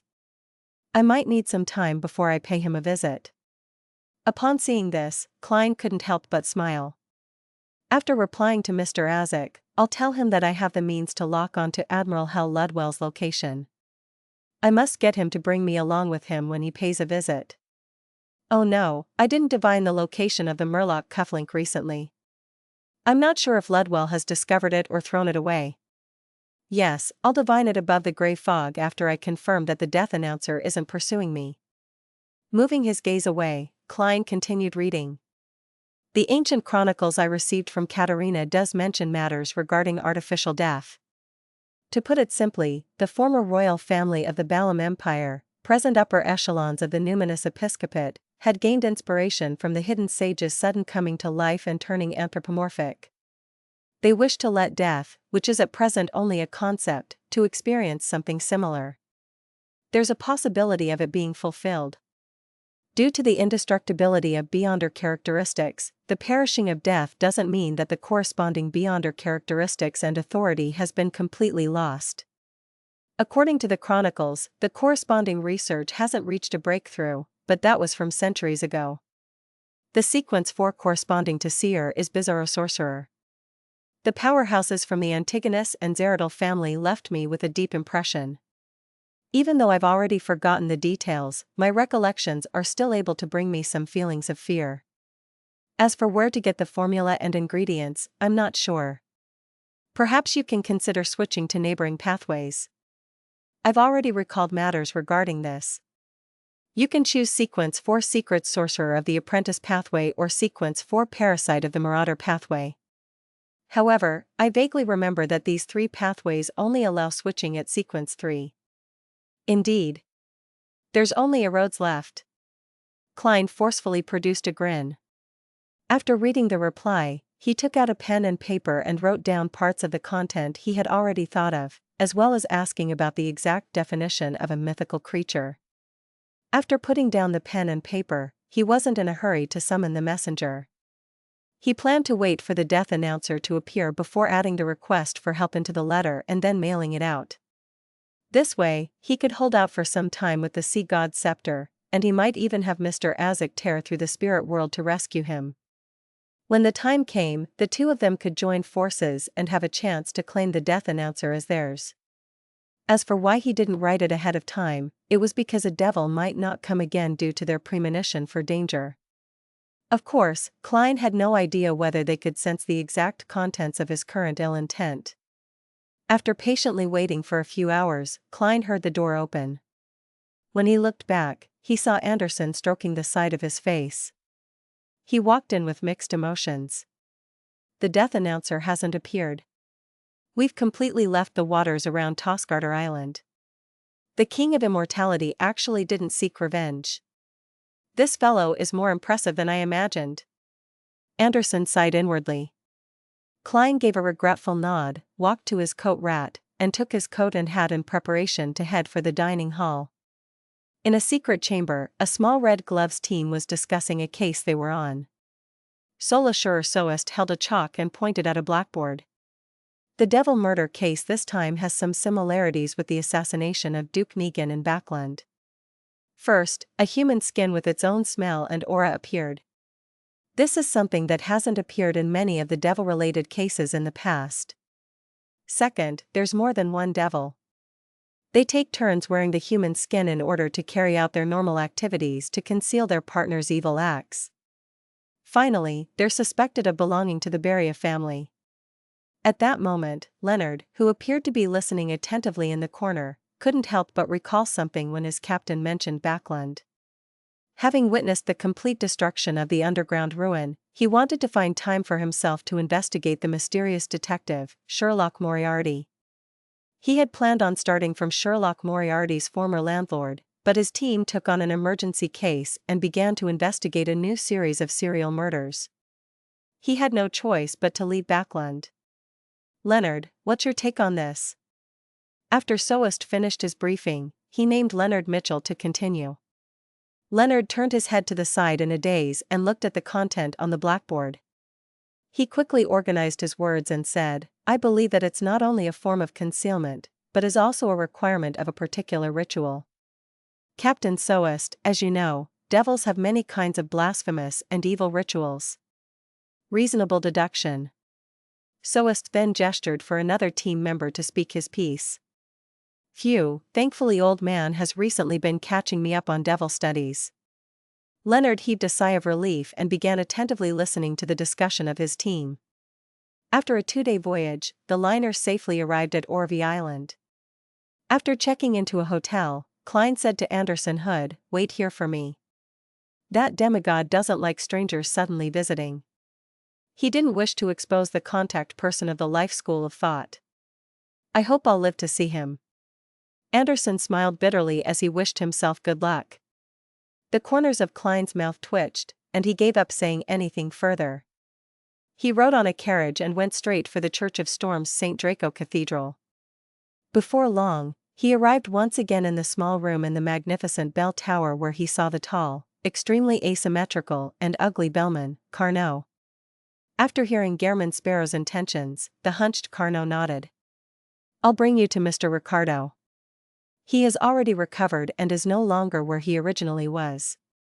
"All right." Just as Klein gave a response, he suddenly recalled that Carnot was a product of the Church of Mother Earth's human body refining.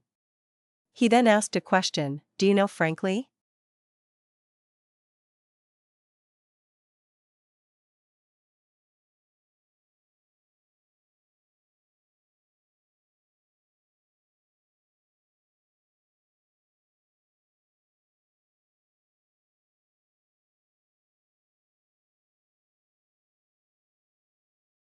Chapter 689, That's It?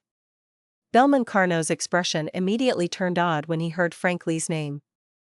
Yes, he's a kind and pure person, but at times, his pureness is terrifying. Indeed. Klein made way and allowed the bellman to walk down the stairs. As he followed him down, he asked, "Are you familiar with him?" Carnot silently walked ahead, and after a while, he said with his back facing Gehrman Sparrow, "I'm a failed product filled with all kinds of problems. I was always mocked, and only Frank was one of the few who looked at me normally, treating me as someone with a real soul." "Why did he leave the Church of Mother Earth?" Klein asked despite knowing the answer. Carnot came out of the bell tower, answering while getting his bearings, "I do not know about the specifics. He's an orphan. He grew up in the cloister from a young age. He really treats the church as a family and views Mother Earth as his mother. He has many strange ideas. He had the opportunity of becoming a diocese bishop, but he was later nearly sent to a tribunal for being sacrilegious. Frank mentioned this before. He was trying to crossbreed a bull, a cow, and wheat together. To be frank, if it were me, I would have sent him to the tribunal as well. This guy was fine early on because of his low sequence, limiting what he can do." Klein mumbled and followed Carnot down another street and arrived in the alley behind St. Draco Cathedral. Carnot walked in front of an ordinary building, pulled the doorbell thrice, each tug lasting 2 seconds. After a while, thudding sounds approached as the door creaked open. Klein immediately saw an elder in a black short coat with a hard cane. His hair was as white as snow, but he didn't have any obvious wrinkles. He wore a black eye mask around his eyes. "Mr. Counselor, Mr. Gehrman Sparrow is here to pay you a visit." "Counselor Ricardo? He's Counselor Ricardo? He's blind?" Previously, Klein had only heard his voice without meeting him. It was no wonder he was surprised. Ricardo turned his ear to the side and slowly turned his head towards Gehrman Sparrow and chuckled. "Sorry, I can only meet you this way. When I woke up this morning, I suddenly had a premonition that I mustn't open my eyes to see anything today. To prevent any accidents, I wore an eye mask." "You can actually do that?" "He's in no way inferior as a charlatan." Klein was momentarily amused and surprised. Following that, he understood the correct interpretation of his premonition. He didn't want to see him. He remembered that Beyonders from the monster pathway were able to see things others couldn't see. Therefore, Snake of Mercury Wolosepton was able to sense my uniqueness. And back in Tingen City, Adamasal's eyes bled and he collapsed to the ground simply from seeing me. Counselor Ricardo sensed the danger and wore an eye mask ahead of time. Sigh, if not for that, I was planning on asking what he can see. Klein didn't have any penchant about forcing others to harm themselves. He held back his thoughts and asked, "Do you have clues to the mystical item I need?" "Not for now," Ricardo said with a smile. "After I recovered from my injuries, I went to buy him. I was lucky that there was some adjustments to the upper echelons of the Navy and Governor General's office, so I successfully rescued Roy King, but it wasted quite a bit of my time." Klein had expected this as he said without any signs of surprise, "Then, I'll use this request to get another form of help. I have a friend who is plagued with bad luck after interacting with a mural left behind by the Angel of Fate. He needs it completely removed." Ricardo thought for a moment before saying, "No problem. Bring me over to him. Don't allow him to leave his residence, or there might be accidents." Klein nodded and walked towards the alley with his suitcase in hand. He took the opportunity to ask, "Mr. Counselor, what do you know about the Mother Tree of Desire?"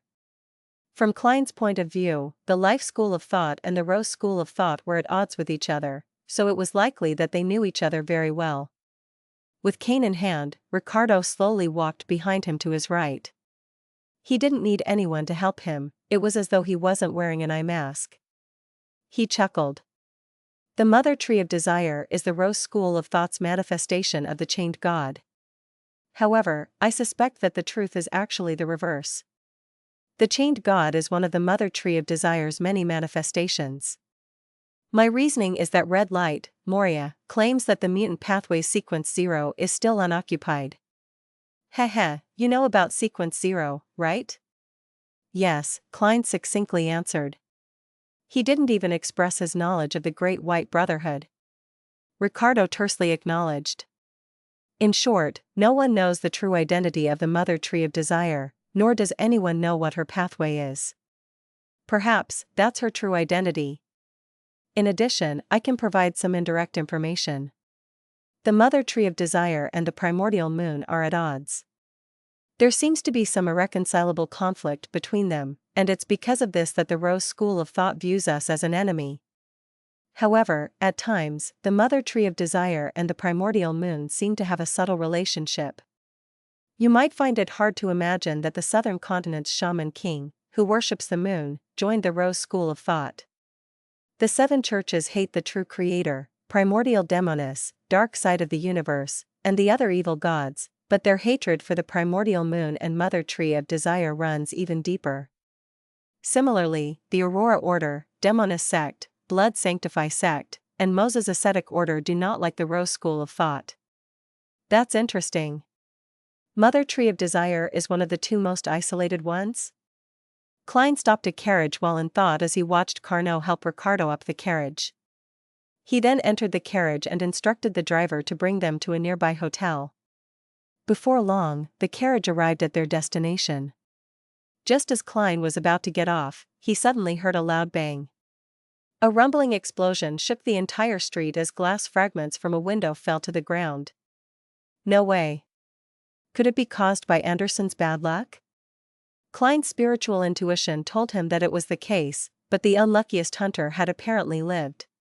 He turned his head to look out the carriage and saw that a huge chunk of wall had collapsed from the hotel's second floor. Flames and smoke remained. At this moment, a figure with disheveled blonde hair and messy clothes stood below as he muttered, "To think that there's such a daring person to trade arms in a hotel. New kinds of explosives, especially. He nearly caused me to die without even knowing why." My suitcase. Klein looked down at the suitcase he was carrying and suddenly felt how great it was to be cautious. He turned around and helped Ricardo down the carriage. Anderson sensed something as he turned his head to say with a bitter smile, "The arms dealers these days are too unprofessional." Thankfully, it's daytime and there aren't many people in the hotel. The owner sure is pitiful, having to suffer a certain loss. However, the gold they carry shouldn't be destroyed that easily. It should make up for his loss. I think your bad luck is responsible for a large part of the accountability. Klein nodded and said to Ricardo, "It's him." Ricardo then turned his head to Anderson, but his gaze was completely blocked by the black eye mask. He paused for a few seconds before smiling. "Give me a gold coin." "Oh?" Anderson took out a lone gold coin from the inside of his clothes, feeling suspect. Then, he smiled at Gehrman Sparrow. "Tradition from my hometown. We sew a tiny pocket on the inside of our clothes to keep a few coins. I originally didn't believe in it, but I've been just too unlucky recently." As he spoke, he handed the gold coin to Ricardo. Ricardo received the gold coin, slowly closed his fingers, before retracting his hand. He then laughed and said, "All right. Your bad luck has been dispelled." "Ah?" Anderson stood there in shock as he looked at Gehrman Sparrow, as though saying, "That's it? Did you get a fraud?" Klein was surprised as well, but he chose to believe Ricardo. After all, he was a fate counselor. Ricardo put away the gold coin and chuckled. "The bad luck you received this time wasn't child's play. If you don't believe me, you can head over to the casino to try your luck." "Makes sense." Anderson clapped and immediately got directions for the nearest casino from a passerby. After a while, he returned in a clean and decent jacket. He looked at Ricardo and instinctively opened his mouth. He was suddenly taken aback as he forcibly closed his mouth and thanked him with a grin. After the demigod was sent on a carriage, he leaned in towards Gehrman Sparrow and wistfully said, "I was planning on saying that although you're blind, you really are amazing when it comes to the domain of fate." Thankfully, I recalled in time that he's a demigod. If you had really said that, you might have the chance of becoming the hunter who died immediately after having his bad luck removed. Klein didn't echo his sentiments as he said, "Now can you tell me the clues to that revolver?" As creeping hunger had great limitations, he still wished for a more conventional offensive mystical item. Anderson combed his hair and chuckled. "It's in Byam. It's from a friend I used to know, a very powerful adventurer. As he got sick of the unstable and dangerous life, he used his savings to buy a few spice gardens and found a lady to marry. He then completely left this line of work we're in. He recently had a child and his thoughts changed again. He began to wish that his child would be brought up in a better and safer environment with better educational prospects, so he plans on moving to Backland. There are the best grammar schools and public schools there. He doesn't wish to rent a place in Backland, but he also doesn't plan on selling his gardens that constantly earn him money. He happens to have an excess when it comes to mystical items, so he plans on selling that revolver. Back then, I was in a rush to follow the treasure hunting expedition into those waters, so I'm not sure if he succeeded in the end. However, few people can buy something worth nearly £10,000 at once, so the transaction won't close that easily." "All right. Bring me to him," Klein replied simply. At that moment on the Golden Dream, Danitz was horrified to realize a problem. His captain hadn't appeared in 3 days.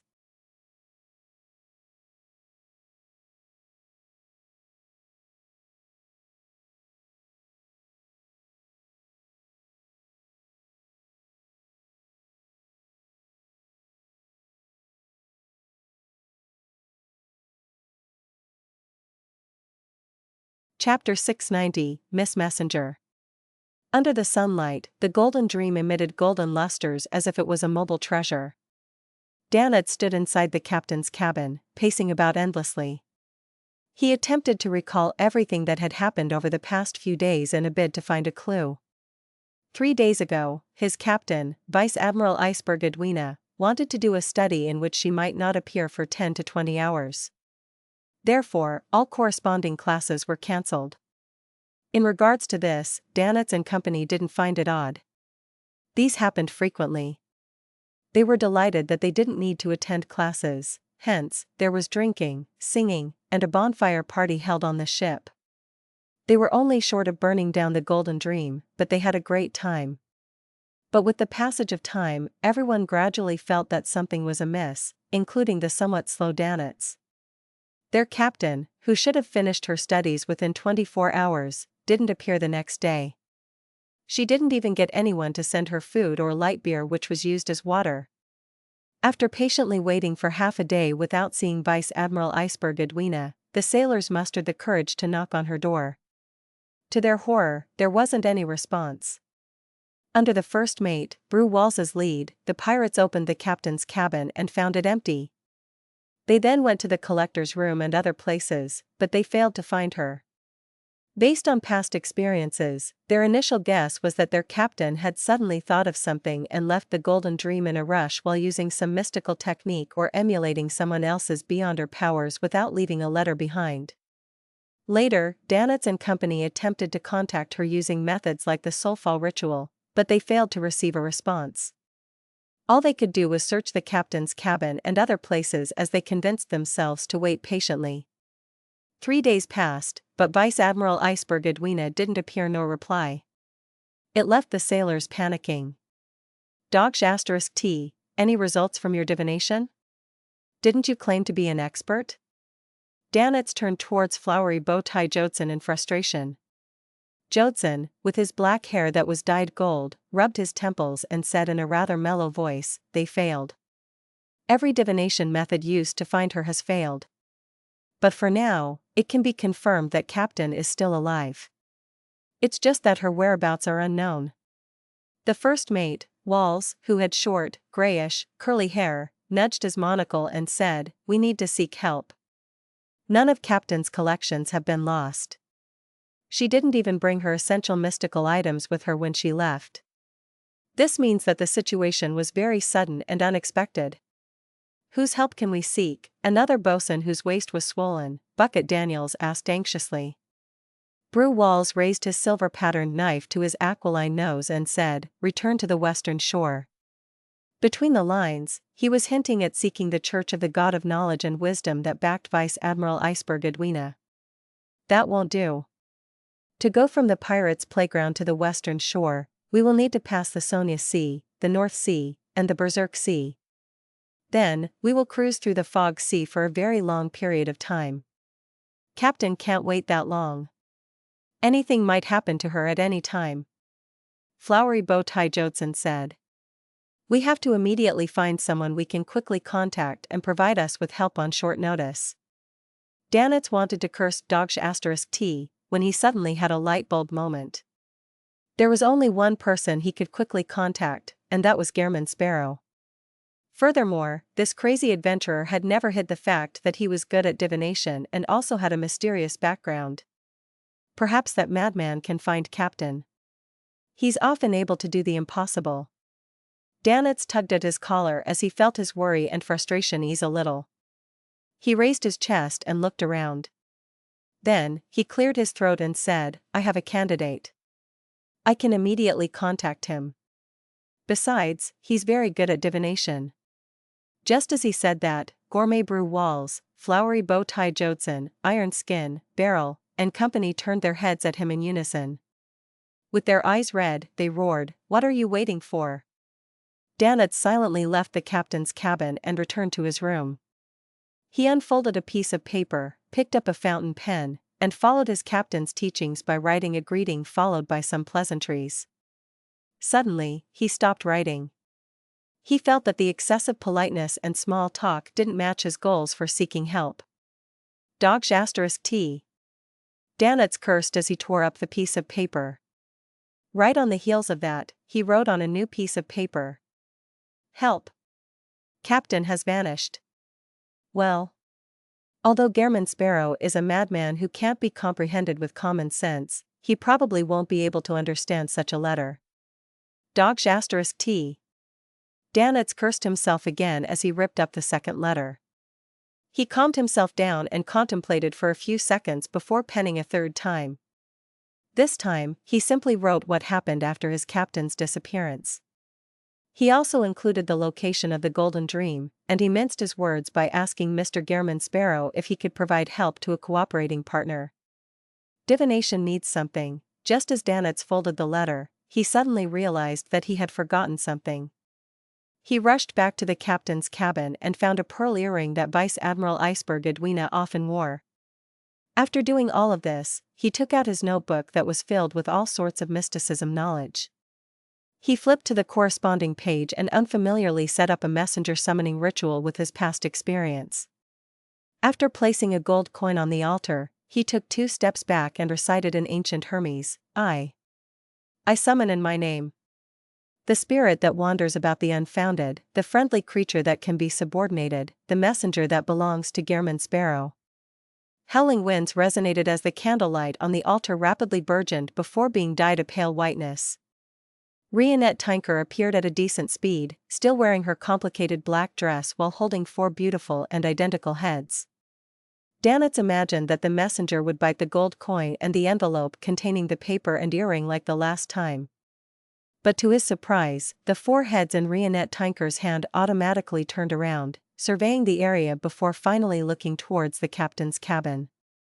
A few seconds later, 2 of the heads in Rionette Tinker's hand bit down onto the gold coin and the envelope.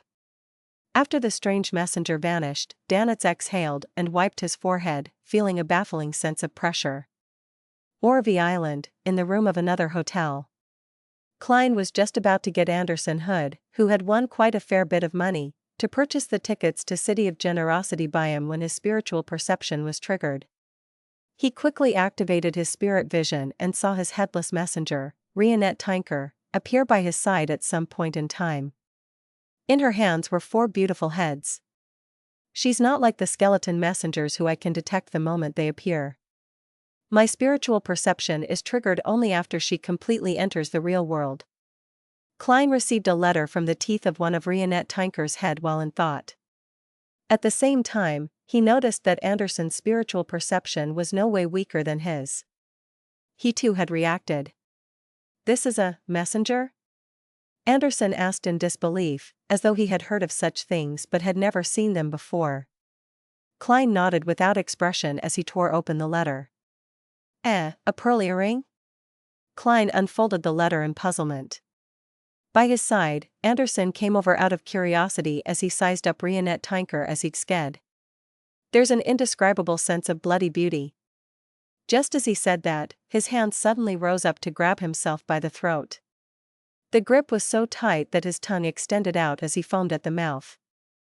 As for Rionette Tinker, who had nothing above her neck, she didn't show any further reaction. Klein turned his head over and seriously studied the situation before looking at his messenger. He then silently mumbled, resembles Miss Sharon's abilities. Miss Messenger belongs to the prisoner pathway? No, I can't be sure. She's a spirit world creature, so being good at such things is very normal. Realizing that Anderson was about to suffocate, Klein leisurely said, that's enough, he still needs to lead me somewhere. One of the heads in Rionette Tinker's hand turned over as she glanced at Anderson with her bloodshot eyes for a second. Following that, each of the heads' mouths spoke one after the other.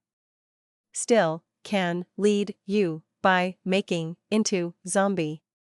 As she said that, Anderson's hands finally stopped and left his own neck, leaving obvious, deep finger marks on it. Phew. Phew. The strongest hunter panted as he bent his back, retching. Klein quickly scanned the letter and saw that it was from Danitz. This famous pirate wrote to him, saying that Vice Admiral Iceberg had mysteriously vanished and was in need of help. Just as he moved his gaze away from the letter, Klein was surprised to see Rionette Tinker was still around. This doesn't make mystical sense. Shouldn't a messenger disappear after sending the letter, appearing only when summoned again? Klein deliberated and asked out of curiosity, is there anything else? Awaiting your reply, letter, Rionette's forehead said one after the other.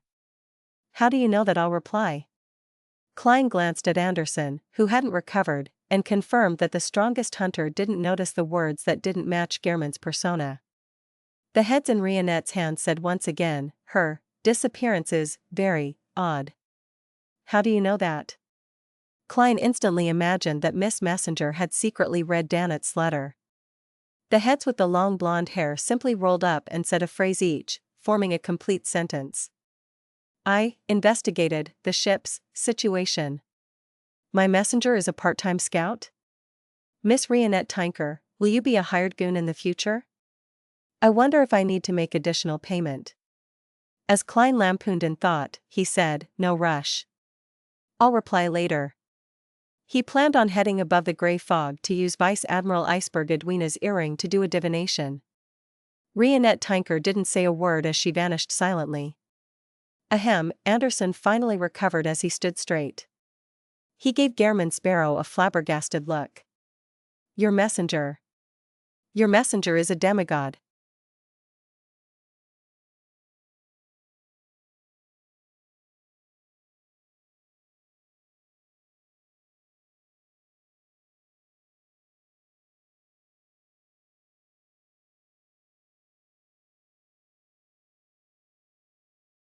Chapter 691, Meeting.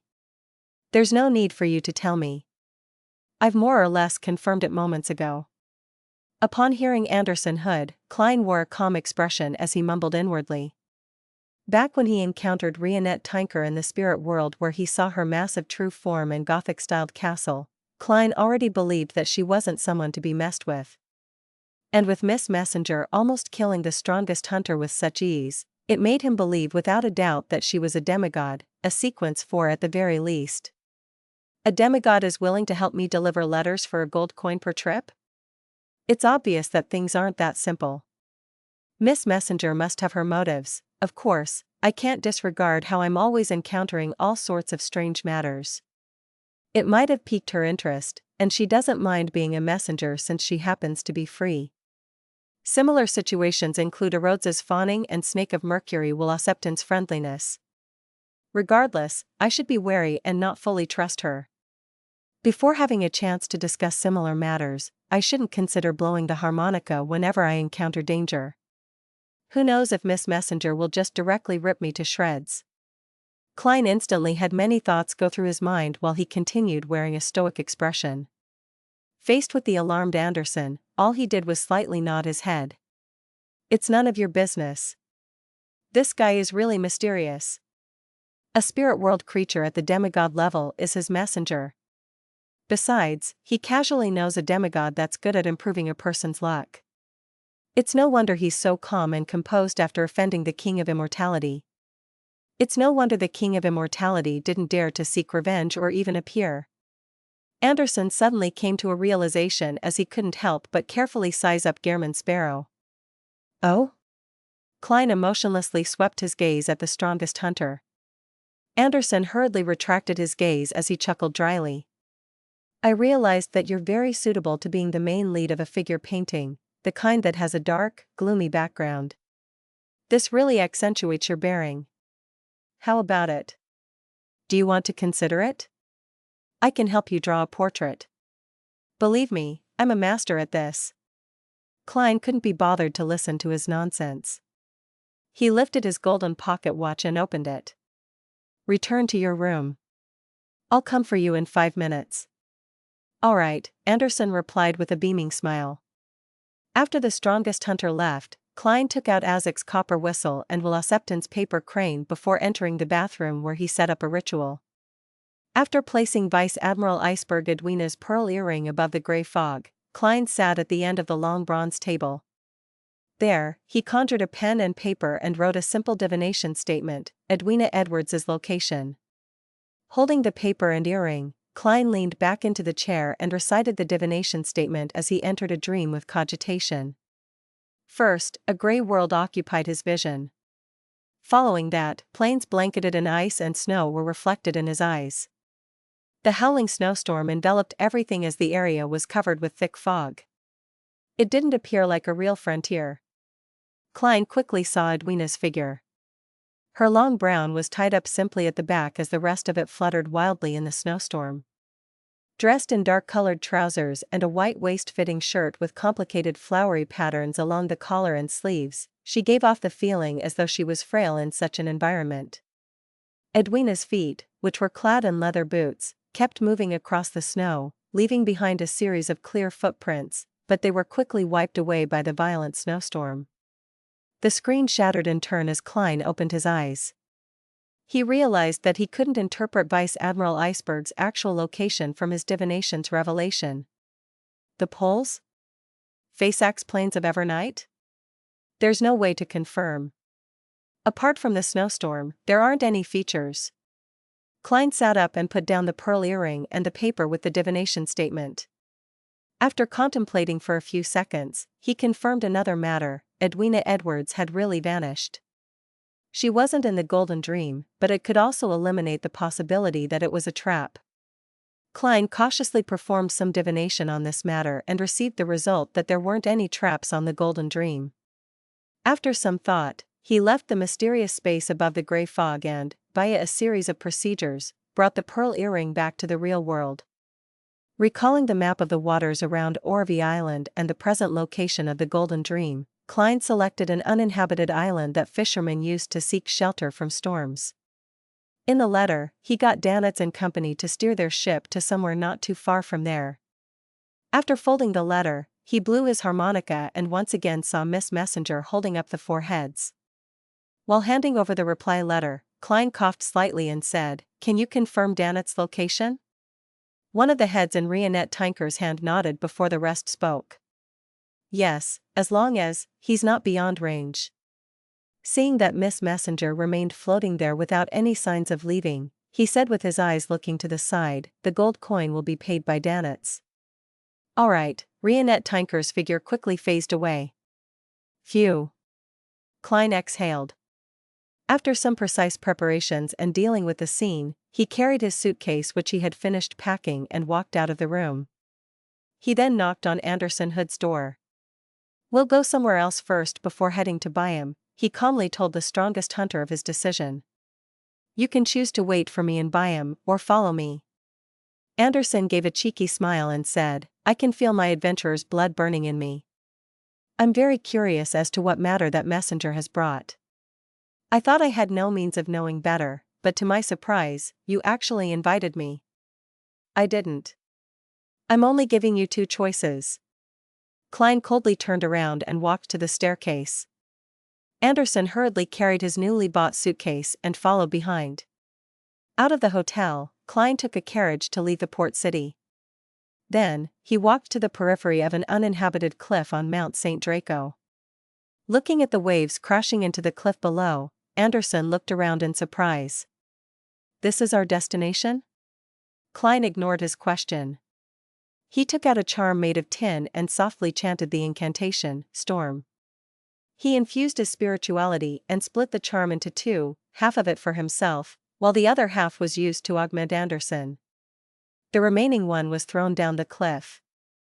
Underwater breathing, deep-sea membrane, Anderson identified the additional supernatural effects applied to him in surprise. At that moment, there was a loud splash beneath the cliff. A massive creature that resembled a whale surfaced from the sea. It was entirely dark blue in color.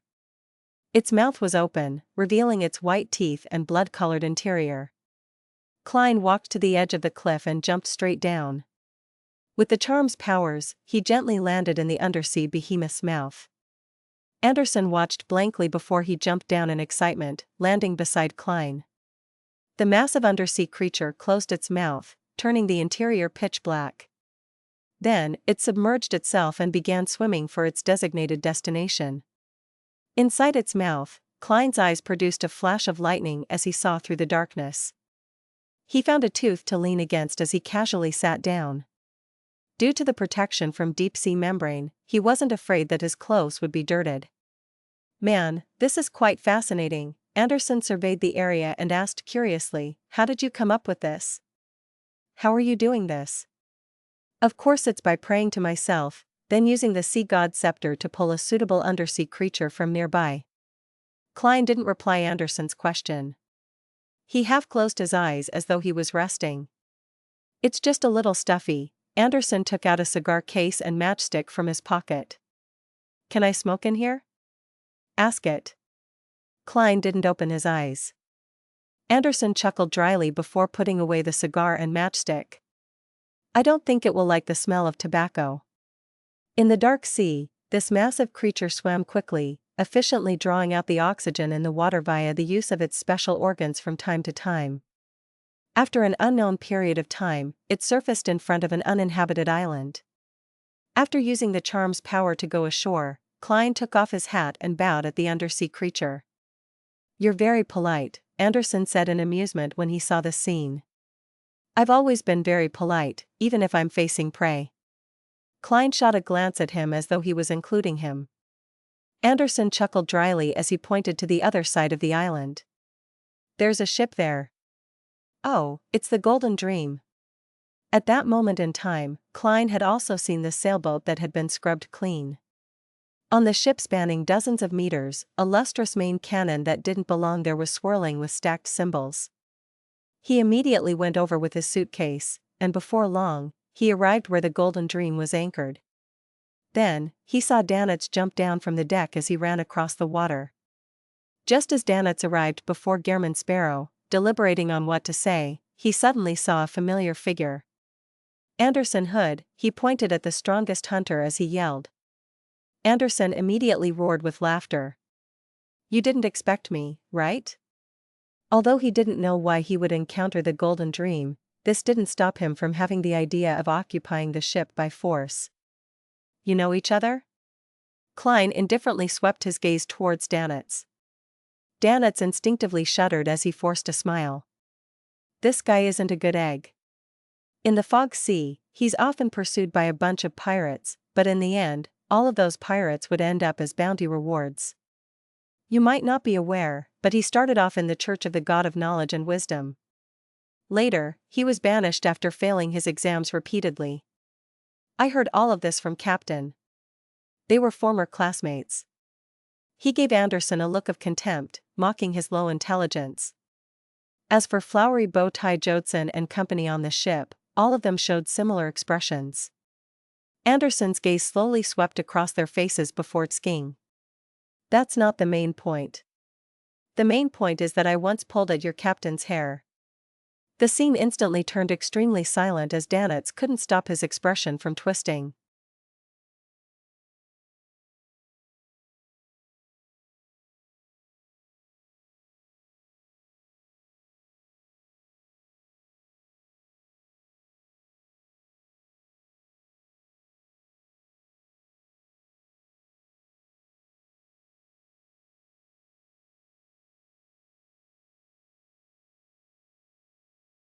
Chapter 692, Suspect. Seeing everyone on the Golden Dream aim their sights at Anderson, Klein took a step forward and said to Danitz, his side facing him, "Bring me to the captain's cabin." All right. All right. Danitz retracted his angry glare aimed at Anderson Hood. Prioritize captain's rescue. Prioritize captain's rescue, he kept repeating to himself. The Golden Dream first released a dinghy before lowering a gangway, allowing Klein to easily step onto the deck without using a charm. Anderson followed by his side, completely ignoring the glares of the Golden Dream's crew. With a smile, he strolled forward as he looked around, treating it as his own home. His mental fortitude is truly beyond remarkable. Yes, even after offending a demigod where he was forced to apologize in public and accept a mission, he was able to laugh at himself and enjoy a meal. Klein sighed inwardly as he walked towards third mate Jodson and company. Hello, Mr. Sparrow. I'm this ship's first mate, Brew Walls. A 1.8-meter tall man with a monocle politely bowed. The pirate gourmet who's worth 6,200 pounds. The bounties on Vice Admiral Iceberg's pirate crew are clearly lower than Admiral of Stars. They live up to being treasure hunters who happen to be part-time pirates. Klein greeted him using Gehrman Sparrow's style of politeness. Hello. I've heard about you. Haha, it's my honor. I'm only a treasure hunter who dreams to be an artisan, but I ended up having to be a gourmet, Brewall said in a self-deprecating manner. He pointed to the man beside him and said, our second mate, Singer Orpheus. Bounty of 5,500 pounds. The Beyonders on the Golden Dream all have very odd nicknames. I didn't know that they were the subordinates of a pirate admiral. I would have definitely believed them to be a traveling crew who sing and enjoy good food while holding bonfires as they seek out legendary treasure. It's truly a beautiful life. Klein cast his gaze at Orpheus and nodded. The singer had deep sculpted outlines and a head of resplendent blonde hair. He said with a sad smile, actually, I'm only praising the sun, but now, my son has disappeared. Klein nearly felt goosebumps all over him. Tisk, as expected of someone from Intis. He speaks like he's singing. What a pity, I grew up in Seeger, in Lenberg, and didn't pick up this ability, Anderson said with a chuckle. It wasn't clear if he was praising or degrading Orpheus. After all, half the blood flowing in his veins was Intis blood. Born in Senor and later studied in Lenberg. Yes, it was likely a church school. He's classmates with Vice Admiral Iceberg Edwina. Mr. Orpheus is definitely from the Sun pathway, but he's unlikely to be from the Church of the Eternal Blazing Sunday. From his bounty, he's likely a Sequence 6 notary. I almost forgot to inform Little Sun that I have his formula. I wonder what he will use in exchange this time. Klein turned towards Flowery Bow-Tie Jodson and Bucket Daniels before Gourmet Brew Walls introduced. We've met. Let's not waste any time. All right. Brew Walls heaved a sigh of relief, stroked his short beard and led the way into the cabin. If it wasn't for how famous Gehrman Sparrow was on the ship, he wouldn't have been that polite. At that moment, Anderson deliberately stayed behind, walking alongside Danitz, Orpheus, and company. He looked to his left and right, unfazed by how the surrounding pirates looked like they wanted to rip him apart. He laughed with a TSK. The one you should be wary of isn't me. Yes, we aren't wary of you. We only want to stuff you in. See that? Into that cannon. Danitz wasn't afraid that Anderson was the strongest hunter. After all, they were on the Golden Dream. There were plenty of pirates, and many of them were Sequence 6 or 7 Beyonders. Anderson curled his lips. I'm actually not a threat. Think about it, your captain definitely hates and detests me. She wouldn't even want to speak to me. Isn't that ideal? Danitz turned agape, but he didn't say a thing. He suddenly felt that what the pile of Dogsh *T said made sense. The looks in the eyes of Orpheus, Jodson, and company also subconsciously turned gentle. Anderson chuckled as he looked at them. He said in a rather ethereal tone, the person you should be wary about is Gehrman Sparrow. Why? Danitz blurted out. Although he's a madman that warrants the need to be wary of him, he's not an enemy at the moment. Danitz silently added. Anderson laughed. I'm assuming that Gehrman successfully finds your captain and rescues her. Will your captain have fond feelings for him as a result? Besides, he looks pretty good. He has that cold and aloof aesthetic and is strong. He's at the level of a pirate admiral, and his background is especially mysterious. He's completely compatible. How is it possible? Danitz wished to retort, but he was momentarily at a loss for words. He felt increasingly more convinced that things weren't right. Orpheus and company had their expressions collapse bit by bit. They looked at Gehrman Sparrow's back with a newfound sense of wariness. Resolved. The provocation problem from before has been resolved. With a smile, Anderson walked into the cabin. When he arrived inside the captain's cabin, Klein first circled the room, which was nearly filled with bookshelves. On it were all kinds of books. The average captain's cabin is filled with racks of alcohol, he silently mumbled before walking straight to the desk by the window. According to Danitz's description, Edwina had vanished during her research. Therefore, finding traces of her research was Klein's goal. After he gathered enough information, he would head above the gray fog to divine the matter. At that moment, the desk was a mess with many things placed on it. There was white paper, a fountain pen, an ink bottle, a bronze dagger, and untidily stacked books. In the middle of the desk was a book made of goatskin. Its dark brown cover had the words Grozel's Travels written in ancient Fasak. Isn't this one of Vice Admiral Iceberg's collections? It has a mysterious origin and is suspected to be related to the Dragons and City of Miracles, Liveseed. Edwina was studying this before she disappeared? Klein looked at the book and instinctively made a guess. Seeing Gehrman Sparrow study the ancient book, Danitz forced a smile and said, "There's nothing wrong with it. We have already inspected it." Is that so? I seriously doubt your meticulousness. Since someone had flipped it and there weren't any obvious abnormalities with it, together with the fact that Klein determined that Danitz was saying the truth with his spiritual intuition, Klein reached out for it and asked, "Have you read Grozel's travels?"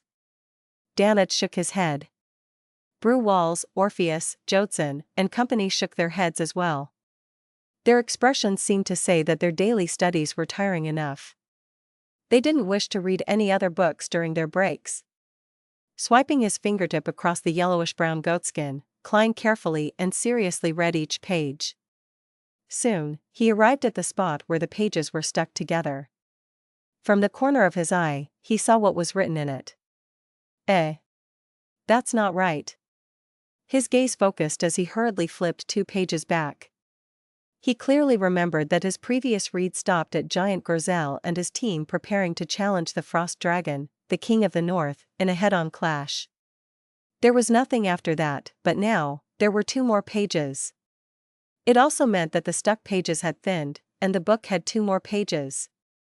The chapters came to a halt for 1,000 years before it was continued. These are the fruits of Vice Admiral Iceberg's research? This also led to her disappearance? As Klein lampooned, he frowned as he read the additional content. The 2 pages described a lost female pirate. She encountered the King of the North in a blizzard, and she was nearly killed. Only by using all her strength was she successful in escaping before meeting the main lead's team who were here to challenge the Frost Dragon. There's the addition of a female pirate. Female pirate. Klein ruminated over this description as an idea suddenly came to him. Could she be Vice Admiral Iceberg Edwina? She entered the book and became a character in the story? With this idea in mind, Klein quickly realized certain problems. Rhodes mentioned before that the past owners of Grozel's travels vanished. Grozel's travels has a giant from the Dark Epic, which is also the second epic, an elf, an ascetic from the third or fourth epic, a Solomon Empire noble, and a fifth epic lone soldier. The times are extremely chaotic. If they were all the past owners of Grozel's travels who disappeared, that will solve the problem. They do not belong to the same period, and they were swallowed by the book, becoming a character in the story. Klein found his theory ridiculous as he thought about it, but it was highly likely. In the world of mysticism, this isn't impossible. I have to confirm it. Besides, what did Edwina and the past owners do to be swallowed by the book? And what should I do to release them? Klein retracted his gaze and thought deeply in silence. Soon, he looked up at Danitz and company. Prepare items like candles. I will be praying for an answer from a secret existence. And that secret existence is myself. Klein added inwardly in jest. He really is professional and crazy. Gourmet Brew Walls and company didn't dare to speak further. They hurriedly provided the materials before leaving the captain's cabin. They didn't dare to watch such dangerous rituals unless Gehrman Sparrow requested them to do so. Inside the captain's cabin, Klein locked the door, closed the windows, and quickly set up the ritual. Then, he brought Grozel's travels above the gray fog. After placing the ancient book at the end of the long bronze table, he sat down and conjured a pen and paper. He then scribbled a divination statement. Edwina is in the story of this book.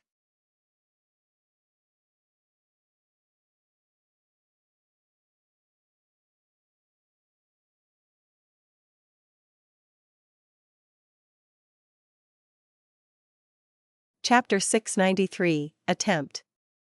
After putting down the fountain pen in his hand, Klein removed the spirit pendulum from his left wrist, holding it in one hand and letting it hang down over the paper in close proximity. Edwina is in the story of this book. Klein closed his eyes and silently repeated the divination statement. After he recited the statement, he opened his eyes and saw the topaz pendant spinning clockwise. This meant that Vice Admiral Iceberg Edwina was inside Grozel's travels. It really is a world inside a book. Furthermore, the situation inside is very special. Without new characters, the story isn't able to continue. Klein indiscernibly nodded. Wounding the silver chain and the topaz pendant around his wrist again, he picked up a dark red fountain pen and wrote a new divination statement, the method to entering Grozel's travels. This time, he used dream divination. In the gray, hazy world, he saw indistinct figures. The figures were of varying sizes, some huge, others slender. The thing all of them had in common was that they held a book with pages of yellowish-brown goatskin. The following developments branched off into two scenarios. A number of them vanished silently with Grozelle's travels on them. The others would accidentally or deliberately drip their blood on the cover while carrying Grozelle's travels with them before suddenly vanishing. The scene shattered and Klein opened his eyes to see the modeled table in front of him. He frowned as he made an interpretation. To enter or activate Grozelle's travels, it either needs prolonged contact with it to a certain extent, or you would need to drip one's blood onto the cover? Isn't that too simple? Perhaps, it's really that simple. In the story, the lone soldier's first appearance was as an ordinary person who didn't know mysticism. With the help of his companions, he slowly became a disciplinary paladin. Therefore, the activation method isn't too complicated. An ordinary person is able to accomplish it. A small number of researchers before this, including Vice Admiral Iceberg Edwina, were beyonders with sufficient amounts of mysticism knowledge. They knew not to rashly drip their blood, otherwise, death might occur without them even knowing it. This is akin to ordinary people using the correct form of magic mirror divination. It's very easy to provoke a powerful existence or secret existence. It's why no problems happen to them. Furthermore, Edwina keeps Grozelle's travels in the collector's room most of the time and only interacts with it occasionally. As such, it was only when she recently had a new research concept that she had prolonged contact with it, completing the condition required to activate the book. Yes, even Rhodes only knew that there's something strange with the book. Many of the past owners had vanished, and it's suspected to have something to do with the Dragons and City of Miracles, Liveseed. This means that Grozelle's travels will interfere with its surroundings when being activated, therefore, most of the collectors in the past do not know of its problem and had no thoughts of studying it. The owners who disappeared likely aren't limited to the ones in the story. The others might have died for all kinds of reasons, failing to leave their names in the book. Klein focused again and made another divination, hoping to obtain the method to leave Grozelle's travels. This time, he saw a more tempestuous blizzard in the gray, hazy dreamscape. He saw a gigantic figure at the top of an ice peak. It was a translucent dragon who remained nearly 5 meters tall while standing on all fours. It resembled a lizard's cousin and had an ugly face with eerie blue eyes.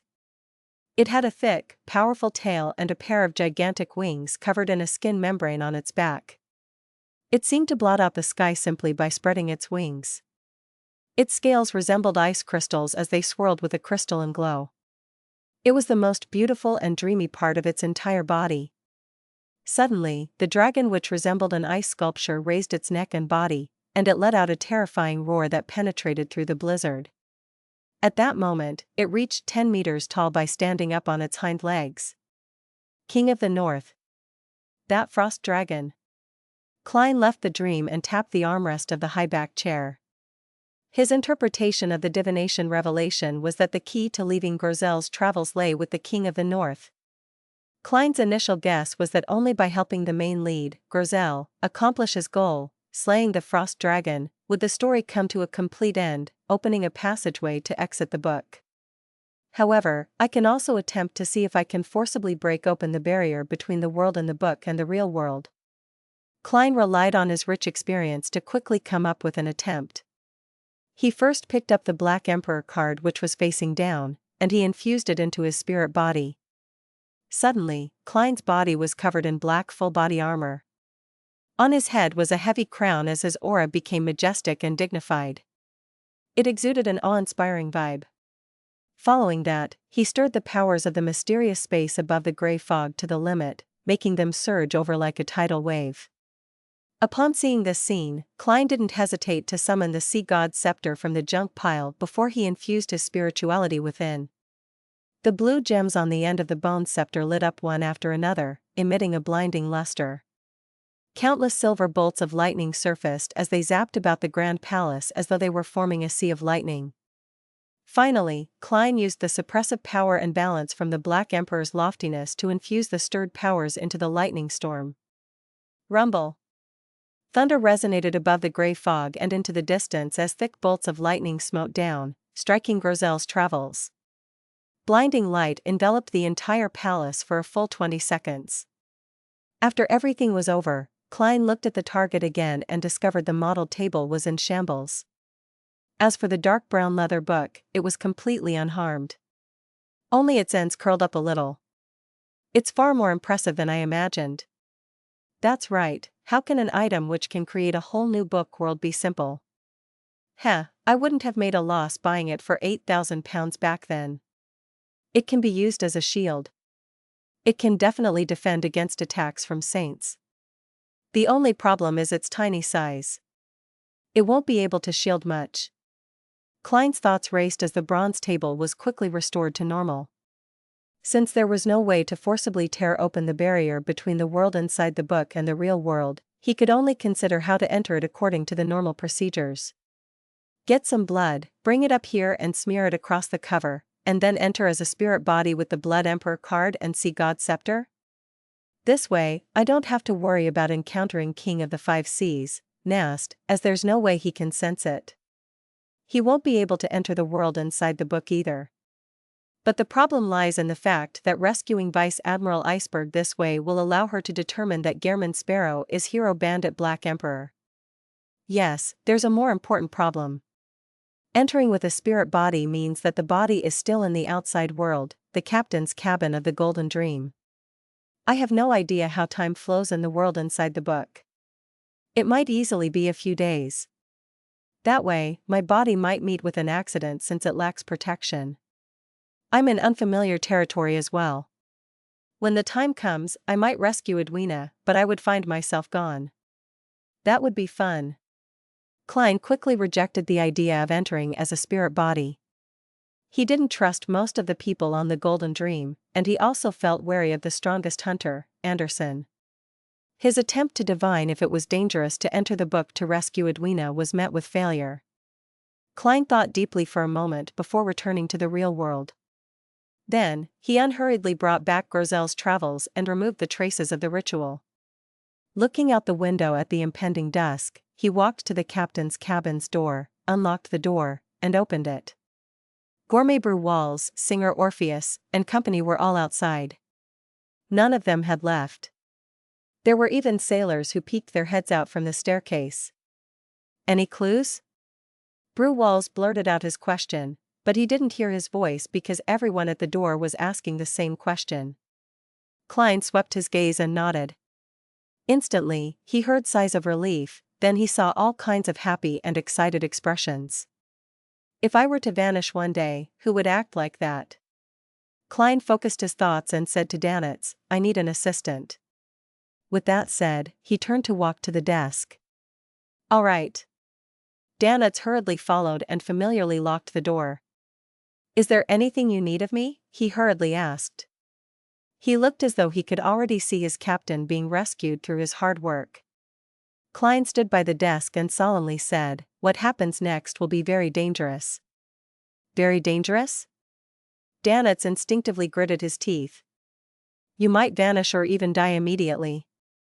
Klein told him the worst possible outcome.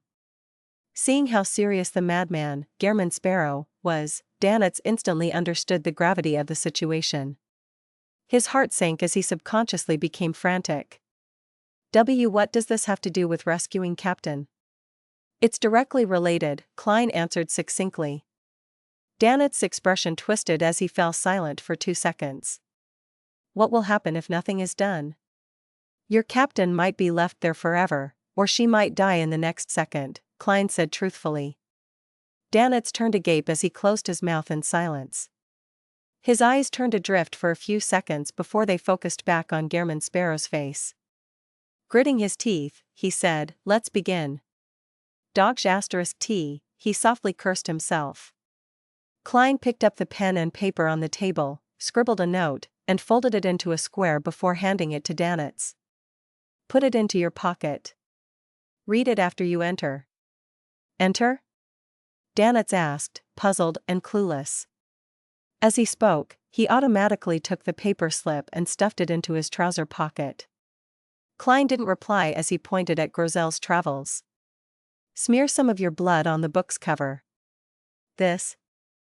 As Danitz made a vague guess, he picked up the bronze dagger beside him and nodded heavily. All right.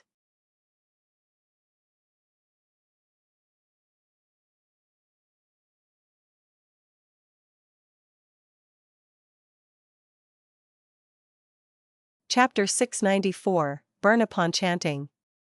Danitz held the bronze dagger and sliced across the back of his left palm, but his hesitation prevented him from using much strength. He looked up and forced a smile. Although I've been injured many times, pain still leaves me afraid.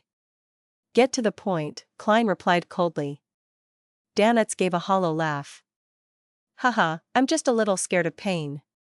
Just as he said that, he exerted strength with his right hand, slicing open a wound on the back of his hand with the bronze knife. The words he had said was apparently to divert his attention so that he could reconcile with the idea of pain. Blood quickly seeped out as Danitz immediately put down the dagger. He dabbed some blood on his right finger and smeared it across the dark brown cover of Grozel's Travels. After finishing that, he held his breath, waiting for a change. Suddenly, he saw a snowflake the size of a goose feather. Strong winds howled by his ears, and immediately, a biting chill wildly drilled into his body. Although Danitz was mentally prepared, he was still alarmed. He instinctively looked around to confirm where he was. He realized that at some point in time he had left the captain's cabin of the Golden Dream. He found himself in a land of frost wrecked by a blizzard. Due to the extreme environment, he couldn't see into the distance at all. He couldn't even tell if he was on a mountain or on a flat plain. I've really entered a strange world. Captain is here too? Danitz held up his hand to block his face, afraid that the snow would get into his eyes. He calmed himself down and recalled Gehrman Sparrow's instructions. From his pocket, he hurriedly took out a piece of paper that had been folded into a square, and he carefully unfolded it. While doing this, he was especially afraid of any accidents that could lead to the paper tearing or being blown away. That would make him lose all hope, but thankfully, none of that happened. He saw the contents written by Gehrman Sparrow. Recite the following honorific name in Hermes, but preferably in ancient Hermes. The fool that doesn't belong to this era. The mysterious ruler above the gray fog. The king of yellow and black who wields good luck. Burn this upon chanting. This is a secret existence at the level of a deity? Due to Vice Admiral Iceberg Edwina's strict education, Danitz wasn't illiterate when it came to mysticism. He even had quite a good foundation. Looking at the piece of paper in his hand, he subconsciously drew a gasp, sucking in the cold wind and ice-cold snowflakes that left a biting cold. He immediately coughed as his expression turned twisted. He was now able to confirm one of his past theories. Gehrman Sparrow really did belong to a powerful and very secretive organization. And the organization consecrates an existence known as the Fool, a godlike existence. Indeed, such a powerful and crazy fellow can't appear out of nowhere. They don't just sprout out of the ground. Danitz tugged at his collar and tightened his clothes. Looking at the piece of paper fluttering in the wind, he wore a clear look of hesitation. He knew very well how dangerous it was to recite the name of an unknown secret existence whose intentions were unknown. It could lead to an outcome more terrifying than death. Captain is also trapped here. Furthermore, there's no way of leaving. Danitz clasped his hands and placed them before his mouth. He suddenly threw out his hands and used ancient Hermes to recite the fool's honorific name. On the Golden Dream, in the captain's cabin. With his own eyes, Klein witnessed Danitz turn illusory without any reason before disappearing. There was no longer any question about how entry into Grozel's Travels could be achieved. After patiently waiting for a moment, he heard a series of illusory pleas, and it clearly came from a man. Phew, from the looks of it, Grozel's Travels is unable to block out the gray fog. The world inside the book is still connected to that mysterious space. This way, even if I were to enter, I wouldn't be entirely cornered or lack any trump cards. Klein didn't hide his sigh of relief. To confirm it, he took 4 steps counterclockwise while chanting the incantation. After arriving above the gray fog, he saw the brilliance representing Danitz rippling outwards beside the fool's high-backed chair. The body and soul entered together. The world inside the book is very stable. There's no way to shatter it just by pulling the spirit body. Indeed, if it's possible, the divination from before would have received the corresponding revelation. Using the sea god scepter is too dangerous. Bestowing Danitz directly will only speed up his death. Klein half closed his eyes as he emanated his spirituality. After taking everything in for a moment, he arrived at many conclusions. He didn't delay and returned to the real world immediately. Holding the bronze dagger, he wiped away Danitz's blood on it with a piece of paper. After folding a piece of paper and putting it into his pocket, he began to consider his next move. From the looks of it, smearing blood allows direct entry. This way, I don't have to worry about my body suffering any accidents. Furthermore, I can very quickly resolve the problem. But similarly, I can't be careless. I have to be careful of any other dangers. If there's anyone on this ship that might be problematic, they might be able to sneak into the captain's cabin after I enter Grozel's travels, sacrifice this book to the true creator, primordial demoness, or hidden sage. I'll be in trouble then. I'll definitely suffer something worse than death. The Golden Dream sailors mostly seem to be infatuated with Vice Admiral Iceberg. The fact that Anderson's superficial provocation was effective enough proves this. Therefore, telling them that this involves Vice Admiral Iceberg's life and getting them to watch each other so that no one enters, that will put me at ease. The problem lies with Anderson. He's the strongest hunter. He's stronger than any of the Beyonders on board this ship. Furthermore, he's good at ambushes and infiltration.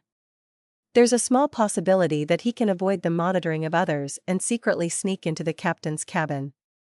His background is still too dubious, and I have no way to really trust him. I have to think of a way to get him to enter Grozel's travels with me. Amidst his thoughts, Klein flipped through the ancient book covered in yellowish-brown goatskin. He discovered that there wasn't any new content, and the story lacked traces of Danitz's existence. This is to say that one needs to successfully survive and meet up with the lead's team before they will be considered a true part of the story? That will make more pages appear? Klein made a preliminary guess as he walked to the door again and opened it. Did it succeed? Flowery Bow-Tie Jodson and Company asked. Klein shook his head and said calmly, "Next up will be a long ritual. No one is to enter and disrupt it, otherwise, it will lead to Edwina Edwards's disappearance forever or even her death." After informing them of the main point, he looked around and directly said, "I suspect that one of you here might have problems. Everyone is to watch each other." Gourmet Brew Walls instinctively wanted to retort out of habit when he suddenly saw the captain's cabin was empty. Danitz, who had just entered, was gone. Recalling the captain's disappearance, and confirming that Gehrman Sparrow was about to attempt to save her after finding the cause of the problem, he nodded and said, "I'll be in charge of this matter. And they will also monitor me." Klein didn't harp on the topic. He then turned to look at Anderson who was leaning against a wall. "Come in." Anderson curled the right side of his mouth as he sked. "People not in the know might think I'm your subordinate. Your attitude is basically a role model for provokers." Despite his grumbling, he straightened his back and opened his stride before entering the captain's cabin. After closing the door and locking it, Klein turned to face Anderson. "Are you interested in participating in a rare adventure? You might be able to fulfill the achievement of hunting a dragon." According to his observations over the past few days, he believed that Anderson was a curious and adventurous hunter. He enjoyed learning about new things and experiencing novel forms of excitement. Anderson stared at Gehrman Sparrow's face and sized him up seriously before smiling. "I'm not interested." He firmly shook his head. Following that, he chuckled before Klein spoke again. "I smell danger. A highly conceited, crazy, and powerful adventurer is actually inviting me to adventure together. What does this imply? It means that it's extremely troublesome and dangerous. I thought you would be interested. This is different from how you usually act. You really can rein yourself in and let go of yourself." I'll try another threat. If it doesn't work, I'll throw this fellow on a deserted island and let the Golden Dream sail off." We'll pick him up later. As a hunter, survival on a deserted island shouldn't be difficult for him. Klein quickly made up his mind as his gaze immediately turned cold. He looked at Anderson and said, "I will not permit having latent risks around myself." Anderson was stunned for a second before he quickly smiled. "Haha, it was just a joke. I'm very interested in the title of Dragon Hunter. You changed your mind way too quickly. If you had insisted a little longer, you could have enjoyed the feeling of being abandoned." Klein nodded, walked back to the desk, and said to Anderson who had followed behind him, "Smear your blood on this book's cover. There's no need for too much." "Smear it?" Anderson scrutinized Grozel's travels out of curiosity before surveying the area. "Edwina's disappearance is related to it? Same for that failure of a hunter's disappearance?" "Ah, right. Blazing Danitz. I nearly forgot his name. Thankfully, his bounty is a bit higher than before." The corner of Klein's mouth twitched as he replied frankly, "That's right." "Interesting." Anderson glanced at the desk, picked up the bronze dagger, and indifferently sliced open a bleeding gash in his hand. Right on the heels of that, he carefully put down the dagger and smeared the blood on the dark brown cover of Grozel's travels. After a few seconds of observation, just as Anderson was about to pick up the bronze dagger and wipe off the remnant blood on it, his vision was suddenly blanketed by a blizzard. Seeing Anderson disappear just like Danitz, Klein picked up another piece of paper and wiped away the blood on the dagger before folding it and putting it into his pocket. He wasn't sure if the trio would appear at the same location after entering the world inside the book. Therefore, he made preparations by having materials needed for dowsing rod seeking. After doing all of this, Klein held that dagger and streaked it across the back of his hand. His facial muscles twitched as he looked diagonally downwards. Only after a few seconds did he exert strength. His body shook slightly as his head turned to the side. The corners of his mouth couldn't help but open. When the blood flowed out, Klein, who was still holding the dagger, grabbed his cane and quickly smeared the red liquid over the ancient book's cover. After a short delay, Klein found himself amidst a white land of snow.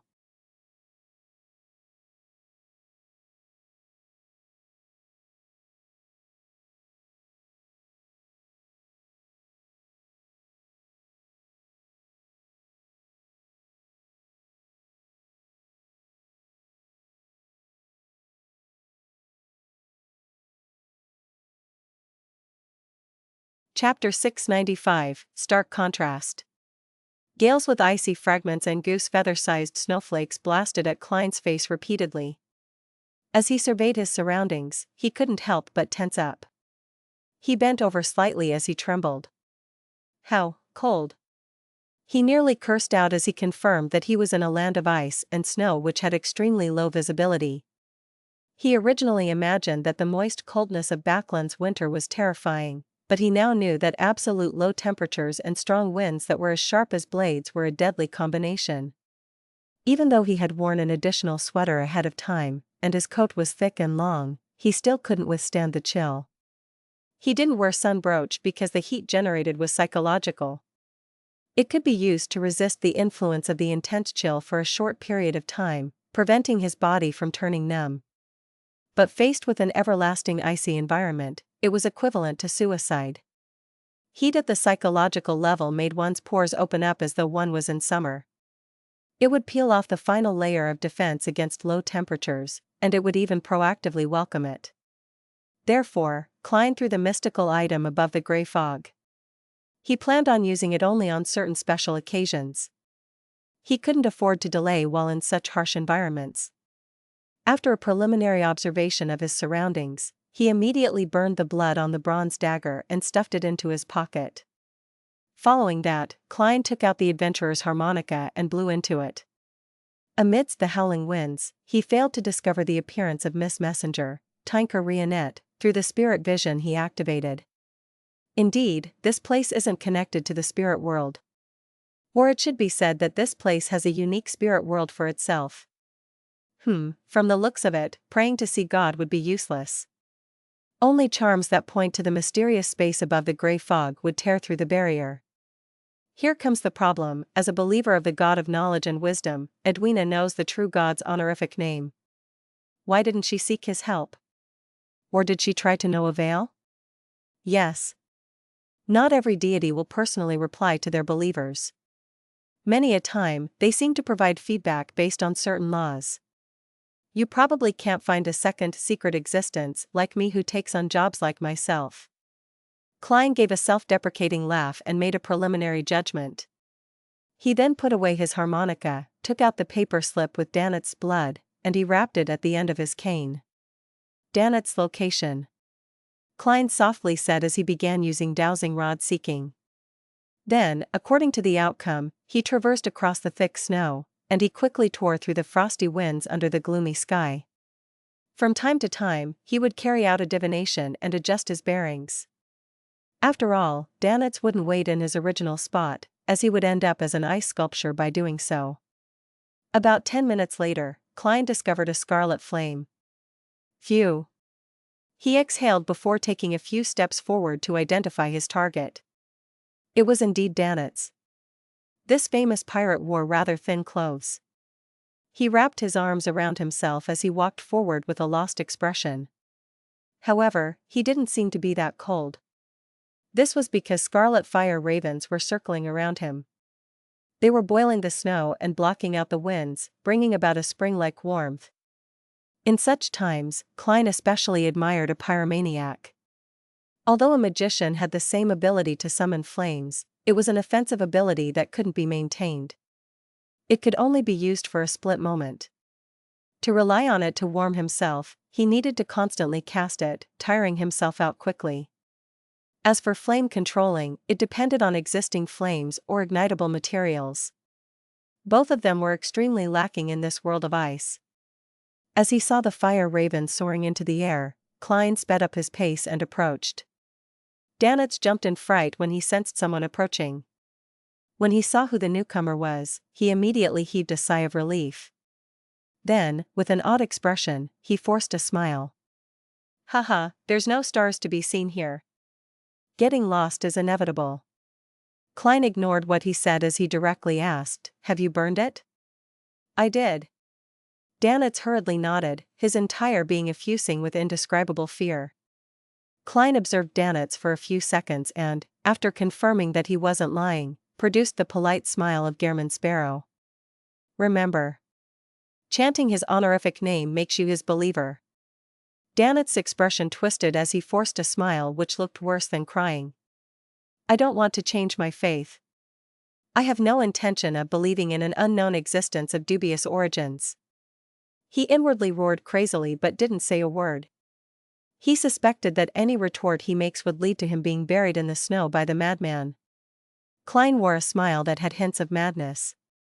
He added with a calm tone, "Remember, keep it a secret.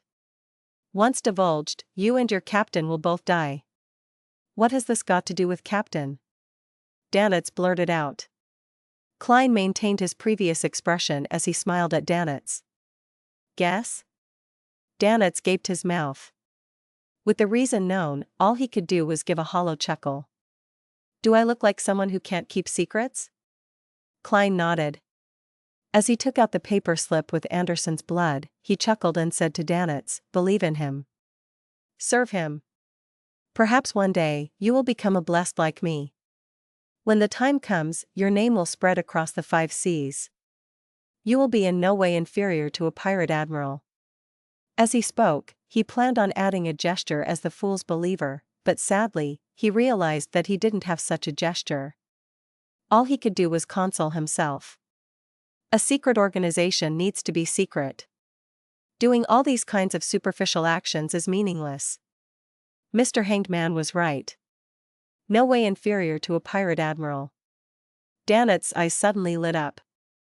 Since I've already chanted the honorific name of this secret existence, there's really no way to avoid it from a mysticism point of view. I might as well take this opportunity. He instantly had many thoughts, having even named his future child. If it wasn't for Gehrman Sparrow's persona, I would have directly said that you would have the reputation and strength that matches Vice Admiral Iceberg when the time comes. Of course, whether she likes you will be a whole other matter. According to my observations, you stand little chance. The partner Edwina wishes to have is someone who can study and improve alongside her, someone who can discuss all kinds of knowledge. Klein mumbled as he used dowsing rod seeking again. Anderson Hood's location. He came in too? Danitz was first taken aback before he asked in surprise. Klein finished chanting the statement, released his cane, and determined the direction in which it fell. He then nodded and said, I'm worried if he stays outside. So you're also wary of Anderson Hood?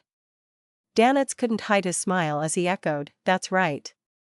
He's the kind of person who smiles on the surface but will stab you in the back once you turn around. His reputation in the fog sea is terrible. There are no pirates that like him. He even deliberately tried to sully you, making us be wary of you, to view you with animosity. If pirates were to like him, it would only mean that his title as strongest hunter isn't substantial. I heard Anderson's provocations. Klein didn't reply. He picked up his cane and proceeded through the blizzard. Danitz followed closely behind, using fire ravens to scatter the snow and block out the cold, so that they too didn't need to freeze. Not bad. Quite sensible. At that moment, Klein once again experienced the benefits of having a servant, to have someone hold an umbrella during a rainy day, and someone to provide warmth in a blizzard. In the white vastness, the two appeared like black dots, trudging through the snow. They proceeded forward for nearly 20 minutes before arriving at the location where the dowsing pointed to. He isn't here. Danitz surveyed the area and failed to find any traces of Anderson Hood. He didn't have any doubts about Gehrman Sparrow's dowsing rod seeking, because he was the last person to be found with it. Klein frowned as he activated his spirit vision and enhanced his spiritual perception. Suddenly, he sensed something. He prodded forward with his cane, causing the snow in front of him to collapse. The collapse revealed a cave. Inside it were dark rocks that were reflecting the light from a fire. Klein crouched down. In his vision, he discovered that the cave extended into a narrow passage. And at the end of the passage was a bunch of glowing red rocks. Strange underground plants were slowly burning as Anderson had sat beside it. He was leisurely roasting an animal that resembled a rabbit. The fragrance of the fats and the warmth it brought were emanating out, drilling into Klein's and Danitz's noses. You guys are finally here? Want to give it a try? There's actually a strange rabbit around here that can live in such ice and snow. Anderson bent down, looking towards the entrance as though he was greeting companions on a camping trip with him. Although he didn't say anything provocative, I really wished to beat him up. Klein entered the cave with a stoic expression. He came close to the fire and experienced the long-awaited bliss. Danitz followed in tow. He looked at the fire which was roasting a rabbit and then at the fire ravens beside him before silently dispelling them. How did you find this cave? Danitz asked in disgruntlement, unwilling to admit his inferiority, but his body betrayed him by leaning closer to the fire. Anderson turned the rabbit which was impaled with his pitch-black sword, and he shot Danitz a glance. First lesson of being a hunter. Observe your surroundings. Be familiar with your surroundings. Make use of your surroundings. Danitz's expression immediately froze. Anderson looked at Gehrman Sparrow and chuckled. It's a cave I blasted open. How is it? It's not bad, right? I controlled my strength perfectly. As he spoke, he took a whiff of the air and said, how fragrant. The roasting seems to be done. Do you want to give it a try? Although I didn't bring any spices, there's rock salt here. It will just be a little astringent. Are you sure you can eat this? If it's a beyonder creature, you might lose control with just one bite, Danitz said with a TSK. Anderson glanced at him. Second lesson of being a hunter. Distinguish what can and cannot be eaten in the wilderness. He carefully reached out his hand, pulled off a leg, and stuffed it into his mouth as he ate it with relish. Klein was just about to say something when he suddenly felt a wanton aura approach from afar. The suppressive feeling that came from a high-leveled creature appeared extremely real. It made Danitz tremble uncontrollably. The aura swept across them without noticing the strangeness of the cave beneath it. It then quickly departed. King of the North. The title flashed across Klein's mind.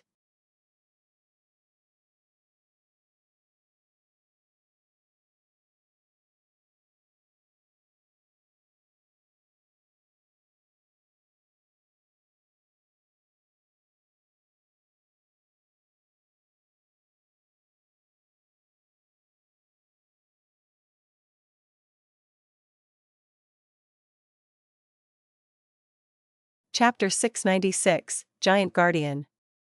As the tyrannical aura flew past, high in the sky, Anderson's chewing came to a sudden halt. It was only when the entity was a distance away did he swallow the remaining rabbit meat. He looked up at Gehrman Sparrow. That was the dragon you were talking about? Klein nodded slightly, confirming Anderson's guess. The corners of Anderson's mouth slowly curled up, revealing an expression as though he was at a loss on whether to laugh or cry. I thought you were talking about a mature or adolescent dragon. The one that just flew past. I probably won't be able to become a dragon hunter. Dragon feces, perhaps. The tyrannical feeling that the King of the North exudes is indeed a little terrifying. Compared to the pieced-together monster which made hair grow without restraint on the future, it's a lot stronger. Perhaps it's a sequence 4, at the level of a demigod. Klein calmly made a judgment without revealing any hints of panic or horror. He clearly remembered that Grozel's travels had clearly indicated that the female pirate had managed to succeed in escaping from the King of the North's attack before meeting up with the team led by the main lead, Grozel. And Edwina Edwards clearly wasn't a demigod. She was a sequence 5 of the reader pathway. Furthermore, as she was suddenly swallowed by the book, certain mystical items and sealed artifacts that she didn't permanently keep on her person were left in the captain's cabin. The tools she had that were useful to her were probably limited to 1 or 2. Under such a situation, she was able to defend against the King of the North and survive. Having just advanced, and having adjusted his inventory, Klein believed that it wouldn't faze him too much. Furthermore, he was still connected to the gray fog. He could use the sea god scepter to produce a response. This was also why Klein dared to enter directly after confirming that Danitz was in an ordinary state during his prayer. Yes, the King of the North doesn't seem like a demigod from a normal pathway. According to Vice Admiral Iceberg, it's a rampager who gathers frost-related Beyonder characteristics, and it can match a demigod in certain domains but would have flaws in other aspects. Edwina, Anderson, and me, along with the Beyonders of the main lead's team, we wouldn't be helpless. If all else fails, I can still use the sea god scepter. I don't believe that this book can defend against items above the gray fog. If it could, it would have shown it long ago. Standing beside the fire, Klein looked down at Anderson and grinned. Are you afraid? Anderson was taken aback as he immediately beamed. Not at all. You seem to be very confident. After saying that, he looked at Danitz, who was still trembling and trying hard to compose himself, before skiing. Do you know what's the most important thing for a man? Danitz had just taken a deep breath. He was stunned by what he heard as he held his right index finger and middle finger together, pointing to his crotch with uncertainty. Anderson blinked before he roared with laughter. ***, you really are a crude pirate. Haha, I wanted to say something, but... Haha, I can't remember it. Oh right, I wanted to say courage. Courage is the most important thing for a man. Look at you. The dragon hasn't even attacked, and you're almost hugging your head and begging for mercy. Danitz's face instantly flushed red as he glared at Anderson. You weren't acting like this back at Tosgarter. Klein couldn't help but lampoon. Danitz was just about to make it clear that he was only influenced by the high-level creature when he suddenly recalled what was just said. His expression was immediately restored to normal as he casually replied, I can't compare with dragon feces at all. Anderson's smile froze as he coughed lightly. As though nothing had happened, he yanked off a rabbit's leg and handed it over to Gehrman Sparrow. Want a bite? Klein remained silent for a few seconds before he slowly shook his head. This is a strange world. Before confirming that there aren't any problems, it's best not to eat anything here. Perhaps it might be a piece of rabbit meat that will make you stay here forever. Anderson moved the roasted rabbit's leg to his nose before slowly putting it down.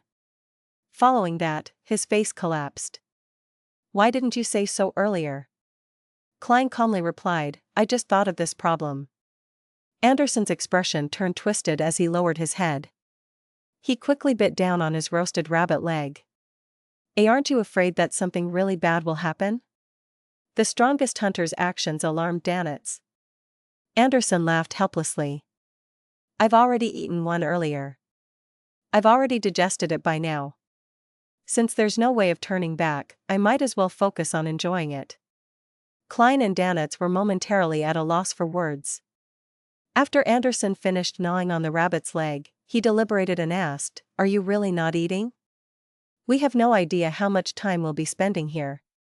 If we really do starve, how are we supposed to fight the dragon? Klein didn't reply.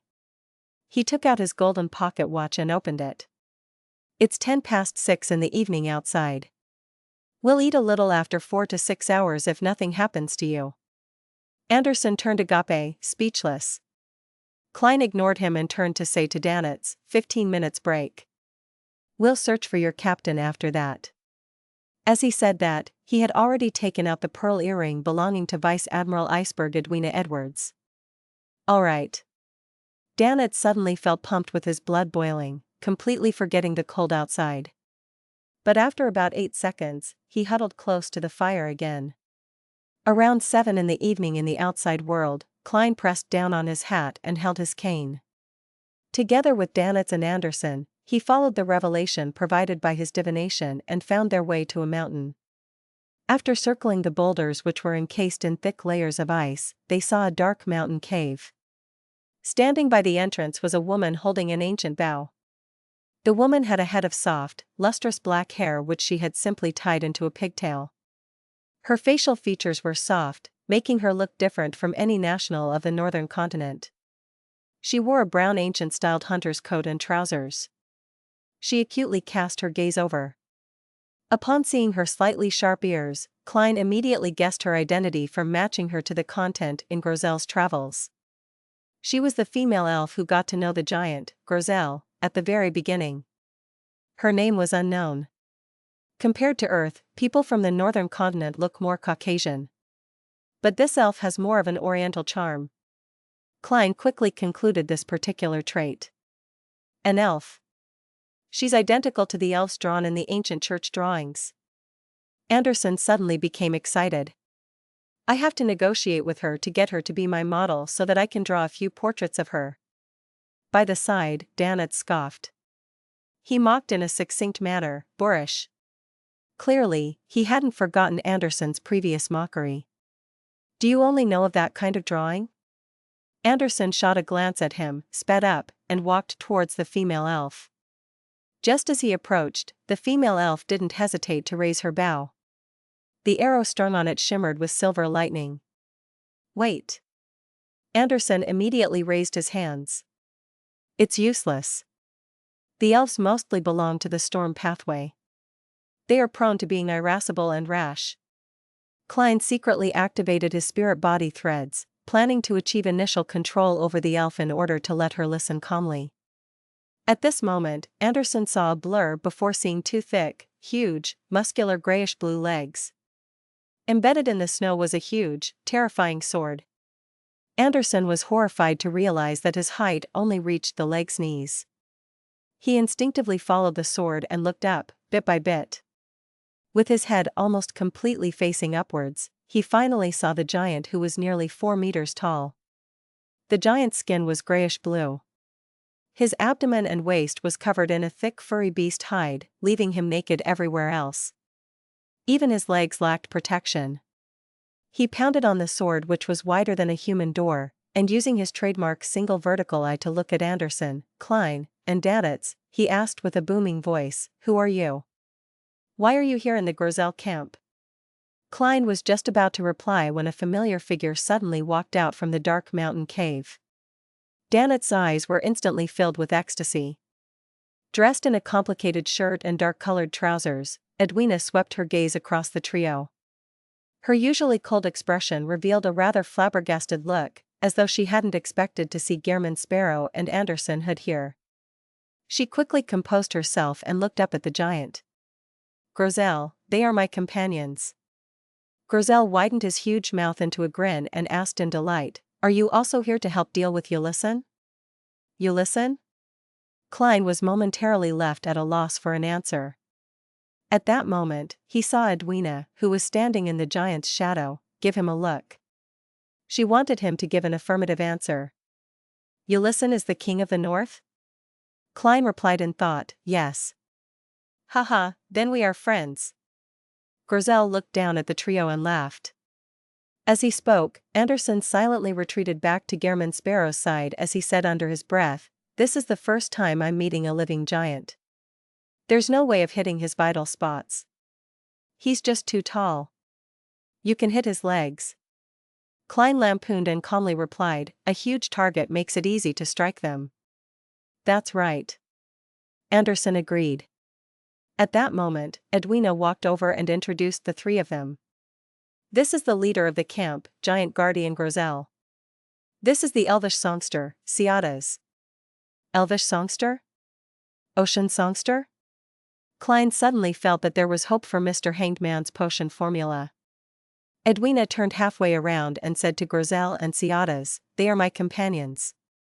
The strongest adventurer, Gehrman Sparrow, treasure hunter, Anderson Hood, and renowned sailor, Danitz. I always thought Vice Admiral Iceberg was the serious type who never lied." "Renowned sailor. Ha, in a certain way, that's true." Klein took off his hat and gave a serious bow. Anderson followed suit in a rather casual and perfunctory manner. Reeling in his delight that his captain had introduced him as a companion instead of a subordinate, Danitz was slower than the others as he acted in a fluster. Grozel laughed. "Come on in. We will be fighting that evil dragon, Ulysses, at any moment now." How warm and amiable. But be it the church's canon or the myths of the City of Silver, giants are extremely violent creatures who have a strong desire for destruction. Yes, anything is possible in a book. It all depends on whether the author can make everything flow nicely. Klein nodded slightly as he followed Grozel into the spacious cave. When Edwina saw this, she approached the trio without showing any signs of abnormal behavior. As though she was leading the way, she whispered, "The history they speak of is a little odd. Same for their language. Regardless of the language they speak, all of us can understand it."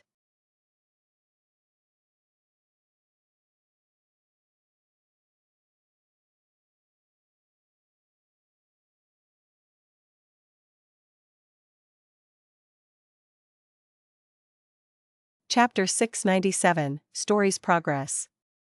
Everyone can understand each other regardless of the language used? Klein skipped over Edwina's first sentence and focused his attention on the second sentence that didn't seem too problematic. Although this was the book world created by Grozel's travels, everything was possible, but there were certain details that still revealed problems.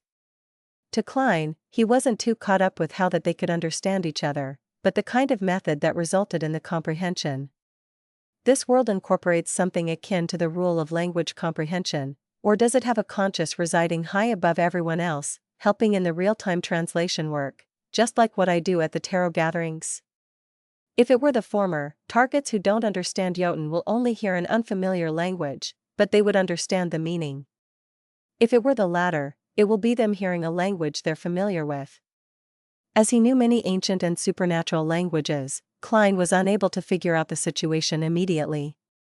He slowed down his footsteps and walked alongside Danitz. He asked while suppressing his voice, "Can you tell what language Grozel was using when he was speaking?" Danitz was taken aback for a second. He recalled and said, "It's a language which sounds a little familiar yet unfamiliar, but I was able to understand everything." The supernatural languages he knew were ancient Hermes, followed by Elvish. He was only a beginner in Jotun. Yes, it's something like the rule of language comprehension. It's comprehension at the level of the mind. This means that the entire book world's fundamental rules can be different from the outside world. It's a setting that it comes with, but the changes don't seem capable of exceeding certain limits. This point remains suspect and requires verification. After all, I can't eliminate the existence of someone like the Fool, someone who completely interprets the communication via the mind. Edwina is indeed sharp and good at observing. The problem she discovered leads straight to this bookworld's essence. Amidst his thoughts, Klein unhurriedly entered the huge, dark cave. As for the history described by the members of the main lead's team, he wasn't the least bit surprised. He even looked forward to hearing the details. Klein long knew that the various churches and the northern continent's countries had consciously attempted to destroy or conceal information, to hide the true history of the fourth epoch, third epoch, and even the second epoch. What people knew as common knowledge actually differed from the people who used to live in those eras. This was also one of the reasons why Klein took on the risk to enter the book world. Inside the spacious and windy cave, a bonfire scattered its light and heat on three humanoid figures. One of them was a middle-aged man in an extremely Spartan white robe. He had wrinkles but didn't appear old. He had his back to the fire as he faced the stone wall with his eyes closed, focused on his prayers. He had short brown hair, and his shoulders, arms, calves, and feet were exposed, revealing all kinds of old scars. Beside him was a lad using a stone for a pillow. He donned a black, heavy full-body armor. By his hand was an erected black sword that emitted a cold shimmering light. His facial features were rather deep, giving him clear lone traits. Sitting opposite the two was a man in his 30s who was dressed strangely. He gave people a sense of unease. He wore a sharp and hard black hat, and his coat's buttons were mismatched. It was messy and chaotic, highly asymmetric and unharmonious. In addition, the tips of his leather boots curled up high, making him look like a circus clown. This man had quite a handsome face. He had flaxen-colored hair, deep brown eyes, a high nose, and thin lips. Even though he sat there, he gave off an arrogant feeling. Edwina pointed at him and said, "Solomon Empire's Viscount Mobet Zoroast, a gentleman who can take away the ideals and dreams of others. You don't have to mince your words." "Hello there, I'm a Sequence 5 Dream Stealer of the Marauder Pathway," Mobet said with a chuckle. He acted nothing like the arrogance he seemed to exude. "A member of the Zoroast family. The angel parasitizing Leonard's body is from this family. Perhaps they know each other? I now know the name of Sequence 4 and 5 of the Marauder Pathway, but I don't even know the corresponding Sequence 6 and 7. Many thoughts flashed through Klein's mind as he maintained his stoic look. At that moment, Anderson warmly greeted him with a smile and asked as though they were pals, "To be frank, this is the first time I'm hearing of Dream Stealer. I only know of Marauder and Swindler. There are two sequences in the middle I'm not aware of. Are the Beyonders of this pathway already so scarce? Doesn't Edwina know? Sequence 7 Cryptologist and Sequence 6 Fire Bandit. Let me do the introductions." Mobet warmly pointed to the praying man whose back was facing everyone. "The pious ascetic, Snowman. He believes in the Lord that created everything, the omnipotent and omniscient God. Don't mind him. He's completely sealed himself in his beliefs. But in combat, he's a very reliable companion. Snowman, you should say something at the very least." Mobet, who didn't receive a response, stroked his chin with a rueful smile. "This is the treatment I often receive. You might find it hard to imagine that I was an arrogant, reserved, and refined nobleman. But time has changed everything. That happens when your companion is a giant who only knows how to chuckle foolishly and shout slogans." When he said this, Grozel, who was sitting on a rock, smiled in a simple and good-natured manner. He raised his hand to scratch the back of his head as his single vertical eye didn't show the ferocity and cruelness that giants were strongly rumored to have. Mobet shook his head and pointed at the ascetic, Snowman. As for him, he might not speak a single word for years or even a decade. Ciadas is a very violent woman. As long as there are any emotional stirrings in her, she'll beat me up. I'm as afraid of her now as I was infatuated over her back then. Therefore, I can only make conversation and speak to them, otherwise, I'll definitely go mad." Thankfully, Frunzier came later. He's quite the conversationalist. Hey, Frunzier, wake up. We have new companions. The sleeping black-armored knight slowly woke up as he looked at Klein and company. Suddenly, there was the sound of metal striking each other as he stood up. Staring at Klein, he said, "Loanese?" Yes, Klein nodded frankly. He discovered that this lone soldier who had gone missing for 165 years didn't look old. He had black hair and sharp, blue eyes. He made one submit to him unknowingly. Frunzier appeared adrift for a moment as he quickly composed himself. "Do you know of Backlund's Edward family?" "Backlund has many Edwards," Klein replied simply. "The Edward family that lives at 18 Delahire Street in Northwest Borough," Frunzier pressed anxiously. Klein shook his head. "Northwest Borough no longer exists." "Northwest Borough no longer exists," Frunzier repeated those words as his voice grew softer. He fell silent for a few seconds before exhaling. "I've no idea how many years have passed outside, but it should have been quite a while. Edwina told me the actual year, but I don't remember the year I entered. I was sleeping most of the time, and time here seems to be frozen." Mobet Zorost chuckled upon hearing that. "That's because you have bad luck. Back when we were passing through cities and villages, everything was perfect." He looked at Klein, Anderson, and Danitz. "Back then, we lived in places with humans, with intelligent races. We got married again and again, seeing our wives turn old, grow weak, and die. Before a new member joins, we would forget our goals. We would lead ordinary but happy and relaxed lives for decades or centuries. The only con is that we aren't able to bear our own children." Later, Frunzier came. "We entered this region blanketed by ice and snow. We hunted many monsters, but gradually, we began to fall into a slumber. We were seldom awake until we met Edwina. This means that time in the book world flows normally. The story's progress is maintained by a certain power that influences the main lead's party. Before new members join and before the book's pages flip, they'll stop and stay at a certain node, doing other things. This is similar to the intertranslation of languages at the mind level. Conversely, does this also mean that towns and villages in the book world also develop normally?" "Yes, I have to quickly find King of the North Ulyssan, otherwise, with the passage of time, we might also experience that influence and fall into a slumber or forget the main quest. We'll stay here for a long period of time until a new member is swallowed into the book and finds us." Klein fell silent for a few seconds. Just as he was about to say something, Edwina said, "There's no need to worry about that problem. We will soon encounter the King of the North." "Why?" Anderson and Mobet asked in unison. Edwina surveyed the area and said, "Before I entered, the stuck pages in the book only had a few more pages. And now, with you entering and finding the camp, there definitely can't be many pages left. The story is about to come to an end." Mobet nodded indiscernibly in agreement with Edwina's judgment. Anderson softly mumbled terms such as stuck.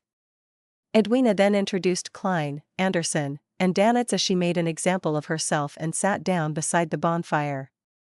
Klein took off his hat and held it with his cane. He slowly sat down and looked at Mobet Zorost, who was inclined to chat. "Have you heard of the Tudor Empire and the Trunsoist Empire?" He didn't beat around the bush and asked directly. That was Gehrman Sparrow's persona.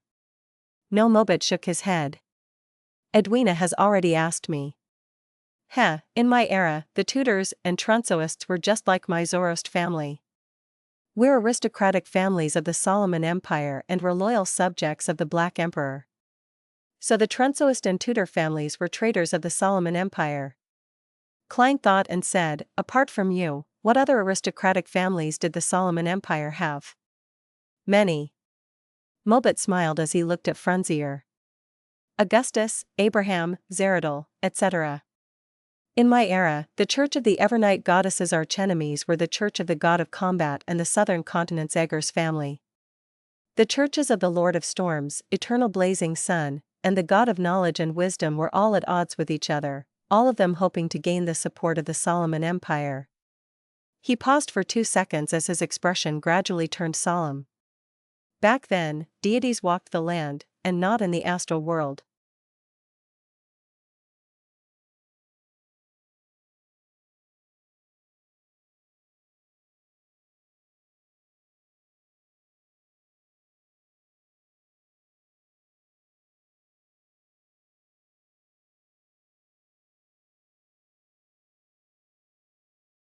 Chapter 698, Fifth King of Angels.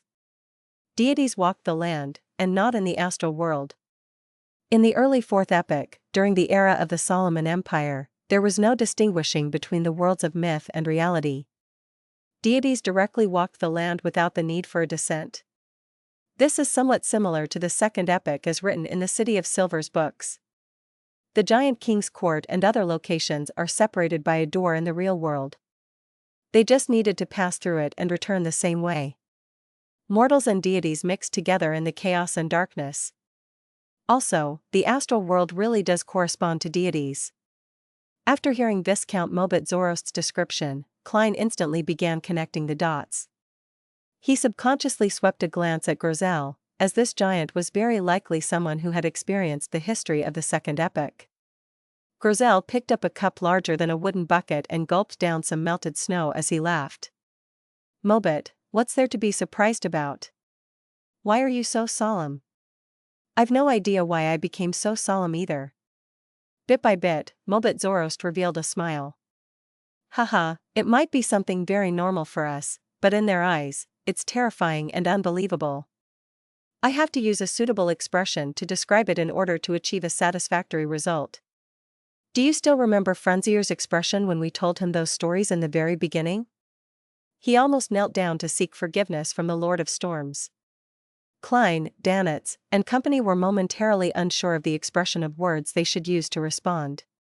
Anderson leaned over to Gehrman Sparrow and said with a suppressed voice, "I think he has the talent to be a provoker." He appeared to be suppressing his voice, but his words could be heard by everyone present. Mobet didn't mind as he chuckled before continuing, "I know that you aren't very convinced and find it unbelievable that deities walked the lands, just like Edwina's previous reactions. Heh, I can give you 2 examples. The chasm of storm on Pasu Island and the tenebrous heaven in the Amantha mountain range were the divine kingdoms of the Lord of Storms and Evernight. They were divine kingdoms located on land. They were divine kingdoms separated from the real world by a mere illusory door." "Pasu Island? Isn't that where the holy altar of the Church of Storms is?" "The Amantha mountain range. Amantha means serenity in Hermes. This refers to a holy cathedral, the Cathedral of Serenity. When the deities no longer walked the land, their kingdoms became the headquarters of their respective churches." Klein instinctively believed that Mobet Zorost wasn't lying as he used it to come to certain conclusions. Danitz was puzzled and horrified by what he heard. He subconsciously wanted to leave, but when he saw his captain listening attentively, Gehrman Sparrow who was in thought, and Anderson Hood who wore a look of interest on his face, he could only hold back his urge as he sought a better, more comfortable seating position.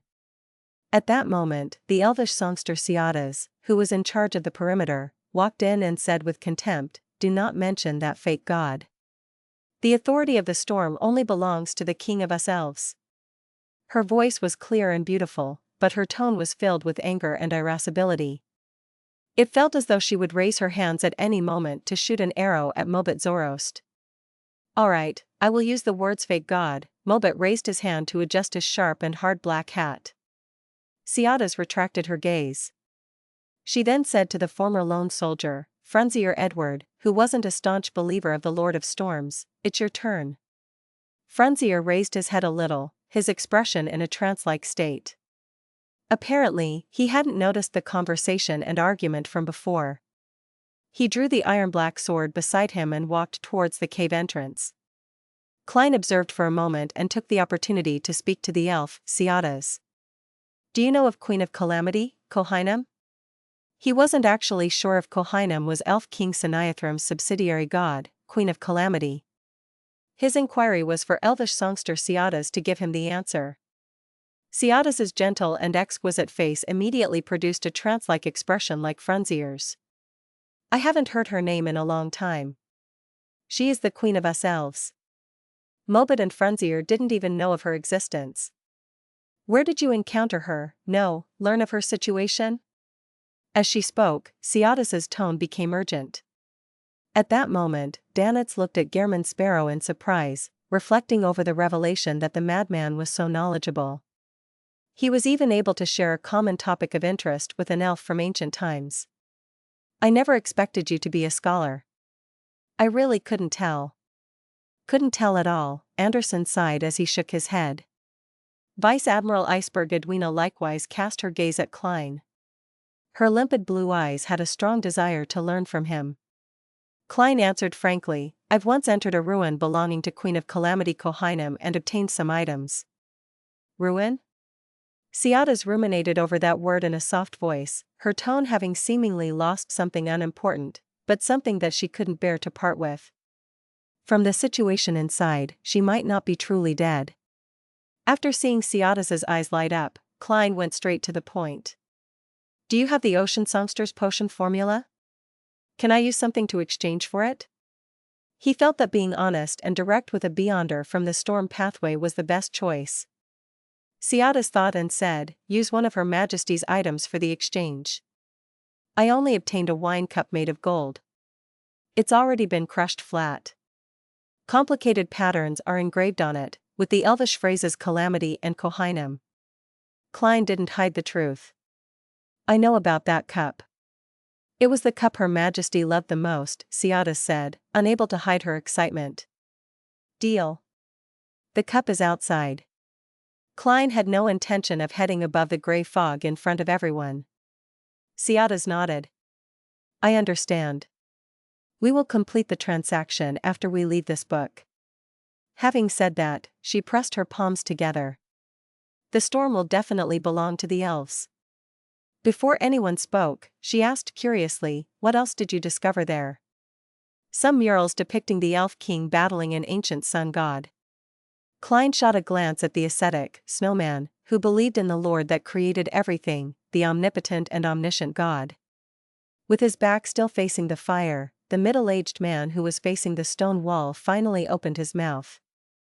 No, he isn't the sun god. He is our Lord, the Father of all things, the great source of everything. He wasn't battling the elf king, but taking back the authority which belonged to him. Just as Snowman said that, Ciadas stood up and aimed her arrow at him. Suddenly, this elvish songster's plaited black hair flared up in violation of the laws of nature. The strands of hair were distinct and they were all swirling with silver lightning, emitting a strange deep blue luster. Just as Ciadas was about to release the arrow, a huge grayish-blue palm appeared before her, blocking the arrow tip, without any fear of being struck. It was the palm of the giant, Grozel. One of the traits of this race was its exaggerated limbs. They were so long that they appeared a little distorted. Therefore, simply by sitting there, he could stop Ciadas by extending his arm. All right, Snowman, cut it out. As you know, Ciadas is an elf who likes to put actions before words, Grozel said to the ascetic before turning his head to the elvish songster. Ciadas, we are companions who can leave our backs to each other. We have experienced plenty of dangers together. You can retort Snowman and even beat him up, but do not attempt to harm him. As expected of the lead of the book. He's filled with positivity. But what's the difference in beating him and harming him? Klein couldn't help but mumble. Ciadas grunted and sat back down, turning the mood heavy and silent with a level of awkwardness. Giant Grozel used his single vertical eye to survey the area before chuckling. Then, I'll talk about my past. Before entering this book, I lived in the Giant King's court. I was one of the guardians of the waning forest. It's somewhere only our king can enter. Rumor has it that buried inside it are his parents, who also form the origins of us giants. The Giant King's court is formed of many parts, and the waning forest is one of them? Buried in there is the most ancient ancestor of the giants? Klein listened attentively, only wishing to ask more. To him, this was more valuable than the fourth epic's history. This was because the city of Silver's hope likely laid in the Giant King's court. However, before he opened his mouth, Edwina spoke before him. Grozel, what did the book look like when you received it? Grozel raised his hand to rub his cheeks. It had nothing, like an empty book waiting to be written. I even thought that Grozel might be a completely fictional character in the book. Klein deliberated for a few seconds and didn't directly ask about the details of the Giant King's court. He turned to say to Mobit Zorost, do you know a blasphemer Amon? Blasphemer refers to the entire family of Amon. They are the archenemies of us Zoroasts. It's said that they have a very powerful and terrifying ancestor that even Ouroboros and Medici viewed with great importance. They even feel fear towards him, but no one knows of his actual name, Mobit introduced in detail. Ouroboros, Medici? Yes, back then the true creator and Rose Redemption supported the Solomon Empire. Klein's heart stirred as he immediately asked, then, have you heard of the name Sasser? Mobit was taken aback as he slowly shook his head. Never. Dark Angel Sasser's name and title vanished after the cataclysm? It was buried? Klein confirmed a fact through this. At that moment, Snowman, who was facing the stone wall, said with a deep voice, Sasser is the Dark Angel, the leader of the kings of angels, the one closest to the Lord. I was waiting for your answer. Klein cast his gaze on the ascetic and asked in a deep voice, apart from him, Ouroboros, Medici, and Amon, what other kings of angels are there? You don't have to say out all their names. Klein was afraid that it would result in unnecessary reactions, just like the Repenter in Afternoon Town. Edwina, Anderson, and Danitz were at a loss from the very beginning. This was because the contents of the conversation between Gehrman Sparrow and the few ancient figures were things that they had never heard of. They found it unbelievable that this crazy adventurer knew so many secrets. After a few seconds of silence, Snowman said, there's also the Angel of Imagination, Adam. Just as he said the name, the entire cave shook. The familiar and crazy tyrannical aura rapidly descended. King of the North Ulyssen had arrived.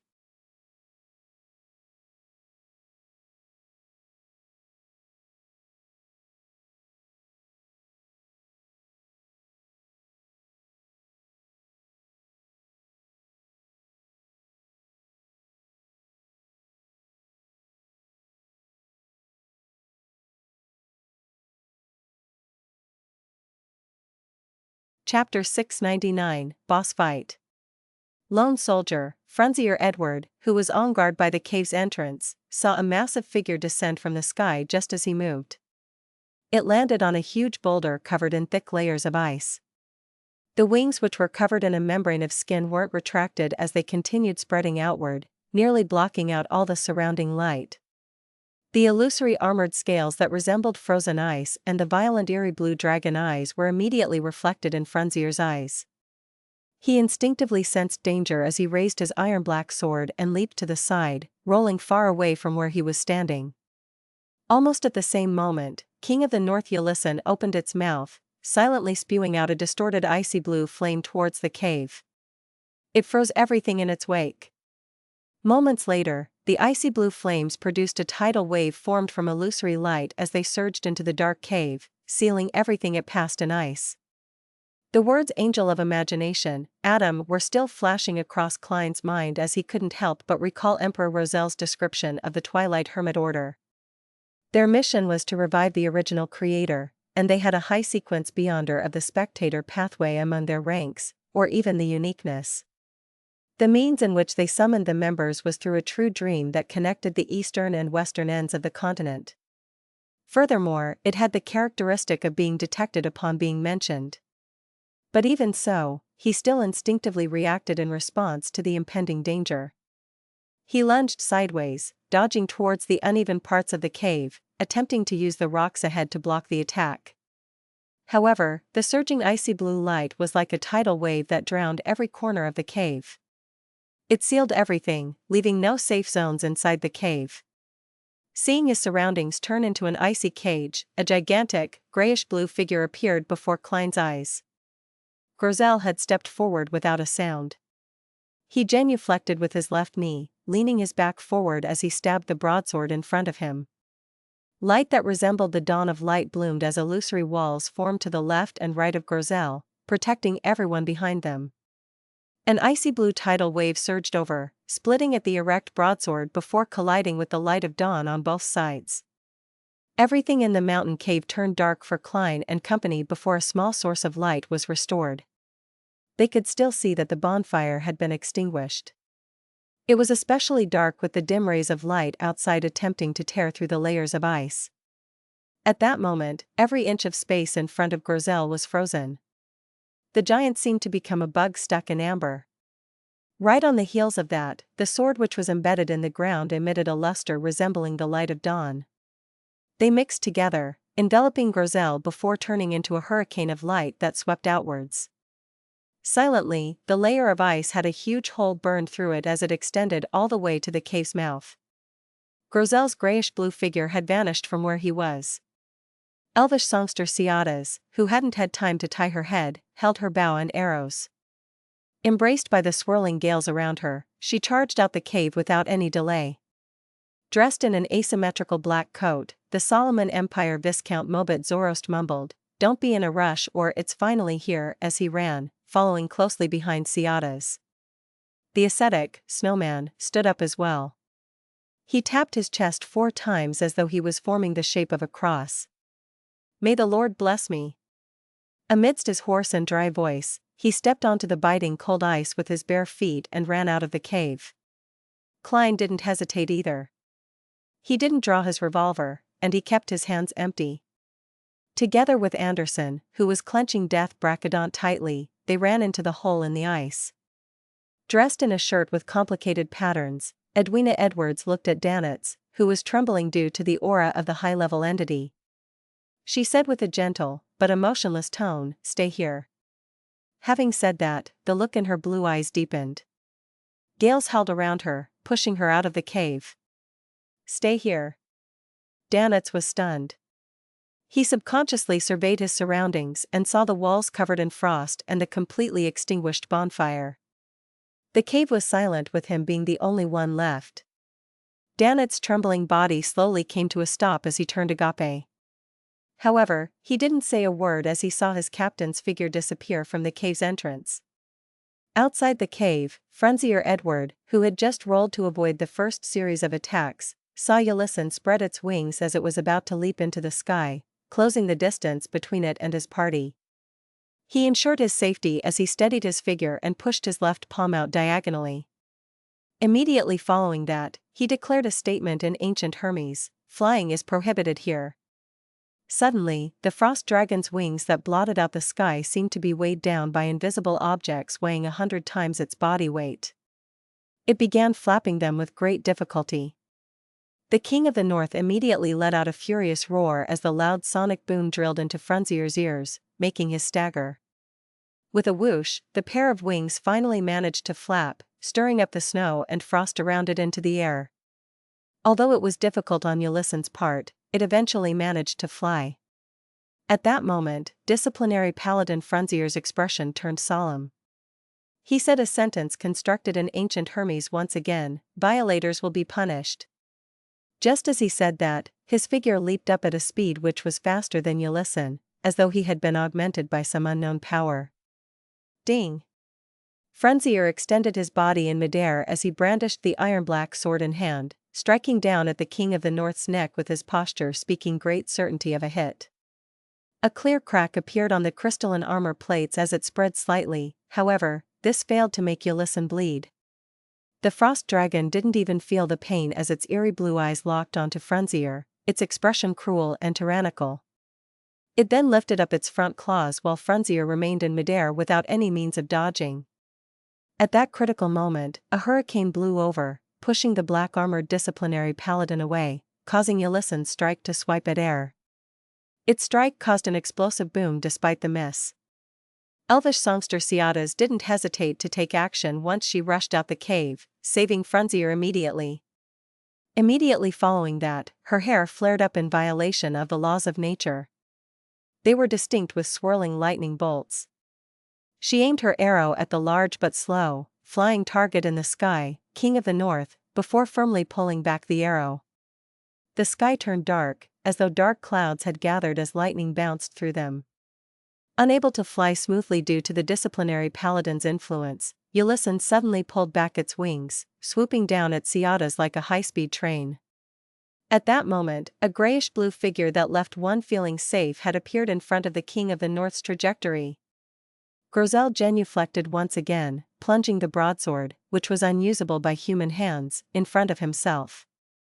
Dawn-like light surfaced, forming an invisible, impenetrable wall. Boom! The collision between the frost dragon and Grosel was like a terrifying explosion.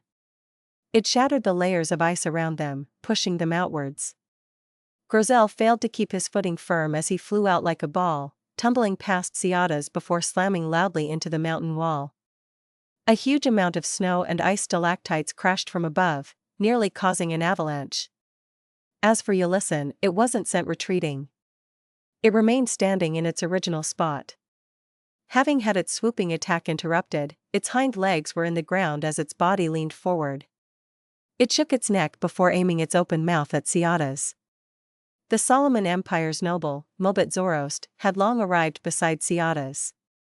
Upon seeing this, he hurriedly extended his right hand and rapidly turned his wrist. Ulysses forgot what it was doing despite having its mouth completely open. It stood there in a daze without continuing its attack. Suddenly, Mobet turned his head and spit to the side. Pooey! The spit was ordinary without any special traits to it. Seizing this opportunity, Snowman, the ascetic who came out, raised his arms as though he was embracing God's grace. Then, he said to the elvish songster in ancient Hermes, "God says it's effective." With a sizzling sound, the flashes of lightning surrounding Ciadas brightened greatly as they surged out, entangling with the arrow. She released her grip as an arrow shot out. Boom! Dark clouds gathered in the air as a thick bolt of lightning smote down, augmenting that arrow. The arrow turned completely silver, as though it was shot from the god of lightning. It struck Ulysses' forehead at a completely unavoidable speed. Layers of ice disappeared as the illusory armor plating cracked. The arrow stabbed into the King of the North's head, making it let out a deafening cry. Light blue blood gushed out and quickly froze as the frost dragon's ugly face shook violently as silver bolts zapped at it. At that moment, Klein and Anderson came out of the cave. Disciplinary paladin Frunzier had tumbled onto the ground before standing up again. Grozel extended his palms from the snow pile, rubbing his head. He didn't appear seriously injured. With so many teammates, I don't have to be the main assault force. I can attempt to control Ulysses' spirit-body threads.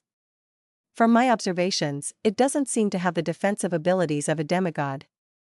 Of course, it's much stronger than a Sequence 5. A 5-meter radius is a little dangerous. Klein looked at the frost dragon as he quickly had an idea.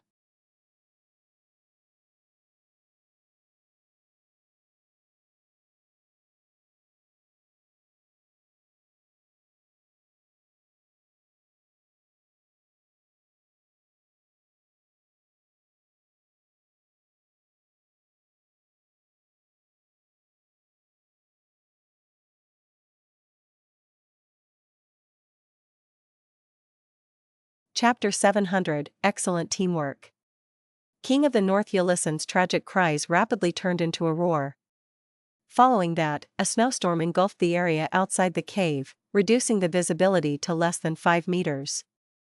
Howling gales swept up dense goose feathers as they covered every inch of space.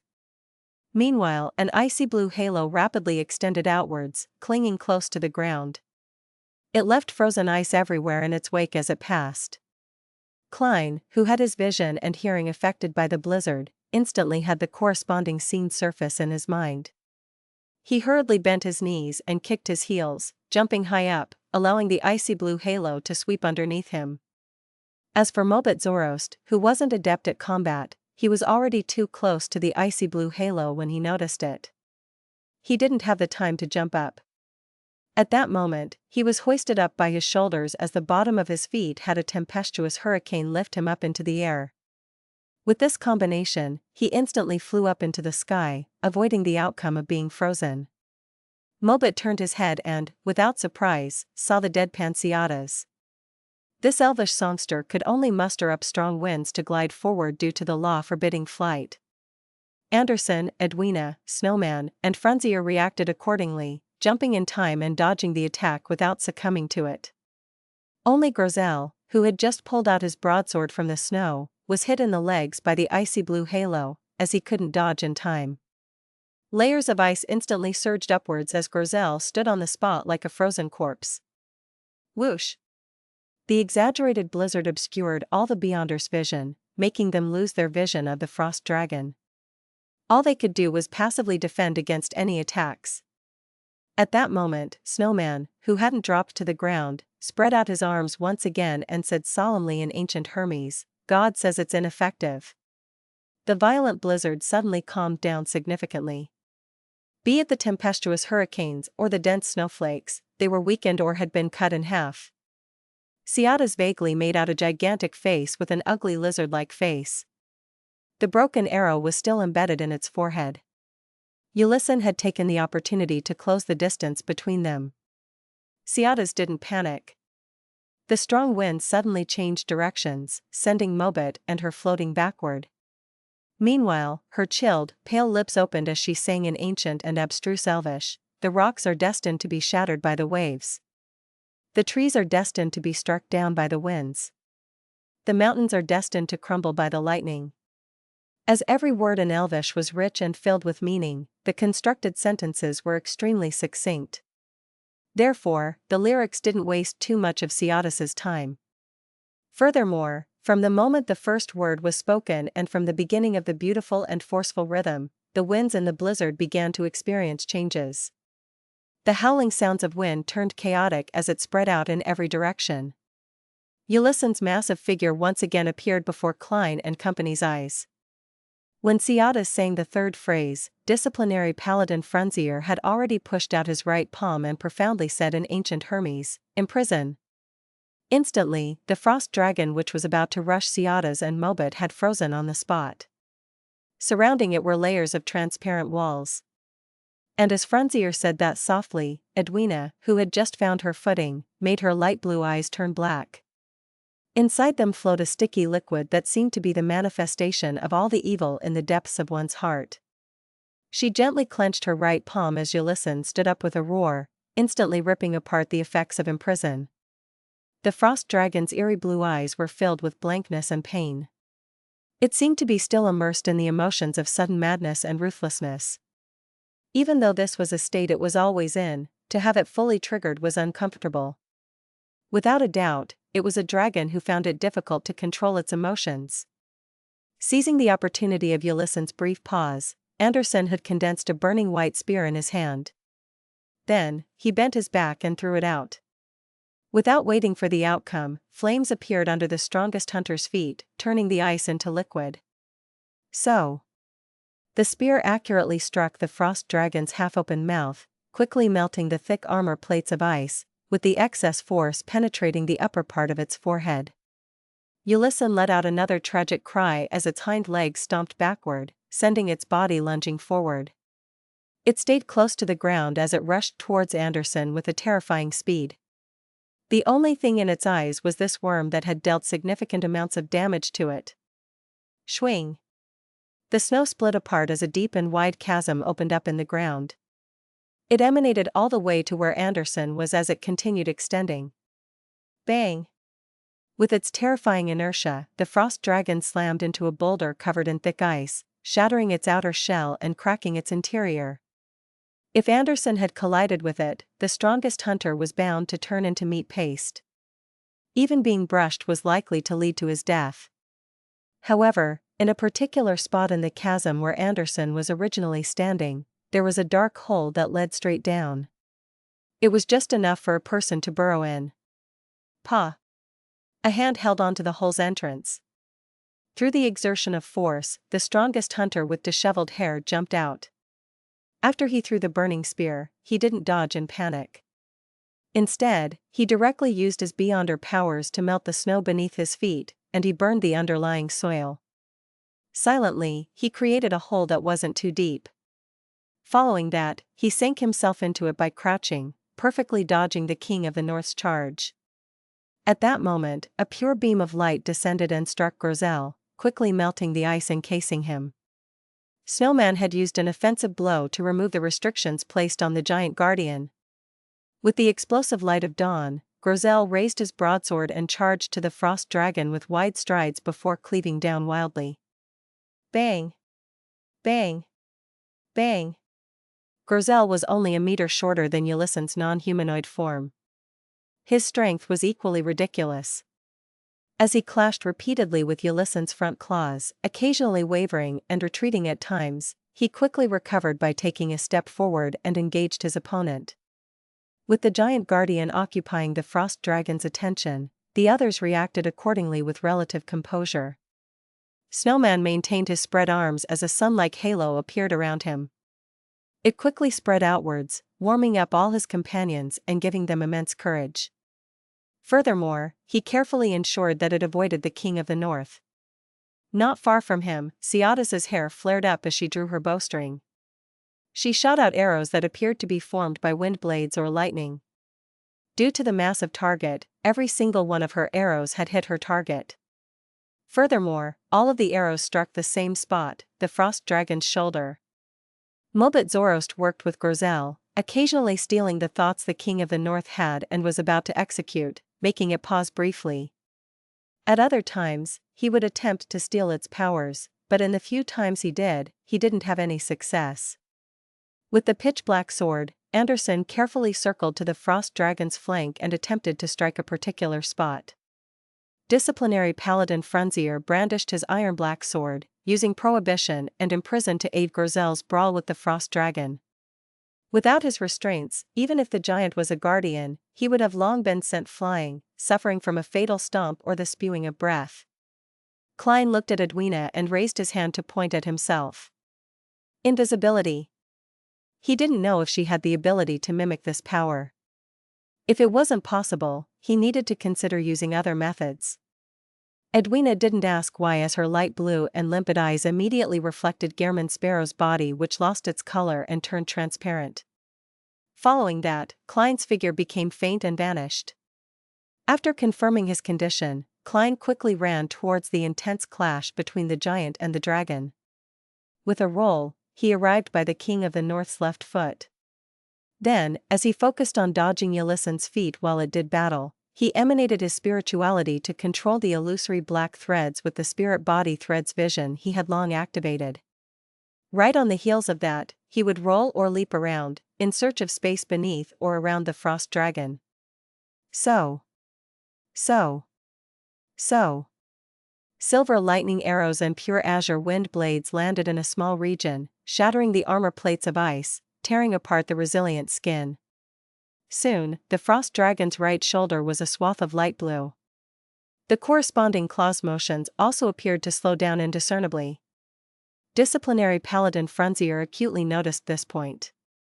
As he dodged the icy blue breath, he pointed in that direction and declared in ancient Hermes, "Death." With a bursting sound, the blue blood flowing from Ylissen's right shoulder instantly dried up, and the tear allowed its translucent bones to be seen. At that moment, Edwina used a palm-sized brass mirror and reflected parts of Ylissen's body in it.